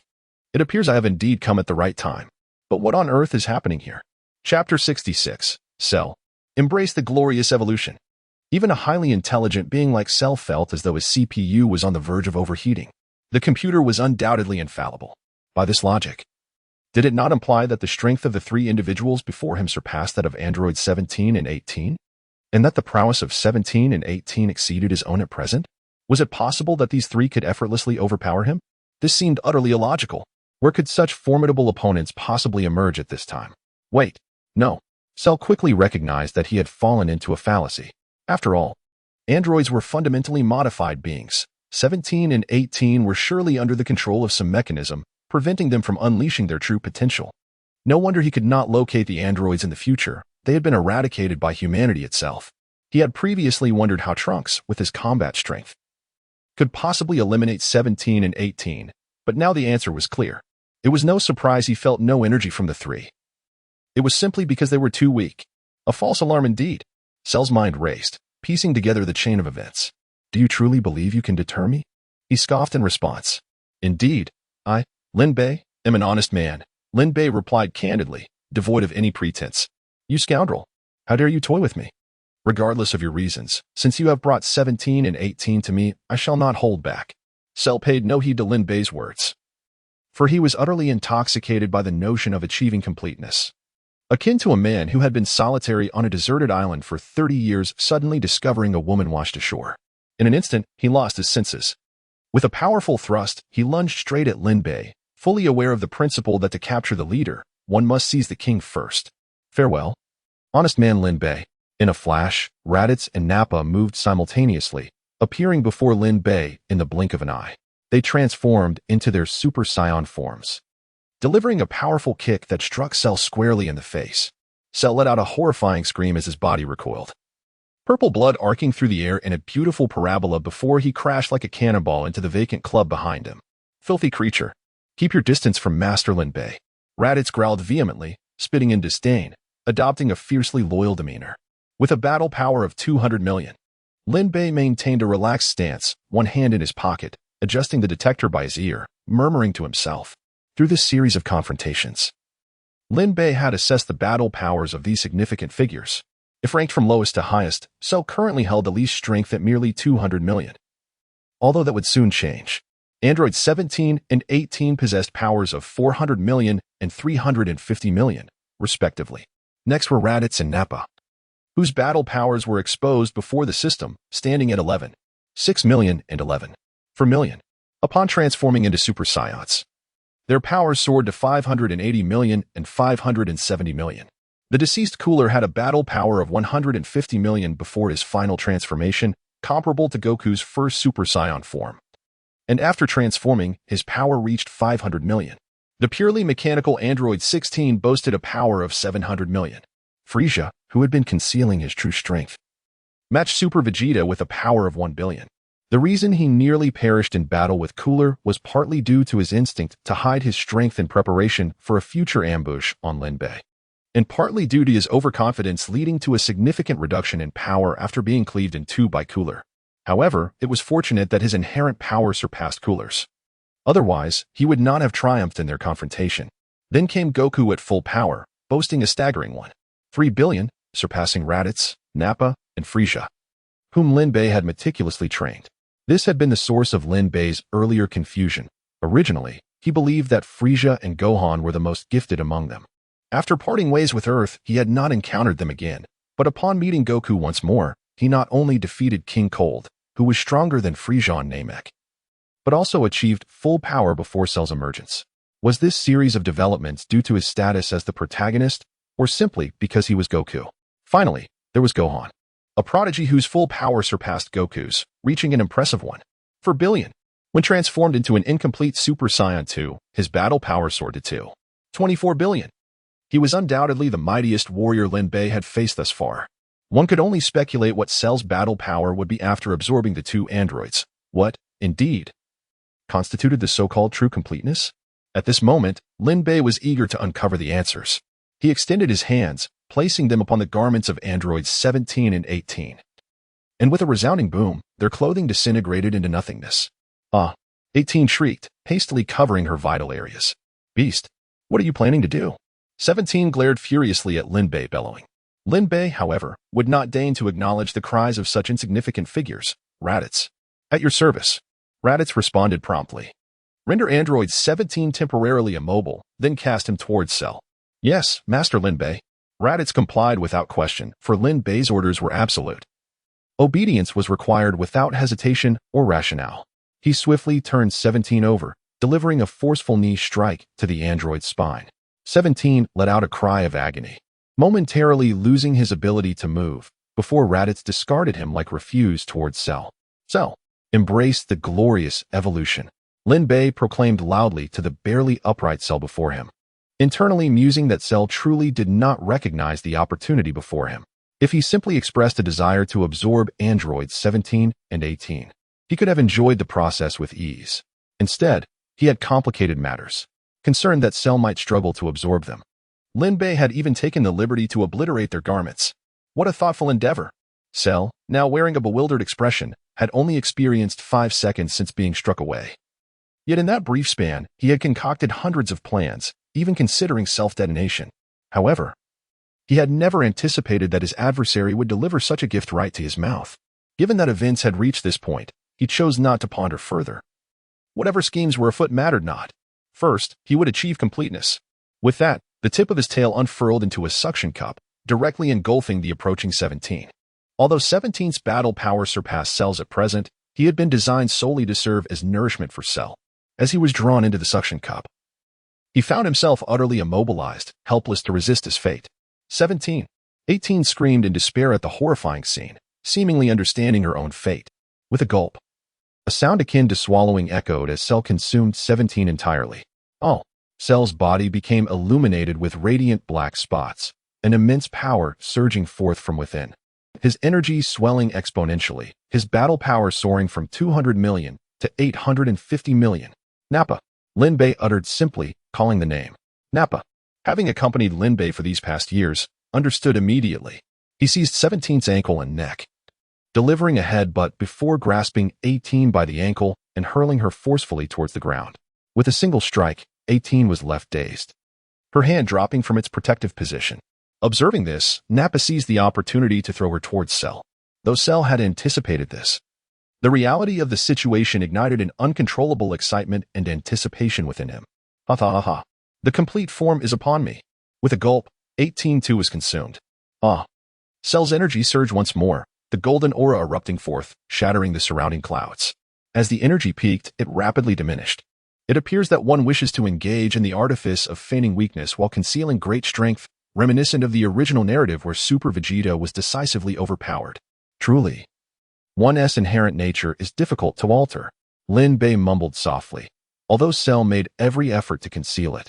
The momentary peak of his battle power was nonetheless discerned by Lin Bei through the scanner. 1,650,000,000. It surpasses that of Demigra, one of the rulers of the demon realm, by an impressive 50 million. Chapter 67, The Amplification of Cell in the Divine Palace. Goku and his companions entrusted the bodies killed by Lin Bei to Mr. Popo for safekeeping, intending to revive them at a later time. After consuming the Senzu beans, Gohan also regained his strength. Dandy, utilizing his divine powers, could see any corner of the earth, even without any words from Goku and the others. He grasped the situation at hand. The group sat in a circle, their faces etched with worry, none daring to break the silence. Suddenly, a formidable energy shattered the stillness. What a powerful aura! Goku exclaimed as he sprang to his feet. Moreover, Piccolo, myself, Vegeta, Raditz, Nappa, Frieza. How can it be that even King Cold's energy is present? Wasn't he slain on Namek? Goku was filled with dread. The intensity of this energy not only surpassed his own but also encompassed the auras of all martial artists on Earth, including those of the Saiyans, and even that of King Cold, whom he had previously defeated on Namek. At this moment, Gohan, with a quizzical expression, remarked, "Dad, something is strange. There is one person whose energy this creature lacks." Goku instantly thought of one individual, Lin Bei. This creature possessed the auras of every known and unknown martial artist on Earth, along with that of various extraterrestrial beings he had encountered, yet Lin Bei's energy was conspicuously absent. What could this mean? Damn it, Goku muttered, clenching his fists in frustration. The deaths of his companions, Lin Bei's ulterior motives, and the existence of this mysterious creature had left him feeling utterly powerless. His spirits plummeting. Dandy, who had been engrossed in studying the Dragon Balls, had yet to master all the divine powers, and thus could not execute the skill of shared vision at this time. Ironically, Piccolo, who possessed partial divine authority, could have done so, but he was no longer alive. Currently, they could only glean from Dandy that Lin Bei was in contact with the creature. Could Lin Bei's goal be to assemble an evil legion to annihilate the universe? Krillin speculated. No one contradicted or confirmed this notion. The intentions of Lin Bei remained shrouded in mystery, known only through Dandy's descriptions of the creature's appearance and name. After several minutes of suffocating silence, Goku regained his composure. He had believed himself to be immensely powerful, yet formidable foes continued to emerge like mushrooms after the rain, rendering his strength insubstantial. Mr. Popo. Goku resolved silently, his gaze growing resolute. Is the spaceship that brought us back from Namek still operational? Mr. Popo nodded affirmatively. Yes, I have been maintaining it, and its energy is at full capacity. Really? That is wonderful. Goku replied with a light chuckle, flashing his classic carefree smile. He gently patted Gohan on the shoulder. Please make the necessary preparations. I intend to return to Namek with Gohan. Indeed. Lin Bei, who had been closely monitoring Cell's mission, let out a silent sigh. Cell's task remained unfulfilled. It was evident that a sense of complacency was unwise. Lin Bei had pondered whether the perfect form Cell spoke of could be interpreted as the truly perfect form in the literal sense of the system. However, it now seemed merely a self-deception, as no such loophole existed. On the other hand, the missions of the other two had been completed as scheduled. Congratulations, host. On completing the mission, cultivate Raditz, travel to the North Galaxy Earth to capture Android 17 to feed to Cell. The host cannot interfere with the capture process. Reward, 10. 000X Gravity Room. New mission issued. Cultivate Raditz, kill the Demon Realm Lord Herman. The host cannot interfere. Completion reward. Purification of Saiyan bloodline. Failure penalty. Cannot increase combat power permanently. Purification of Saiyan bloodline. A purification process for the host's Saiyan lineage. Congratulations, host. On completing the mission, cultivate Nappa. Travel to the North Galaxy Earth to capture Android 18 to feed to Cell. The host cannot interfere with the capture process. Reward. Wish card, equivalent to the power of the Namekian dragon. One wish, cooldown period of 1 year. The dragon only obeys the host. New mission issued. Cultivate Nappa. Kill the Demon Realm Lord Badishi. The host cannot interfere. Completion reward. Life-saving hair. One-time consumable. Failure penalty. Permanently unable to be revived by the Dragon Balls. Life-saving hair. One-time consumable. Saves the host from death once. As Lin Bei gazed at the system tasks within his consciousness, he rested his chin on one hand. Another Demon Realm Lord. Yet, no address was provided. Must he venture into the Demon Realm to eliminate them? Setting aside the fact that Raditz and Nappa currently lacked the requisite strength. Even if they were to grow stronger in the future, they would not possess the ability to traverse the Demon Realm. The murmur was not something that could be endured simply by high combat power. At this juncture, it appeared that fulfilling these two missions was virtually impossible. However, the reward. Purification of Saiyan bloodline? The explanatory content seemed rather vague. Could it be that the warrior race of Saiyans once had a figure akin to a fighting emperor in their ancestry? As generations passed, their bloodline diluted, leading to the emergence of individuals like King Vegeta, who possessed a meager combat power of merely 10,000.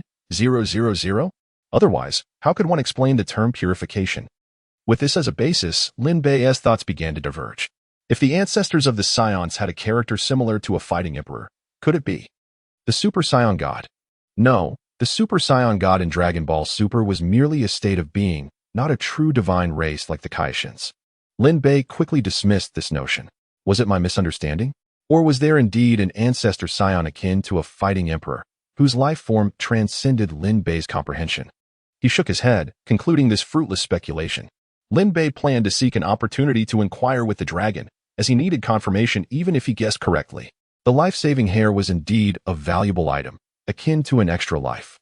As for the penalty, Lin Bei did not believe anyone would use the Dragon Balls to revive him. This clause was essentially inconsequential. Finally, there was the wish card. Lin Bei's plan was to use the dragon to inquire how Cell could transform into the truly perfect form, just like in Dragon Ball Super. When Goku asked the dragon about the Super Saiyan God, Lin Bei instinctively glanced at the system panel, noticing a previously overlooked detail. Name, Lin Bei, age, 31 years, little brother, 18, bloodline, Saiyan, skills, mastery of Ki, flight, Super Saiyan Form 2, exclusive, Kamehameha, Demon Light Bomb, instant transmission, Kaioken, exclusive. Planet-destroying energy ball, Death Beam, Demon Shockwave, combat power, 32 million. Items, Senzu 101, 10,000X Gravity Room, Infinite Energy Spaceship, Wish Card. Never Overloading Scouter, Bound Villain, Raditz, Status 95, Base Combat Power, 11, 6 million, Loyalty, 30, Bound Villain, Nappa, Status 95, Base Combat Power, 11, for million. Loyalty, 95, Bound Villain, Vegeta, Status 80, Base Combat Power, 20 million. Loyalty, 0, Bound Villain. Frieza, Status 100, Base Combat Power, 1 billion. Loyalty, 0, Bound Villain. Cell, Status 100, Base Combat Power, 33 million. Loyalty, 0. Cell's Base Combat Power was an astonishing 33 million. That was 1 million higher than his own. Considering the values displayed on the Scouter moments ago, it appeared that Cell's amplification factor was indeed akin to that of Super Saiyan 1, both being 50 times. Chapter 68. Did Earth consent? Whether in manga or anime, Cell does not change color after his explosive rage, unlike the Saiyans, a detail that Lin Bei had previously overlooked. Reflecting on it now, it must be attributed to the diversity of cells within him. One cannot help but commend Dr. Gero for his genius. He has seamlessly fused so many cells, allowing them to express their unique traits without rejection. At this moment, in terms of base combat power, Cell even surpasses Lin Bei. Moreover, one must also praise Frieza. Truly formidable strength. There are no flashy transformation techniques, only unadorned physical prowess. However, he will soon realize that such a brutish approach is futile, leading him to develop his golden and black forms. Now, if he could just inquire of the Eternal Dragon about the method for Cell to evolve into his true perfect form, he could finally reach an actual conclusion.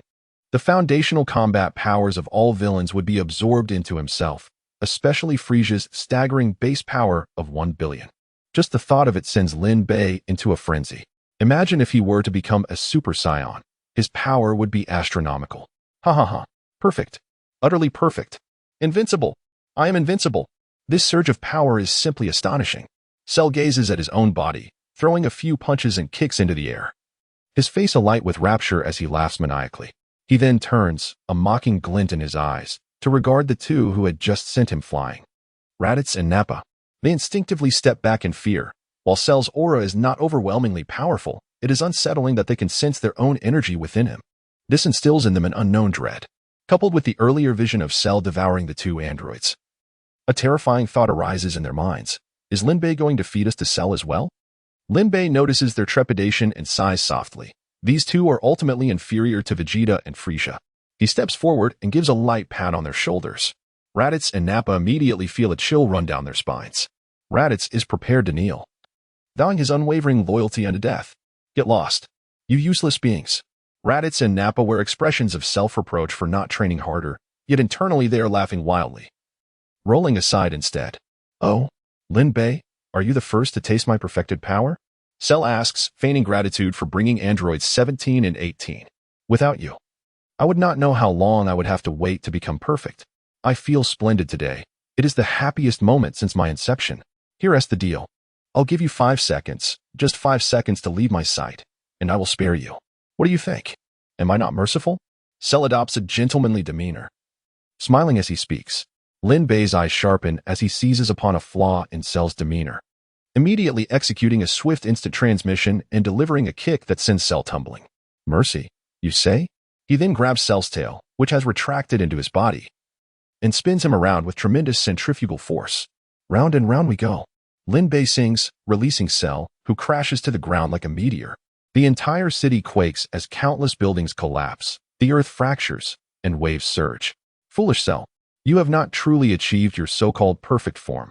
You are merely a quasi-perfect being. Be still, and I shall help you attain your true perfection. Lin Bei understands that Cell has inherited the Saiyan penchant for arrogance. Otherwise, he would not have hosted the Cell Games, a testament to his hubris, believing himself to be the strongest in the universe. Such a character deserves a thorough thrashing. Lin Bei. Cell roars, his eyes wild with fury, completely oblivious to Lin Bei's words, consumed only by rage. The ground around him crumbles as he leaps into the sky. His aura surging, painting the sky with a faint purple hue, akin to a demon's descent. You have missed your only chance for survival. I shall reduce you and this planet to cosmic dust.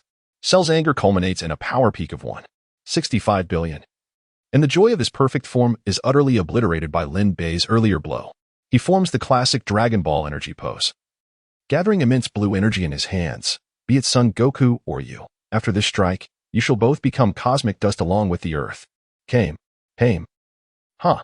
A blue beam capable of obliterating the earth 100 times descends from the heavens. In a certain bookstore, a man with a receding hairline expels everyone before him, unleashing a strange orb of light that obliterates the entire establishment. Quickly, hand over all the books from your homes and schools. Otherwise, this library will be your doom. Vegeta snarls at the passers-by. With only one nation on Earth, he and Frieza are working separately, and annihilating all books within 2.5 days is hardly a challenge. Lin Bei has commanded them to destroy the books, and they must comply. Any deviation would lead to a future reminiscent of childhood trauma. Damn it, how can there be another warrior stronger than me? He possesses not only my energy, but also that of Frieza and Raditz, even Kakarot's energy. Yet curiously absent is Lin Bei's energy. What on earth is this? Frieza, on the other hand, has taken the king hostage, broadcasting live across all channels, demanding that everyone throw their books into open squares. He too harbors the same questions as Vegeta. Sigh. Lin Bei laments. Why does Cell insist on complicating what should be a straightforward issue? He has not wronged him. In fact, he even offered a gift at their first encounter. They say a gift is never a burden. Yet Cell seems utterly unaware of basic social nuances. He could have gained everything simply by doing nothing. Like a wealthy heir, he could simply enjoy life. But no. He insists on scheming. Very well, silence must be enforced. Lin Bei's gaze turns steely as his hair shifts to a golden hue, crackling with sparks and lightning. His green pupils fixate on the descending Kamehameha wave, mimicking Cell's earlier posture, Demon Shockwave. A potent golden energy surges forth, akin to a tidal wave, effortlessly repelling Cell's Kamehameha. In the wake of the massive explosion, Lin Bei stands with his hands in his pockets, observing Cell, who is now reduced to half his former self. Do not so easily threaten the annihilation of Earth. Did it even consent? Impossible. I am perfect. How can your power exceed mine? Cell, now devoid of limbs and drenched in purple blood, lets out a roar of defiance. Curse you. Who are you? In the data, there is no record of such an individual. Though Cell appears to be in disarray, Lin Bei knows he harbors Piccolo's cells, granting him the ability to regenerate. Furthermore, as long as that mobile chip remains intact, even a blown-off head will not spell his end. Be silent and watch. Lin Bei's tone is chilling, reminiscent of a suitor discovering a meager salary. Seeing Cell hesitate, Lin Bei retrieves a wish card from his system space, raising it high. Come forth, eternal dragon. The sky darkens, thunder rumbles, and a dragon resembling Purunga coils above. State your wish. Chapter 69. The method to become a true complete being. Bulma arrived at the heavenly temple aboard a jet plane, delivering the hibernation chamber entrusted to her by Dandy to Bobo. During the journey, Dandy communicated telepathically, informing Bulma about the androids and other matters, including the news that Goku and his son had already departed Earth for Namek. Thankfully, Yamcha was unharmed. Initially, Bulma was terrified upon hearing the news of everyone's demise. She had always wished to marry Yamcha, but he had been hesitant, citing the dangers of being a martial artist. Suddenly, the clouds beneath the heavenly temple darkened ominously, accompanied by the sound of thunder. The weather forecast didn't predict any storms today. Where did all these dark clouds come from? Bulma pondered, gazing at the churning clouds below. Krillin approached, stroking his bald head. Storm? This scene somewhat resembles when Shenron appears, doesn't it? Impossible. It can't be Shenron.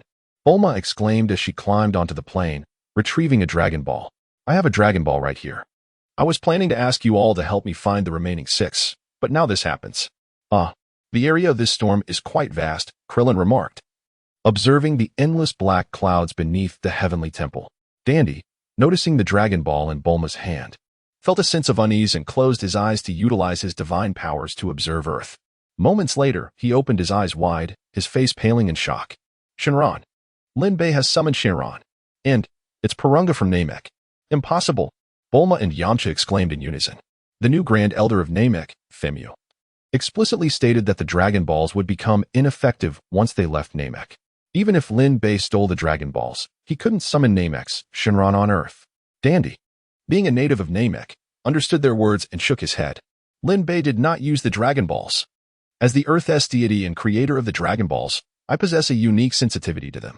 Even if the Dragon Balls were not crafted by me, I would still sense their presence. However, I do not sense any Dragon Balls on Purunga.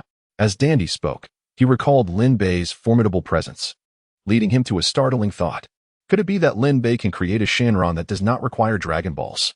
In a certain square, a middle-aged man adjusted his black-framed glasses, observing the scene before him. What is that? Is it the latest naked eye AR effect from the Capsule Corporation? On the rooftop of a tall building, Vegeta and Frieza stood side by side, astonished by the sight of the massive green creature. Is that not Purunga from Namek? They both remembered vividly how they had gained eternal life from him. But why was Namek's Shenron appearing on Earth? Did Earth not possess its own Dragon Balls? When they left with Lin Bei, all 7 Dragon Balls had turned to stone after the wish and remained in the village. Now, the location of the Shenron was amidst the crowd of people and near Lin Bei. Damn it! Vegeta gritted his teeth, yearning to investigate the situation, yet knowing that doing so could lead to his demise at Lin Bei's hands. Frieza gazed at Purunga's location. Memories of Lin Bei and the others transforming into Super Saiyans flooding his mind, prompting deep contemplation. To eliminate Lin Bei, both chose to remain hidden and bide their time. Shenron? Cell, having restored his body using Piccolo's cells, gazed at the Shenron above with a puzzled expression. In his era, the Dragon Balls had long vanished with the death of a deity. His memories of the Dragon Balls were solely derived from a computer. However, the Shenron depicted in the computer did not resemble this one, and summoning Shenron required gathering all 7 Dragon Balls. Lin Bei clearly lacked these conditions. Were it not for the command, "Come forth, Shenron," Cell would not have recognized this creature as Shenron. Shenron, tell me how to become a true complete being. Although Lin Bei wished for a direct transformation to make Cell a true complete being, the wish card was explicit. It equated to the power of Namek's Shenron. The power of Namek's Shenron was comparable to that of Earth's Shenron. It did not possess the ability like the Super Shenron to directly grant or transform a being. It could only provide methods. What? Upon hearing Lin Bei's wish, Cell was taken aback. Am I truly not complete? Yet the computer clearly stated that absorbing androids 17 and 18 would allow me to attain completeness. I could gain the power of the universe's strongest. The computer cannot be wrong. But if I am complete, why can't I defeat Lin Bei? Cell found himself in a paradox, feeling as though his CPU might overheat. Paranga's eyes glimmered red. Absorb the current, Cell. What? Lin Bei was taken aback. Was such a vague statement truly the method to become a true complete being? Was the system Shinron summoned by the wish card so unreliable? Hearing Lin Bei's mumblings, Paranga also felt that this answer was somewhat hasty and began to explain. This cell hails from the future. He regressed to a cocoon state to travel to this time. During the regression, a segment of his evolutionary telomere became missing, which is why, even after absorbing androids 17 and 18, he remains unable to transform into a true complete being. By completing this missing segment of the evolutionary telomere, he can become a true complete being. Your wish has been granted. Farewell.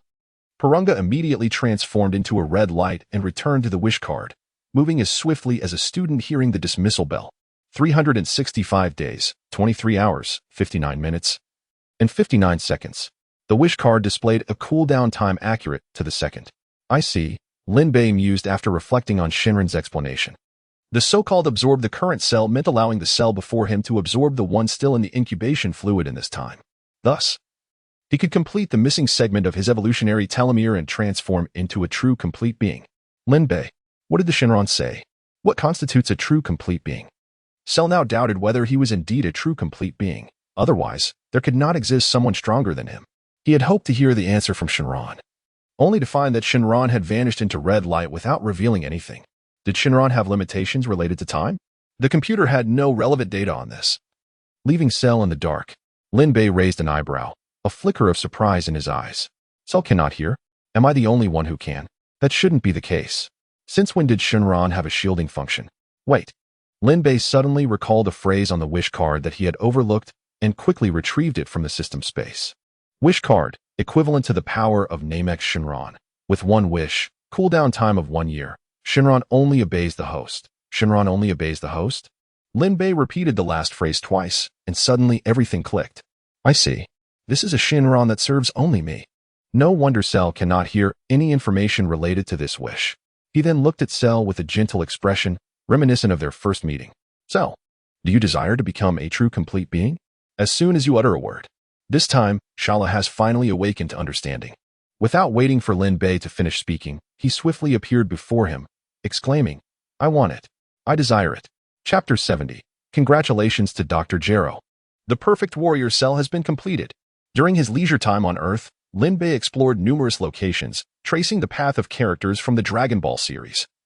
From the young Goku to the adult Goku and the main cast, including various relevant figures.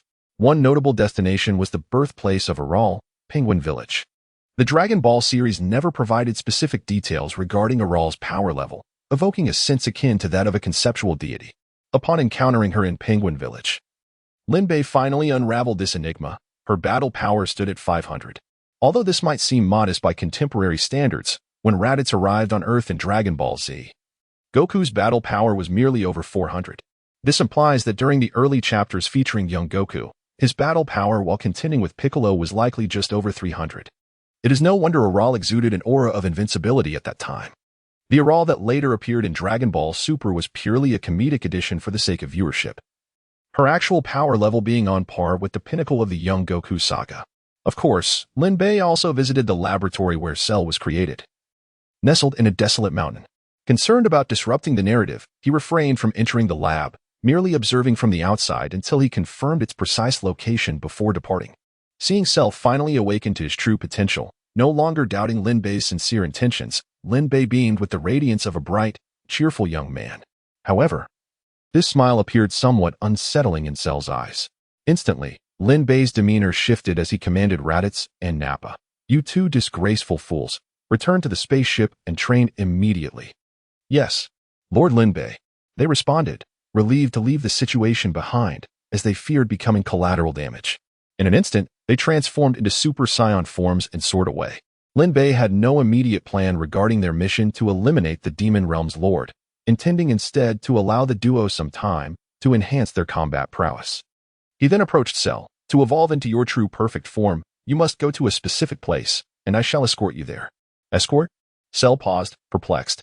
Although his speed surpassed that of Earth's vehicles, he wondered how Lin Bei intended to transport him.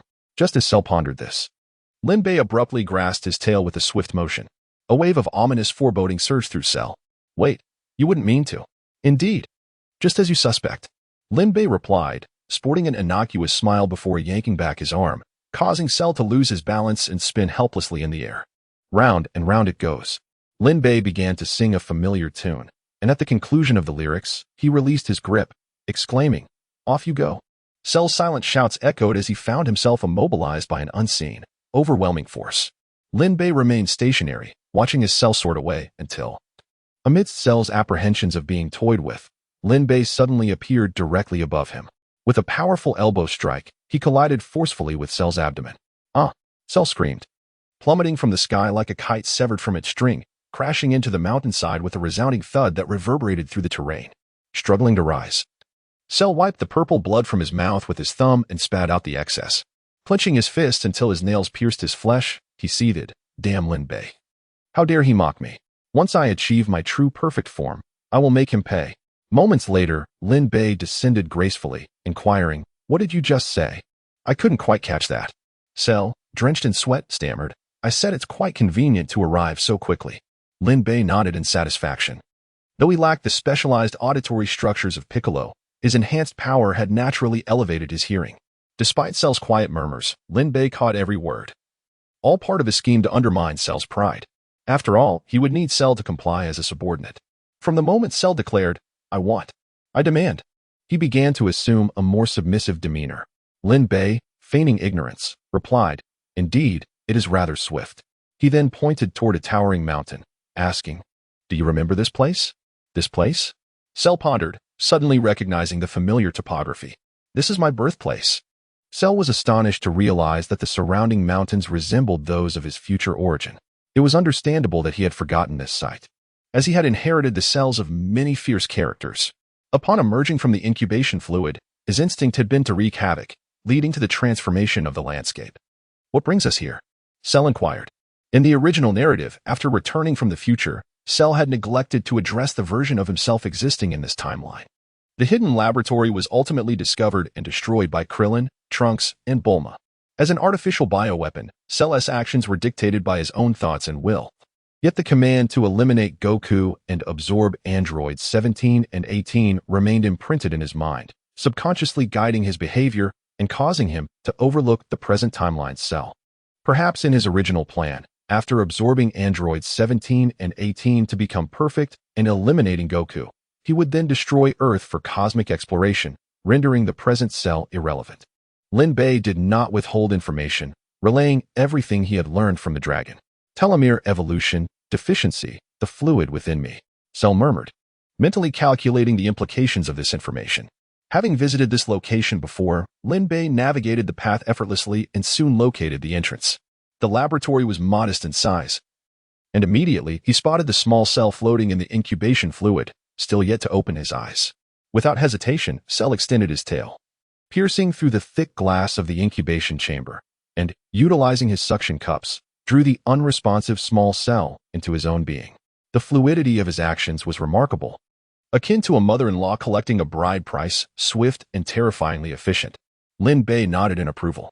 Truly, with the cells of Frieza and his progeny, Cell had never disappointed when it came to eliminating his own kin. As the small Cell was absorbed, the surrounding computers seemed to detect the event, emitting a series of beeps and flashing green lights. The screens, previously engaged in automated editing, abruptly transitioned to the exclusive logo of the Red Ribbon Army. With the cessation of the beeping, a mechanical voice resonated throughout the laboratory. "Congratulations, Dr. Gero. The perfect warrior cell has been completed." "Congratulations, Dr. Gero. The perfect warrior cell has been completed." "Congratulations, Dr. Gero. The perfect warrior cell has been completed." In that moment, Cell himself began to undergo a transformation. Blue arcs of electricity surging from within him as his energy rapidly expanded. Chapter 71. The Truth of the Complete Form. Cell erupted with a frenzied energy, the power within him surging forth like a gushing spring. The entire mountain range, no, the whole planet, began to tremble under this overwhelming force. Warning. Energy levels are excessively high, exceeding capacity. Warning. Energy levels are excessively high, exceeding capacity. Warning. Energy levels are excessively high, exceeding capacity. Boom, boom, boom, boom, boom, All the equipment in the laboratory exploded simultaneously, the golden shockwave tearing the entire laboratory and the mountain enveloping it asunder. The creatures within the mountain sensed something amiss at this moment, frantically fleeing in all directions. Ah, ah, ah, ah, ah. Cell's energy seemed boundless, continuing to rise. Battle power, 3, 1 billion. Battle power, 3, 2 billion. Battle power, 3, 3 billion. Lin Bei, too, revealed a hint of astonishment. Cell's battle power had surpassed his own 3, 2 billion. And this was not even the limit. The opponent's energy was still escalating. Lin Bei had not anticipated that merely completing a segment of the evolution telomere would instigate such a monumental transformation in Cell. To say it was earth-shattering would be an understatement. It was no wonder his grandmother had always proclaimed that science is the primary productive force. Ah, ah, ah, ah, ah. The resplendent golden aura enveloped Cell, and in that moment, his energy seemed to reach its zenith, his gaze shimmering with a fleeting light before solidifying. Ah! Cell suddenly spread his arms wide, unleashing a myriad of terrifying gusts of wind that obliterated the entire mountain range. As the dust settled, Cell stood panting, incredulous as he examined his own hands. This was not merely fatigue, it was overwhelming exhilaration at the magnitude of his own power. So this is the true complete form. It's astonishingly formidable, incomparably stronger than before. Past, present, future. No one shall ever surpass me again. The computer did not deceive me. I am indeed the universe's foremost warrior. Ha ha ha. As he beheld Cell laughing maniacally before him, Lin Bei suddenly grasped the reality of the situation. So it is. Lightning Cell. Is this the true essence of Cell's complete form? Lin Bei, observing the electrifying spectacle of Cell, unraveled a long-buried mystery. During his earlier encounters with the Dragon Ball saga, he had pondered a peculiar question. The Saiyans' resurrection granting immense power seemed to falter upon their transformation into Super Saiyans. This implied that this flaw had its limits. In the original narrative, after being defeated by Gohan, Cell prepared to self-destruct, only for Goku to sacrifice himself and teleport him to King Kai's planet, thereby saving Earth. Subsequently, Cell made a powerful return, resurrected as Lightning Cell, instantly vanquishing Trunks. At that time, Cell had claimed that the Saiyan cells gained immense power upon resurrection. Lin Bei had been perplexed. If that flaw were still applicable, why not place a handful of Senzu beans before Goku and his son? What enemy could withstand that? Now, Lin Bei finally understood. This was not the work of the Saiyan cells. Rather, it was the entire process of Cell's emergence from that chip. Completing the segment of the evolution telomere. Like rebooting a computer when it malfunctions, Cell's self-destruction was akin to a reboot. Yet, Cell himself remained oblivious to this, mistakenly attributing it to the activation of the Saiyan cells. At the time of his creation, androids 17 and 18 were already deceased, and returning to the past would leave him missing a segment of the evolution telomere, among other reasons, resulting in his inability to attain the true complete form. In the original narrative, the resurrected Lightning Cell was what could be termed as the complete form, the universe's foremost warrior as stated by the computer. Cell stood before Lin Bei, a cold smirk adorning his face, exuding an air of triumph as he extended his fingers toward Lin Bei. 5 seconds. This is the time you have to deliver your last words. On the villain's side, this energy, it belongs to that monster, Vegeta and Frieza. Along with Raditz and Nappa, who were engaged in a fierce battle aboard their ship, were all struck by the magnitude of this power, instinctively looking at one another. His strength has surpassed Lin Bei? Vegeta exclaimed in shock. This power is far greater than Lin Bei, who had previously dominated Gohan. Is Lin Bei truly facing death? Vegeta thought gravely, glancing toward a particular direction. Truthfully, he did not wish for Lin Bei to perish at the hands of this monster. The reason was simple, only he, Vegeta, must be the one to eliminate Lin Bei. Only then could he cleanse himself of the humiliation he had endured. Yet, if Lin Bei were to be killed by this monster, he would use the Dragon Balls in the future to resurrect him and exact revenge. The Z Fighters camp. It's over. Earth is doomed. Krillin and the others were profoundly shaken by this overwhelming force. How could Cell's energy suddenly become so formidable? Compared to the unfamiliar Cell, they preferred Lin Bei. Unlike Lin Bei's ambiguous aura, which balanced righteousness and malevolence, Cell's energy was saturated with destruction and annihilation. Even Goku and Gohan, who had just ventured a short distance from Earth, felt this energy. Dad! Gohan cried out, sensing a powerful and malevolent energy emanating from the planet. This energy was so immense that even Goku and Gohan, traveling in their spaceship, could feel it. What has transpired on Earth? This energy surpasses Lin Bei. Although Goku had been swiftly defeated by Lin Bei, his extensive battle experience allowed him to gauge Lin Bei's strength adequately. He dared to assert that Cell's power eclipsed Lin Bei's. At that moment, King Kai's voice resonated in Goku's mind. "Can you hear me, Goku?" "King Kai?" Goku was still bewildered as to why King Kai had suddenly contacted him when the latter quickly continued. "Do not return to Earth, Goku. From now on, stay on Namek and cultivate." "What? What's happened, Dad?" Goku was startled by King Kai's words, and since this was a mental exchange, Gohan remained unaware. Goku then urged Gohan to place his hand on his back to receive the message from King Kai. "That Saiyan named Lin Bei has gotten himself into a predicament. Cell has become the universe's foremost warrior. Once you arrive on Namek, use the power of the dragon there to relocate your companions and never return. Provided that Earth has not been destroyed by then. Evolution telomere, complete form, future, universe's foremost warrior." Goku silently repeated these terms after hearing King Kai's description. Faced with the seemingly hopeless crisis articulated by King Kai, Goku's body involuntarily trembled, not from fear, but from an exhilarating state of excitement. "I must become stronger." Observing Cell's barely restrained grin, Lin Bei discreetly glanced at the values displayed on the scouter. Battle power. 5 billion. Indeed, a confidence worthy of pride.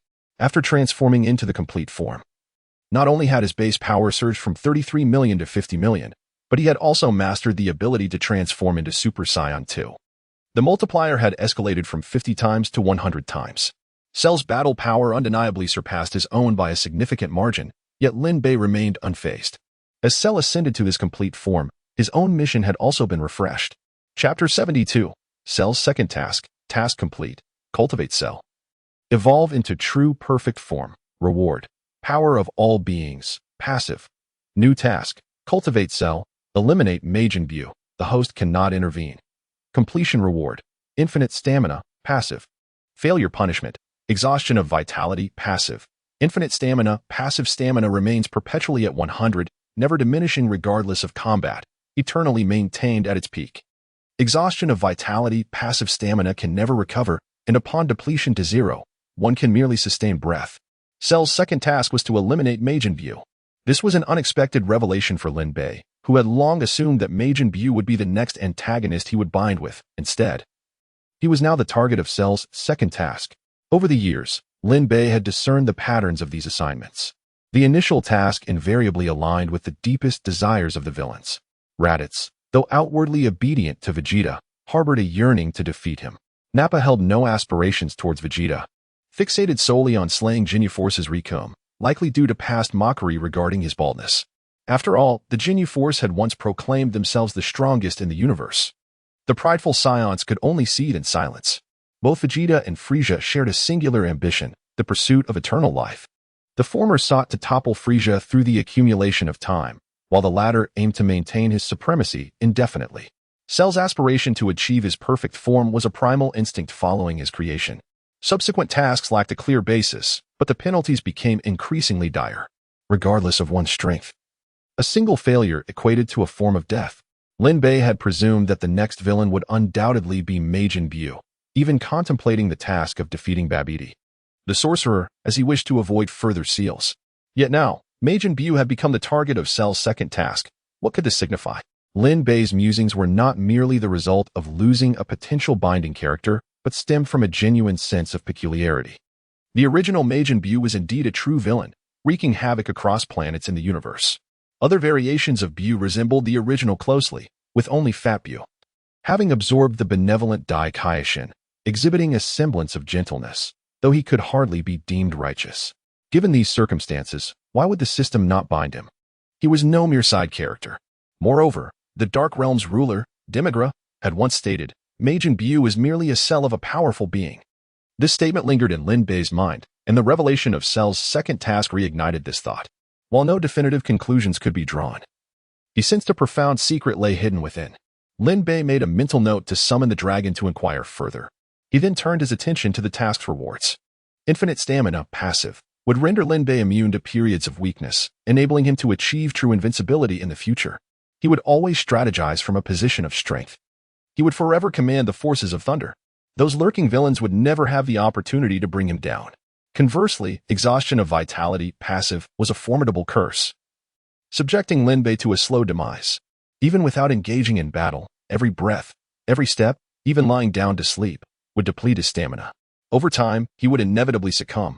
Without stamina, his combat prowess would plummet, reducing him to mere prey, vulnerable to slaughter. However, this task was far from completion.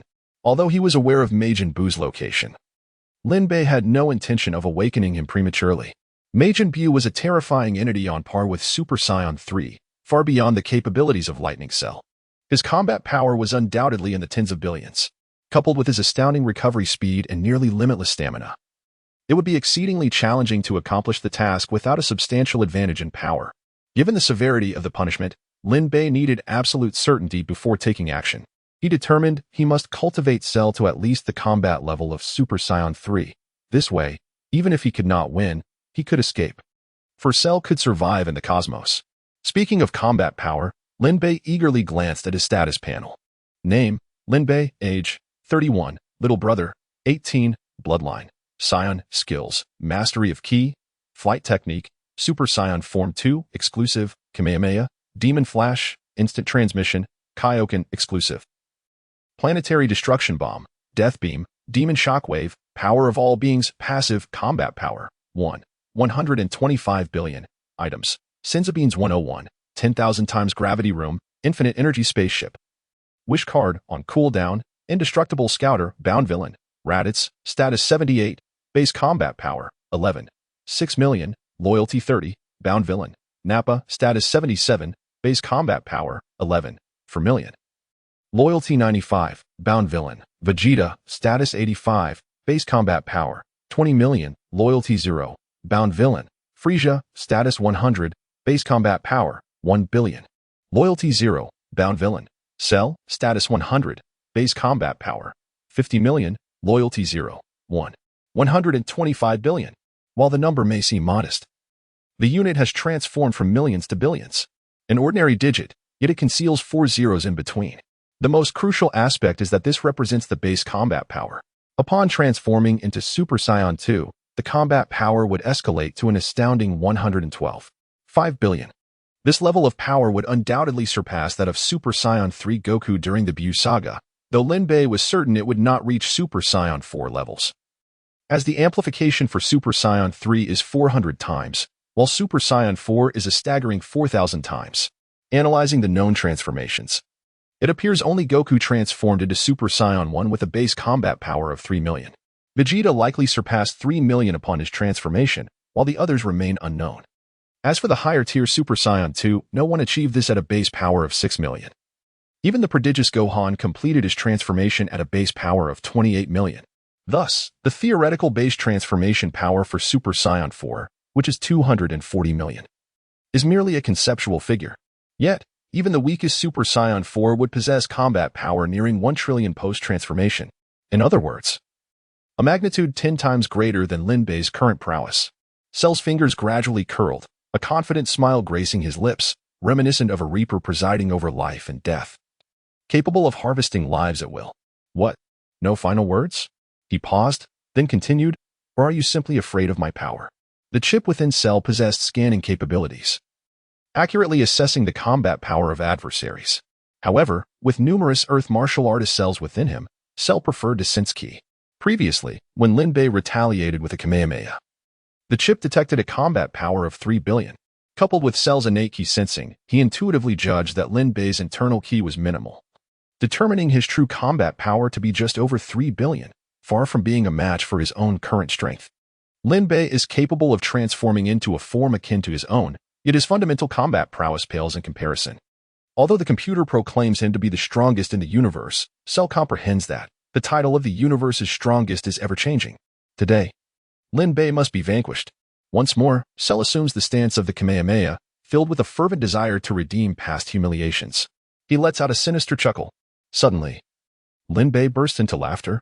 Fear your power? Oh, foolish Cell, your meager strength appears to me akin to the faint glow of fireflies on a dark night. And my brilliance.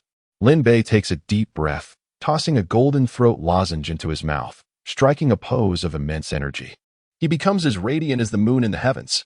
Chapter 73. What can I do? You ask. Fireflies. The bright moon. Lin Bei's words elicited a laugh from Cell, who retracted his countdown arm and crossed his hands over his chest. What an amusing statement. Let your performance commence. I am eager to witness what you can truly do. Cell yearned for Lin Bei to fight with all his might. Only then could he unleash the immense power within him. Possessing Saiyan cells, he was thirsting for battle. Without further ado, Lin Bei clenched his teeth and shattered his golden throat. Ah, ah, ah, ah, ah. A golden aura enveloped him in an instant, and a terrifying shockwave erupted like a volcanic explosion, sending a passing black vulture tumbling from the sky. The fierce energy surged forth from the earth, expanding into the depths of the cosmos. In just a second, the corner of Cell's mouth, which could not be suppressed even by an AK, was healed by Lin Bei's power. Combat power. 10 billion. The data transmitted from his internal chip left him astounded. Impossible. Absolutely impossible. His combat power could only be over 3 billion at most. How could it possibly reach 10 billion? Malfunction. The chip must be malfunctioning. Cell screamed in madness. Ah, ah, ah, ah, ah. Lin Bei's energy continued to rise, soon reaching 30 billion. At that moment, the Earth's rotation was thrown into disarray. Earthquakes, tsunamis, tornadoes, mudslides, avalanches, freezing rain, and a series of disasters erupted collectively. Divine wrath. This must be divine wrath. Humanity is but a parasite on Earth. The gods intend to cleanse mankind. A middle-aged man in peculiar attire suddenly knelt, fervently worshipping the largest statue within a church. Crack. A slight fissure appeared in the statue, causing it to topple forward. The man, filled with excitement, raised his head, believing his prayers had been answered, hoping to be taken away from this world filled with suffering. Such occurrences were rampant. As nature's fury drove even the most scientifically minded humans back to primitive instincts, offering futile prayers in search of solace. Ah, ah, ah, ah, ah. Lin Bei's energy seemed boundless. The reading on the detector had already soared to 50 billion. That was 10 times more than Cell's. What kind of creature is Lin Bei? Inside the capsule corp, the white cat Karen stroked his whiskers, worry etched across his face. We cannot ascertain how much power resides within Lin Bei. If he continues to unleash it, the Earth may not withstand much longer. Lin Bei ceased his explosive release, his breathing gradually returning to a steady rhythm. This was not his full strength. He had yet to transform into Super Saiyan 2. However, if he continued to unleash his energy, the Earth would likely crumble beforehand. In a lavish hotel's largest private room, Vegeta, indulging in a feast at a round table, was suddenly choked by a piece of turkey. Coughing vigorously and hastily drinking a barrel of water, he stared in disbelief at a specific direction. How is this possible? Lin Bei harbors such formidable combat power? Was the energy I sensed earlier merely a ruse? 5 minutes prior, after sensing Cell's overwhelming power, Vegeta had abandoned Lin Bei's book destruction mission and sought a large hotel, demanding that all chefs work overtime to serve food at the fastest pace. Whether in the future or aboard Lin Bei's ship, Vegeta had only consumed meager rations, although he was convinced Lin Bei would perish. He intended to wait until Lin Bei's energy dissipated. Once it did, he would raze the city to the ground to vent his fury, then depart Earth aboard his spaceship, embarking on a journey across the cosmos. After all, with eternal life, as long as he lived and continued training, he would inevitably become the strongest in the universe. The spaceship had been gifted to him by Bulma from the future, stored within a capsule. Vegeta had only used it once while searching for energy for the time machine. But now, Lin Bei's energy was 10 times greater than that of the monster. Absurd. He had been masquerading as a fool. You worthless earthlings. Hurry and fetch the books from your homes. What are you still doing in the kitchen? Vegeta suddenly erupted in fury, startling the young waitress beside him. In a certain kingdom, the dog-head king sighed. Oh, my benevolent king, you do not wish to see your subjects suffer, do you? Faced with this invulnerable monster, he felt utterly powerless. Even the latest war tanks were being crushed like rubber. He wondered where the warrior who once defeated King Piccolo had gone.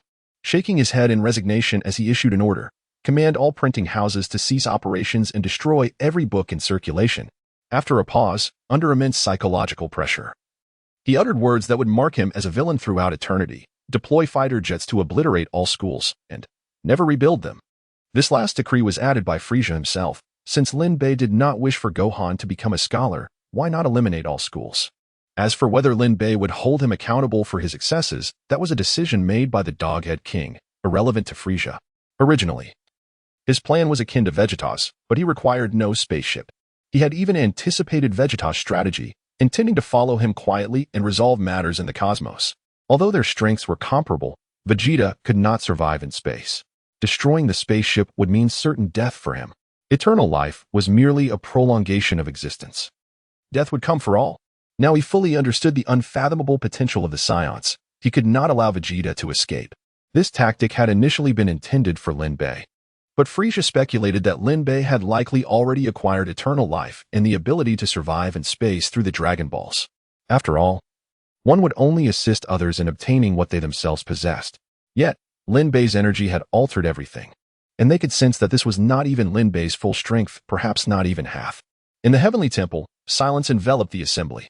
Moments ago, the North Kai had unilaterally instructed Bulma to return home and construct a spaceship to flee Earth, as Lin Bei was about to be killed. And Cell's energy was fraught with destruction and slaughter. The Earth was unlikely to survive. Yet, only 5 minutes had passed, and Lin Bei's energy had surged to this extent. The good news was that Earth would be spared. The bad news was, Goku would likely never have a chance to win again. This must be a lie. It cannot be true. Cell raved, staring at the 50 billion combat power displayed on the chip.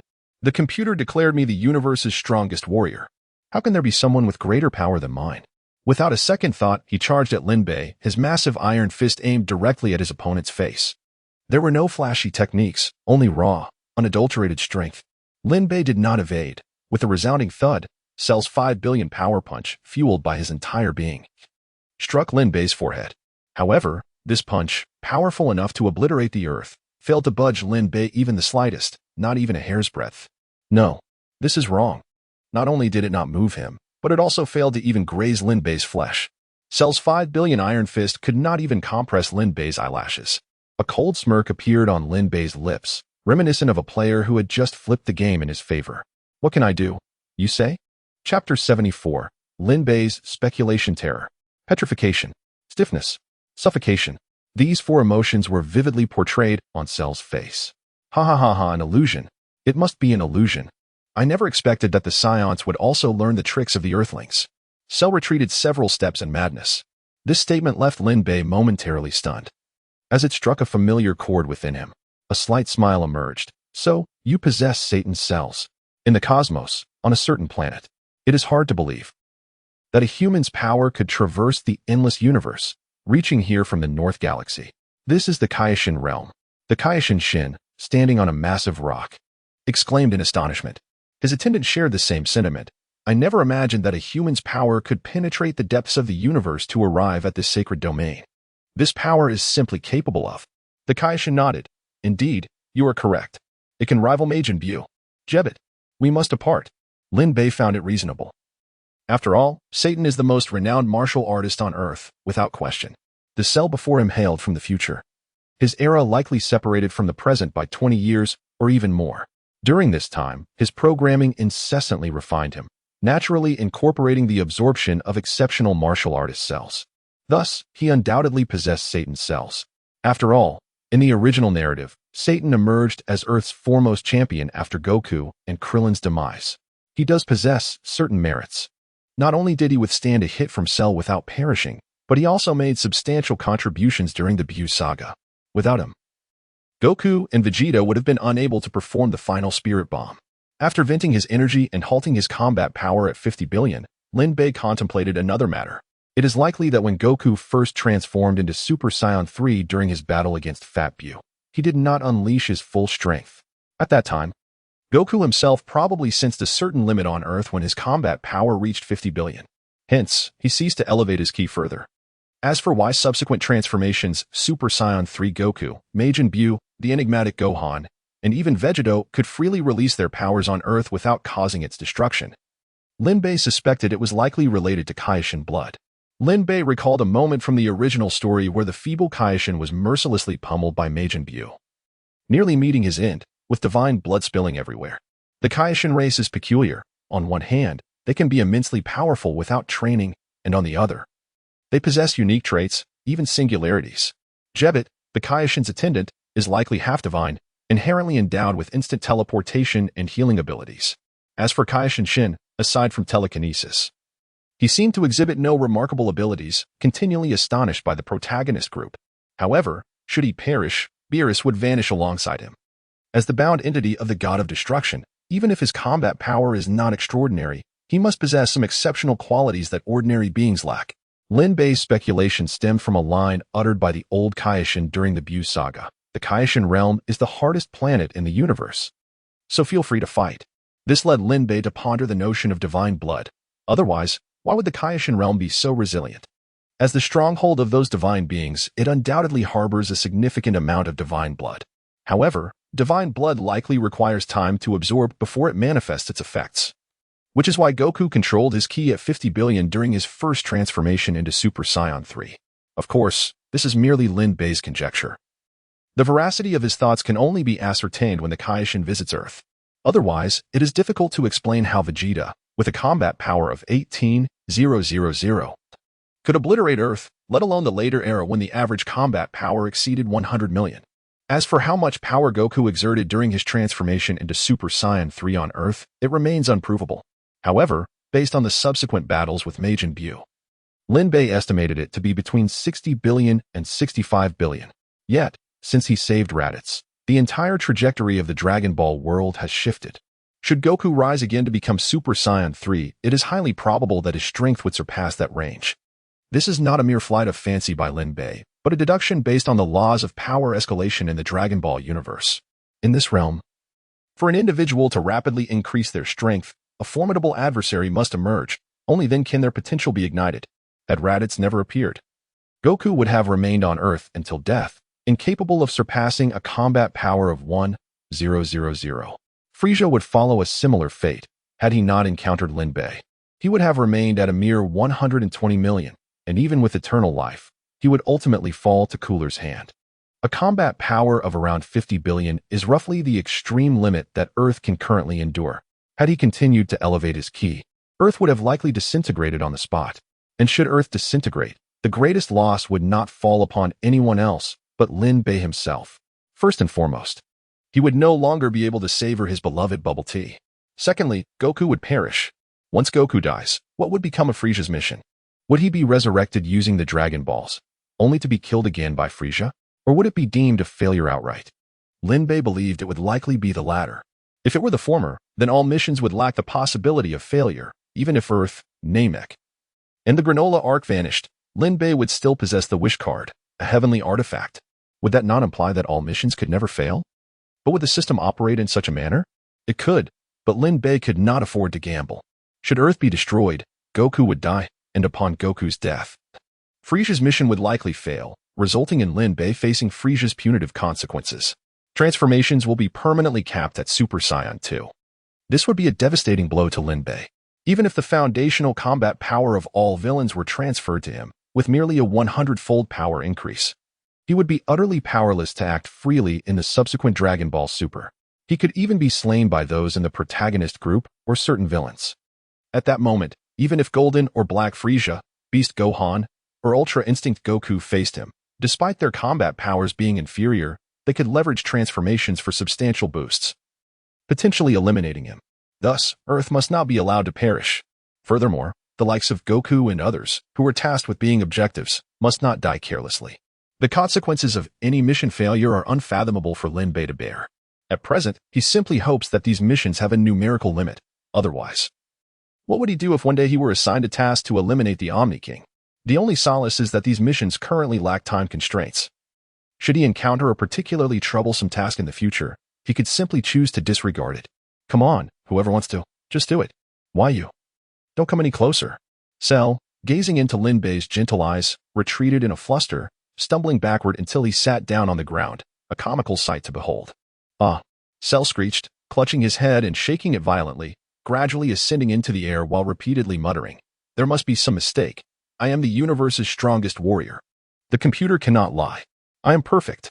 Such words echoed the sentiment of someone discovering on the day of a breakup that their girlfriend had been with their best friend, reminiscent of an absurd educational film. Watching Cell retreat further, Lin Bei couldn't help but smile knowingly. With a swift use of instant transmission, he appeared before Cell, exclaiming, "Truly, you possess Satan's cells. Your performance nearly deceived even me." Chapter 75, Submission or Death. Let me guess, when did you begin to devise your escape plan? Was it when your iron fists failed to inflict even a scratch upon me? Or perhaps it was when you realized my aura surpassed yours tenfold. Or was it that my combat prowess eclipsed yours every single second? Cell gazed at Lin Bei, who stood a head shorter than him, and a profound sense of helplessness welled within him. Powerful, majestic, profound, an absolute strength that could not be vanquished, regardless of the past, present, or future. He simply could not fathom how Lin Bei's aura could reach such staggering heights, especially when just moments ago, it was less than half of his full power. As the pinnacle of human scientific achievement, he had utilized the most advanced technology and conducted decades of computer calculations to arrive at the correct conclusion. Yet, before Lin Bei, he felt utterly inadequate. He had not even unleashed his lightning-infused transformation, and his combat strength already far surpassed Cell's. To prevent himself from inadvertently obliterating Cell with a mere exhale, Lin Bei opted to revert to his base form, standing before Cell with his black hair untransformed. Lin Bei understood that Cell possessed the cells of Vegeta and was a being of immense pride, unwilling to concede that anyone could surpass him. However, he simply lacked the strength. In his normal state, Lin Bei stood before Cell, rendering him utterly speechless. This reminded Lin Bei of a saying from a woman with the surname Ka: "Violence can resolve everything." Cell, gazing at Lin Bei in his base form, began to sweat profusely. How infuriating. He had done nothing. Cell clenched his teeth, inwardly cursing his own impotence. According to the data provided by his computer, Saiyans were incapable of surviving in the universe. The initial plan was to flee the Earth and hide in a nearby planet, biding his time to destroy Earth, thus eliminating Lin Bei, the great demon. Lin Bei had previously sent androids and even used the Dragon Balls to help himself evolve into his perfect form. The data calculated by the chip indicated a 99.58% probability that Lin Bei would not kill him. There was still a chance for escape. But he never anticipated that Lin Bei would see through his ruse. From the way Lin Bei spoke, it was evident that this Satan was a masterful actor. Otherwise, he would not have received such praise from Lin Bei. Cell. Lin Bei narrowed his eyes, rising slowly, his clothes billowing as if caught in an unseen wind, casting a rebellious gaze downward, exuding an aura of dominance. Submission or death. Lin Bei was always decisive in his actions, wielding neither a big stick nor sweet dates. Only relentless punches. Damn Lin Bei. I, Cell, seek to be the strongest in the universe. I desire an absolute combat power that surpasses all. I crave unrivaled strength throughout eternity. Who Lin Bei is does not matter. Why he aids me is inconsequential. What truly matters is, his combat power must not exceed mine. At he, Cell knelt on one knee, humbly declaring, "Lord Lin Bei, I am willing to submit." He had heard this term from Raditz and Nappa, and it was clear they too had been subdued by Lin Bei in a similar manner. However, what use was such a weakling's combat power? Could it be that Lin Bei's intention was to rule and manage the entire universe? Only in that case would he require a diverse array of talents.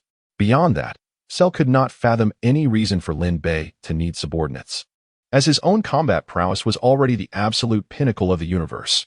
There were simply no enemies left to contend with. Lin Bei nodded. This outcome aligned perfectly with his expectations.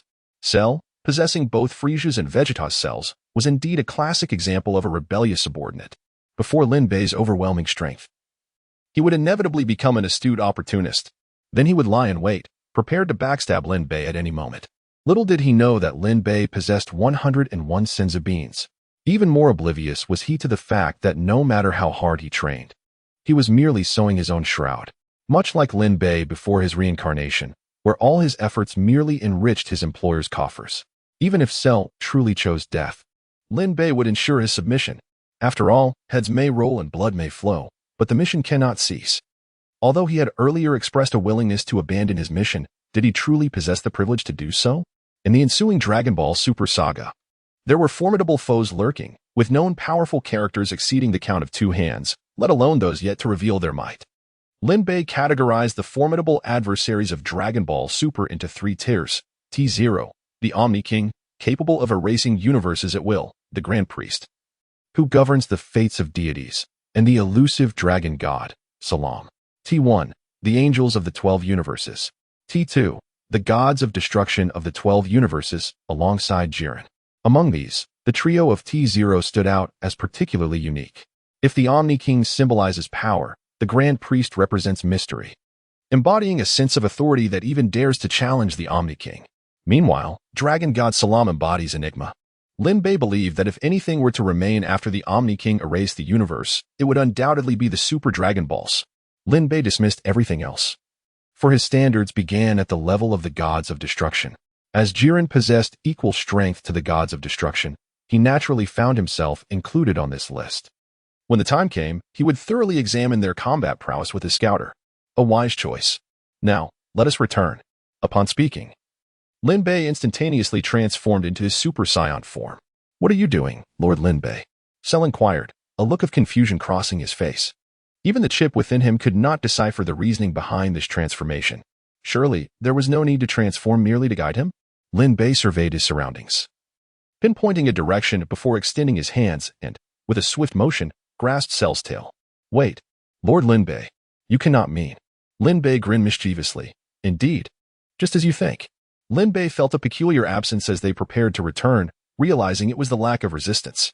Unlike Raditz, Nappa, Vegeta, or Frieza, who all displayed stubborn defiance, Cell, in his perfect form, was not only tall and handsome, but also remarkably compliant. He spared himself countless physical torments, and thus, Lin Bei decided to reward him. Round and round it goes. Indeed, this was the perfect approach, watching Cell soar through the cosmos like a shooting star. Lin Bei felt a sense of satisfaction. Utilizing instant transmission, he caught Cell just before he collided with a spaceship, leading him inside, with Cell limping behind him. A day later, after Vegeta and Frieza had completed their task of obliterating the book, they returned, expecting a tense standoff. They were instead greeted by an unexpectedly harmonious atmosphere among the five, resembling that of close brothers. It soon became clear to Lin Bei that this was due to their shared enemy. That enemy was none other than himself. Only Nappa remained oblivious, believing them all to be good comrades. A month later, Goku and his son successfully arrived at Namek, where Lin Bei's aura permeated the universe, causing their expressions to darken. Upon landing, Goku immediately approached Elder Furu, introducing his son Gohan as the once golden-haired warrior who had saved Namek. Goku and Gohan were warmly welcomed by Elder Furu. Show us your talents, Elder Furu proclaimed. Two Namekians promptly produced microphones and basketballs, performing a solo and showcasing their dribbling skills for Goku and Gohan. According to Elder Furu, this was a newly instituted ceremonial practice he had implemented to honor visiting dignitaries to Namek. Goku and Gohan awkwardly observed the entire performance.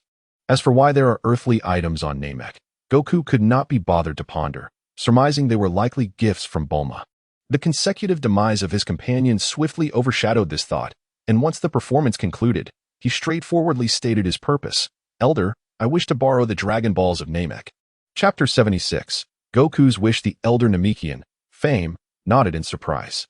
Although the Dragon Balls were the most valuable treasures of Namek, many intergalactic visitors had sought them out in the past. However, wasn't Dandy on Earth? Furthermore, Earth already possessed Dragon Balls. After Goku had made his wish previously, the Earth's Dragon Balls should have been usable. Could it be that the Dragon of Earth had perished? What would happen to Dandy then? If not, Goku could simply wait a year. There would be no need for an interstellar journey to Namek.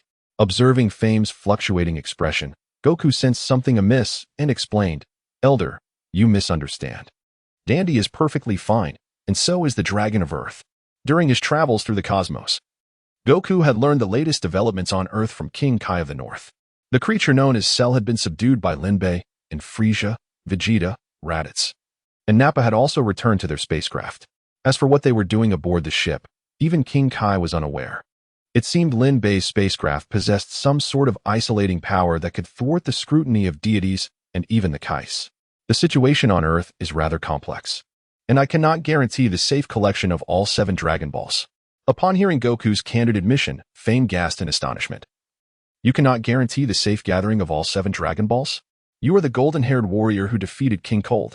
You have even transformed into a Super Saiyan, a legendary figure of your race. How can you lack confidence in this endeavor? What on earth has transpired? Is Dandy truly unharmed?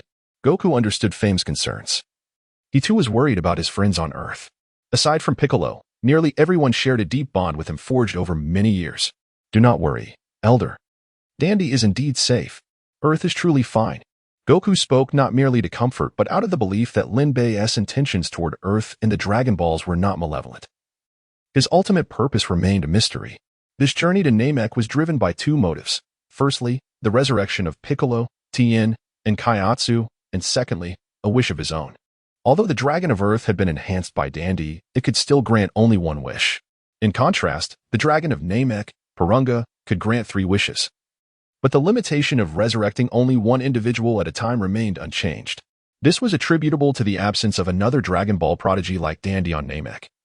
As most Namekians were rather ordinary, Tien had previously been killed by Lin Bei during the invasion of Earth, and once again in the recent incident with the androids.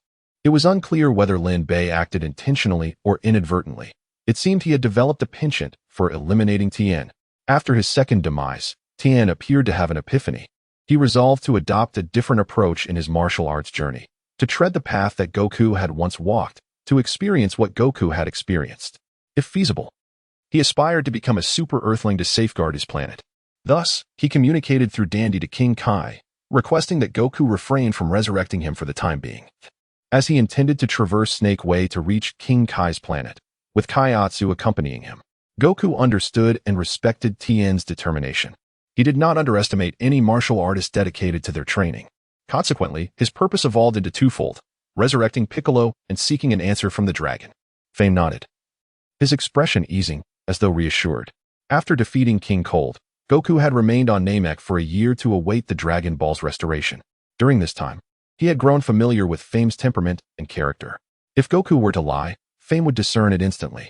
The Elder had asked once more in a moment of urgency, indicating his relief upon receiving confirmation that both Earth and Dandy were indeed unharmed.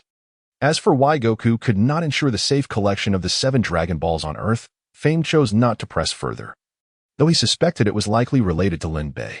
When the Elder was still alive, he had once aided Goku in enhancing his potential and had eradicated the virus within him. He had also been aware of the enmity between Goku and Lin Bei. Before his passing, he had imparted information that could impact Namek's survival, including the feud between Lin Bei and Goku, which was described as an irreconcilable enmity. Additionally, when Lin Bei had visited the village, an individual named Frieza, the son of the malevolent King Cold, who sought to annihilate Namek, had been at his side. However, Lin Bei had subdued him, averting that crisis. Thus, Lin Bei was regarded as a friend of the Namekians. For the peace of Namek, the Elder had previously disseminated relevant notifications. Consequently, during Goku's year-long stay, he had not encountered Lin Bei's name. The Namekians were inherently benevolent beings, living quietly in the cosmos until one day, a prodigious Namekian created the Dragon Balls that could grant wishes, bestowing fame upon their planet and attracting numerous extraterrestrial visitors. The kind-hearted Namekians harbored no ulterior motives and welcomed the visitors with open arms. However, soon after, malevolent races appeared, leading to catastrophic events that forced the Namekians to flee to a second planet, which became the present-day Namek. This historical exile accounts for the current low combat prowess among the Namekians, as most of their warrior class, like Piccolo, perished during that conflict. The remaining warriors are descendants of protectors who fled alongside the Elder during that tumultuous time. Very well. Fame, recognizing Goku's urgency, did not delay and readily acquiesced. There was originally to be a grand feast, but seeing Goku's state, it was evident he lacked the appetite. Fame instructed Goku and his son to wait while he used the antennae on his forehead to inform the elders of the villages possessing Dragon Balls. I have notified the other 6 elders, and they shall soon arrive with the Dragon Balls. Afterward, Fame entered the dwelling and emerged carrying a Dragon Ball larger than a watermelon. A tall Namekian hastily spread a large tablecloth on the ground. The Dragon Ball was immaculate, devoid of any dust, suggesting regular cleaning. Namekians seldom utilized the Dragon Balls, let alone for resurrecting fallen comrades, adhering to their beliefs in destiny and karma. Goku, though unable to fully comprehend, sensed that perhaps such principles were integral to the creation of the Dragon Balls. Dad, what wish do you wish to fulfill? Gohan suddenly inquired. Previously, aboard the spaceship, their moods had been subdued, engaged in meditation or training, rarely communicating. Gohan surmised that Goku had ventured to Namek for the Dragon Balls, but it must extend beyond merely resurrecting Uncle Piccolo and the others. As for other wishes, it was improbable that Porunga could directly eliminate Lin Bei. Nor was there a need to relocate everyone to Namek, as Cell was already subdued by Lin Bei, and Earth posed no immediate danger. What exactly do you wish to achieve, Dad? Goku looked at Gohan, revealing his purpose for this journey without reservation. I wish to inquire of the dragon. The method to transform into Super Saiyan 3. Chapter 77. The Barrier of Talent Super. Saiyan 3? Gohan murmured, a hint of confusion evident in his expression at Goku's words. Observing this, Goku promptly elaborated, The term Super Saiyan 3 is one I coined, signifying a transformation that surpasses even the Super Saiyan itself. Surpassing the Super Saiyan? Although Goku's explanation was somewhat convoluted, Gohan, destined to become a scholar, was gifted in academic pursuits. After a moment of contemplation, he grasped the concept. So, you mean, the Super Saiyan form you achieved on Namek is referred to as Super Saiyan 1. My previous lightning form is the Super Saiyan that transcends Super Saiyan, which we shall call Super Saiyan 2. He paused, then continued, you wish to inquire with the dragon about a method to surpass Super Saiyan 2. Gohan summarized. Arriving at this conclusion, Goku nodded approvingly.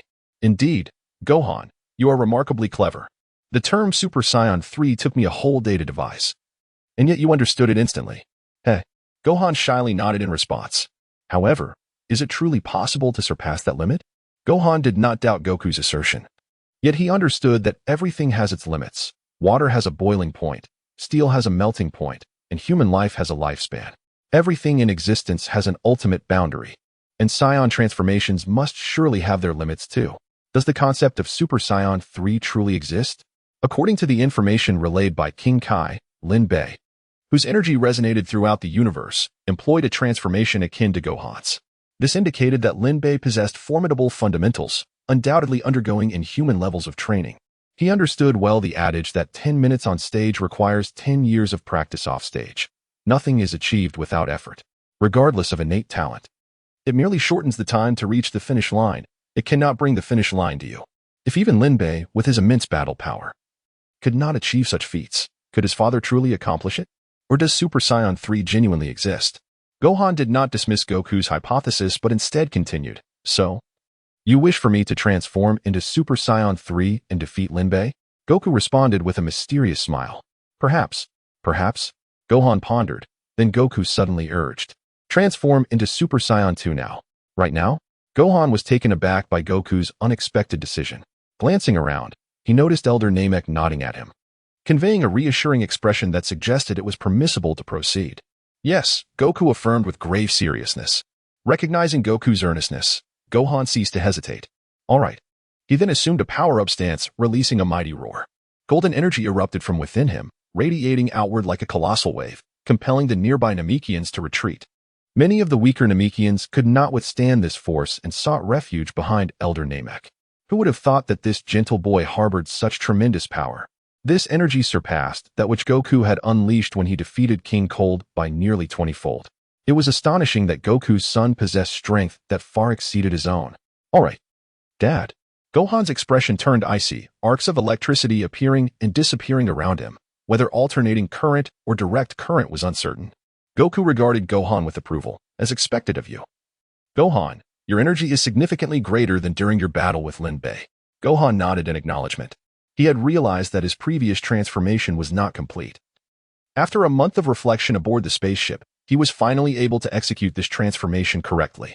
However, due to the constraints of the spaceship's space and capacity, he had not tested it until now, seizing the opportunity presented by Goku's request. Dad, what exactly are you planning? Gohan questioned. His curiosity piqued as he looked at Goku. Without further ado, Goku struck a power-up pose. The ground beneath them cracked with a resounding snap, and an astonishing aura emanated from Goku. A tempest of wind surged outward, causing the once tranquil sea to roil. The newly constructed house creaked ominously with cracking sounds. As Goku's energy continued to escalate, arcs of electricity began to crackle around him. What is happening? Gohan gasped, recognizing the familiar sight with astonishment. Elder Namek stared in disbelief, as if witnessing something that shattered his understanding of reality. With a final ha, Goku achieved the same transformation as Gohan. While his energy was not quite as immense, it was nearly comparable. If Lin Bei were present, he would undoubtedly be astounded. According to the foundational principles of Dragon Ball transformations, Super Saiyan 2 required a base power level of 6 million to transform, yet that was merely a theoretical figure, as no one had ever accomplished it. Even Gohan, renowned for his prodigious talent, had only reached Super Saiyan 2 under specific conditions, with a base power level of 28 million, briefly transforming in the hyperbolic time chamber, along with Lin Bei's encouragement.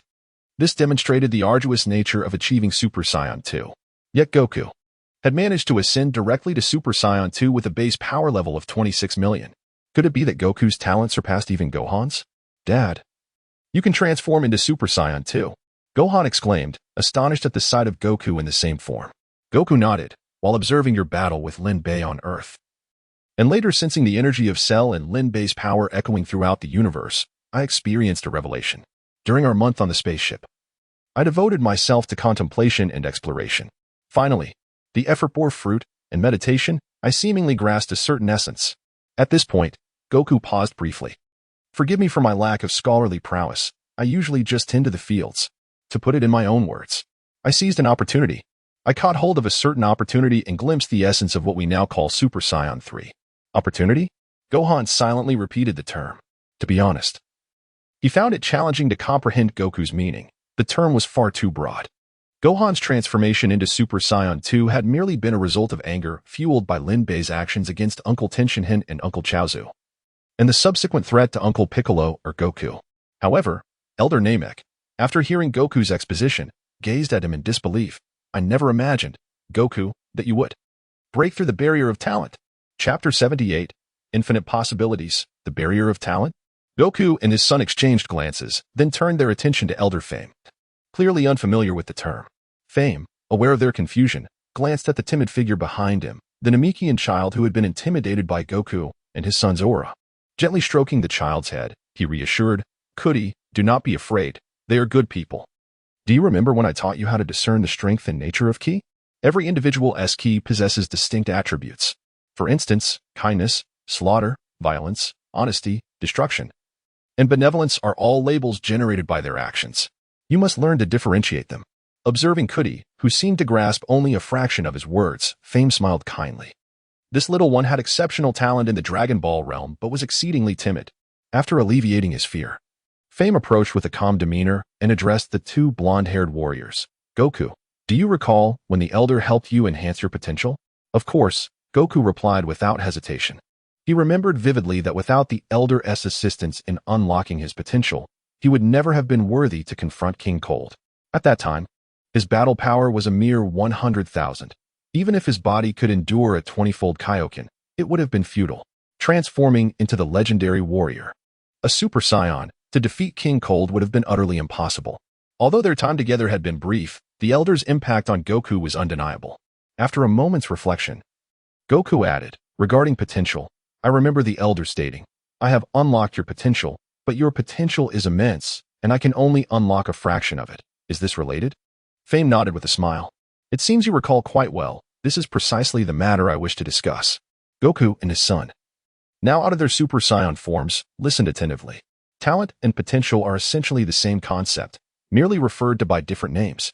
For example, when someone says you possess great potential or remarkable talent, it conveys the same meaning.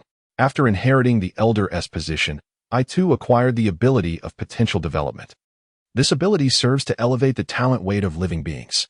Talent weight? Fame nodded, his expression turning serious. Listen closely, Goku. Everything has its limits. You have previously had your potential unlocked by the Elder, which allows me to discern your threshold at a glance. To put it in terms you used with Gohan, your limit is the so-called Super Saiyan 1. It is absolutely impossible for you to transform into Super Saiyan 2. What? Goku was taken aback. According to Elder Fame, his ceiling was Super Saiyan 1, yet he could clearly transform into Super Saiyan 2 now. That is why I say you have shattered the barrier of talent. This barrier is inherent to all beings. Take the Saiyans as an example. Are all Saiyans equally strong? Even if everyone undergoes the same training, does that guarantee identical battle powers? Goku contemplated this deeply and realized the truth in the statement. He was unfamiliar with the strength of other Saiyans, as planet Vegeta had long been destroyed. The Saiyans he had encountered were few: Raditz, Nappa, Vegeta, and Lin Bei, totaling a mere 6 Saiyans.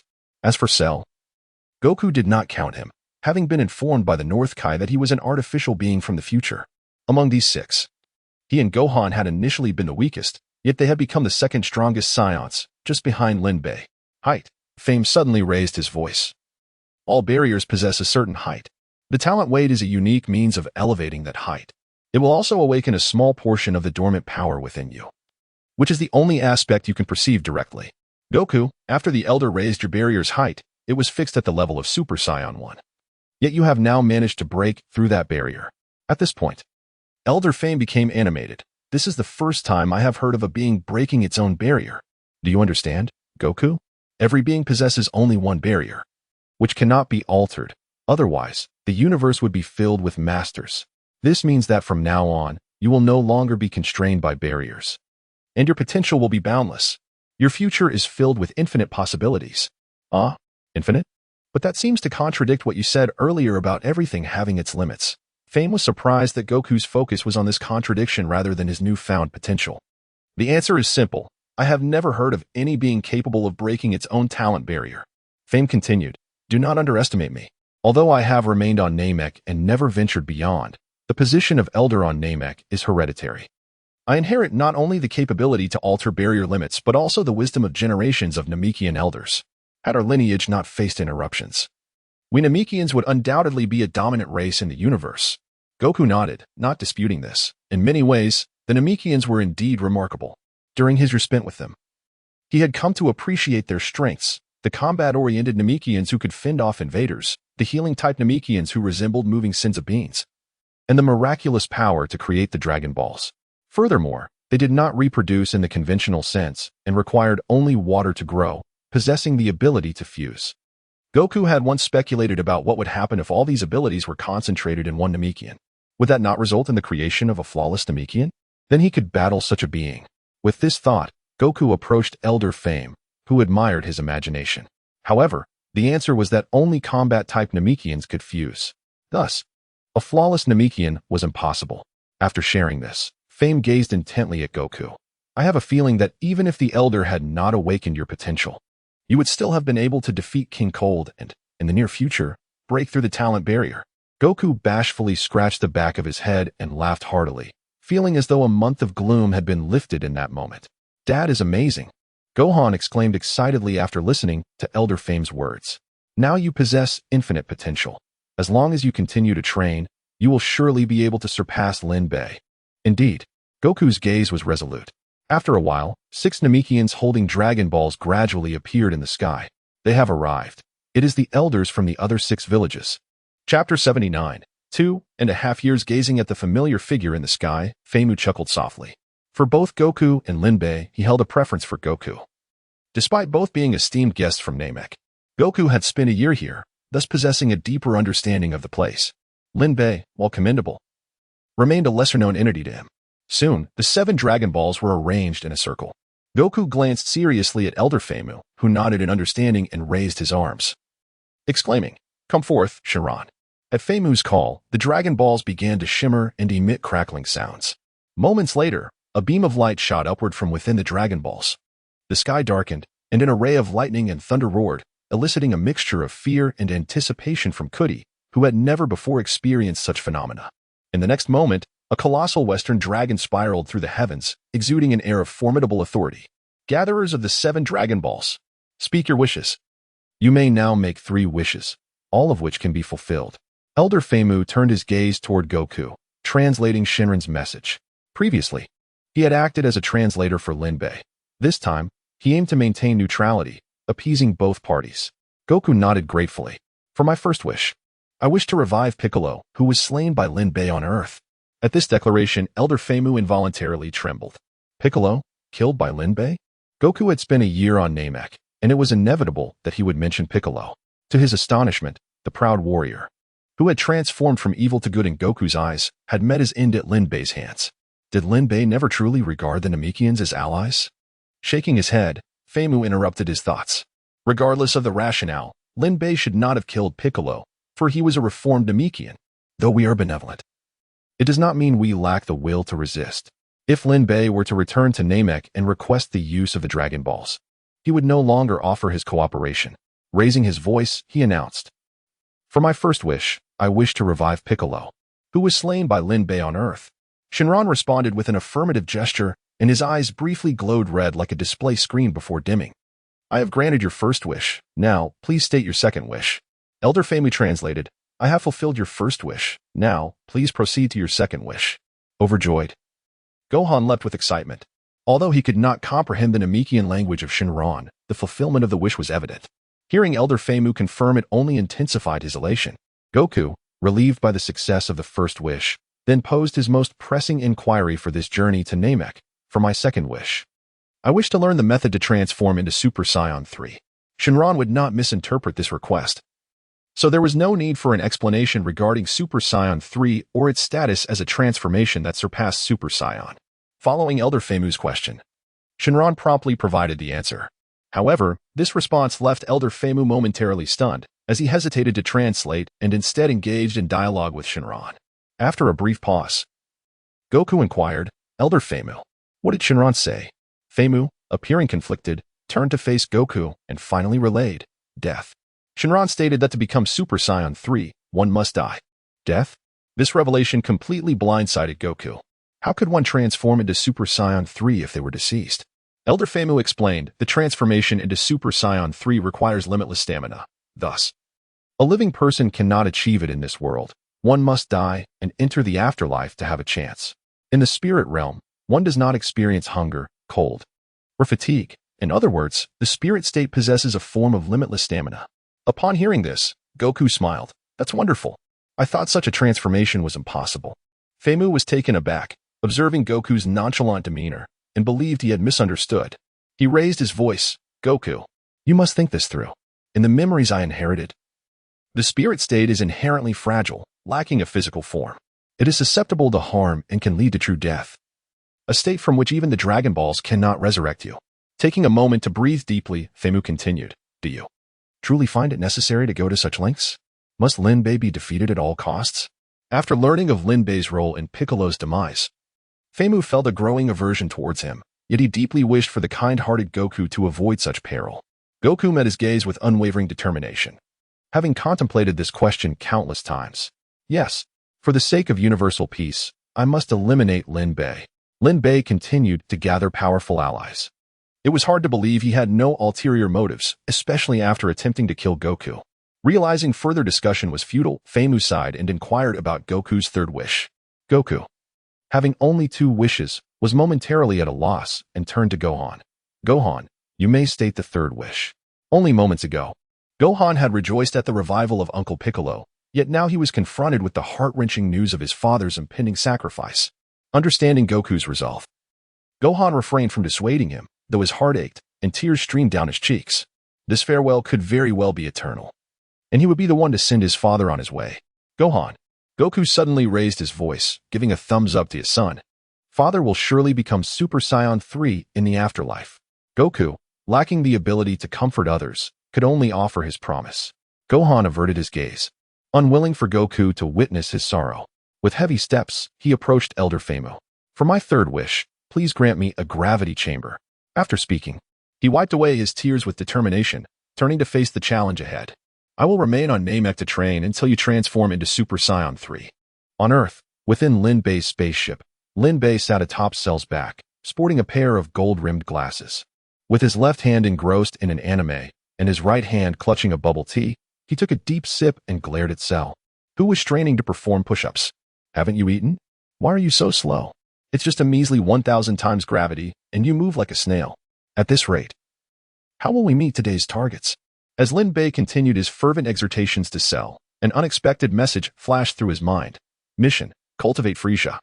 Travel to the northern galaxy Earth and eliminate Son Goku. The host must not intervene.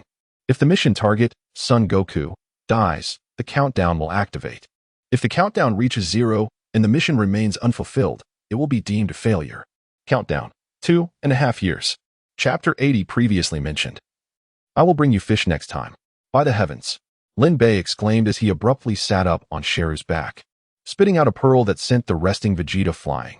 In his clumsiness, he applied too much force and crushed Sheru beneath him, causing the latter to spit blood.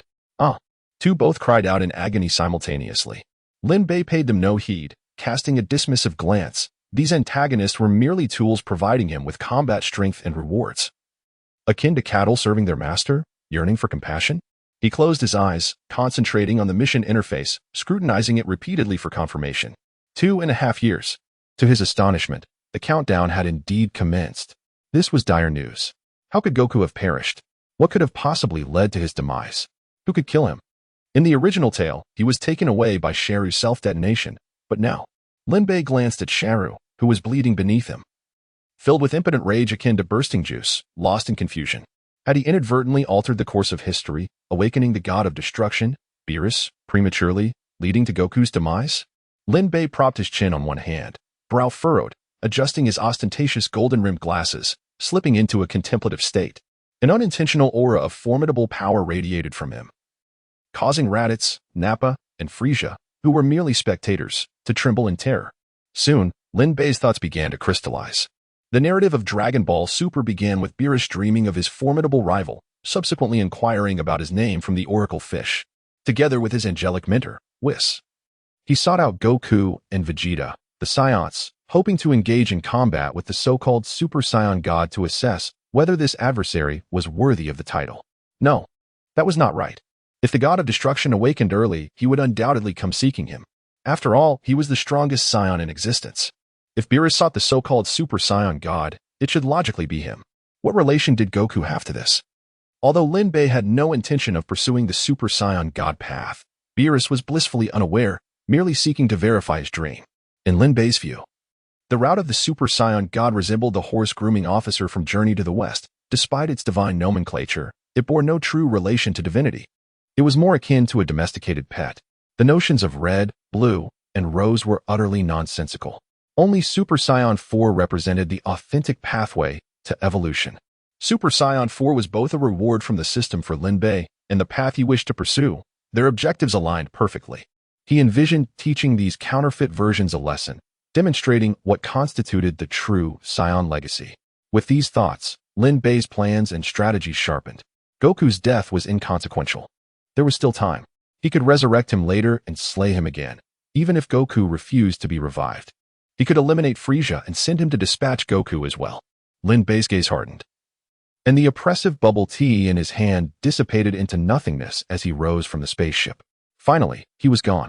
Sharu sighed in relief, a look of joy evident on his face, having survived the ordeal. Karin Tower. Oh dear. Just as Yachirobe was about to take a nap, he screamed as if he had seen a ghost. Karin was equally alarmed, beads of sweat forming on his forehead as he gazed at the man who had suddenly flown up from below, realizing something. Lin Bei. The Senzu beans were gone. Lin Bei entered the tower, ignoring Yachirobe's frantic cries, striding directly toward Karin, peering down at the white cat with a slight smile. You misunderstand. I do not seek the Senzu beans. I merely wish to ask, where is Son Goku? Lin Bei got straight to the point, eschewing any superfluous words. In his eyes, only two individuals possessed knowledge of every matter on Earth, the Supreme Kai and Karin. The Supreme Kai referred to the elder deity, not the current dandy. This was not a matter of dandy's capability, but rather his youth and lack of experience, compounded by the likelihood that the Supreme Kai's palace was currently crowded with protagonists. Complicating inquiries. They were all full of righteous ideals, eager to protect Earth and eradicate evil forces. Yet Lin Bei had never contemplated destroying Earth, nor had he ever sought the Dragon Balls of Earth.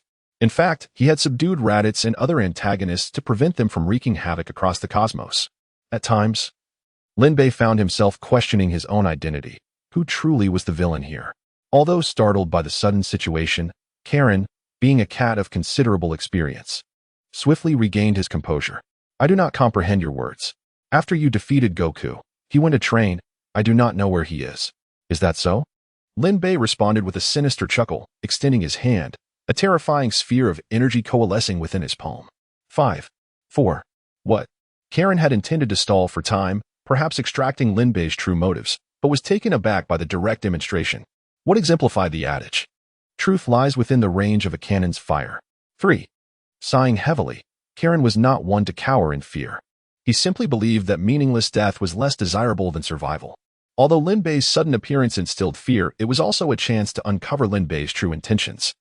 The numerous evil forces he had gathered would undoubtedly lead to some monumental event in the future. Risk and opportunity are often intertwined. Yet he had not anticipated such overwhelming dominance from Lin Bei. It was entirely one-sided. About a month ago, Goku and his son took a spaceship to Namek, likely in search of the Dragon Balls. As for Goku's specific intentions, I truly do not know. After contemplating for a moment, Karin spoke truthfully. Concealing the whereabouts of Gohan or the Dragon Balls seemed pointless, as it could provoke Lin Bei's wrath. After all, Gohan's presence on Earth was not of great significance, and Lin Bei appeared indifferent to the Dragon Balls, having been the one to inform them of the existence of Dragon Balls on Namek. Upon hearing this, Lin Bei's mind clicked into place. Goku's character would never abandon training, regardless of how formidable the opponent. Even against the Omni King, he would likely be focused on honing his skills for a confrontation. His and Gohan's journey to Namek was undoubtedly to grow stronger and familiar with the original story. Lin Bei instantly deduced the answer: Super Saiyan 3. He could only defeat himself by transforming into Super Saiyan 3. This transformation was exceptionally unique, requiring boundless stamina to achieve. It was impossible to accomplish on Earth and could only be done in the afterlife, which also explained why Vegeta had never transformed into Super Saiyan 3. Goku, in his spiritual state, training in the afterlife to achieve Super Saiyan 3 was fraught with challenges. One misstep could lead to his soul's destruction. Nevertheless, as the protagonist of the original tale, Lin Bei held firm belief in Goku's success. Otherwise, his mission would inevitably end in failure. Though he previously contemplated killing Frieza to execute his orders in the afterlife, the practical difficulties were immense. Would the mission fail outright upon Frieza's death? Furthermore, would he even encounter Goku afterward? They were likely not headed to the same place. This marked Lin Bei's first experience of such passivity since arriving in the Dragon Ball universe. As for whether Gohan perished alongside Goku or pursued other endeavors, Lin Bei could not ascertain, as Gohan was not yet a target of his mission. Thank you, Lin Bei concluded, retrieving 2 grilled fish from the system space. As previously stated, I will bring you fish next time. With that, he vanished with a flash of instant transmission. A minute later, Yachirobe licked his lips, gazing at the 2 grilled fish with wide, glimmering eyes.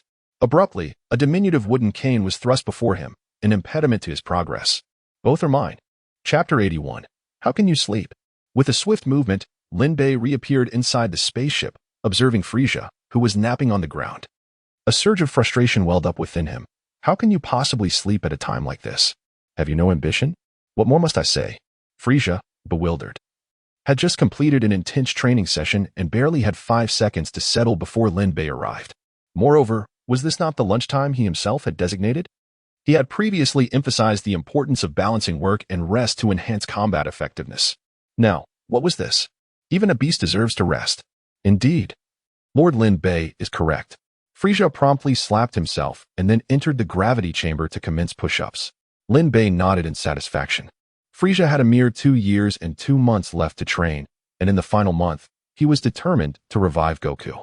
His gaze then turned fiercely towards the other 4. Discipline yourselves. From now on, train for 20 hours each day, rest for 4, and have a meal every 2 days. Do not accuse me of mistreating you. Only in a harsh environment can true warriors be forged. Do you truly believe that the previous lifestyle of sleeping twice a day and eating 3 meals was beneficial? That will only lead to your downfall. Now, get to the gravity chamber and start doing push-ups. Yes, Lord Lin Bei. The notion of Goku's Super Saiyan 3 plan suddenly made Lin Bei wonder if the Majin Buu saga would arrive prematurely. Once the Majin Buu arc concluded, would Beerus awaken in a few months or adhere to the conventional timeline of years? Lin Bei was uncertain and dared not gamble. The most prudent course of action was to work tirelessly and rigorously train these villains. Even consulting Shenron would yield no answers. The term God held profound significance in Dragon Ball. While he might not be powerful, his status was undoubtedly elevated. Whether it be the 4 Kais, the Grand Kai, the Supreme Kai, or even the God of Destruction, none were ordinary. It was akin to the clerks from Lin Bei's previous life. Shenron and the Supreme Kai were the most basic clerks, burdened with the heaviest responsibilities. In the original narrative, Shenron had to seek permission from Beerus before responding to Goku and the others' inquiries about the Super Saiyan God. This implies that Shenron could not divulge the timing of Beerus' awakening, even if he were privy to it. Currently, only by acquiring the transformation skill of Super Saiyan 4 could Lin Bei feel somewhat secure. However, merely obtaining the Super Saiyan 4 transformation was insufficient. According to the task description, he must also acquire Super Saiyan 3, or else the rewards for Super Saiyan 4 would remain unclaimed. Both Frieza and Vegeta needed to complete their tasks. Once accomplished, Lin Bei would gain the strength to conquer Dragon Ball Z. At that point, even the ultimate warrior Vegeta, born from the fusion of Super Saiyan 3 Kakarot and peak Super Saiyan 2 Vegeta, would stand before him, and Lin Bei would feel no trepidation. Moreover, with Vegeta currently positioned as a villain, the emergence of Vegeta was rendered impossible. Time flew by like a fleeting shadow. 2 years had passed in the blink of an eye. In the underworld, at the training ground, a green-skinned creature tumbled off the stage, cursing, "Goku. How many times must I say it? Do not transform into that form. It is utterly unmanageable. Is this not sheer trickery?" Goku, adorned with a halo, scratched the back of his head with an apologetic grin. "My apologies, ribcage rice. You were just too formidable. I couldn't help myself. Humph. I will train on my own. Find someone else to spar with." Goku was taken aback. "No, ribcage rice. They won't fight with me except for you. Leave." At that moment, the Grand Kai descended, carrying a radio. "How pitiful. Goku, it seems you have no friends left." "Grand Kai, are you planning to impart your unparalleled martial arts to me today?" Goku inquired with excitement. Since their first meeting, the Grand Kai had claimed he would teach him exceptional skills, yet no matter how much Goku improved, he was met with various refusals. "Ah, Goku, upon reflection, this technique is not suited for you.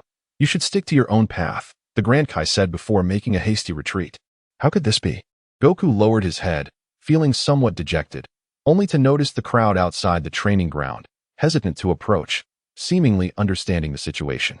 In a flash, he departed to an isolated mountain peak, closing his eyes in silence.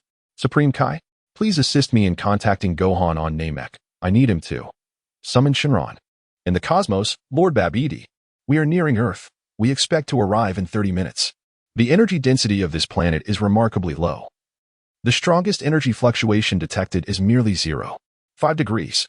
At that moment, a tall figure with small horns approached, taking the energy detector from the servant's hands to confirm.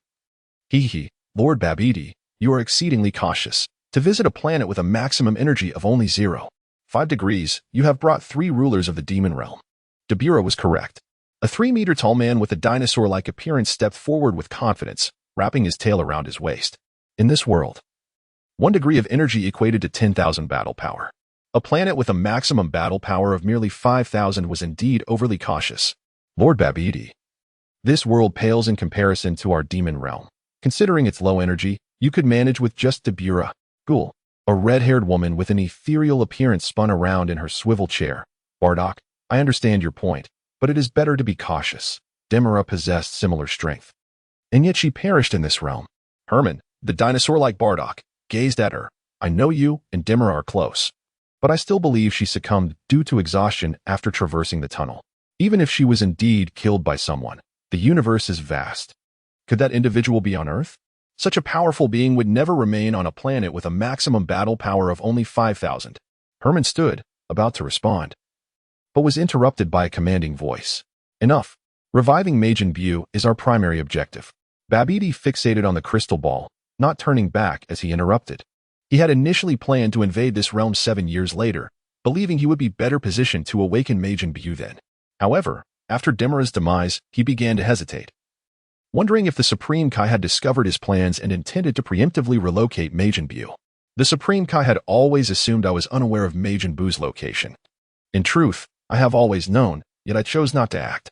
However, the Supreme Kai's battle power is insufficient to eliminate Demura.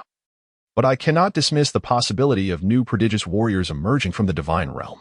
Or could another have slain Demura? Babidi hoped for the latter. Aside from the Supreme Kai, no one else would dare to target Majin Buu, which is precisely why he brought 3 rulers of the demon realm. Even if unforeseen events occurred, he believed that the combined might of the 3 rulers would suffice to handle any situation. On Earth this time, we are correct, Jebbit. To avoid revealing our whereabouts, this operation has not alerted any of the Kais. The Supreme Kai smiled with satisfaction. For the past 2 years, we could only utilize Jebbit's instant transmission to travel to the North Galaxy, inspecting one planet after another.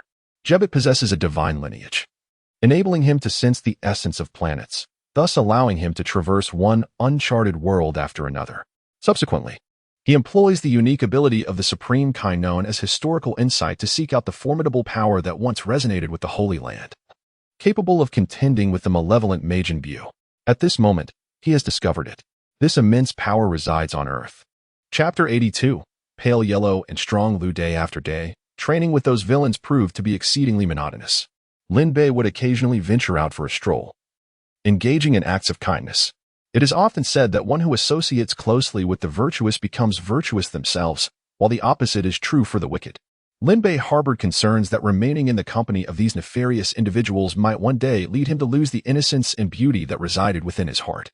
For instance, he would assist elderly women in crossing the street, tend to the plumbing issues in the home of Lan-Z, whose temperament could shift dramatically with a mere sneeze, and deliver divine retribution to the scornful woman, Marin, who had once abandoned Krillin.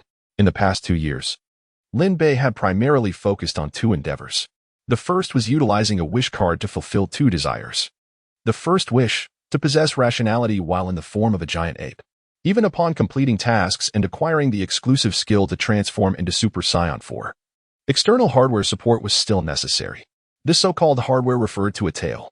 However, growing a tail posed the risk of transforming into a giant ape, and Lin Bei, aware that he would not remain on Earth indefinitely, sought to eliminate any potential hazards that could arise from inadvertently transforming during a journey to another planet.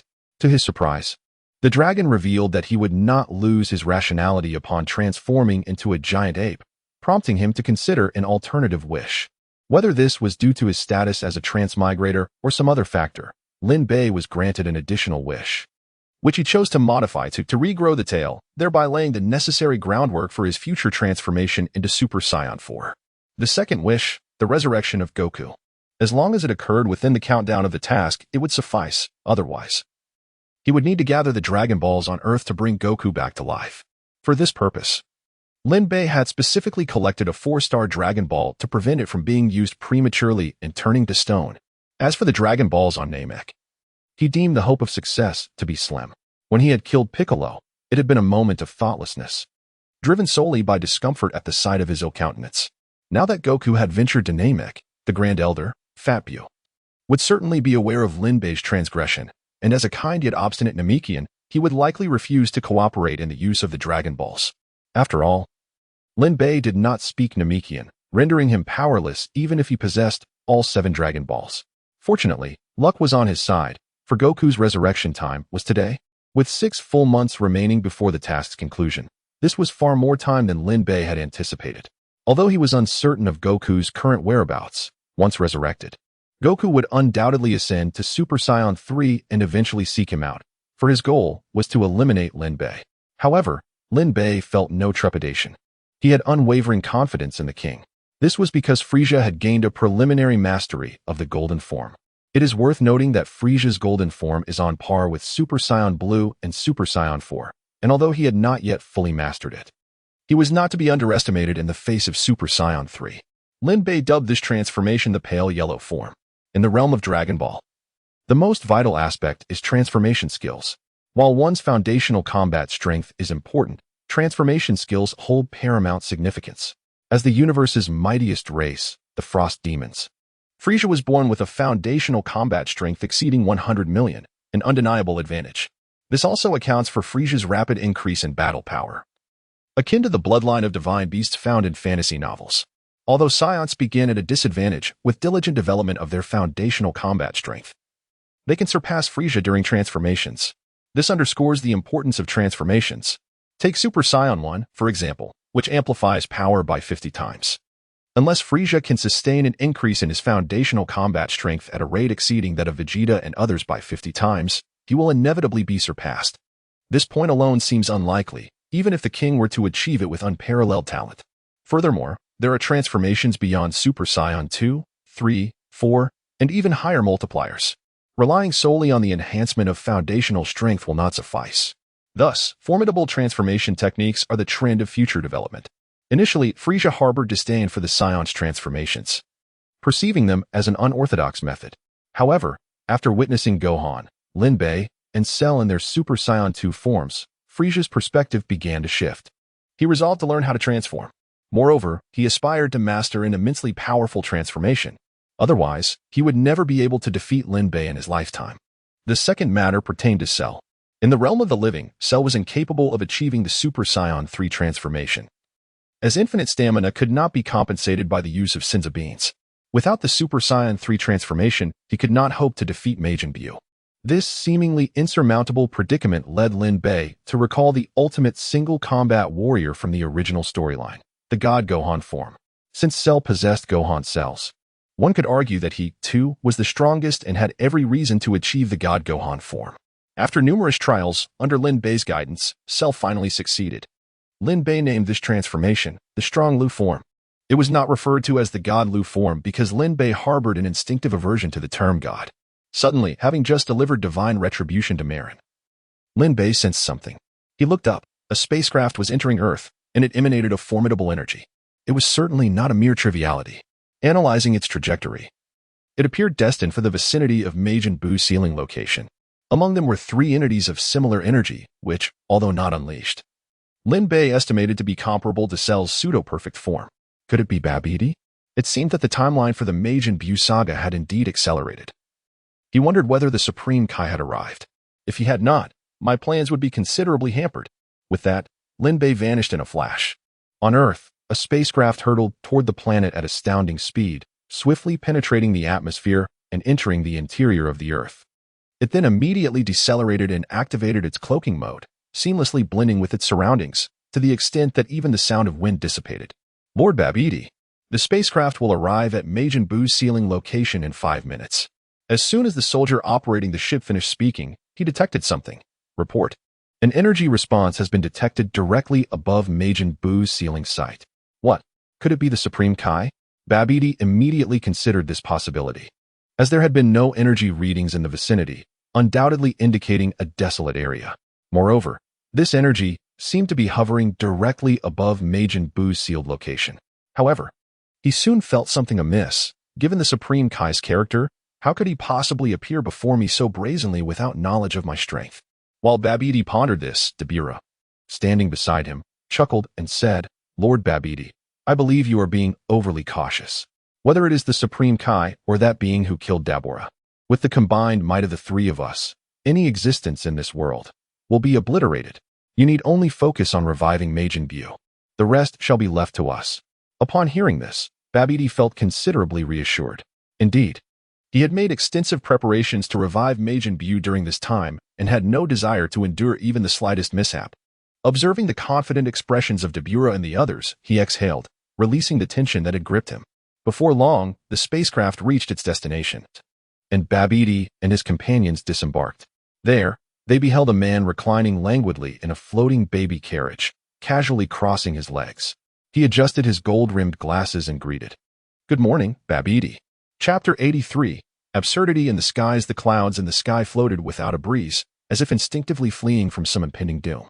Babidi hovered in the air, his gaze intently fixed on the man before him, hoping to discern something of significance. Firstly, he did not recognize this individual. Secondly, the man did not possess the divine aura typical of a Supreme Kai, as there was no trace of godly essence emanating from him. Who are you? Babidi inquired cautiously, understanding that the resurrection of Majin Buu was a matter of utmost importance, and that any unforeseen event warranted serious consideration. The stranger, who was able to call out his name and awaited him in this location, clearly had ulterior motives. My name is Lin Bei, and I am here to assist you. Lin Bei replied nonchalantly, retracting the baby carriage into his system space while casually placing a hand in his pocket. A sorcerer, you say? Babidi murmured, observing Lin Bei's actions. He then settled onto Dubra's shoulder, his curiosity piqued. You wish to assist me? Do you even know what I desire? Lin Bei shrugged. Isn't it simply the revival of Majin Buu? A trivial matter. What? Babidi's expression remained stoic, but internally he was taken aback. His plans to resurrect Majin Buu on Earth were so covert that even the Supreme Kai might not be aware of them. Who exactly was this individual? What is this Majin Buu you speak of? I've never heard of such a being. Babidi feigned ignorance, his cunning nature surfacing. Lin Bei recognized Babidi's inherent distrust. No matter what he said, Babidi would likely remain skeptical unless he were to implant a mark on him, akin to those around him. Only a warrior marked with could earn Babidi's trust. However, Lin Bei would never allow himself to be marked. His heart, while sufficiently devious, lacked the requisite malevolence. Moreover, his strength was far too formidable. In comparison to Lin Bei, Majin Buu seemed trivial, and although Babidi's magic was impressive, it could not control him. As for his underlings, Lin Bei mused that if the mind control tactics entailed self-destruction, those minions would likely be all too eager to comply, especially Frieza and Cell, who, upon mastering their respective forms, had begun to grow arrogant and likely contemplated their own schemes against him. Yet, due to uncertainty surrounding his own strength, Lin Bei refrained from recklessness. A faint smirk graced Lin Bei's lips as he observed Babiti's thoughts, choosing not to elaborate further. I advise against employing an energy absorption method to revive Majin Buu. The strength of Earthlings is feeble. If you were to send someone to absorb energy and then return to replenish Majin Buu, it would take years to accomplish. Can you guarantee that the Supreme Kai won't discover your actions in that time?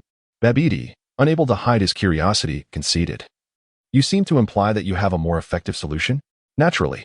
You possess a spell that transfers wounded energy, do you not? As long as combat occurs within the spacecraft, the energy from both parties will automatically flow into Majin Buu's egg. At that point, I shall have my subordinates engage with yours, and it won't take long. Majin Buu will be revived. Babiti was momentarily taken aback, surprised that Lin Bei's solution was so straightforward. He then turned his gaze to a nearby soldier. What is your energy level? 15 degrees. Babiti's companion, Bardock, burst into laughter upon hearing the soldier's response. 15 degrees? In terms of combat power in this realm, that translates to 1500. In the demon realm, such a combat level is not even worthy of carrying my shoes. Herman chimed in with a chuckle. Indeed, Bardock. It has been ages since I heard such an utterly deluded statement. Dubra sneered at Lin Bei. It appears this frog in the well has no comprehension of the gap between us. Babiti's eyes flickered with indignation, feeling as though he was being mocked. Even if Lin Bei were a genius sorcerer like himself, a mere combat power of 1500 could at best control a warrior with a strength of 150 million. By that measure, his subordinates were not even one-tenth as powerful as Dubra, and such minimal energy absorption would not suffice to revive Majin Buu, even at the cost of one's life. Herman. Babiti glared at Lin Bei, siphoned his energy completely. The man seemed to possess knowledge about Majin Buu and appeared intent on collaborating to seek benefits, but Babiti held him in contempt. At that moment, a confident being resembling Frisia in his final form stepped forward. Lord Herman, there's no need for you to dirty your hands. Leave him to me. He retrieved a watering can equipped with a large syringe from behind him. Herman nodded in approval, signaling praise with a kiss gesture. Well then, let us see how you perform, Pwai. Make sure to drain him entirely, leave not a single drop. Understood. Pwai replied with enthusiasm. Herman? That name sounds familiar, Lin Bei pondered. Wait, isn't that the target of Raditz's mission? With the objective being the Demon Realm's ruler and given the logic that even 5-tier warriors could hardly cross over, Lin Bei had temporarily set aside the two tasks. And with time passing, he had nearly forgotten the mission targets. Unexpectedly. Furthermore, she had mentioned another name, if he recalled correctly. She had referred to a rather unsightly man resembling a dinosaur. Bardock. To his surprise, the two other Demon Realm rulers had gathered here. Herman, Bardock, Dubra, and the soon-to-be revived Majin Buu. If all went well, today could indeed see the culmination of their capture. Moreover, Goku's revival was also slated for today. How foolish. Lin Bei chuckled to himself. With no support whatsoever, he dares to boldly proclaim in front of Lord Babiti. He then patted the watering can in his hand. This device is known as an energy collector. Stand still and let me absurd. Without a glance, Lin Bei fired an energy blast, obliterating Pwai. Who was wielding the energy collector? Just that morning, he had felt quite pleased, but it seemed he still lacked the necessary composure. How could a figure of his stature act impulsively? Such behavior was beneath him. In the days when Frisia ruled the cosmos, he maintained an air of grandeur, never stepping out of his base until all his subordinates were annihilated. Chapter 84. Bring forth your warriors. What? Babiti and the 3 Demon Realm lords beside him were taken aback. Pwai's energy was an astounding 200 degrees, equating to a staggering combat power of 2 million. Such prowess in this realm was not merely formidable, it was among the elite.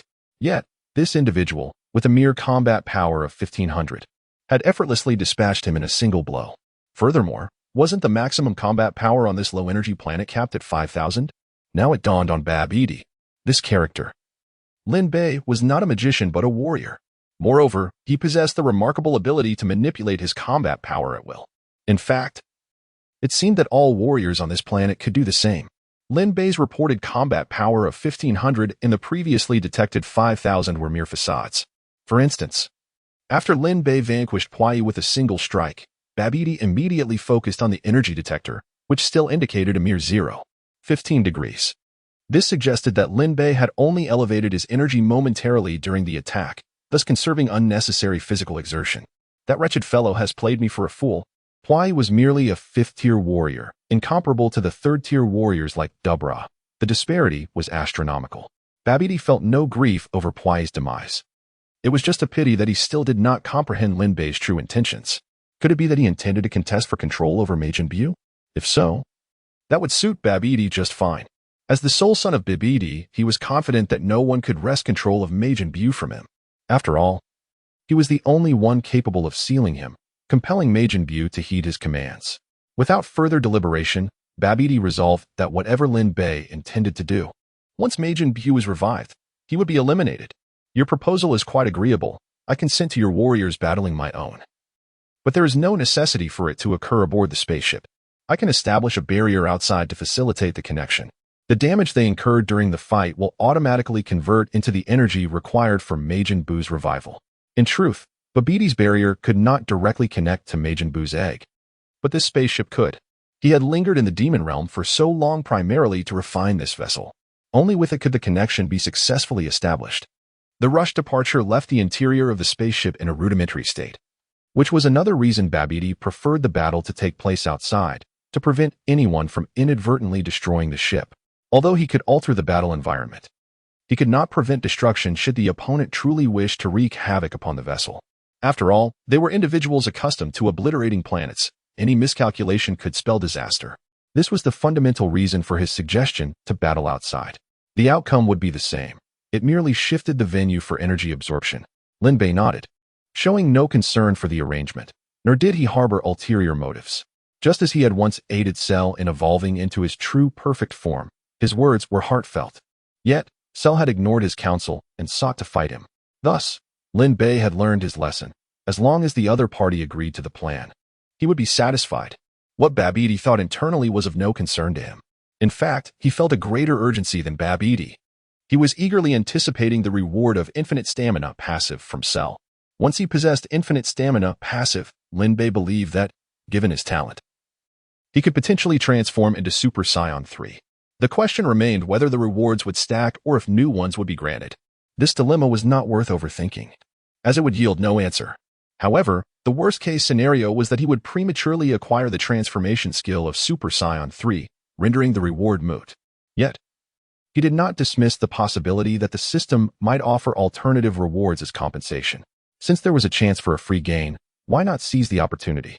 This was also why Lin Bei wished to expedite Majin Buu's revival. The egg of Majin Buu could absorb two types of energy, one being the pure energy akin to Gohan's from the original story, and the other being the damage energy from the battles between Goku and Vegeta. The former required specific energy attributes which neither Lin Bei nor his subordinates possessed. Babidi's side was no different.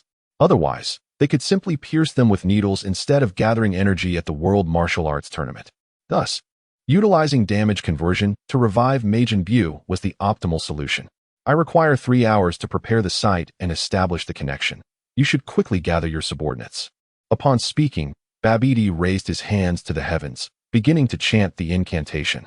With 3 demon realm lords by his side, Babidi felt no apprehension regarding Lin Bei's potential treachery. The combat power of the 3 lords was approximately 1.65 billion. They were far from the trivial character Puai. As for whether Lin Bei could bring his people within 3 hours, he was unconcerned. The barrier would be set up sooner or later. At that moment, Lin Bei's gaze turned icy. In an instant, he appeared behind Babidi's camp. Before anyone could react, he struck with a powerful punch. Puff! A green-skinned monster with a scythe-like hand had its heart pierced by Lin Bei in an instant, meeting its demise. In a flash, Lin Bei returned to his original position. What? Babidi exclaimed, interrupting his spellcasting. What are you trying to do, Lin Bei? My barrier has only just begun to form.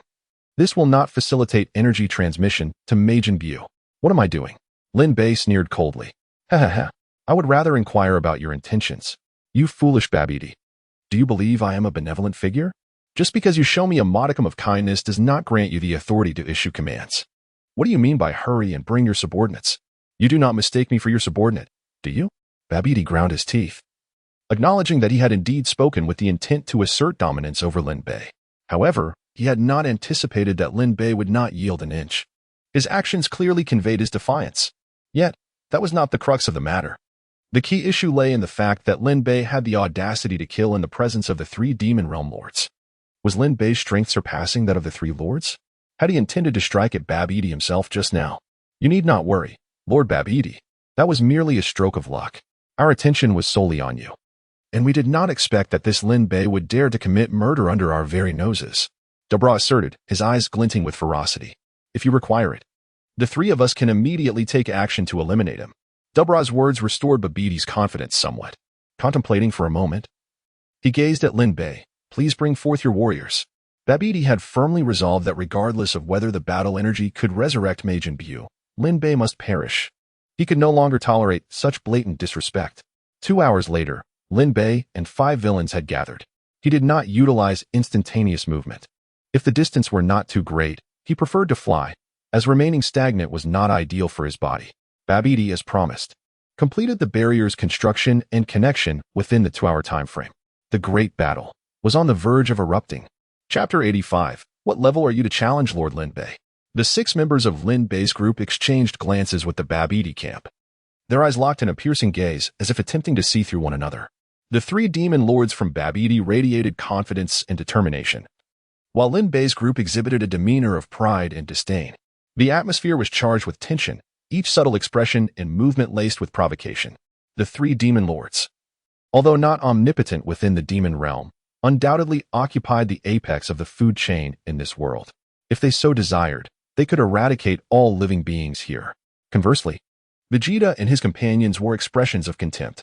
Over the past 2 years, Lin Bei seemed to have transformed entirely, claiming that formidable foes were imminent, and thus subjected them to relentless training that felt like an endless cycle of torment.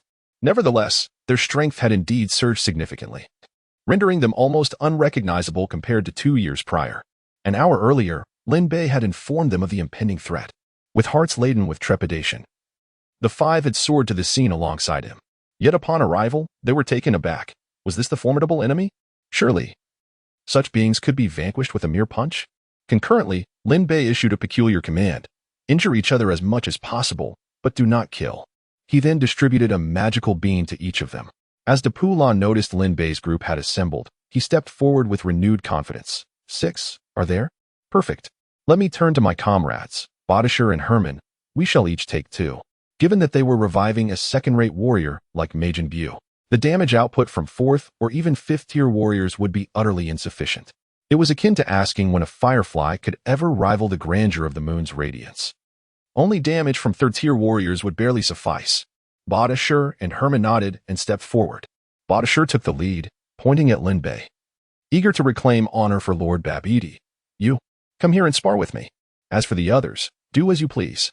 Lin Bei, however, disregarded the fervent Bodisher. Reclining in a stroller, sipping from an unknown bubble tea, he had no intention of engaging in a verbal spar with Bodisher, especially with his 5 subordinates observing. He must maintain his prestige. Frisia, observing Lin Bei basking lazily in the sun, remained eerily calm. Humph. Your days of revelry are nearing an end, Lin Bei. You are oblivious to my true power. Your demise is imminent. How dare you? What level are you to challenge Lord Lin Bei? The fiercely loyal Naba stepped forward, bellowing. This grotesque figure resembling a dinosaur was Bodisher, the opponent assigned by Lin Bei. Ha ha ha. You have been underestimated, Bodisher. Herman chuckled, while Raditz chimed in. Indeed, you should take a good look at yourself. Vegeta, rarely one to miss an opportunity to join the banter, added. What makes you think you deserve to fight 2 at once? Who gave you that audacity? As the original trio of antagonists, their camaraderie surpassed that of Frisia and Cell. Having long been suppressed under Lin Bei's overwhelming presence, their tempers had finally found an outlet. Ha ha ha. Dapula's laughter echoed. This is too amusing. It has been years since anyone dared to speak to us demon lords in such a manner. His eyes gleamed with malice as he pointed to Vegeta, Raditz, and Naba. Since you were so audacious, I shall begin with the 3 of you. You wish for a one-on-one? Very well. I will shatter your bones one by one and flay your skins. The barrier set by Babiti was vast and equipped with spatial transformation magic, allowing for multiple combatants to engage simultaneously. This was no world martial arts tournament. There were no rules, only chaos. In an instant, Vegeta appeared before Dapula, mocking. A demon lord, is it? I wonder how many punches you can withstand from the Prince of Saiyans? Dapula responded with a derisive smile. You shall soon regret your arrogance. You ignorant frogs in a well have no idea how vast the world is. Naba also flashed before Bodisher, who taunted, nice hairstyle. Naba rotated his fist, the last one who said that ended up dismembered. Raditz followed Lin Bei's orders, confronting the sole female opponent, Herman. In terms of hair volume, you may have the upper hand, Herman quipped nonchalantly. Raditz scoffed, brushing his long hair. Your joke is tiresome. Furthermore, I never show mercy when fighting women. Daddy, Gohan exclaimed upon seeing Goku materialize before him. Ah, is that you, Gohan? You've grown so tall in 2 years. Gohan, slightly bashful, nodded. He was now nearly as tall as Goku. Actually, it's been 3 years. The Namekians here possess the ability to create a hyperbolic time chamber. I spent a year inside. Is that so? It seems you've been diligently training these past years. Perhaps you are stronger than your father now, Goku remarked, scanning the area until he spotted a familiar figure. Elder Guru, thank you for taking care of Gohan these past 2 years. Not at all. Gohan is far more mature than I anticipated. He has caused us no trouble whatsoever. Before resurrection, Goku had learned from King Kai about the events of the past 2 years. However, King Kai, overseeing the entire North Galaxy, could not monitor Earth daily. So Goku's knowledge was limited. It could only be said that there had been no major incidents on Earth. Lin Bei had seemingly vanished, engaging in little beyond occasional visits to bars and certain residential complexes. After a brief exchange, Shinran Balenga began to show signs of impatience. I have fulfilled your first wish. Now, please state your second wish. Elder Guru promptly translated, and Goku, scratching the back of his head, apologized to Shinran, then declared, for my second wish, I wish to return to the King Kai's palace with Gohan and the spaceship we arrived in. As for the third wish, world peace. Elder Guru observed the composed Goku thoughtfully before articulating the second wish to Shinran. A flash of red light glimmered in Shinran's eyes, and in an instant, Goku and his son vanished. Chapter 86. Guardians of the Earth. From the very beginning, Babidi transported the 3 combatants to the demon realm, where the gravity was tenfold that of Earth, intending to intimidate Lin Bei's subordinates. To his astonishment, the trio responded with no trace of discomfort. As if they had returned home, they fought with even greater ease than the trio of Dabura. Behold my chaotic cloak fist, with a series of rapid strikes. Herman initiated the confrontation, eager to demonstrate his prowess to Raditz, only to find his opponent's strength remarkably on par with his own. Their fists collided with a thunderous resonance, causing seismic tremors, mountains to crumble, and rivers to erupt without cause, leaving neither party with the upper hand. Remarkable. You can indeed contend with my Wolf-Fang fist. Raditz taunted. You seek death. With each fierce exchange, their powers balanced evenly, leading to an exhilarating spectacle that left Lin Bei thoroughly entertained as he lounged with his legs crossed, a hint of satisfaction gracing his features at the sight of Raditz's tenacity. Such impressive acting. He could have dispatched Herman in a single blow, yet chooses to match him evenly. Raditz, the first adversary to be subdued by Lin Bei, now found himself the weakest among 5. Initially stronger than Nappa, he had gradually been surpassed over time, now serving as Lin Bei's safety net in combat.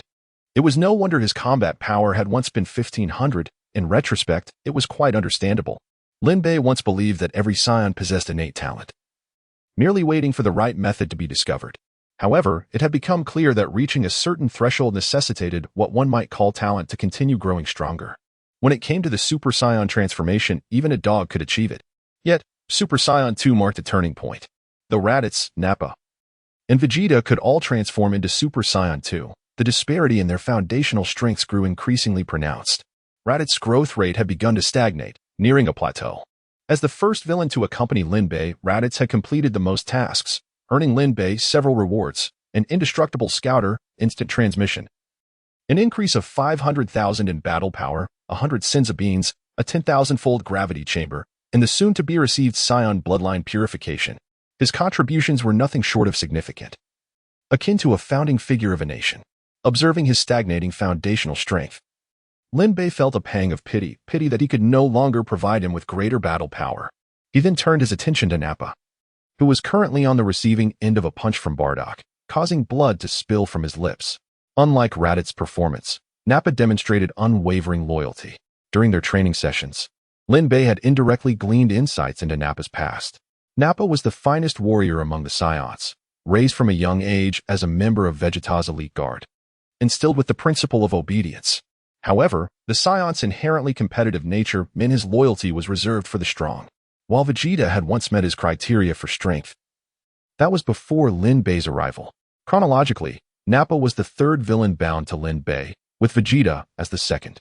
Their relationship was akin to that of twins. having been bound almost simultaneously. Despite being the most elite warrior, Nappa's power was still vastly inferior to Vegeta's, although his foundational strength continued to grow steadily. Lin Bei's discerning eye could detect that Nappa's potential was rapidly depleting. Aside from Raditz, Nappa and Vegeta had completed the most tasks, yielding Lin Bei rewards such as a 1,000-fold gravity chamber, an infinite energy spaceship, a wish card, and the forthcoming life-saving hair, one-time consumable, given Lin Bei's penchant for preparation. His joy was tempered by concern for the future tasks of both warriors. With Raditz and Nappa's talents, it seemed unlikely they would achieve substantial advancements. How would they confront the challenges ahead? Was this task to be their final one? Or would the demands of the task prove fatal? Lin Bei was not one to dwell on uncertainties. He understood that pondering such matters would yield no answers. Only patience would suffice. He then shifted his gaze to Vegeta, the most talented of the group, Super Vegeta. Regrettably, during this era influenced by Lin Bei, he had forfeited his chance to ascend to the top. Not only did he fail to redeem himself, but he also descended further into darkness, having killed his own son Trunks and his wife Bulma. Currently, whether against Frieza or Cell, both surpass him in potential and power. Vegeta, with his unyielding pride and extraordinary potential, continued to witness a terrifying surge in his foundational battle power, showing no signs of stagnation. Lin Bei found himself uncertain about Vegeta's future trajectory. Transformation into Super Saiyan 3 was undoubtedly off the table, and pursuing the enigmatic Gohan route seemed a stretch for Vegeta's talent. Following the original narrative's path to Super Saiyan God transformations was also unfeasible, as it required the infusion of 5 Saiyan powers into a 6th. A task Lin Bei could not accomplish with only 4 Saiyans on his side, while Goku had 2 others who were unlikely to assist. The inability to complete this feat would mean Beerus would obliterate the Earth, a fate Lin Bei wished to avoid. Ultimately, he could only confront challenges as they came, awaiting the next task. Vegeta thrived in the tenfold gravity, engaging in a ferocious clash with Dabura, the only one among the 3 groups who found himself at a disadvantage. This was not due to Dabura's overwhelming strength, but rather Vegeta's deliberate control over his combat power, choosing to remain in a weakened state. He craved the thrill of battle and the taste of blood. This sensation was starkly different from the training sessions aboard the spaceship, igniting a euphoric response throughout his being. Unaware of Vegeta's strategy, Dabura believed himself to be the stronger combatant, maintaining a confident smile, especially as he struggled to overcome Bardock and Hermon. Vegeta's contributions were on par with Nappa's, resulting in an increase in height by 10 centimeters, a million-fold boost in battle power, the ability to survive in space. And the current transformation to Super Saiyan Form 3, exclusive, upgraded to 4. Once he and Frieza completed their tasks, Lin Bei would instantaneously acquire the strength to conquer Dragon Ball Z. Yet, Lin Bei secretly hoped Goku would take his time. He wished to transform into Super Saiyan 3 first to see if any additional rewards awaited him. With a sudden flash, Goku and his son, along with their spaceship, materialized in the Supreme Kai's realm, instantly capturing everyone's attention. Thanks to North Kai's prior notification, everyone was already awaiting their arrival. Krillin, brimming with excitement, rushed forward. Goku. Haha, Krillin, why haven't you grown taller? Krillin, momentarily disheartened, replied, Goku, what are you talking about? I'm already several years old. How could I possibly grow taller? Oh, right. Haha, my apologies, I forgot. Goku chuckled, ruffling Krillin's hair, a gesture everyone had grown accustomed to. Uncle Piccolo. Gohan exclaimed upon spotting Piccolo standing at the back of the crowd. Piccolo paused, taken aback. Is that Gohan? He's as tall as Goku now? Goku nodded at Piccolo, preparing to greet him, when suddenly his expression turned grave. There are several powerful presences below. It's Lin Bei and his companions. Goku, Lin Bei has made his move, Krillin said with utmost seriousness. Today, for reasons unknown, he encountered several malevolent forces from the universe. We utilized Dandy's divine perspective to observe the entire event. Lin Bei directly eliminated 2 of the evil auras and engaged in battle with Raditz and others he had previously subdued. As Clint spoke, his expression suddenly took on a peculiar quality. Yukong, although this may sound somewhat strange, Lin Bei's actions seem to be safeguarding the Earth. Chapter 87. Will we win? Goku was startled by Krillin's remarks. Lin Bei protecting the Earth? Piccolo voiced a contrary opinion. How could a villain like Lin Bei safeguard the planet? He merely wishes to keep this world as his private garden, indifferent to others' presence. Though Piccolo had not trained much in the past 2 years, He devoted a significant portion of that time to observing Lin Bei. Although he could not see the scenes within the spaceship, he missed not a moment of Lin Bei's activities. He witnessed numerous nefarious deeds, compounded by the fact that Lin Bei had killed him once, or perhaps twice. After all, Raditz's actions were surely instigated by Lin Bei. Yet, due to Lin Bei's overwhelming strength, Piccolo found himself confined within the Heavenly Temple. Krillin glanced at Piccolo, opting for silence. He harbored no fondness for Lin Bei either. The question of whether Lin Bei was good or evil was rather nebulous. Krillin had pondered this deeply.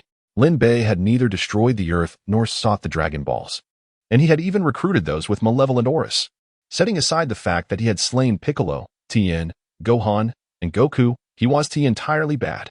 Though the enchanting android 18 had been taken by Lin Bei, what difference would it have made had she not?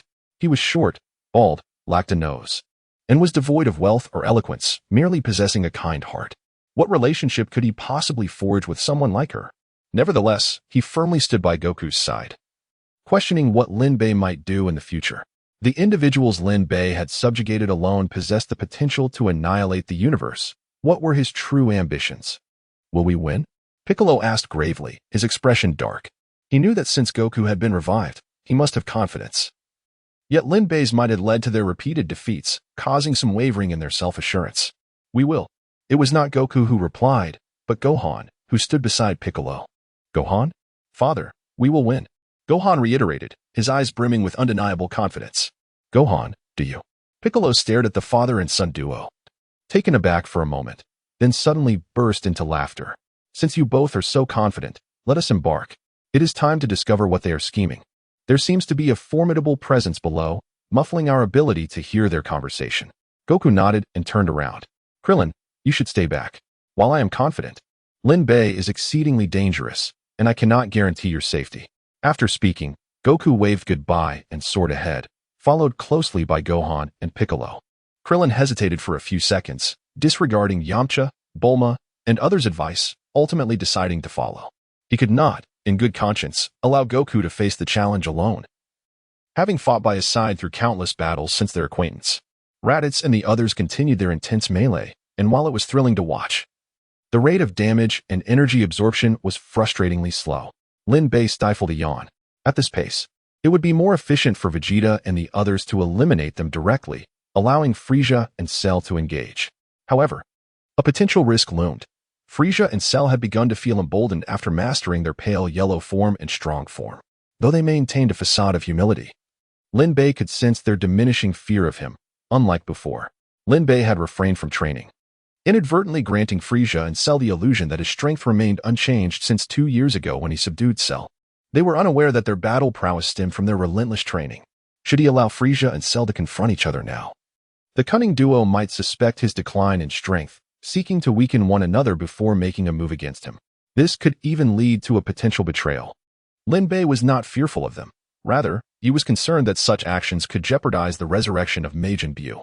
In the original timeline, King Kai and Trunks successfully thwarted Majin Buu's revival, albeit with King Kai sacrificing himself, which consequently resulted in Beerus' demise at that time, leading to the emergence of Black Goku.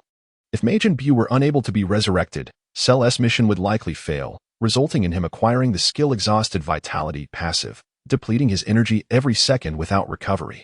Lin Bei would soon find himself incapacitated, reduced to mere breathing. Therefore, Lin Bei could not afford to take risks.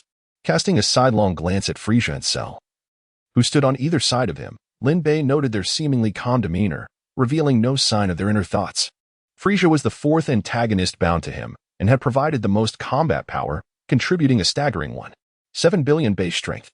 It was not to say that others were weak. Rather, the Frost Demon race had an exceptionally high starting point, explaining their limited numbers. Highly evolved beings are inherently rare. However, now only Frieza remained alive. As for the Frost Demon named Ace, Lin Bei had previously inquired about him, but Frieza claimed that only King Cold, Cooler, and himself comprised the Frost Demon race. There had been no mention of Ace. Given that Ace belonged to the Dragon Ball AF universe, he was akin to a myth, and Lin Bei was uncertain of his potential appearance, though it seemed improbable now.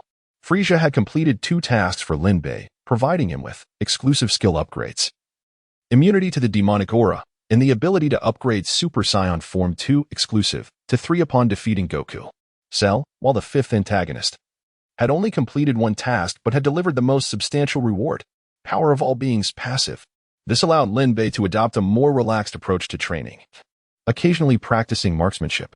The other unacquired reward, Infinite Stamina, passive, was also a remarkable boon, further proving that Cell's contributions were indeed exceptional.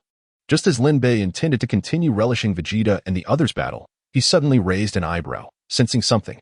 Was that Goku, Gohan, Piccolo, and Krillin's energies? And 2 unfamiliar presences, though weak, were definitely not members of the main cast. Lin Bei was well acquainted with the energies of all main characters. The peculiar sensation emanating from these 2 unfamiliar sources. King Kai? The name instantly sprang to Lin Bei's mind. Had the easily startled King Kai also arrived? It seemed that even in the absence of the World Martial Arts Tournament, King Kai would still mingle with Goku and the others. Perhaps this was an inevitable aspect of history. Judging by the distance and direction, it would take Goku and the others a minute to reach this location. In light of this, Lin Bei realized he had no time to transform into Super Saiyan 3. Though somewhat regrettable, he quickly accepted the reality. He wondered about Goku's current battle power. Alas, he could not bind Goku, which would have allowed him to enjoy a more leisurely approach. Lin Bei sighed softly. Despite the change in plans, the 5 target objectives were nearly gathered.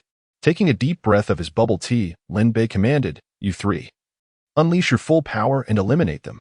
Chapter 88. The combat power of Vegeta. Krillin, I explicitly instructed you not to come. It is far too perilous. Observing Goku's furrowed brow, Krillin chuckled heartily, fully aware that Goku's concern stemmed from a place of genuine friendship. Although he was considerably weaker, he still possessed abilities of his own. From his jacket, Krillin produced a small pouch. Goku, within this pouch are 3 Senzu beans. The battles you are about to engage in will undoubtedly be fierce, and should you carry the beans with you, they may be destroyed amidst the chaos. I shall safeguard them from a distance. Upon hearing this, Goku acknowledged the wisdom in Krillin's words and chose not to argue further, deciding instead to have Krillin stand back.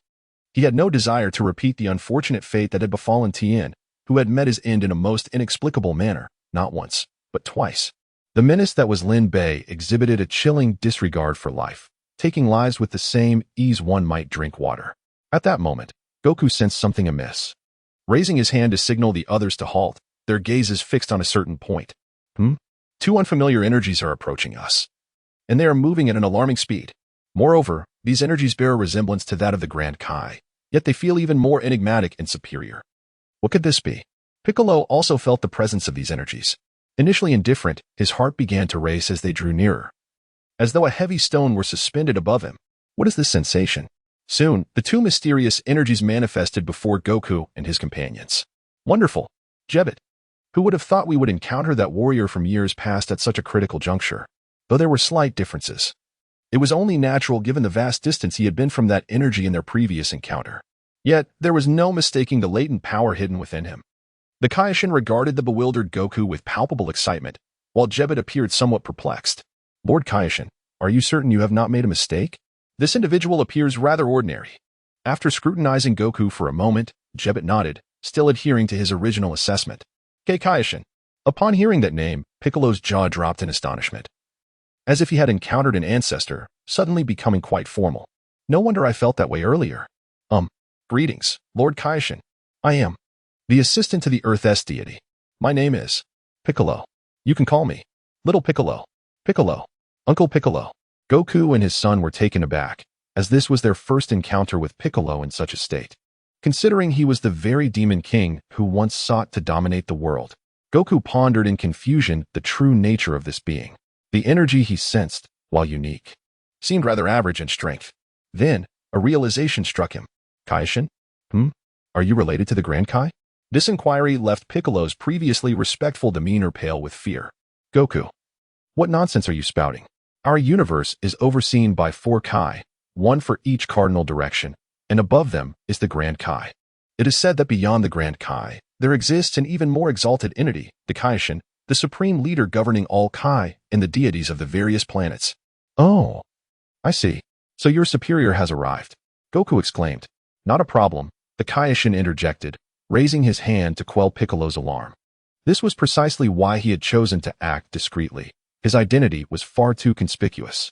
Suddenly, The Kaioshin seemed to sense something, directing his gaze toward Gohan. Incredible. Utterly unbelievable. I cannot fathom that such a warrior exists not once, but twice. Unable to contain himself, Goku interrupted, "Excuse me, Lord Kaioshin, could we discuss this later? We are currently en route." Goku. Piccolo's face turned an ashen hue. After all, they were in the presence of a being who stood at the pinnacle of all Kai. What audacity to speak in such a manner. He quickly covered Goku's mouth. Fearing further indiscretions, the Kaioshin chuckled lightly, evidently accustomed to such scenarios. "Mr. Son Goku, I understand your urgency. Let us converse as we proceed." With that, he and Jebbet swiftly took to the skies. "Haha, you think you can defeat us?" Bardock roared with laughter upon hearing Lin Bei's declaration. "Surely you do not believe that this level of warm-up constitutes our full power?" Bardock regarded B with a derisive gaze before calling out to Dabura and Herman. "It seems we have been underestimated. Very well, let us drop the pretense. We shall demonstrate to these ignorant fools what it means to be the rulers of the demon realm." Dabura and Herman nodded in agreement. "Indeed, let us proceed." The trio then unleashed their full power with a resounding roar. Beep, beep, beep. Herman's combat power registered at 1.64 billion. Bardock's at 1.65 billion. Dabura's at 1.66 billion. Calmly sipping his milk tea, Lin Bei observed the numbers displayed on the scanner. As anticipated, the strength of the demon realm's third-tier warriors is comparable to that of a pseudo-complete cell, while the second-tier warrior, Majin Buu, likely possesses several hundred billion in power. As for the first-tier warriors, their strength remains a mystery. Humph. Your power is indeed limited to this extent. What? Dabura, eyeing the bloodied figure before him, wore a look of disbelief. He had exerted all his might, yet why did his opponent remain so unfazed, devoid of any trace of panic or fear? "Utilize your little power testing contraption to gauge my strength." Vegeta bellowed, transforming into his Super Saiyan 2 form, the golden energy crackling with electricity forcing Dabura back several steps. "Impossible. This power." Dabura gasped, now facing a drastically altered Vegeta. "What is the magnitude of his energy? Answer me." Trembling, the soldier stammered, "For 100,000 degrees. For million degrees." Dabura exclaimed, aghast. This figure translated to a combat power of 40 billion. Even Babidi was taken aback by this revelation. Such a combat power utterly eclipsed Dabura's 1.65 billion, and was even approaching that of the Majin Buu he intended to resurrect. On this low-energy planet, to think there existed a being whose combat power reached the threshold of a second-tier warrior in the demon realm. Even among the demons, second-tier warriors were elusive and rarely seen. Babidi himself could not control them. Only Majin Buu was an exception due to his father Bibidai's influence, allowing him to seal and unseal the latter, but he lacked the capacity to directly control the likes of Dabura. Meanwhile, on two other battlefields, Raditz and Nappa also unleashed their full strength. The bald warrior's power was recorded at 8 billion, while the long-haired one stood at 5 billion. The soldier, witnessing the explosive display, reported anxiously, "It's a malfunction. It must be a malfunction. Quickly, fetch a new energy detector." Once known for his elegance, Herman now panicked, shouting in disarray. In a swift motion, Raditz vanished and ruthlessly drove his iron fist through Herman's left chest. "No need for that. Your toys are functioning just fine." Moments later, Vegeta and Nappa each dispatched their adversaries as well. Suddenly, a familiar figure appeared, growing larger in the sky, accompanied by a distinct energy shift. Lin Bei. Chapter 89. The Sacrifice of Krillin as Kakarot gazed at the rapidly approaching Goku in the sky. Vegeta was somewhat taken aback. What was this fellow doing here? Babidi, staring at the three lifeless bodies on the ground, was utterly bewildered. Dabura, Badoshi, and Herman, whose loyalty he had coerced through immense magical power, had been dispatched with but a single strike from Lin Bei's subordinate. These were the masters of the demon realm. There existed only 108 formidable beings in the entire demon realm, and they were his painstakingly recruited bodyguards, yet they fell so easily before these adversaries, akin to mere ants. Could it be that the individuals encountered by Diemura were indeed Lin Bei's entourage? "Please, do not panic, my esteemed Babidi. It's merely a handful of demon realm masters that have perished. A grand prize is on the horizon. Just wait a moment, and I shall revive Majin Buu for you in an instant." Lin Bei hastily reassured the visibly disoriented Babidi, fearing that the shock would cause the energy transmission barrier to collapse, jeopardizing his plans to revive Majin Buu, fulfill Cell's mission, indulge in a life of luxury, and continue his training. Moments later, with a thud, Goku landed first, followed closely by King Kai and Gohan. upon witnessing the recently slain bodies on the ground. Goku exclaimed in fury, "Lin Bei, you are once again committing acts of senseless slaughter." Huh? Lin Bei, just rising from his infant carriage, was taken aback. Was Goku's preconceived notion so rigid? The auras of these demon realm masters were rife with violence, bloodshed, and terror. How could he accuse him of indiscriminate killing? They had received their just deserts. However, Lin Bei chose to disregard Goku, for it was Frieza who was his true adversary. The two auras indeed belonged to King Kai and his followers, who stood behind Goku, displaying expressions of astonishment that were entirely consistent with their personas. The appearance of King Kai reminded Lin Bei of a pressing question. Earlier, Vegeta's combat power had surged to 40 billion. Logically, the Earth should have experienced a massive earthquake. Yet, moments ago, there had been tranquility. Aside from this location, elsewhere there was barely a reaction, which starkly contrasted Lin Bei's previous experiences when he had exerted his energy. Based on Lin Bei's earlier conjectures, it was attributed to the blood of the Kai, yet it now seemed there was another reason, undoubtedly linked to King Kai. With righteous indignation, Goku fixed his gaze on Lin Bei, seated in his infant carriage, and declared, "Lin Bei, for the peace of the universe, I must eradicate you." Vegeta, seeing this, stepped forward to shield Lin Bei, spreading his arms wide. "How dare you, Kakarot? Do you think the king of the Saiyans is someone a lowly warrior like you can challenge?" Vegeta was acutely aware that he was far from Lin Bei's match and needed to bide his time, feigning utter loyalty to seize an opportunity to kill him. Little did he know, under the binding of Lin Bei's antagonist system, his zero loyalty had already been laid bare. Raditz also positioned himself in front of Lin Bei, proclaiming, "Your power merely stirs up a bit of dust. You dare challenge our king?" 2 years prior, Kakarot's strength had indeed astonished Raditz. Yet now he was a different being altogether. Even the Demon Realm Master Herman, stronger than the Kakarot of yore, had been felled by a single punch. What chance did Kakarot stand, even if he had progressed over the years? Could he compare to Raditz's grueling training regimen of rising at 8 every morning to train until 4 in the morning? "Hey, I heard that another version of you from a parallel universe managed to defeat me?" Raditz chimed in, recalling a battle that had left him unfulfilled. He had once overheard Lin Bei recounting tales of parallel universes, where an alternate Kakarot had triumphed over him. Though not the same individual, the warrior blood within him yearned to confront Kakarot and reclaim his honor. Frieza calmly turned around. "Oh ho ho ho. If you wish to duel with Lord Lin Bei, you must first get past me." Frieza held no grudges against Goku. Even after Goku had slain his father, King Cold, he remained indifferent. After all, he had also personally killed his brother Cooler. Their lineage was devoid of excessive emotion, driven instead by an innate desire to dominate. Killing Goku was merely a means to fulfill Lin Bei's command. Cell stood nearby, arms crossed, exuding arrogance. Truth be told, he harbored a desire to slay Goku himself, as it was the very purpose of his existence. However, since Lin Bei had assigned this task to Frieza, he refrained from voicing his thoughts. After some time, when his strength had increased sufficiently, he planned to join forces with Frieza to eliminate Lin Bei. A person who never trained could only be surpassed, and Lin Bei's arrogance would ultimately lead to his downfall. Goku, surveying the 5 before him, felt a sense of helplessness. He had intended to confront Lin Bei alone, but it appeared he must first contend with them. "King Kai, was what you said true? No matter how much I increase my energy, the Earth will remain unscathed?" This was knowledge Goku had gleaned while in the afterlife, referred to as the planetary limit. King Kai nodded. "Indeed. As the Kaioshin, I will provide temporary protection to the planet I descend upon. Unless there is deliberate destruction, no amount of energy will cause it to shatter. Should I depart from this planet, the temporary protection will dissipate. But fear not, I have already imposed permanent protection on Earth. It will never be destroyed by anyone's energy.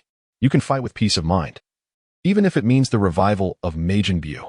Their conversation was devoid of any deliberate concealment, merely a normal exchange, leading Lin Bei to overhear. It was no wonder that in the original narrative, Super Saiyan 3 Goku was unable to raise his energy to its limit at that time. King Kai had already utilized Jebed's instant transmission to return to the Kaioshin realm. After sensing Super Saiyan 3 Goku's energy and considering that Earth would soon become a battlefield, he had enacted permanent protection, allowing subsequent battles involving Buu, Gotenks, God Goku, and even Vegeta to unfold without restriction. So that was it. Destruction, protection. It was clear now why King Kai was bound to the god of destruction. It was a relationship of this nature, unrelated to the blood of the Kai. Is that so? Then I am reassured. Goku stepped forward. his gaze unwavering as he looked towards Lin Bei behind the villains, assuming a battle stance. Oh ho ho ho. It seems your heart is not with me? Do you believe that I, Frieza, am unworthy of being your opponent? With that, Frieza extended his hand and grasped at the void with force. Ah! Goku gasped in horror as he heard Krillin's anguished scream from behind. Uncle Krillin. He saw Krillin struggling, but his body seemed ensnared by an irresistible force, rendering him unable to break free. Let me go? You fiend. Krillin fought against the grip, but to little avail. Stop it, Frieza. Goku yelled urgently. What are you saying? Apologies, but my hearing isn't what it used to be. Frieza cackled coldly, then tightened his grip, causing Krillin to let out a horrific scream as his body warped and exploded into a fine mist. With a thud, a capsule fell from the sky, rolling out a bloodied Senzu bean, the last desperate act of Krillin before his demise. Oh, oh, oh, oh. Beep, beep, beep. The numbers on Lin Bei's detector skyrocketed as Goku's combat power instantaneously surpassed 20 billion. Chapter 90, The Battle Power of Wukong. Beep, beep, beep. Battle power, 30 billion. Battle power, 40 billion. In an instant, Wukong's battle power surged to 40 billion, matching that of Vegeta. What? Kakarot's energy has surpassed mine in an instant. Vegeta exclaimed, astonished. Is this truly the same low-level warrior sent to that energy-deficient planet? Upon returning from the future. Although Kakarot temporarily outpaced me, after 2 years of grueling training from 8 in the morning, should that not have been sufficient to surpass him? I train for 20 hours a day. Could it be that Kakarot trains for 24 hours? No. I refuse to accept this. I am the genius warrior of planet Vegeta. While Kakarot was merely a lowly warrior detected as weak in his youth, the chasm between us should be as vast as the divide between genius and fool. An insurmountable gulf. Why is this happening? Vegeta seethed with impotent rage as Wukong's energy continued to swell, casting him further away. Wukong continued to unleash his energy, his hair lengthening progressively, inching closer to the Super Saiyan 3 form, as his battle power reached an astonishing 50 billion.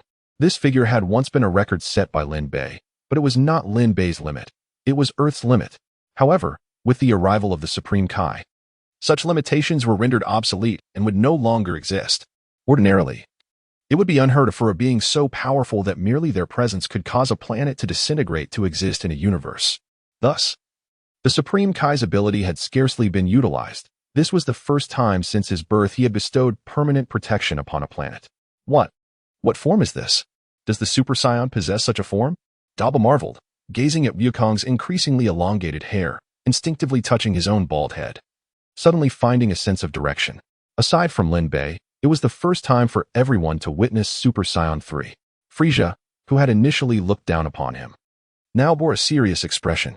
Lin Bei was taken aback. While he had anticipated Wukong's triumphant return would surpass the original narrative, he did not foresee such extraordinary divergence. His battle power had reached 50 billion, and the rate of increase showed no sign of slowing but instead accelerated.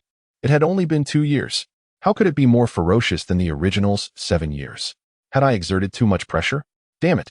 Wukong's battle power surely cannot exceed Frieza's. As Wukong continued to unleash his power, Lin Bei stole a glance at the task interface. Congratulations, host, for completing the task, cultivate Raditz. Eliminate the Demon Realm Lord Herman. Host cannot intervene. Reward, purification of Saiyan bloodline. Note, the villain Raditz's potential is about to be exhausted. If the talent barrier is not broken within 3 years, the villain will be unbound, depriving the host of all rewards obtained and triggering penalties for all previous tasks. Congratulations, host, for completing the task, cultivate Dabba. Eliminate the Demon Realm Lord Badrick. Host cannot intervene. Reward, life-saving hair, one-time consumable. Note, the villain Dabba's potential is about to be exhausted. If the talent barrier is not broken within 3 years, the villain will be unbound, depriving the host of all rewards obtained and triggering penalties for all previous tasks. Talent barrier. Every being has their own limit. Only those who break through their own limits can become true powerhouses. Lin Bei nearly spat out his milk tea. What kind of villain system is this? This is simply a system that wants me dead. The initial tasks were manageable, with rewards and penalties not being so outrageous. But now the extremes of rewards and penalties were overwhelming. You could succeed countless times, but a single failure could lead to utter ruin. Congratulations, host. For completing the task, cultivate Vegeta. Travel to the North Galaxy Earth to eliminate the Demon Realm Lord Depura. Host cannot intervene. Reward, Upgrade Super Saiyan Form 3 exclusive to 4 if the host does not reach Super Saiyan 3 upon completion. The reward will be stored automatically. New task issued. Cultivate Vegeta. Become a god of destruction within 10 years. Completion reward. Self-extreme skill. Failure penalty. Erasure by the Omni King. Absurd. Utterly absurd. Lin Bei could no longer contain himself upon seeing the task for Vegeta. How on earth was this task to be completed? Becoming a god of destruction within 10 years? If even his subordinate could attain that status. What was Lin Bei to be? The Omni King? The pain. It was too painful. Even more distressing were the impending tasks for Frieza and Cell. If they were of similar difficulty, Lin Bei sensed his days of comfort were numbered. However, there was a silver lining. The purification of Saiyan bloodline provided by the system was indeed an item. Curiously, it did not bear the note, one-time consumable, like the life-saving hair. Yet, it would undeniably vanish upon use, unlike the wish card that entered a cooldown, but rather like a one-time consumable. Subsequently, without overthinking, he made a mental note. He recalled a figure from Dragon Ball Super known as the Omniscient Zuno, and he would seize the opportunity to inquire. Upon usage, Lin Bei received a vital message. Congratulations, host, the talent barrier has been lifted. The future achievement limit is now boundless. This information was crucial to Lin Bei. It provided a solution to the talent barrier issues concerning Raditz and Daba. Acquiring 2 more purifications of Saiyan bloodline would alleviate Lin Bei's pressing concerns and allow both to transcend their limits, granting them infinite potential in the future. Most importantly, they would once again be able to serve Lin Bei. Their foundational battle powers would soar, rendering the notion of a bottleneck non-existent. Then, he would have the dragon grant them eternal life, ensuring they could work for him indefinitely. Now, the only question remained, how to obtain the purification of Saiyan bloodline. If the system did not provide rewards, the highest probability solution Lin Bei could conceive was the Super Dragon Balls. The Super Dragon Balls were truly celestial artifacts capable of fulfilling any wish. They could even restore universes erased by the Omni King, almost omnipotent. Surely, they could grant the modest request for purification of Saiyan bloodline. Simultaneously, he could also utilize the ordinary dragon to wish for purification of Saiyan bloodline or to help Raditz and Daba break through their talent barriers. After all, the Super Dragon Balls were exceedingly difficult to locate. Even Lin Bei, familiar with the original narrative, had no knowledge of their distribution across the universes. He only knew that Kappa from the 6th universe would come to steal them, if it came to that. Lin Bei could only wait for him on the Super Dragon Ball planet in the 7th universe, his own universe.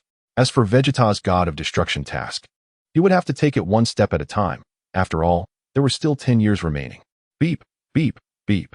Just as Lin Bei was immersed in the system tasks, the sound of the detector abruptly pulled him back. He beheld Wukong, with golden long hair, standing before Frieza like a war deity, his furious demeanor coupled with his browless transformation rendering him even more terrifying. Battle power, 150 billion. Chapter 91. The amplification factor of pale yellow form, 15 million degrees. His energy astonishingly reached 15 million degrees.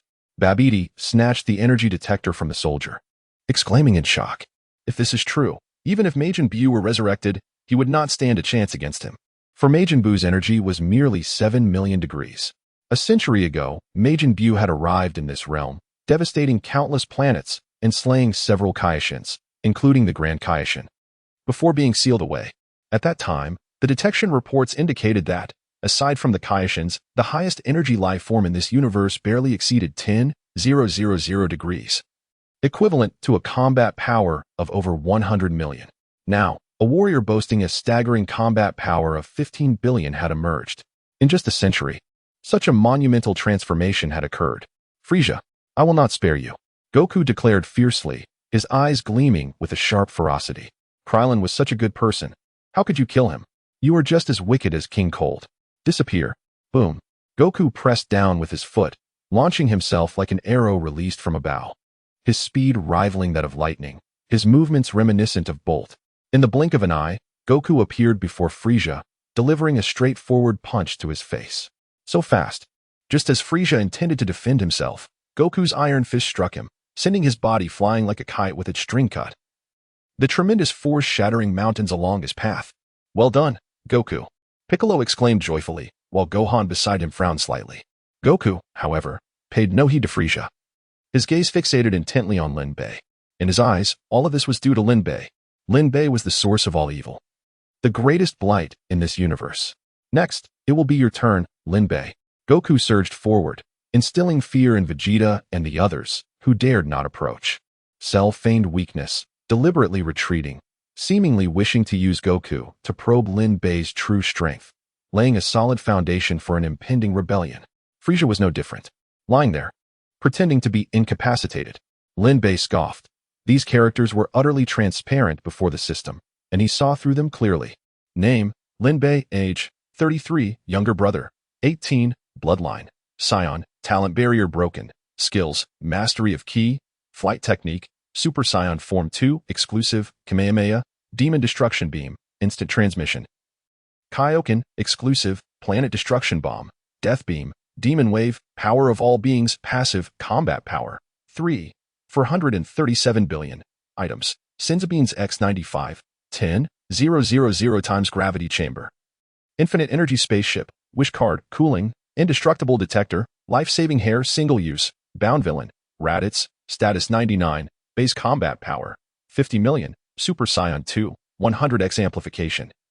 Loyalty 30, Bound Villain, Nappa, Status 99, Base Combat Power, 80 million, Super Saiyan 2, 100x Amplification. Loyalty 95, Bound Villain.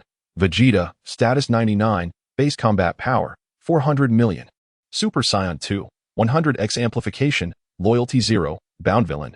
Frieza, Status 100, Base Combat Power, 1, 7 billion, Pale Yellow Form, 150x Amplification. Loyalty 0, Bound Villain.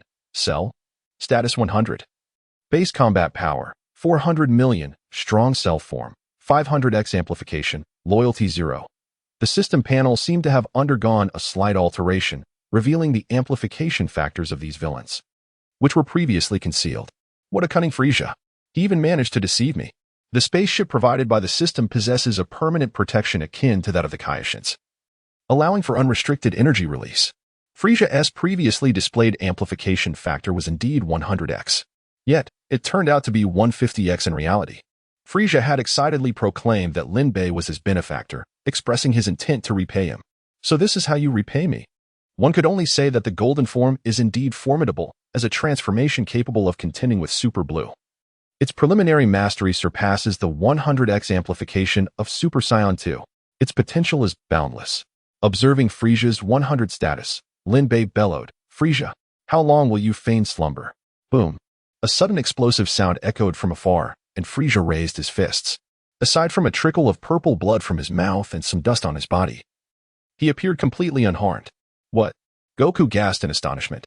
He had unleashed his anger in that punch without holding back. Frieza, like King Cold, was not a regenerating species. That blow should have incapacitated him, yet here he stood, seemingly unscathed. Swish, swish, swish. Frieza, as if equipped with an instant teleportation cheat, rapidly appeared before Lin Bei. Bowing humbly, "Apologies, Lord Lin Bei. This individual's strength truly exceeded my expectations. I did not foresee his combat power being so formidable." Seeing Frieza bowing his head in contrition, Lin Bei could hardly suppress a cold laugh. "Keep playing your charade. Your status is 100.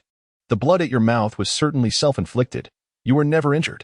Were it not for the recent update of the villain system's interface, Lin Bei would still be in the dark. 5 minutes.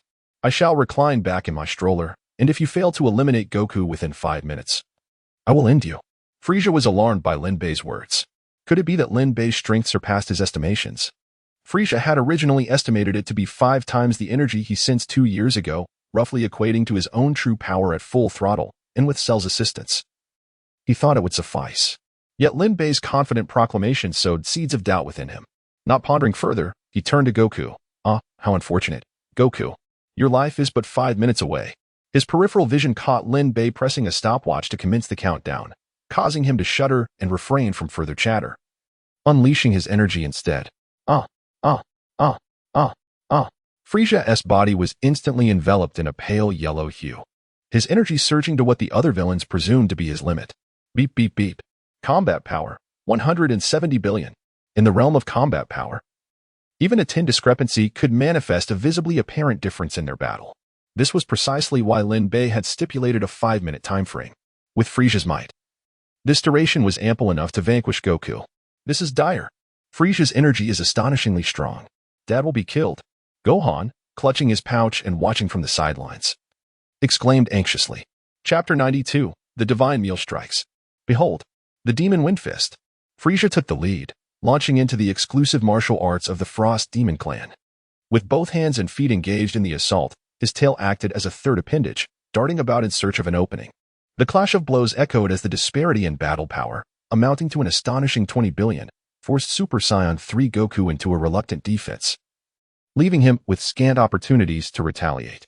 This perplexed him, despite training relentlessly for 2 years in the underworld, with no moment of respite. He found himself unable to best even a subordinate of Lin Bei. It was utterly inconceivable. No. Goku roared within, though it was merely a futile anger. What has happened to your initial bravado, Son Goku? Were you not intent on ending my life? Krillin's spirit cries out below. Frisia continued to taunt while unleashing his physical prowess, aiming to shatter Goku both mentally and physically. Upon hearing Krillin's name, Goku was instantly consumed by fury, delivering a punch faster than before, striking Frisia's chiseled abdomen. Spitting out a hint of blood, Frisia accelerated his assault on Goku, and the two became ensnared in a fierce struggle once more. The vast difference in their battle powers proved insurmountable, and Goku soon found himself at a disadvantage. The marks of combat multiplied on his body as their exchanges became a blur, with thousands of punches and kicks colliding in mere moments, leaving Goku to absorb an average of 2.5 hits per second. As time slipped away, Goku gradually succumbed to the onslaught, his body a canvas of bruises under Frisia's relentless iron fists, and it seemed inevitable that he would perish within 2.5 minutes. At that moment, Frisia executed a sudden sweeping kick, catching Goku off guard and exposing him to vulnerability. Seizing the opportunity, Frisia wrapped his tail around Goku's neck. Witnessing Goku's desperate struggle to break free, a chilling smirk crept across Frisia's face. Vanish, Son Goku. Along with that bald head, turned to cosmic ashes. Frisia brought his palms together, bending his knees slightly to adopt a stance that made his already diminutive form appear even smaller. As Goku fought with all his might, Frisia's palms glowed with purple energy. Die. Behold my demon wave. Boom. In this nearly point-blank range, Goku bore the brunt of the attack as the violet radiance enveloped him. Despair washed over Goku's mind. Was this how it would end? Had his 2 years of arduous training led to such a conclusion? Unable to even best Frisia, Lin Bei's subordinate, how could he dare to dream of defeating him? Just as the terrifying purple light threatened to consume Goku, a desperate cry pierced the air. Dad. Gohan shouted, veins bulging on his forehead. With a Kamehameha unleashed at a critical moment, he redirected Frisia's demon wave at an odd angle, saving Goku from certain doom. Dad. Gohan called out again, placing a Senzu bean in Goku's mouth. As Goku swallowed, his injuries healed almost instantaneously, leaving him astonished as he gazed at Gohan. Gohan, you. That last demon wave was Frisia's full power. Even in peak condition, I would only dare to evade it, never to confront it directly. Yet, I saw you divert it with your Kamehameha. Could it be Gohan's strength surpassed even Frisia's? When Goku first encountered Gohan on Namek, he sensed his son had grown significantly stronger in the 2 years since, yet he had no inkling of how formidable he had truly become. Goku had assumed that no matter how much Gohan had progressed, he could never surpass him, having trained around the clock in the underworld. Yet, Gohan's presence now bore an air of maturity, mixed with youthful vigor, prompting Goku to exhale and reveal a relaxed demeanor. Dad, I will avenge Uncle Krillin, Gohan declared, fully aware of Goku's character. In a one-on-one fight, Goku would rather perish than accept assistance. However, if he did not intervene, his newly resurrected father would surely perish. Thus, Gohan spoke of avenging Uncle Krillin, a statement that preserved the integrity of Goku's duel with Frisia, for pure-blooded Saiyans are inherently prideful. Meanwhile, the Supreme Kai observed with astonishment. Upon encountering the father and son duo, the overwhelming aura emanating from them diminished his previous fears of Majin Buu. On their journey, he had shared his purpose with Goku, who had agreed to aid him against Majin Buu, provided they first dealt with Lin Bei. The Supreme Kai paid little heed to this stipulation. Who was Lin Bei? Even the nefarious Dubra seemed somewhat agreeable in comparison to Majin Buu. Yet, he could hardly fathom that Frisia, once defeated with a mere finger by the four Kaioshin, had transformed into such a terrifying force. How could he feel that the former Majin Buu had lacked such oppressive energy? Had he simply become too accustomed to the Kaioshin realm while the outside world underwent drastic changes? Gohan stepped forth to confront Frisia. Adopting a battle stance, I have come to avenge Uncle Krillin. Ho ho ho.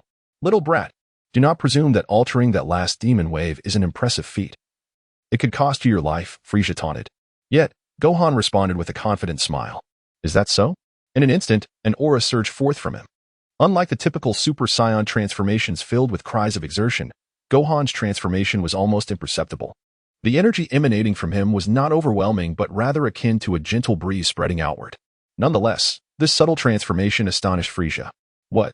Though Gohan's appearance remained unchanged. The immense energy within him was unmistakable. Frieza's expression shifted to one of grave concern. It was a power greater and more refined than his own. Observing from the sidelines, Cell, who had been maintaining a nonchalant posture with arms crossed, finally lowered his arms, abandoning his pretentious demeanor. He regarded Gohan with newfound seriousness. Recognizing the familiar energy emanating from him. The strong Gohan form? He has mastered that transformation. Beep, beep, beep. Battle power. 200 billion. Lin Bei narrowed his eyes, revealing a hint of surprise. The divine Gohan form. To think that Gohan could achieve this state without the Elder Kai's potential unlock. It was evident that he had devoted considerable effort over the past 2 years. Was it all for the sake of avenging his father, Piccolo? Given Cell's knowledge, Lin Bei understood just how terrifying the divine Gohan form truly was. It boasted a staggering amplification of 500 times, even greater than Super Saiyan 3 by 100. Chapter 93, The Mighty God Gohan, a show of bluster. Do not presume that just because you are slightly taller than me, you can flaunt your pretense. You are not even in the realm of Super Saiyan, yet you dare to believe you can defeat me. Frieza gazed at Gohan's calm demeanor, feeling a sense of being underestimated. How could such an ordinary state possibly be a match for him? There was no way his true power could be that substantial. Instantly, Frieza transformed into his light yellow form, launching himself towards Gohan with a low-altitude flight. The terrifying aura radiating from him was akin to a volcanic eruption, shattering 2 nearby mountains. Demon Wind Fist. With a series of rapid strikes, Frieza unleashed his specialized martial arts technique, moving so swiftly that it was nearly imperceptible.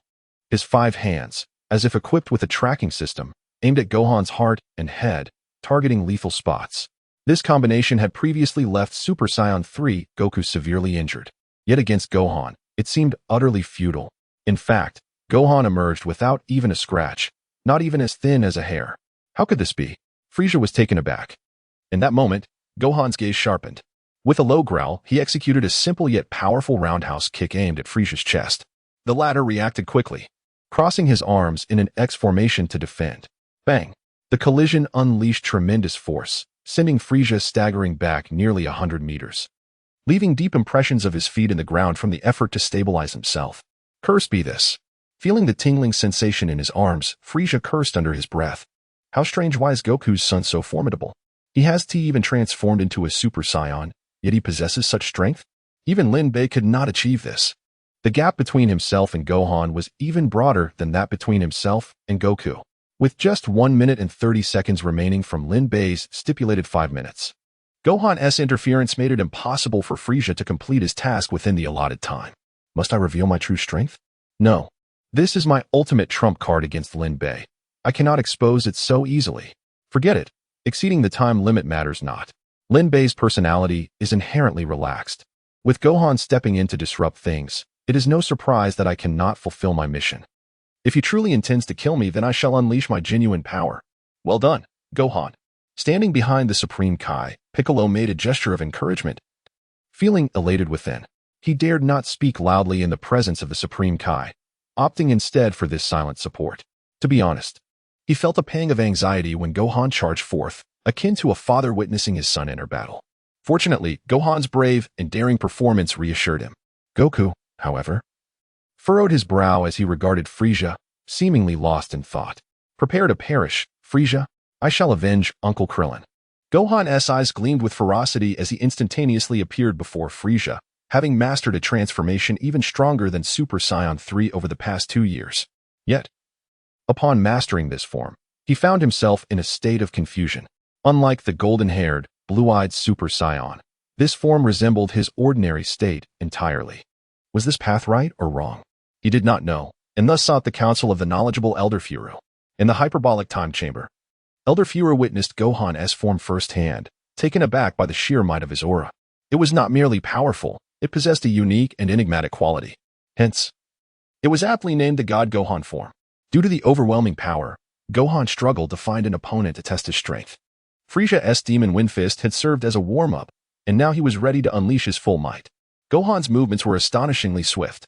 Just as Frieza began to react, Gohan executed a classic martial arts technique from the Dragon Ball series. Wolf Fang Fist. Relentless. His iron fist rained down upon Frieza like a torrential storm. Despite Frieza's utmost efforts to defend, he could not withstand the onslaught. The injuries multiplied, and the once proud light yellow form began to dim under Gohan's relentless assault. As Gohan grew increasingly ferocious, Frieza felt an ominous sensation. If he did not reveal his true strength soon, he might very well meet his demise at Gohan's hands. Whoosh! As Frieza focused on defense, Gohan swiftly maneuvered behind him, gripping his tail tightly. This action caused a shiver down the spine of the observing Cell, who felt a bead of cold sweat form on his forehead. Oh no! He has gotten behind him. Frieza's heart raced as he prepared to act, only to find himself lifted off the ground by Gohan's grip on his tail. Gohan began to spin, generating a centrifugal force that made the earth tremble beneath them. Frieza was rendered immobile, akin to a crow on a plane. Seeing the opportunity, Gohan hurled Frieza skyward and joined his fingers at his forehead, gathering energy. Behold my special beam cannon. A beam of yellow energy shot forth from his fingertips, trailing spiraling patterns like a comet. Frieza clenched his teeth, revealing a face filled with defiance as he beheld the powerful energy beam descending upon him. Cursed be this. I must unleash my full power. Otherwise, the special beam cannon below will surely pierce through me. At that point, I would not only fail to avenge Lin Bei, but also lose my very life. Just as Frieza prepared to gather his energy, a familiar green figure appeared before him. Cell? Gohan gasped, recognizing the figure despite this being his first encounter with him in reality. The North Kai had already shown Goku and his son a glimpse of Cell's appearance through his long antennae. Ha! Cell roared, his enormous fist striking with the force of a sponge, diverting the trajectory of Gohan's special beam cannon that could have obliterated Frieza. Gohan was taken aback, not only by Cell's intervention, but also by the realization that he could alter the path of his energy attack. Cursed be this. Is Frieza not the strongest among Lin Bei's subordinates? This is troublesome. Cell's strength likely rivals my own. A sense of unease enveloped Gohan. With a disdainful glance at Gohan, Cell turned his attention to Lin Bei, dramatically altering his demeanor to one of righteous indignation. My apologies, Lord Lin Bei. Please allow my preemptive strike. Though Frieza and I are not brothers, we are as close as kin. I cannot bear to witness such an act. It was meant to be a fair 1v1 duel, yet this Gohan has ruined it. Permit me to intervene and let Frieza continue his one-on-one battle with Goku. Chapter 94. Schemes of their own. With a disdainful spit, Lin Bei ejected the pearl from his mouth, which soared like a bullet toward the distant mountains, igniting a series of explosions. He had seen through Cell's intentions, recognizing that the creature feared losing Frieza and lacked the confidence to confront him alone. It was a mere fade of compassion, a cat weeping for the mouse, akin to a weasel wishing a happy new year to a hen. Did they truly believe that two could overpower him? Such folly. However, it was evident that Cell remained oblivious to Frieza's concealed strength. Otherwise, he would have keenly observed Lin Bei's demeanor upon witnessing Frieza's true power and would never have attempted to intervene. Humph. This plastic duo. Very well. I shall grant you this one indulgence. Lin Bei maintained his reclined posture, speaking with a nonchalant air. Upon hearing this, Cell's heart surged with elation. Lin Bei had actually acquiesced. Did this not indicate that he was no longer as formidable as before? At the very least, he lacked that absolute invincibility. Cell had even prepared to brainwash Goku and his son for a 4-against-1 scenario. After all, neither he nor Frieza bore any enmity toward them. Their hesitation stemmed solely from uncertainty regarding Lin Bei's true capabilities. Yet, based on his 2 years of experience alongside Lin Bei, coupled with the supercomputing power of the chip within him, Cell surmised that his strength was likely approaching Lin Bei's own. Step aside. I do not wish to kill you. Gohan barked at the obstructive Cell before him. To this, Cell responded with laughter. Ha ha ha. You do not wish to kill me? I am eager to witness what prowess allows you to utter such words. With that, Cell's forehead bulged with veins, and with a scoff, he completed his transformation. His unassuming exterior remained unchanged, yet the energy contained within him had multiplied exponentially. What? His energy is as potent as mine. Gohan was taken aback by Cell's overwhelming power. Beep beep beep. Battle power. 200 billion. Lin Bei was well aware of Cell's data and the multiplier from his enigmatic transformation, and he felt no surprise. This force was 4 times that of his own explosive energy from years past. Everyone knew that he had not unleashed his full strength back then. He had barely surpassed 100 billion, and thus they could deduce his current capabilities. This was precisely why Cell and Frieza were so eager to strike. Cell had never trained. They estimated that even with some progress, his power would barely exceed 200 billion, which ignited his treacherous ambitions. Alas, before the might of collective will, they were forever destined to be his subordinates. Yet, this was contingent upon completing Frieza's mission, otherwise. The gradual realization of his golden form and Cell's foundational strength would eventually surpass him. After all, Lin Bei had only mastered the Super Saiyan 2 transformation, which offered a mere 100-fold increase. The Super Saiyan 4 was like a package waiting to be delivered. He must first grasp the Super Saiyan 3 transformation. Now that Vegeta's mission had concluded, once Frieza eliminated Goku, Lin Bei would swiftly comprehend the Super Saiyan 3 and 4, attaining the ultimate power to conquer Dragon Ball Z.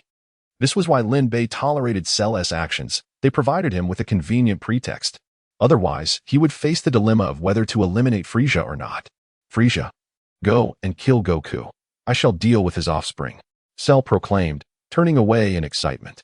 The warrior cells within him surged, for he desperately required a worthy opponent now that he had mastered the perfect form.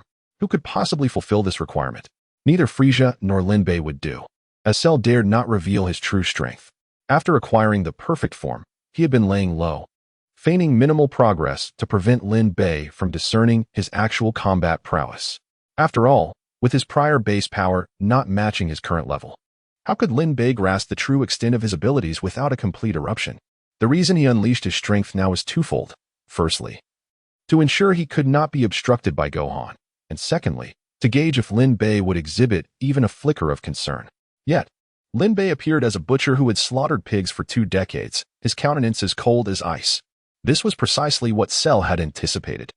All he needed to do was restrain Gohan, allowing Frieza to execute Goku, and then manipulate Gohan, shifting all blame onto Lin Bei. When the time came, the three would surround Lin Bei. Everyone had heard Lin Bei explicitly instruct Frieza to kill Goku, and as his subordinates, they were bound to comply. After dispatching Lin Bei, they would continue to manipulate Gohan into slaying Frieza. After all, it was he who had personally ended Goku's life, rendering it entirely justifiable. Finally, he would then eliminate the injured Gohan. Perfect. Utterly flawless.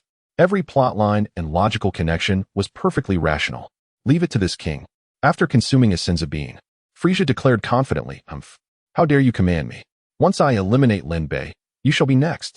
Cell, possessing Piccolo's cells, not only wielded regenerative abilities but also had telepathic capabilities. At the moment he struck, he had discreetly shared the next phase of their plan with Frieza. Once Lin Bei fell, he would shift the blame on his cell. It was he who had actively intervened to thwart you. Otherwise, I would have had no chance to eliminate your father. Then, he would join forces with Gohan to eliminate Cell, ultimately dealing with Gohan. Even if the process encountered minor deviations, it would not significantly impact the outcome. After all, no one knew his true strength, which was his greatest trump card. Perfect. Utterly flawless. After consuming the Senzu bean, Frieza was fully restored, no trace of Gohan's prior assault remaining. He then ascended towards Goku with a powerful dive. Not so fast. Gohan shouted, witnessing Frieza soar past him, disregarding his presence entirely. He was about to intervene when a blue energy wave abruptly interrupted him. Your opponent is me. Cell unleashed a Kamehameha, severing Gohan's attempt to thwart Frieza's advance. Damn it. It seems I must deal with you first. Gohan glared at Cell fiercely. Do not regard me with such hostility. I bear no grudge against you. This is merely Lord Lin Bei's task. Cell feigned innocence. With that, the two engaged in a fierce exchange, unleashing their martial prowess upon one another. As Frieza descended toward them, Goku, Piccolo, King Kai, and Jebet all erupted with energy. Goku, we shall assist you from the sidelines, King Kai declared earnestly, though Goku was reluctant to confront their foe in such a manner. He was equally unwilling to allow his own recklessness to result in the demise of King Kai and the others, particularly Piccolo. He had already perished once. Upon returning from the afterlife, Goku had learned a crucial lesson. While the Dragon Balls could indeed resurrect individuals an infinite number of times, the strength of a person's soul was limited. Each death diminished the essence of life within the soul. If one were to continually rely on the Dragon Balls for revival, there would inevitably come a time when the soul would utterly dissipate. Chapter 95. An increase of 5 billion once the soul dissipates. It signifies the complete and irreversible cessation of life. This represents an absolute death. Even with the existence of the Dragon Balls, a soulless being cannot be resurrected. Goku understands this deeply, and thus he cannot bear the thought of his friends enduring such a fate. If he does not thwart Frieza, not only will he face death, but also those he holds dear, his friends and family will be in peril. Earth will descend into a realm under Lin Bei's dominion, with no one left to oppose him. In his Super Saiyan 3 form, Goku clenches his fists, his gaze resolutely fixed upon Frieza. No matter the cost, he must triumph over this diminutive foe to safeguard the lives of Piccolo and the Supreme Kai. Although he feels somewhat diminished, Goku senses that he has emerged from recovery even stronger than before. With the assistance of the Supreme Kai and Jebbit, there remains a chance of victory. Beep beep beep. Jebbit's battle power, 200 million Supreme Kai's battle power, 1 billion Piccolo's battle power, 500 million Son Goku's battle power, 155 billion. The Supreme Kai's power rivals that of a muscular yet swift Super Vegeta, freshly returned from the future, as evidenced by his terror upon encountering Dabra. Clearly, his strength lies beneath that of the pseudo-perfect Cell, below 1.6 billion. Now, unleashing his full potential, his battle power reaches 1 billion, entirely within Lin Bei's expectations. As for Jebbit, surprisingly exceeding the minimum threshold of 150 million for a Super Saiyan. This was unexpected for Lin Bei, far surpassing his assumptions. Initially, Lin Bei believed Jebbit, who had only displayed teleportation and recovery abilities in the original work, would possess merely tens of millions in battle power, yet he is now stronger than the original Frieza. Over time, the once mighty title of Universal Emperor seems increasingly diminished, with even a stunned Supreme Kai's subordinate proving mightier than the former Universal Emperor. Piccolo's strength, however, falls short of Lin Bei's expectations, only slightly surpassing the 400 million power level of Android 17, indicating he has scarcely trained since merging with the Kai. As a warrior-type Namekian, one must question what he has been preoccupied with daily. Yet, Goku, how could his battle power have inexplicably surged by 5 billion? This is no trivial increment. It equates to the full might of the original perfect Cell. It constitutes 1/10 of Earth's limits, a manifestation of Dr. Gero's ambitions. The ultimate answer computed to dominate the universe. The Saiyans' recovery in a near-death state is known to amplify power. Wasn't this phenomenon eliminated at the Super Saiyan stage? Could it be that Goku has concealed his true strength? Such reasoning seems increasingly implausible. Perplexed, Lin Bei silently sips his milk tea, resolving to ponder no further. As long as Frieza eliminates Goku, all questions become moot. In the skies above, tap, tap, tap, tap, tap, whoosh, whoosh, whoosh, whoosh, whoosh, boom, boom, boom, boom, boom. The clash between Gohan and Cell is fiercely intense, with both combatants boasting a battle power of 200 billion, making it difficult to determine a victor. Gohan, distracted by concerns over Goku's situation, finds his focus wavering. Although Cell relishes the thrill of battle and possesses a Senzu bean, he is reluctant to exhaust too much energy here. He must not only eliminate Lin Bei, but also Frieza and Gohan. He cannot afford to squander his strength recklessly. Unexpectedly, Frieza observes the revitalized Goku and approaches him leisurely, no longer constrained by time, with Gohan momentarily blocked by Cell, allowing him to remain composed. Exclusive to you, huh? I thought those Senzu beans were the domain of Lord Lin Bei. Frieza remarks, adopting a facade of loyalty before Goku, akin to a devout follower. After feigning piety, he discreetly notes that the Senzu beans originate from a being named Karin. Should an opportunity arise, he must acquire some himself. If he could gather a handful and pocket them, who could possibly best him? Simultaneously, the Senzu beans pose a potential risk for Frieza. He remains unaware of the quantity Lin Bei possesses. If there are many, the difficulty of eliminating him will be significantly heightened, which is why he has been observing closely. However, fully discerning Lin Bei's trump cards is impossible. He can only bide his time. Fortunately, Cell possesses a method of mental communication, allowing them to conspire seamlessly, while Vegeta and his companions, deemed too weak, have been disregarded. Humph, do you think I would spare you if you said nothing? Goku retorts, his wit shining through as he adopts a battle stance, energy swirling around him, sending dust and debris flying. Frieza, let the second round commence. It's over. I'm finished. The wizard Babidi trembles in a corner, muttering, I should never have come to this wretched planet. It is nothing short of hell. As the universe's most nefarious sorcerer, Babidi has traversed many worlds, yet none instill as much terror in him as Earth. He never imagined that Earth would prove to be such a perilous realm. In mere minutes, 3 adversaries have emerged, each rivaling the strength of second-rate warriors from the demon realm. What is happening? Babidi's face reflects despair. Why are there so many aberrant beings on this planet? I must devise a plan quickly, Babidi murmurs, furrowing his brow. If this continues, even if Majin Buu is unsealed, what good will it do? He is no match for these foes. Suddenly, a realization strikes him. He abruptly lifts his gaze towards a corner of the spaceship. There lies a fully charged timer. What? Babidi exclaims, his expression one of disbelief. When did the pure energy gauge reach its peak? Does this mean that the egg sealing away Majin Buu has been opened? Babidi's eyes widen in astonishment as he stares at the full timer, his mind swirling with shock and confusion. The overwhelming power of these adversaries surpasses even the Majin Buu he seeks to resurrect. Under the immense damage energy, the pure energy gauge's needle moves with extraordinary speed. Yet now the question remains, when did the needle reach its maximum? Was it just filled, or has it been full for some time? His prior intimidation by their strength caused Babidi to finally recognize the energy conversion at play. His heart races, beads of sweat forming on his brow, as uncertainty fills his mind. Regardless of whether the needle has just filled or has been full for a while, if Majin Buu has already emerged from the egg, where is he? Faced with such terrifying beings, possessing Majin Buu could offer a chance to escape back to the demon realm. But now, could it be that Majin Buu was frightened away upon his emergence? No, impossible. Babidi quickly dismisses the thought. Majin Buu could not be so easily intimidated. There must be some other explanation. But if he has not been frightened away, then where has Majin Buu gone? Chapter 96. The appearance of Buu. Upon witnessing the unfolding situation, Wukong resolved to take the initiative. Raising his hand to hurl a powerful energy sphere he had already condensed towards Frieza.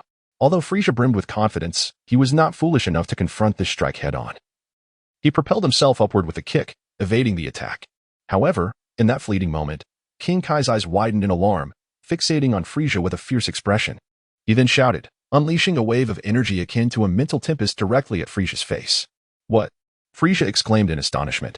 The timing of this assault was impeccable, effectively predicting his subsequent actions. A sharp crack resounded as the mental energy wave struck Frieza squarely in the face, causing his body to momentarily stiffen.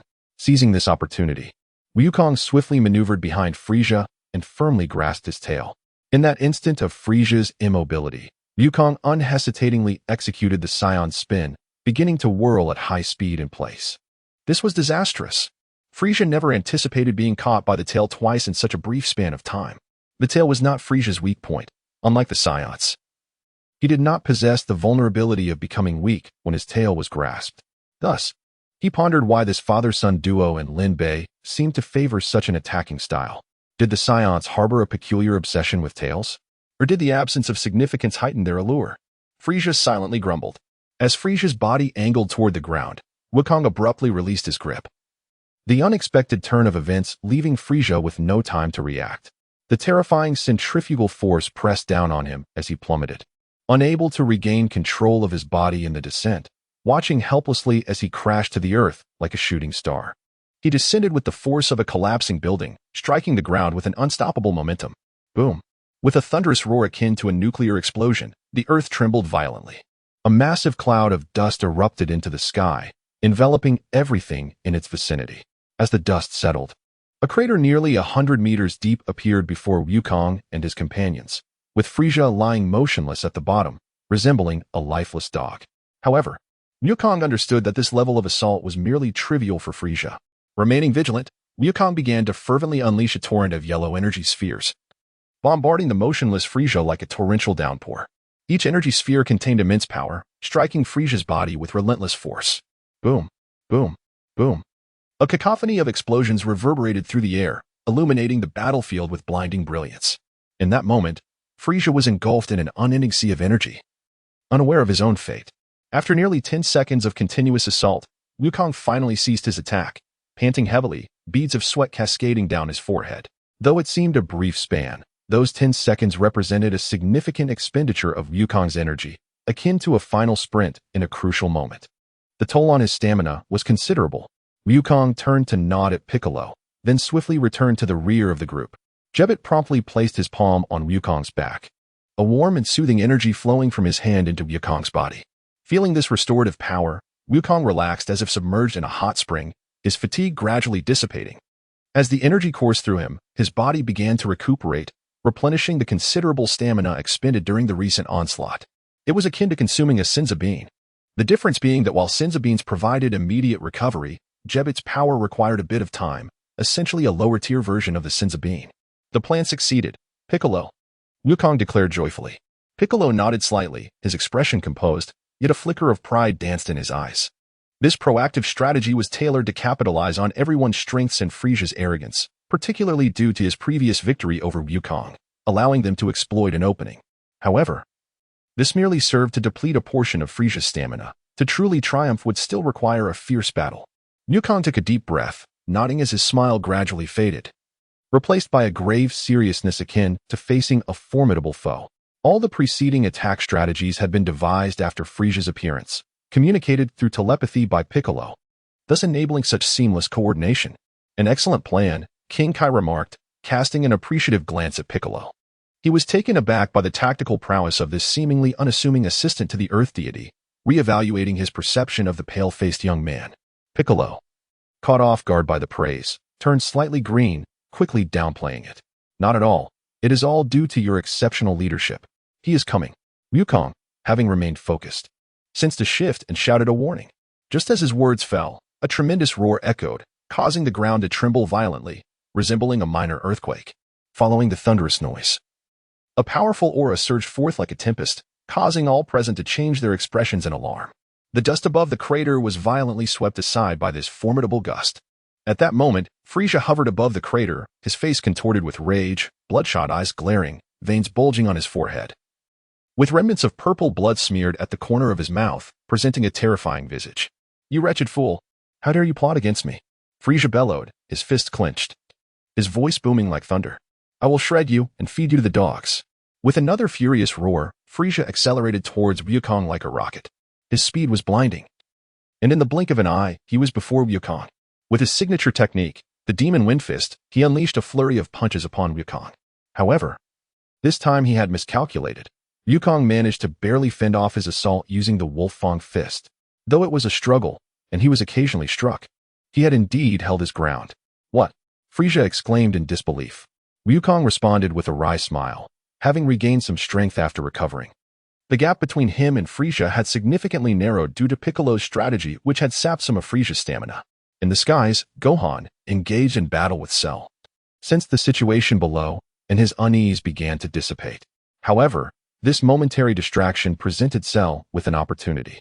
"You're quite distracted," Cell roared, seizing the moment to deliver a powerful punch to Gohan, sending him crashing into the ground as if plummeting from the sky. In response, Cell crossed his arms over his chest, striking a pose of arrogance.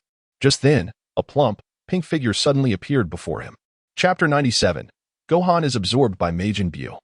Babidi gazed at the rotund, pink figure soaring through the sky, his voice trembling with excitement, his body quaking slightly from overwhelming exhilaration. His eyes widened in disbelief as he beheld the plump silhouette above, filled with astonishment and anticipation. This was the Majin Buu he had longed for, the entity he had envisioned countless times in his dreams. Yet, when the moment finally arrived, he could hardly contain his elation. "Quick, Majin Buu, take me back to the demon realm," Babidi cried incoherently, his tone laced with a hint of madness. He yearned to escape this planet, to leave behind this devilish world, and return to the realm that rightfully belonged to him. Babidi's heart brimmed with an insatiable thirst for power and dominion, and Majin Buu was the key to realizing his ambitions. His gaze fixated on Majin Buu, glinting with avarice. Is that truly the Majin Buu the Supreme Kai spoke of? Doesn't he seem particularly formidable? Is he planning to engage with Cell? Gohan, having risen from the ground, muttered to himself as he observed the pink giant overhead, entirely oblivious to the unassuming pink mass lurking behind him. The Supreme Kai and his companions also noted Majin Buu's presence, yet they dared not divert their focus due to Frisia's relentless assault. Suddenly, a yellow beam pierced through Babidi's body, ending his life in an instant. His expression still brimming with excitement. The assailant was none other than Lin Bei. To Lin Bei, Babidi was merely a pawn to resurrect Majin Buu. Allowing him to live might result in the sealing of Buu once more, so it was prudent to eliminate him. According to logical reasoning, The energy levels ought to have been fully charged by now. After all, in the original narrative, even Goku and Vegeta at their Super Saiyan 2 peak could swiftly fill the gauge. Yet, there were several present who surpassed Majin Buu in strength, all actively engaged in the battle, making it seem almost effortless to fill the gauge. The emergence of Fat Buu caught Lin Bei by surprise, for at this juncture, Buu, though playful, was certainly not foolish. How could he be unaware of the disparity between himself and Frieza? Why choose to appear now? However, Lin Bei was disinclined to ponder these questions. Since events had unfolded, he would find a way to resolve them. Cell. Eliminate him. That fatty is Majin Buu. Lin Bei commanded languidly from his reclining position in the stroller, crossing his legs as he addressed the ostentatious Cell in the air. Understood, Lord Lin Bei. Cell replied, still maintaining a humble demeanor, biding his time. Humph. I initially thought Majin Buu would be a terrifying creature, but he turns out to be just a big fatso. Cell sneered, casting a glance at Majin Buu, who was observing him with squinty eyes. What do you mean by big fatty? Fat Buu asked, rubbing his chubby face. It means you're a big fool. Cell retorted, his expression fierce. What did you say? I'm furious. Majin Buu's forehead emitted steam, releasing a loud whistle as a torrent of gas erupted from him, causing his power to surge dramatically. Beep beep beep. Battle power. 70 billion. The readings on the scouter aligned closely with Lin Bei's expectations. However, to completely vanquish Majin Buu through sheer personal strength, one would need a battle power exceeding 100 billion. Considering Buu's remarkable regenerative abilities, without significantly superior power, one risked being worn down or allowing Buu to escape. Observing the gas-spewing giant before him, Cell chuckled. Humph. With such a paltry battle power, you shouldn't even bother showing your face. Don't blame me if I dispatch you in one move, you big fatso. Upon witnessing Majin Buu's capabilities, Cell promptly abandoned any thoughts of recruiting him. Too weak. This Majin is laughable. Cell's smile gradually morphed into contempt, as he had initially held some hope for Majin Buu. But now it was clear that this creature was hardly worth mentioning. Such a level of power could only bully someone like Super Vegeta, not even fit for a warm-up. Fat Buu, incensed by Cell's remarks, turned crimson and roared. How dare you underestimate me? Watch how I deal with you. Enraged, he charged directly at Cell, unleashing a series of ferocious attacks with his wolf fang fist. However, Cell's speed and strength far surpassed that of Majin Buu, allowing him to easily evade the onslaught. After effortlessly dodging Buu's assault with a backflip, Cell mocked. I'm not playing with you anymore. The confidence bestowed upon him by his strong Cell form would only falter in the presence of someone as formidable as Lin Bei. In an instant, he vanished, reappearing before Fat Buu like a flash of lightning, extending his fingers towards Buu's pudgy face, donning a victor's grin. Disappear, you big fatso. Boom. A colossal wave of energy erupted from his palm, enveloping Buu in an instant. The sky was filled with a purple glow, and the Majin Buu who had stood there moments before vanished, reduced to ashes. Ha. Cell cackled, then turned humbly, saying, Lord Lin Bei, I have not failed you. Lin Bei, however, did not acknowledge him.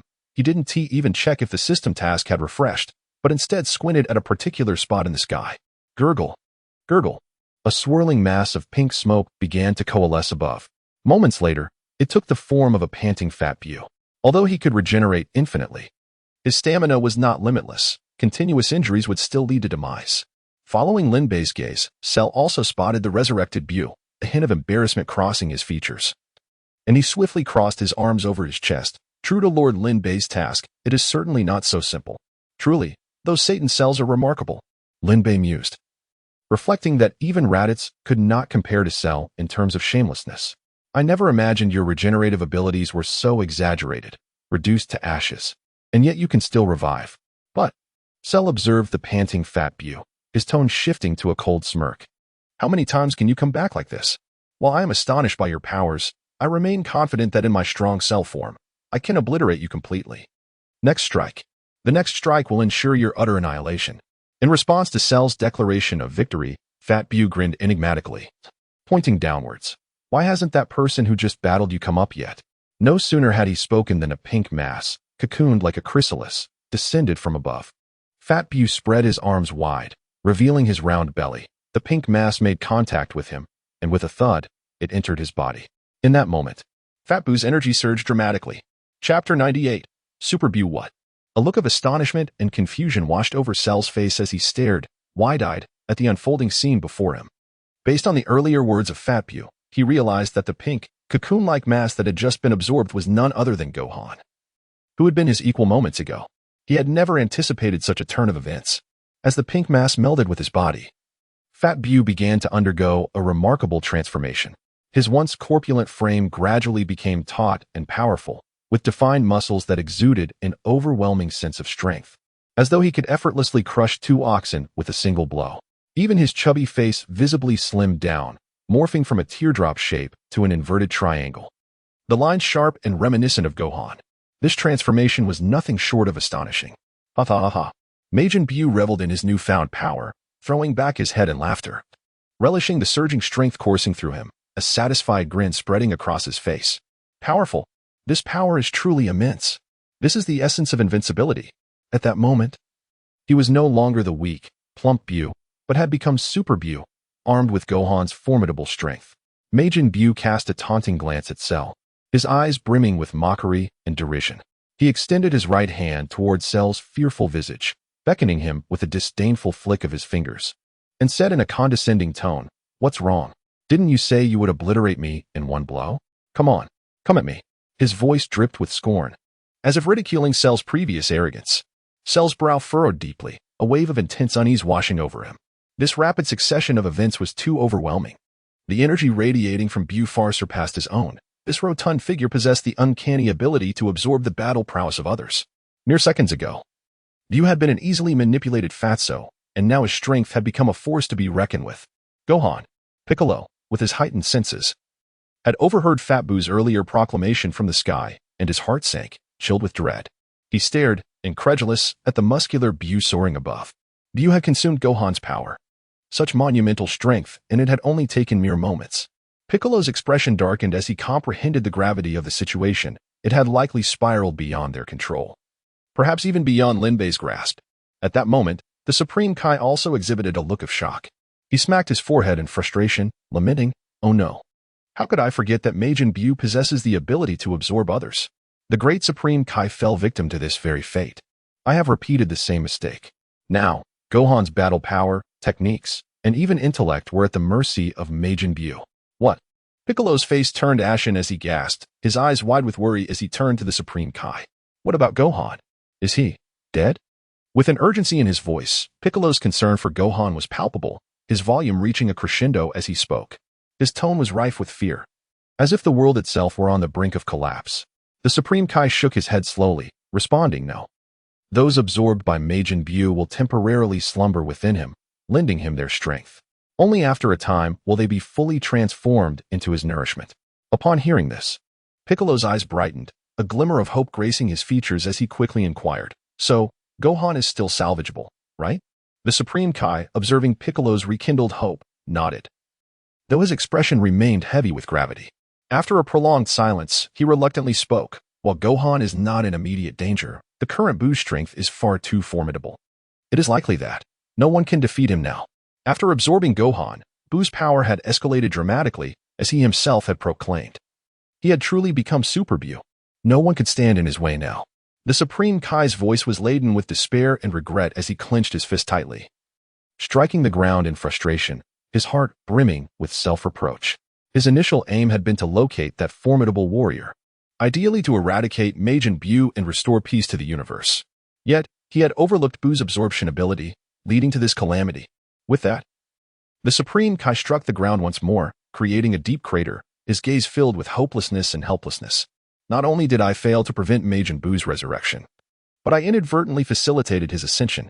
The warrior I brought forth has transformed him into Super Bu. What kind of worthless Supreme Kai am I?"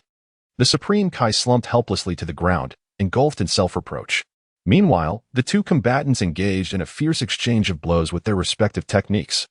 The Wolf Fang Fist and the Demon Fist abruptly ceased their skirmish. Initially, Majin Bu's energy had been relatively low, even less than half of Goku's, thus escaping their attention. However, just moments ago, Gohan's energy had abruptly vanished, while Majin Bu's had surged dramatically. Now, Majin Bu's energy surpassed that of everyone present. Goku and Frieza paused their conflict, having grasped the situation through Piccolo's telepathic communication. The revelation that Majin Bu possessed such an outrageous absorption ability was utterly unexpected. Yet, a flicker of good news remained. Gohan was not dead. A glimmer of hope lingered. Frieza gazed at Majin Buu in the sky, his expression darkening ominously. Damn it! What on earth has transpired? How has his energy skyrocketed to surpass my true power? The implications were dire. Cell was now in peril, and their entire plan had been thrown into disarray. Beep, beep, beep. Battle power, 270 billion. Lin Bei observed the numbers displayed on his scouter, maintaining an outward calm while tumultuous thoughts churned within. Damn it. Had I known, I wouldn't have acted so arrogantly. This is going to be troublesome. After absorbing Gohan, Majin Buu had become the strongest entity aside from himself. Cell was no match for him. Lin Bei was well aware of Majin Buu's capabilities and had not forgotten them. Yet he had only been vigilant about the presence of Buu's absorbing mass nearby. As for Gohan's fate, he was uncertain, but with his speed, he could have easily intervened to prevent the mass containing Gohan from entering Majin Buu's body. However, in his quest for grandeur, Lin Bei had chosen not to act. Now, he found himself filled with regret. According to the original storyline, Gohan must still be within Majin Buu. Only by extracting him could Cell continue his mission. Yet he wondered whether his intervention would affect the task at hand. In the celestial sphere, Cell recoiled instinctively from Majin Buu's beckoning gesture. An expression of apprehension etched upon his face. Buu, however, remained unhurried, a peculiar smile playing on his lips, akin to a cat toying with a mouse. Whoosh, whoosh, whoosh. Majin Buu executed a series of instantaneous movements, appearing before Cell in a flurry of motion. Seizing Cell's arms, which were crossed defensively, Buu wrenched them apart with brutal force. Ryup. Cell's arms were torn asunder by Buu's overwhelming power, a torrent of violet blood gushing forth like an uncapped geyser. Arg! Cell bellowed in agony, the sensation of flesh and bone being rent apart, proving unbearable. The Majin Buu before him was of an entirely different caliber than the portly Buu from before. The disparity in power was staggering. Had he wished, Buu could have annihilated him in a single strike. With a guttural cry, Cell regenerated his severed limbs. Buu, observing this, voiced his surprise. So, you possess regenerative abilities as well? I wonder how they compare to mine. I shall dissect your body piece by piece to ascertain the extent of your resilience. Buu concluded with a cruel smirk, before unleashing a barrage of blows. Thud, thud, thud, thud, thud. Each punch landed with the force of a mountain, the relentless assault threatening to shatter Cell's very bones. Damn you. I'll fight you. Cell roared, charging forward with reckless abandon. You're nothing but a craven who leeches off others' power. Face me head on. A futile endeavor, Buu retorted, a sardonic smile gracing his lips. I shall indulge your pathetic attempts. Cell vanished, reappearing behind Buu to ensnare him in a bear hug. Farewell, Super Buu, Cell whispered, a triumphant grin spreading across his face as his body began to emit an intense light and heat. Cell was initiating self-destruction. Boom, boom, boom, boom, boom. The Earth convulsed in a global earthquake as the equivalent of dozens of atomic bombs detonated simultaneously.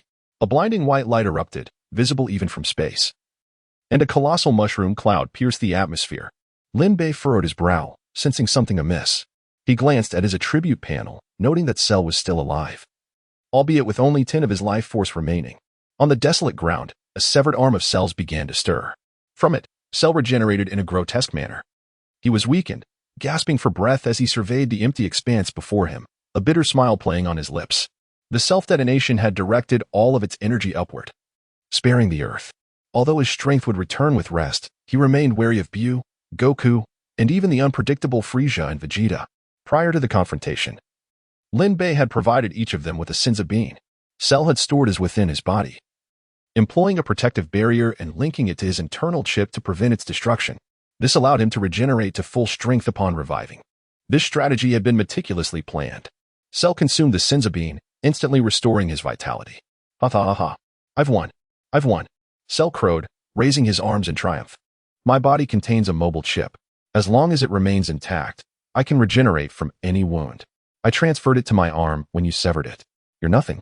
Super Buu. Is that so? A voice echoed nearby. What? Cell exclaimed, recoiling instinctively. It was Majin Buu. Had his self-destruction not obliterated him? I evaded your explosion with a burst of speed, Buu explained with a grin, before delivering a devastating blow. Cell crashed to the ground, Buu seizing him by the tail. Behold, the Buu whirlwind. After countless rotations, Buu hurled Cell skyward. I shall obliterate your chip as well, he declared, gathering energy in his hands. Boom. A massive energy wave hurtled toward the airborne Cell. This is it. Moments later, Buu smirked at the empty sky. One down. Which one? A voice inquired from the side. Who? You whirled around, spotting Lin Bei, who held the battered Cell. Cell realized he had been rescued by Lin Bei's instant transmission. Lin Bei. I am no match for Agent Bu. He understood his power was insufficient to defy Lin Bei. He would bide his time. Lin Bei's rescue was inconsequential. Lin Bei must die. Only Cell could be the strongest in the universe. It matters not. I shall intervene, Lin Bei stated dismissively. I believe I recall you sending that one to kill me, previously when you were facing Fat Bu. Also, this Gohan fellow seems to possess memories of wanting to kill you as well. It seems that you are the one that deserves to die the most. Lin Bei chuckled. You, Pink Putty, intend to kill me? He placed his beverage in his inventory, stretched, and adjusted his glasses, a confident smile playing on his lips. Super Bu, is it? Allow Lin Bei to test your mettle. Chapter 100, Lin Bei vs. Super Bu Pink Play-Doh? Bu murmured, his expression somewhat bewildered, as if he did not fully grasp the meaning of the term. After all, in his own memories, there were few concepts beyond combat and destruction. However, thanks to Gohan's memories, he quickly comprehended what Lin Bei meant by pink Play-Doh. Bu chuckled lightly, a hint of mockery in his tone, quite an amusing metaphor. I must admit it bears some resemblance. He did not contest Lin Bei's description. After absorbing Gohan, his intelligence and state of mind had undergone significant enhancement. No longer resembling the irritable, plump Bu of old. Now, he was a cultured, refined, and sophisticated Super Bu. With a grin, he continued. So, are you prepared to be slain by me? This pink Play-Doh, my dear Lin Bei? Facing Bu's confidence, Lin Bei could not suppress his laughter, which was laced with disdain and scorn. His eyes glimmered with a cold indifference, as if everything before him were but insignificant ants. It had been far too long since anyone had spoken to him in such a manner, and a long-lost exhilaration surged within him. Even Frieza, who wielded the golden form, and Cell, in his perfect form, only dared to furtively plot in the confines of their minds, scheming against him. Yet, upon encountering Lin Bei in person, they could only adopt a suppliant demeanor, bowing their heads in submission. They begrudgingly uttered, Lord Lin Bei, and dutifully rose at 8 each morning to train. Lin Bei's overwhelming power instilled fear in them, rendering them outwardly incapable of harboring any rebellious thoughts, a reality he had long since grown accustomed to. Typically, aside from firearms practice, he engaged in little physical activity. Today, he saw this encounter with Bu as an opportunity to regain his combat instincts. As a warrior of the Saiyan race, he needed to engage in battle from time to time. This served both to uplift his spirits and to establish his authority among these antagonists, making it clear that while rebellion was permissible, their current strength was insufficient. They must return to practice. Thus, Lin Bei continued to enjoy the fruits of their labor, indulging in milk tea, gaming, and binge-watching shows, all the while reaping the benefits of the villain's relentless training. A moment of indulgence was delightful, and a continuous state of indulgence was even more so. By enticing the villains with unattainable dreams and bestowing upon them eternal life through the Dragon Balls, he could effectively turn them into perpetual laborers for his cause. As long as the tasks did not fail, Lin Bei would remain comfortably ensconced, forever invincible, forever strategizing, eternally standing atop the pinnacle, commanding the forces of thunder and lightning. However, the most pressing matter at hand was not indulgence or fanciful dreams, nor the thrill of battle, but rather rescuing Gohan from within Bu's form. Otherwise, Cell would stand no chance of completing his mission. Gohan was currently trapped in a corner of Bu's body, his size comparable to that of a grain of sand. This could be inferred from the original story, where Goku and Vegeta, having shrunk, emerged from Bu's head through an exhaust vent. Behold, Bu's wind fist. With that proclamation, Bu launched an immediate assault. He remained rooted in place, yet his arms elongated, unleashing a barrage of pink fists that swiftly converged upon Lin Bei. The speed was such that Bu's fists appeared as an impenetrable wall, leaving no room for evasion. Lin Bei, upon witnessing this, smiled knowingly. Unfazed, this technique should not be called Bu's wind fist.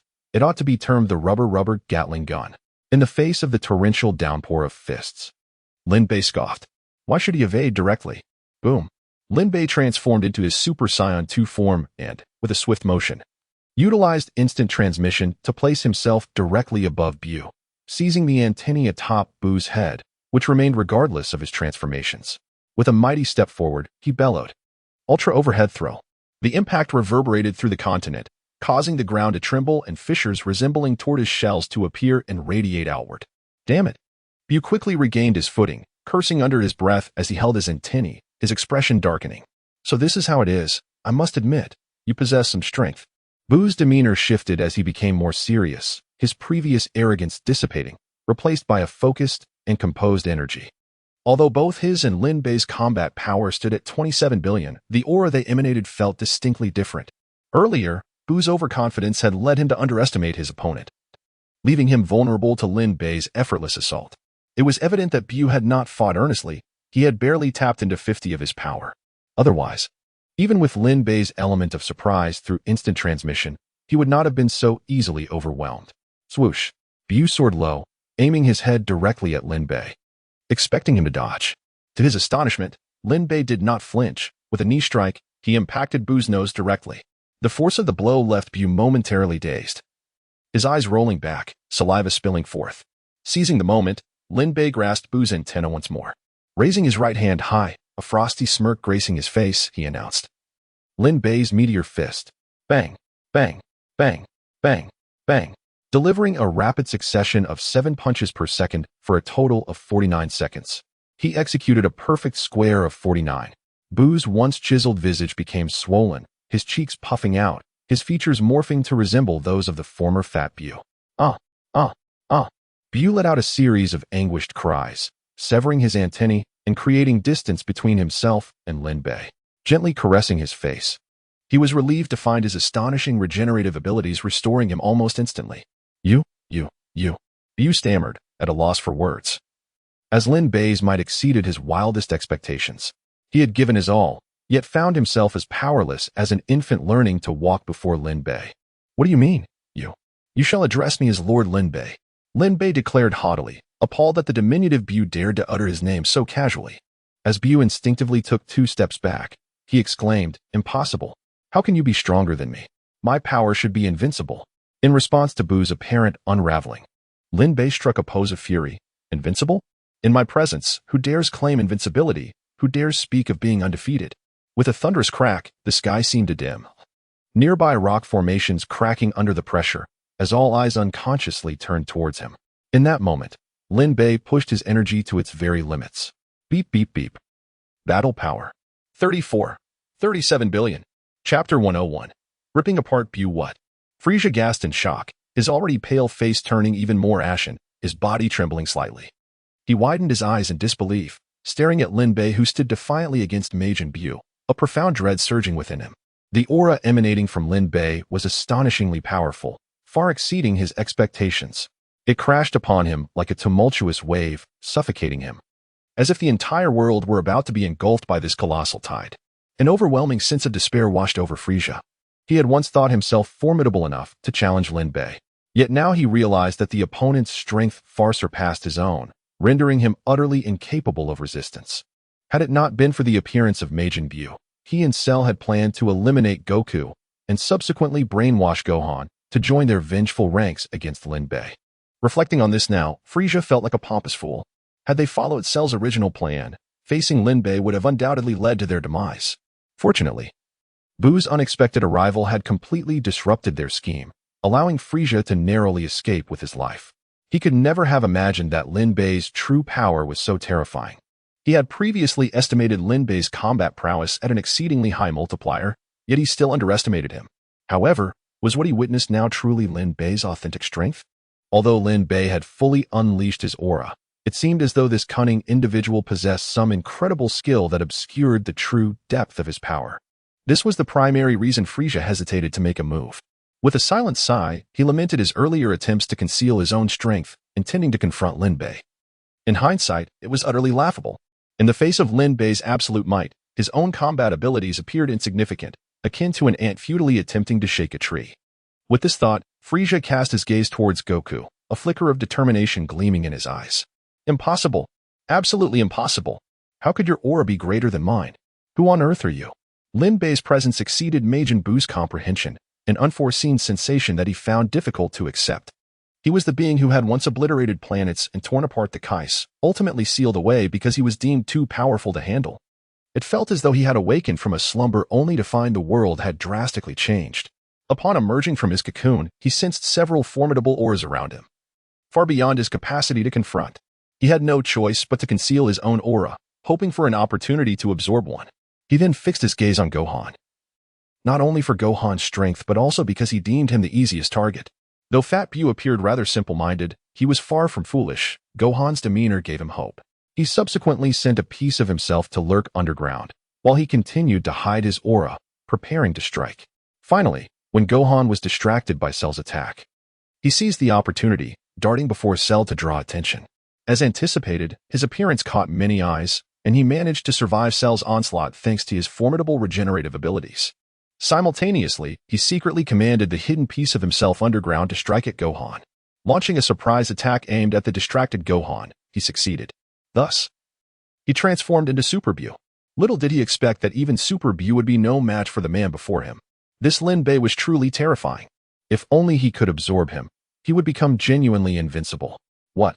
Are you so frightened by my strength that you dare not move? Is Super Bu truly at this level? Lin Bei jested, casually pocketing his hand while taunting the visibly distressed Bu. You bastard! Bu exclaimed. Yet his body involuntarily recoiled a step back. Humph! Lin Bei suddenly raised his hand. With a swift motion, a beam of concentrated energy shot forth, piercing through Bu's mouth. It is time to end this. As the words left his lips, Lin Bei instantly teleported above Bu, his body inverted, mimicking a dramatic soccer kick. Before Bu could react, Lin Bei delivered a powerful kick that sent him crashing to the ground. Ah! Bu cried out in agony, realizing he could not move. Even opening his eyes was a struggle. It turned out that Lin Bei's overwhelming strength had him firmly pinned to the ground. Lin Bei, what do you want from me? We have no grievances.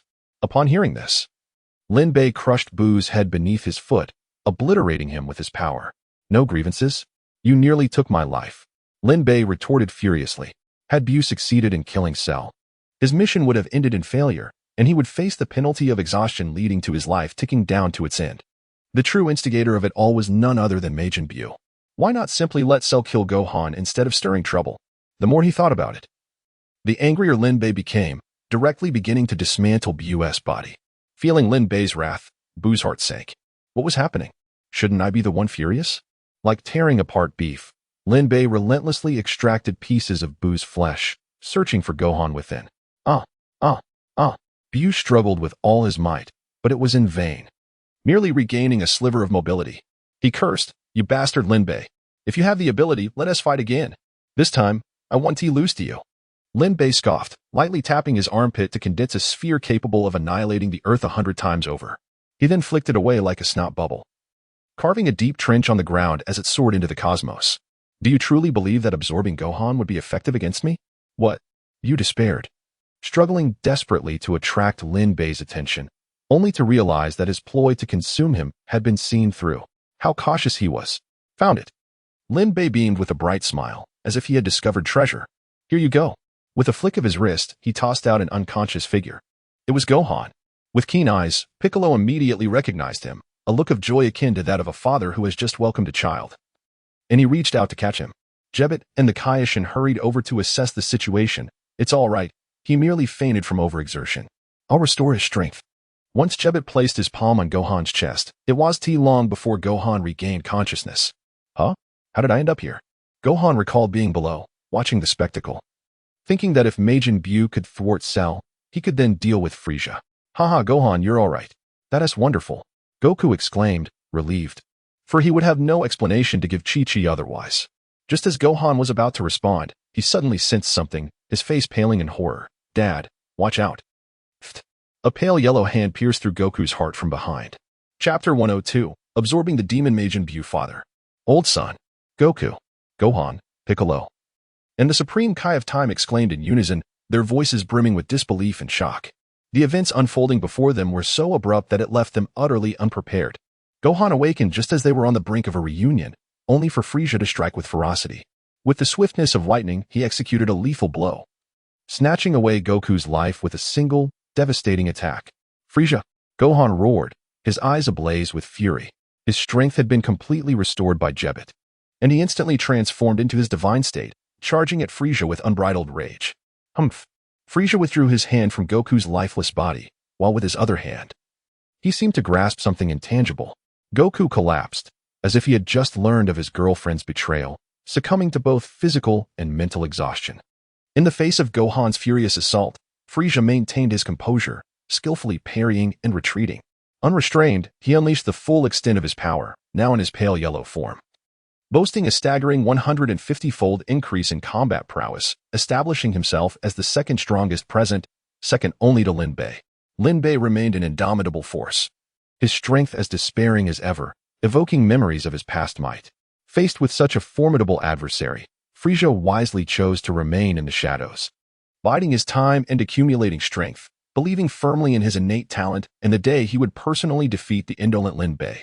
It baffled him that Lin Bei could maintain his invincibility without rigorous training, merely indulging in daily pleasures such as milk tea, late mornings, binge-watching shows, and gaming. Once, Frieza had considered himself exceptional, born with a combat power exceeding 100 million, while even the genetically altered Ginyu Force boasted only 120,000. He had fancied himself the ruler of the universe by birthright, yet reality had dealt him a harsh blow. The rise of the Super Saiyans had made him realize that true strength could only be attained through relentless effort and rigorous training. No one could remain at the pinnacle forever, and Frieza now understood this truth deeply, convinced that human determination could triumph over fate. What Lin Bei was currently doing was no different from his past self. His arrogance would ultimately lead to his downfall, though Frieza's heart raced with fervor. He knew it was prudent to play it safe for now. Since Lin Bei had not commanded him to kill Gohan, Frieza had no intention of taking unnecessary risks.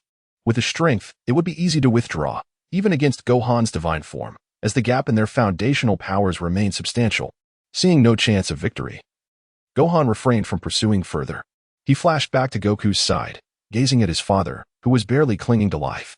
"What's wrong, Mr. Jebet? Can't your abilities restore all life and injuries? My father still has a breath left. He has died." "I'm sorry, Gohan. But Jebet's healing has a 1-minute cooldown." Goku's heart was destroyed by Frieza, and with the time elapsed I fear he may not last another minute. The Supreme Kai cast a glance at the anxious Gohan, lowering his head in shame, unable to meet his gaze. How could this happen upon hearing the Supreme Kai's words?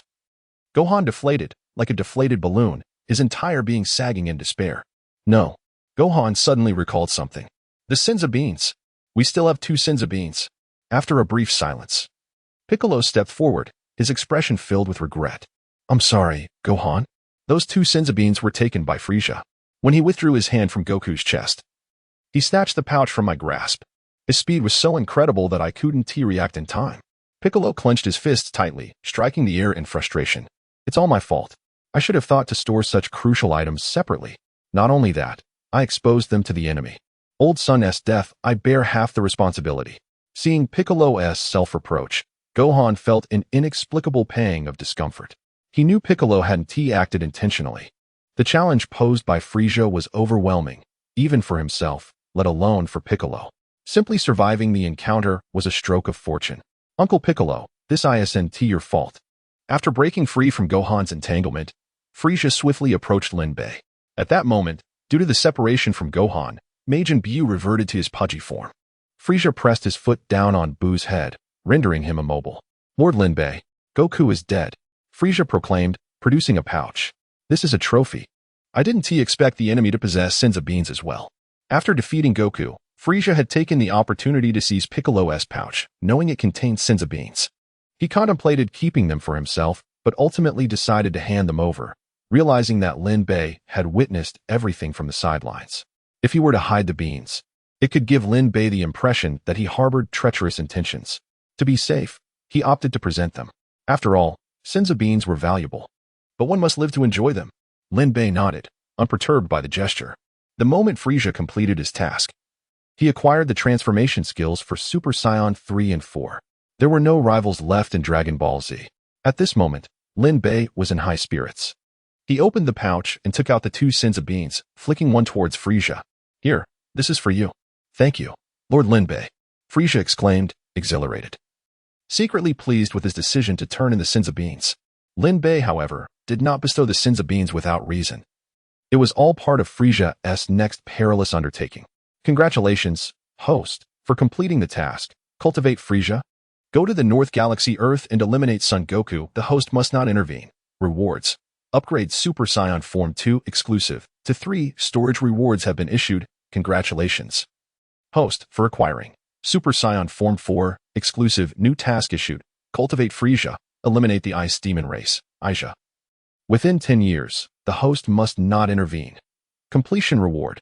Upgrade Super Saiyan Form 4, exclusive to 5. Failure penalty. Trigger all villains. With penalties for completed tasks, Aisha is currently in a frozen state. Any intervention by the host to awaken him prematurely will result in task failure. Aisha. In Dragon Ball New AF, Gohan only managed to defeat this formidable character after transforming into Super Saiyan 5. From the task details, it appeared that Aisha would awaken within a decade. Golden Frieza would surely be no match. He must transform into Black Gold Frieza within that time frame. Subsequently, Lin Bei shoved the other Senzu bean into the mouth of the Pudgy Bu and kicked him towards Cell. Cell, I do not wish to be disappointed a second time. At Lin Bei's words, Cell's heart raced, as if death itself brushed past him, gently caressing his heart before departing with an eerie smile. Though unaware of Lin Bei's motives for feeding Bu a Senzu bean, Cell dared not inquire further. Yes, Lord Lin Bei. Cell stood at attention, saluting with a single hand. Displaying unwavering loyalty. Without Gohan, the Pudgy Bu was no match for him. However, considering Bu's regenerative capabilities, Cell decided to be decisive. As the Pudgy Bu chewed the bean, astonishment washed over his face as he examined his pudgy hands. Disbelief etched across his features. Yet before Bu could contemplate further, Cell swiftly appeared behind him, executing a technique to immobilize him. What do you intend to do? Majin Bu struggled, but after the loss of Gohan, his strength could not possibly rival that of Cell, rendering him unable to escape. Cease your struggles. It is time to log off. With that, Cell thrust a green, needle-tipped tail forcefully into the back of Majin Bu. Chapter 103. Desperate Mission Gurgle. Gurgle. Cell's tail plunged into the back of Fat Bu, akin to a dying man. Stranded in the desert for 3 days and nights, who suddenly encounters a bucket of mineral water and immediately clutches it tightly, voraciously consuming the life force of his opponent. Fat Bu experienced immense agony, emitting a mournful wail. The sensation of life ebbing away was unprecedented for him. In summary, it was excruciating, too painful. He struggled frantically, yet he was no longer Super Bu. He was merely Fat Bu. His strength paled in comparison to Cell's, rendering him incapable of escaping from Cell's lethal embrace, and each passing second saw his vitality diminish. Each moment of struggle yielded less power than the last. After transforming into his perfect form, Cell realized that absorbing life would not enhance his combat prowess. Thus his tail retracted into his body rather than vanishing entirely. Having engaged in battle prior, Cell was acutely aware of Fat Bu's regenerative abilities. Completely obliterating him would require considerable effort. It was not impossible, and one might even say it was not particularly difficult, but it would take time. If the process dragged on, Cell feared being branded as ineffective in Lin Bei's eyes, especially during this moment when Lin Bei was exhibiting such overwhelming strength. Therefore, he resolved to launch a direct tail attack to drain Fat Bu completely. Lin Bei observed the increasingly desperate Fat Bu, who was roaring and struggling yet remained firmly ensnared by Cell, his body slowly decaying. A sense of anxiety crept into Lin Bei's heart. To avert the failure of the mission, he had previously given Fat Bu a Senzu bean, restoring him to full vigor, ensuring that Cell could successfully complete his task. Whether the preceding events would be considered a violation of the rule, the host must not intervene, remained uncertain. All that could be done was to wait for Cell to finish his mission and see what hints the system would provide. Thus, Lin Bei remained particularly attentive. Dad. Old son. In the anguished calls of Gohan and Piccolo, Goku succumbed, although he held on for 35 seconds. There remained a 24-second gap until Jabit's ability could be utilized again. Frieza attacked the moment Gohan regained his strength, and when Goku was pierced through the heart. Jabit still had 59 seconds left on his countdown. Cursed, Gohan held toward the heavens, his fist clenched tightly, pounding the air in frustration, overwhelmed by a profound sense of helplessness. After 3 years of training in the hyperbolic time chamber, no one knew the trials he had endured during that time. Yet despite his monumental efforts, the outcome was disheartening. The gap between him and Lin Bei had only widened. This realization instigated a flicker of doubt within Gohan, who had always believed in his innate talent. Could anyone truly defeat Lin Bei? Gazing at Goku's lifeless body, Gohan murmured to himself. The Supreme Kai had witnessed the demise of countless lives. His acquaintance with Goku had not been extensive, so he felt little sorrow for Goku's death. Instead, he looked upwards with a heavy heart. The demon Majin Bu, whom he longed to eradicate, was now facing death, yet he found no joy in this outcome. He turned, casting a complex glance at Lin Bei, for a far more terrifying entity had emerged. Bu's cries grew weaker. His voice dwindling to a whisper, he was now reduced to a puddle of pink sludge, his mouth and eyes seemingly submerged in a morass, with little semblance remaining. With the final gurgle, Majin Buu vanished completely. Lin Bei immediately checked the mission status. A single glance transformed his expression into one of dismay. Cell had successfully completed his task without the system deeming it a violation, which was a fortunate turn of events. However, the ensuing mission posed an insurmountable challenge, one that exceeded Lin Bei's control. Congratulations, host, on completing the mission. Cultivate Cell. Eliminate Majin Buu. Host must not intervene. Reward: infinite stamina, passive, new mission. Protect Cell from being killed by Beerus. Completion reward: Ultra Instinct. Failure penalty: destruction by Beerus. Although Lin Bei had anticipated this, he still underestimated the task's difficulty. This was the only mission, aside from the first, that did not bear the notation, host must not intervene. This damn system was forcing him to confront Beerus directly. Was it not seeking his demise? But why would Beerus wish to kill Cell? There seemed to be no connection between the two. Lin Bei found himself at a loss for an explanation. The deadlines for Raditz and Nappa were 3 years. If these two villains failed to break through their potential barriers within that time frame, he would consequently lose all rewards earned during their prior missions and trigger penalties for all their completed tasks. Although Vegeta and Frieza's missions had a 10-year buffer, should he fail to complete both, he would either be erased by the Omni King or face the penalties for all completed missions of the villains. The stakes were dire. As for the mission involving Cell, while no time frame was specified, Lin Bei surmised, based on his years of experience with missions, that Beerus would likely awaken within 6 months, if not sooner. The reasons were unknown, perhaps the conclusion of the Buu saga, or perhaps something else. While Super Saiyan 4 was formidable, Lin Bei speculated he might not measure up to Beerus. Though he usually maintained a cavalier demeanor, he approached this situation with utmost caution, leaving no room for frivolity. Super Saiyan Blue and Super Saiyan 4 could be considered on the same tier, yet Super Saiyan Blue was no match for Beerus. Lin Bei's only reliance lay in his foundational combat power, which would far exceed that of Goku and Vegeta in the original narrative. Yet even that offered little assurance. After all, he was facing a god of destruction, a paragon among gods of destruction, perhaps even the mightiest of them all. Chapter 104. Ultimate Cell in the original work. The precise strength of Beerus remains an enigma. If I were to protect Cell, I would face destruction at the hands of Beerus, conversely. Failing the mission would also lead to my demise. It seems I am doomed no matter the choice. This system is truly perilous. The tasks become increasingly arduous as one grows stronger. Is my leisurely life of indulgence finally drawing to a close? I never anticipated confronting Beerus so soon. The time frame is too tight. There is scarcely enough time for development. In the long run, it could take half a year, or as little as 2 months. And it is even possible that Beerus and Whis will come knocking sooner. At that moment, I must clench my fists and prepare to battle Beerus to protect Cell.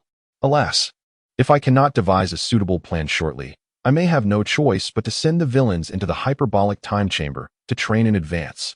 At that moment, Lin Bei exited the task interface, only to notice something unusual about Cell in the sky. I had been so engrossed in the task that I failed to observe the situation above. Logically, after defeating Majin Buu, Cell should have approached me humbly, inquiring if the mission had been accomplished. Instead, I witnessed Cell grinning with a perverse enthusiasm, drool trickling from the corner of his mouth, surveying his own body with rapt attention, radiating an extreme state of exhilaration. Could it be that Cell? Suddenly, Lin Bei realized something and quietly opened the system panel. Name: Lin Bei. Age: 33. Younger brother: 18. Bloodline: Saiyan, breaking the talent barrier. Skills: mastery of ki. Flight technique: Super Saiyan Form 4, exclusive. Kamehameha, Demon Flash, Instant Transmission, King Kai Fist, exclusive. Planetary Destruction Bomb, Death Beam, Demon Wave, Power of All Beings, passive. Infinite Stamina, passive. Combat Power, 4. 037 billion. Items: Senzu Beans 95, 10, 000 times Gravity Room, Infinite Energy Spaceship, Wish Card, on cooldown, Everlasting Scouter. Life-Saving Hair, single use. Bound Villain, Raditz, status 100, base combat power, 50 million, Super Saiyan 2, 100x multiplier, loyalty 40. Bound Villain, Nappa, status 100, base combat power, 80 million. Super Saiyan 2, 100x multiplier, loyalty 95, bound villain. Vegeta, status 100, base combat power, 400 million. Super Saiyan 2, 100x multiplier, loyalty 0, bound villain.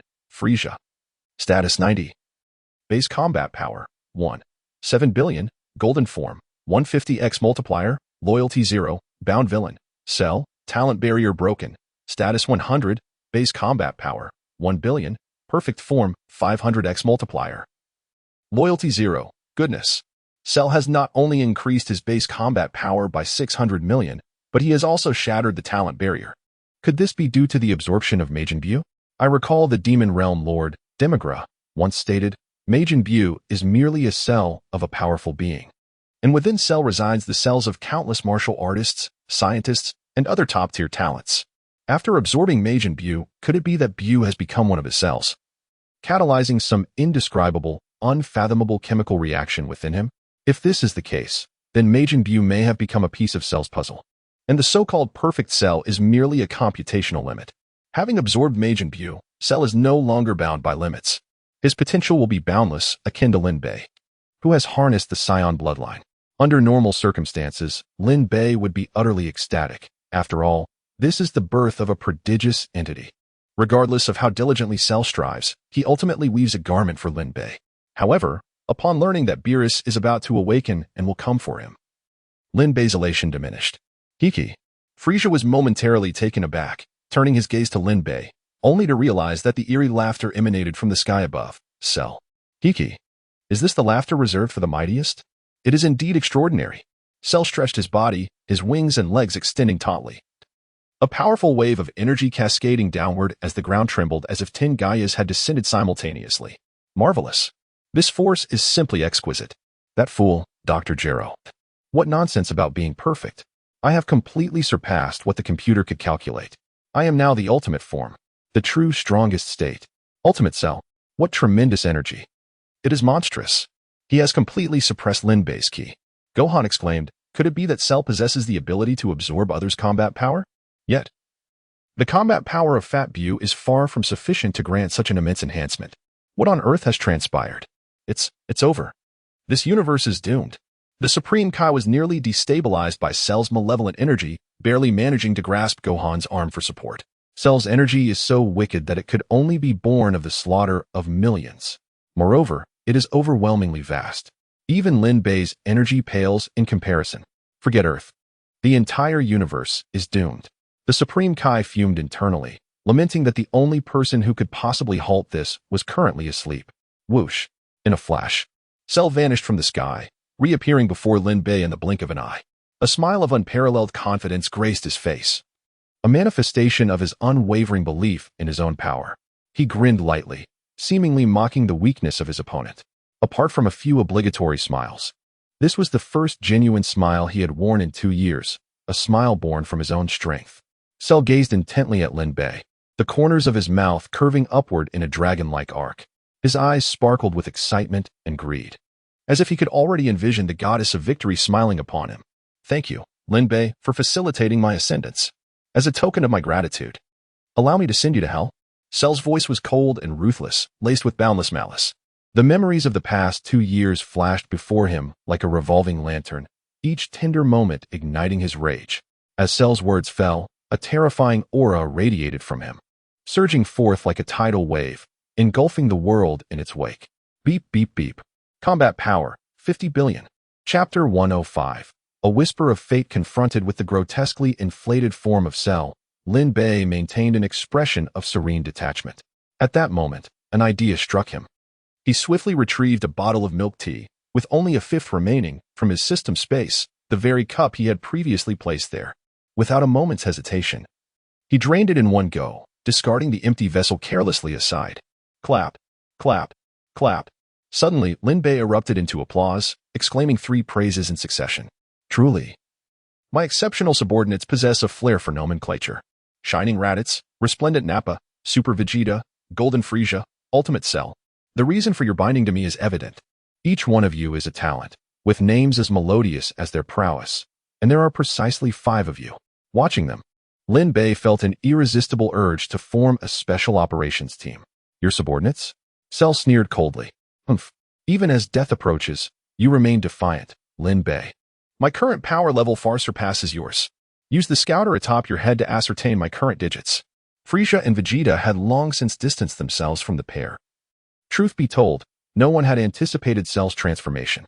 Frieza believed that Cell's newfound strength stemmed from his absorption of Majin Buu. Otherwise, he would never have allied with him. Judging by the intensity of Cell's aura, he was leagues ahead of Lin Bei. But would Lin Bei truly meet his demise? Frieza pondered, for Lin Bei remained astonishingly composed, a calmness that bordered on eerie. Suddenly, Frieza considered a chilling thought. What if Cell's strength surge post-absorption of Majin Buu had been anticipated by Lin Bei? Only such foresight could explain Lin Bei's unflappable demeanor. Yet, such musings were mere fantasies. The reality would only be revealed through their confrontation. Observing the dangerously inflated confidence of Cell, Lin Bei smiled knowingly. If Frieza had yet to vanquish Goku,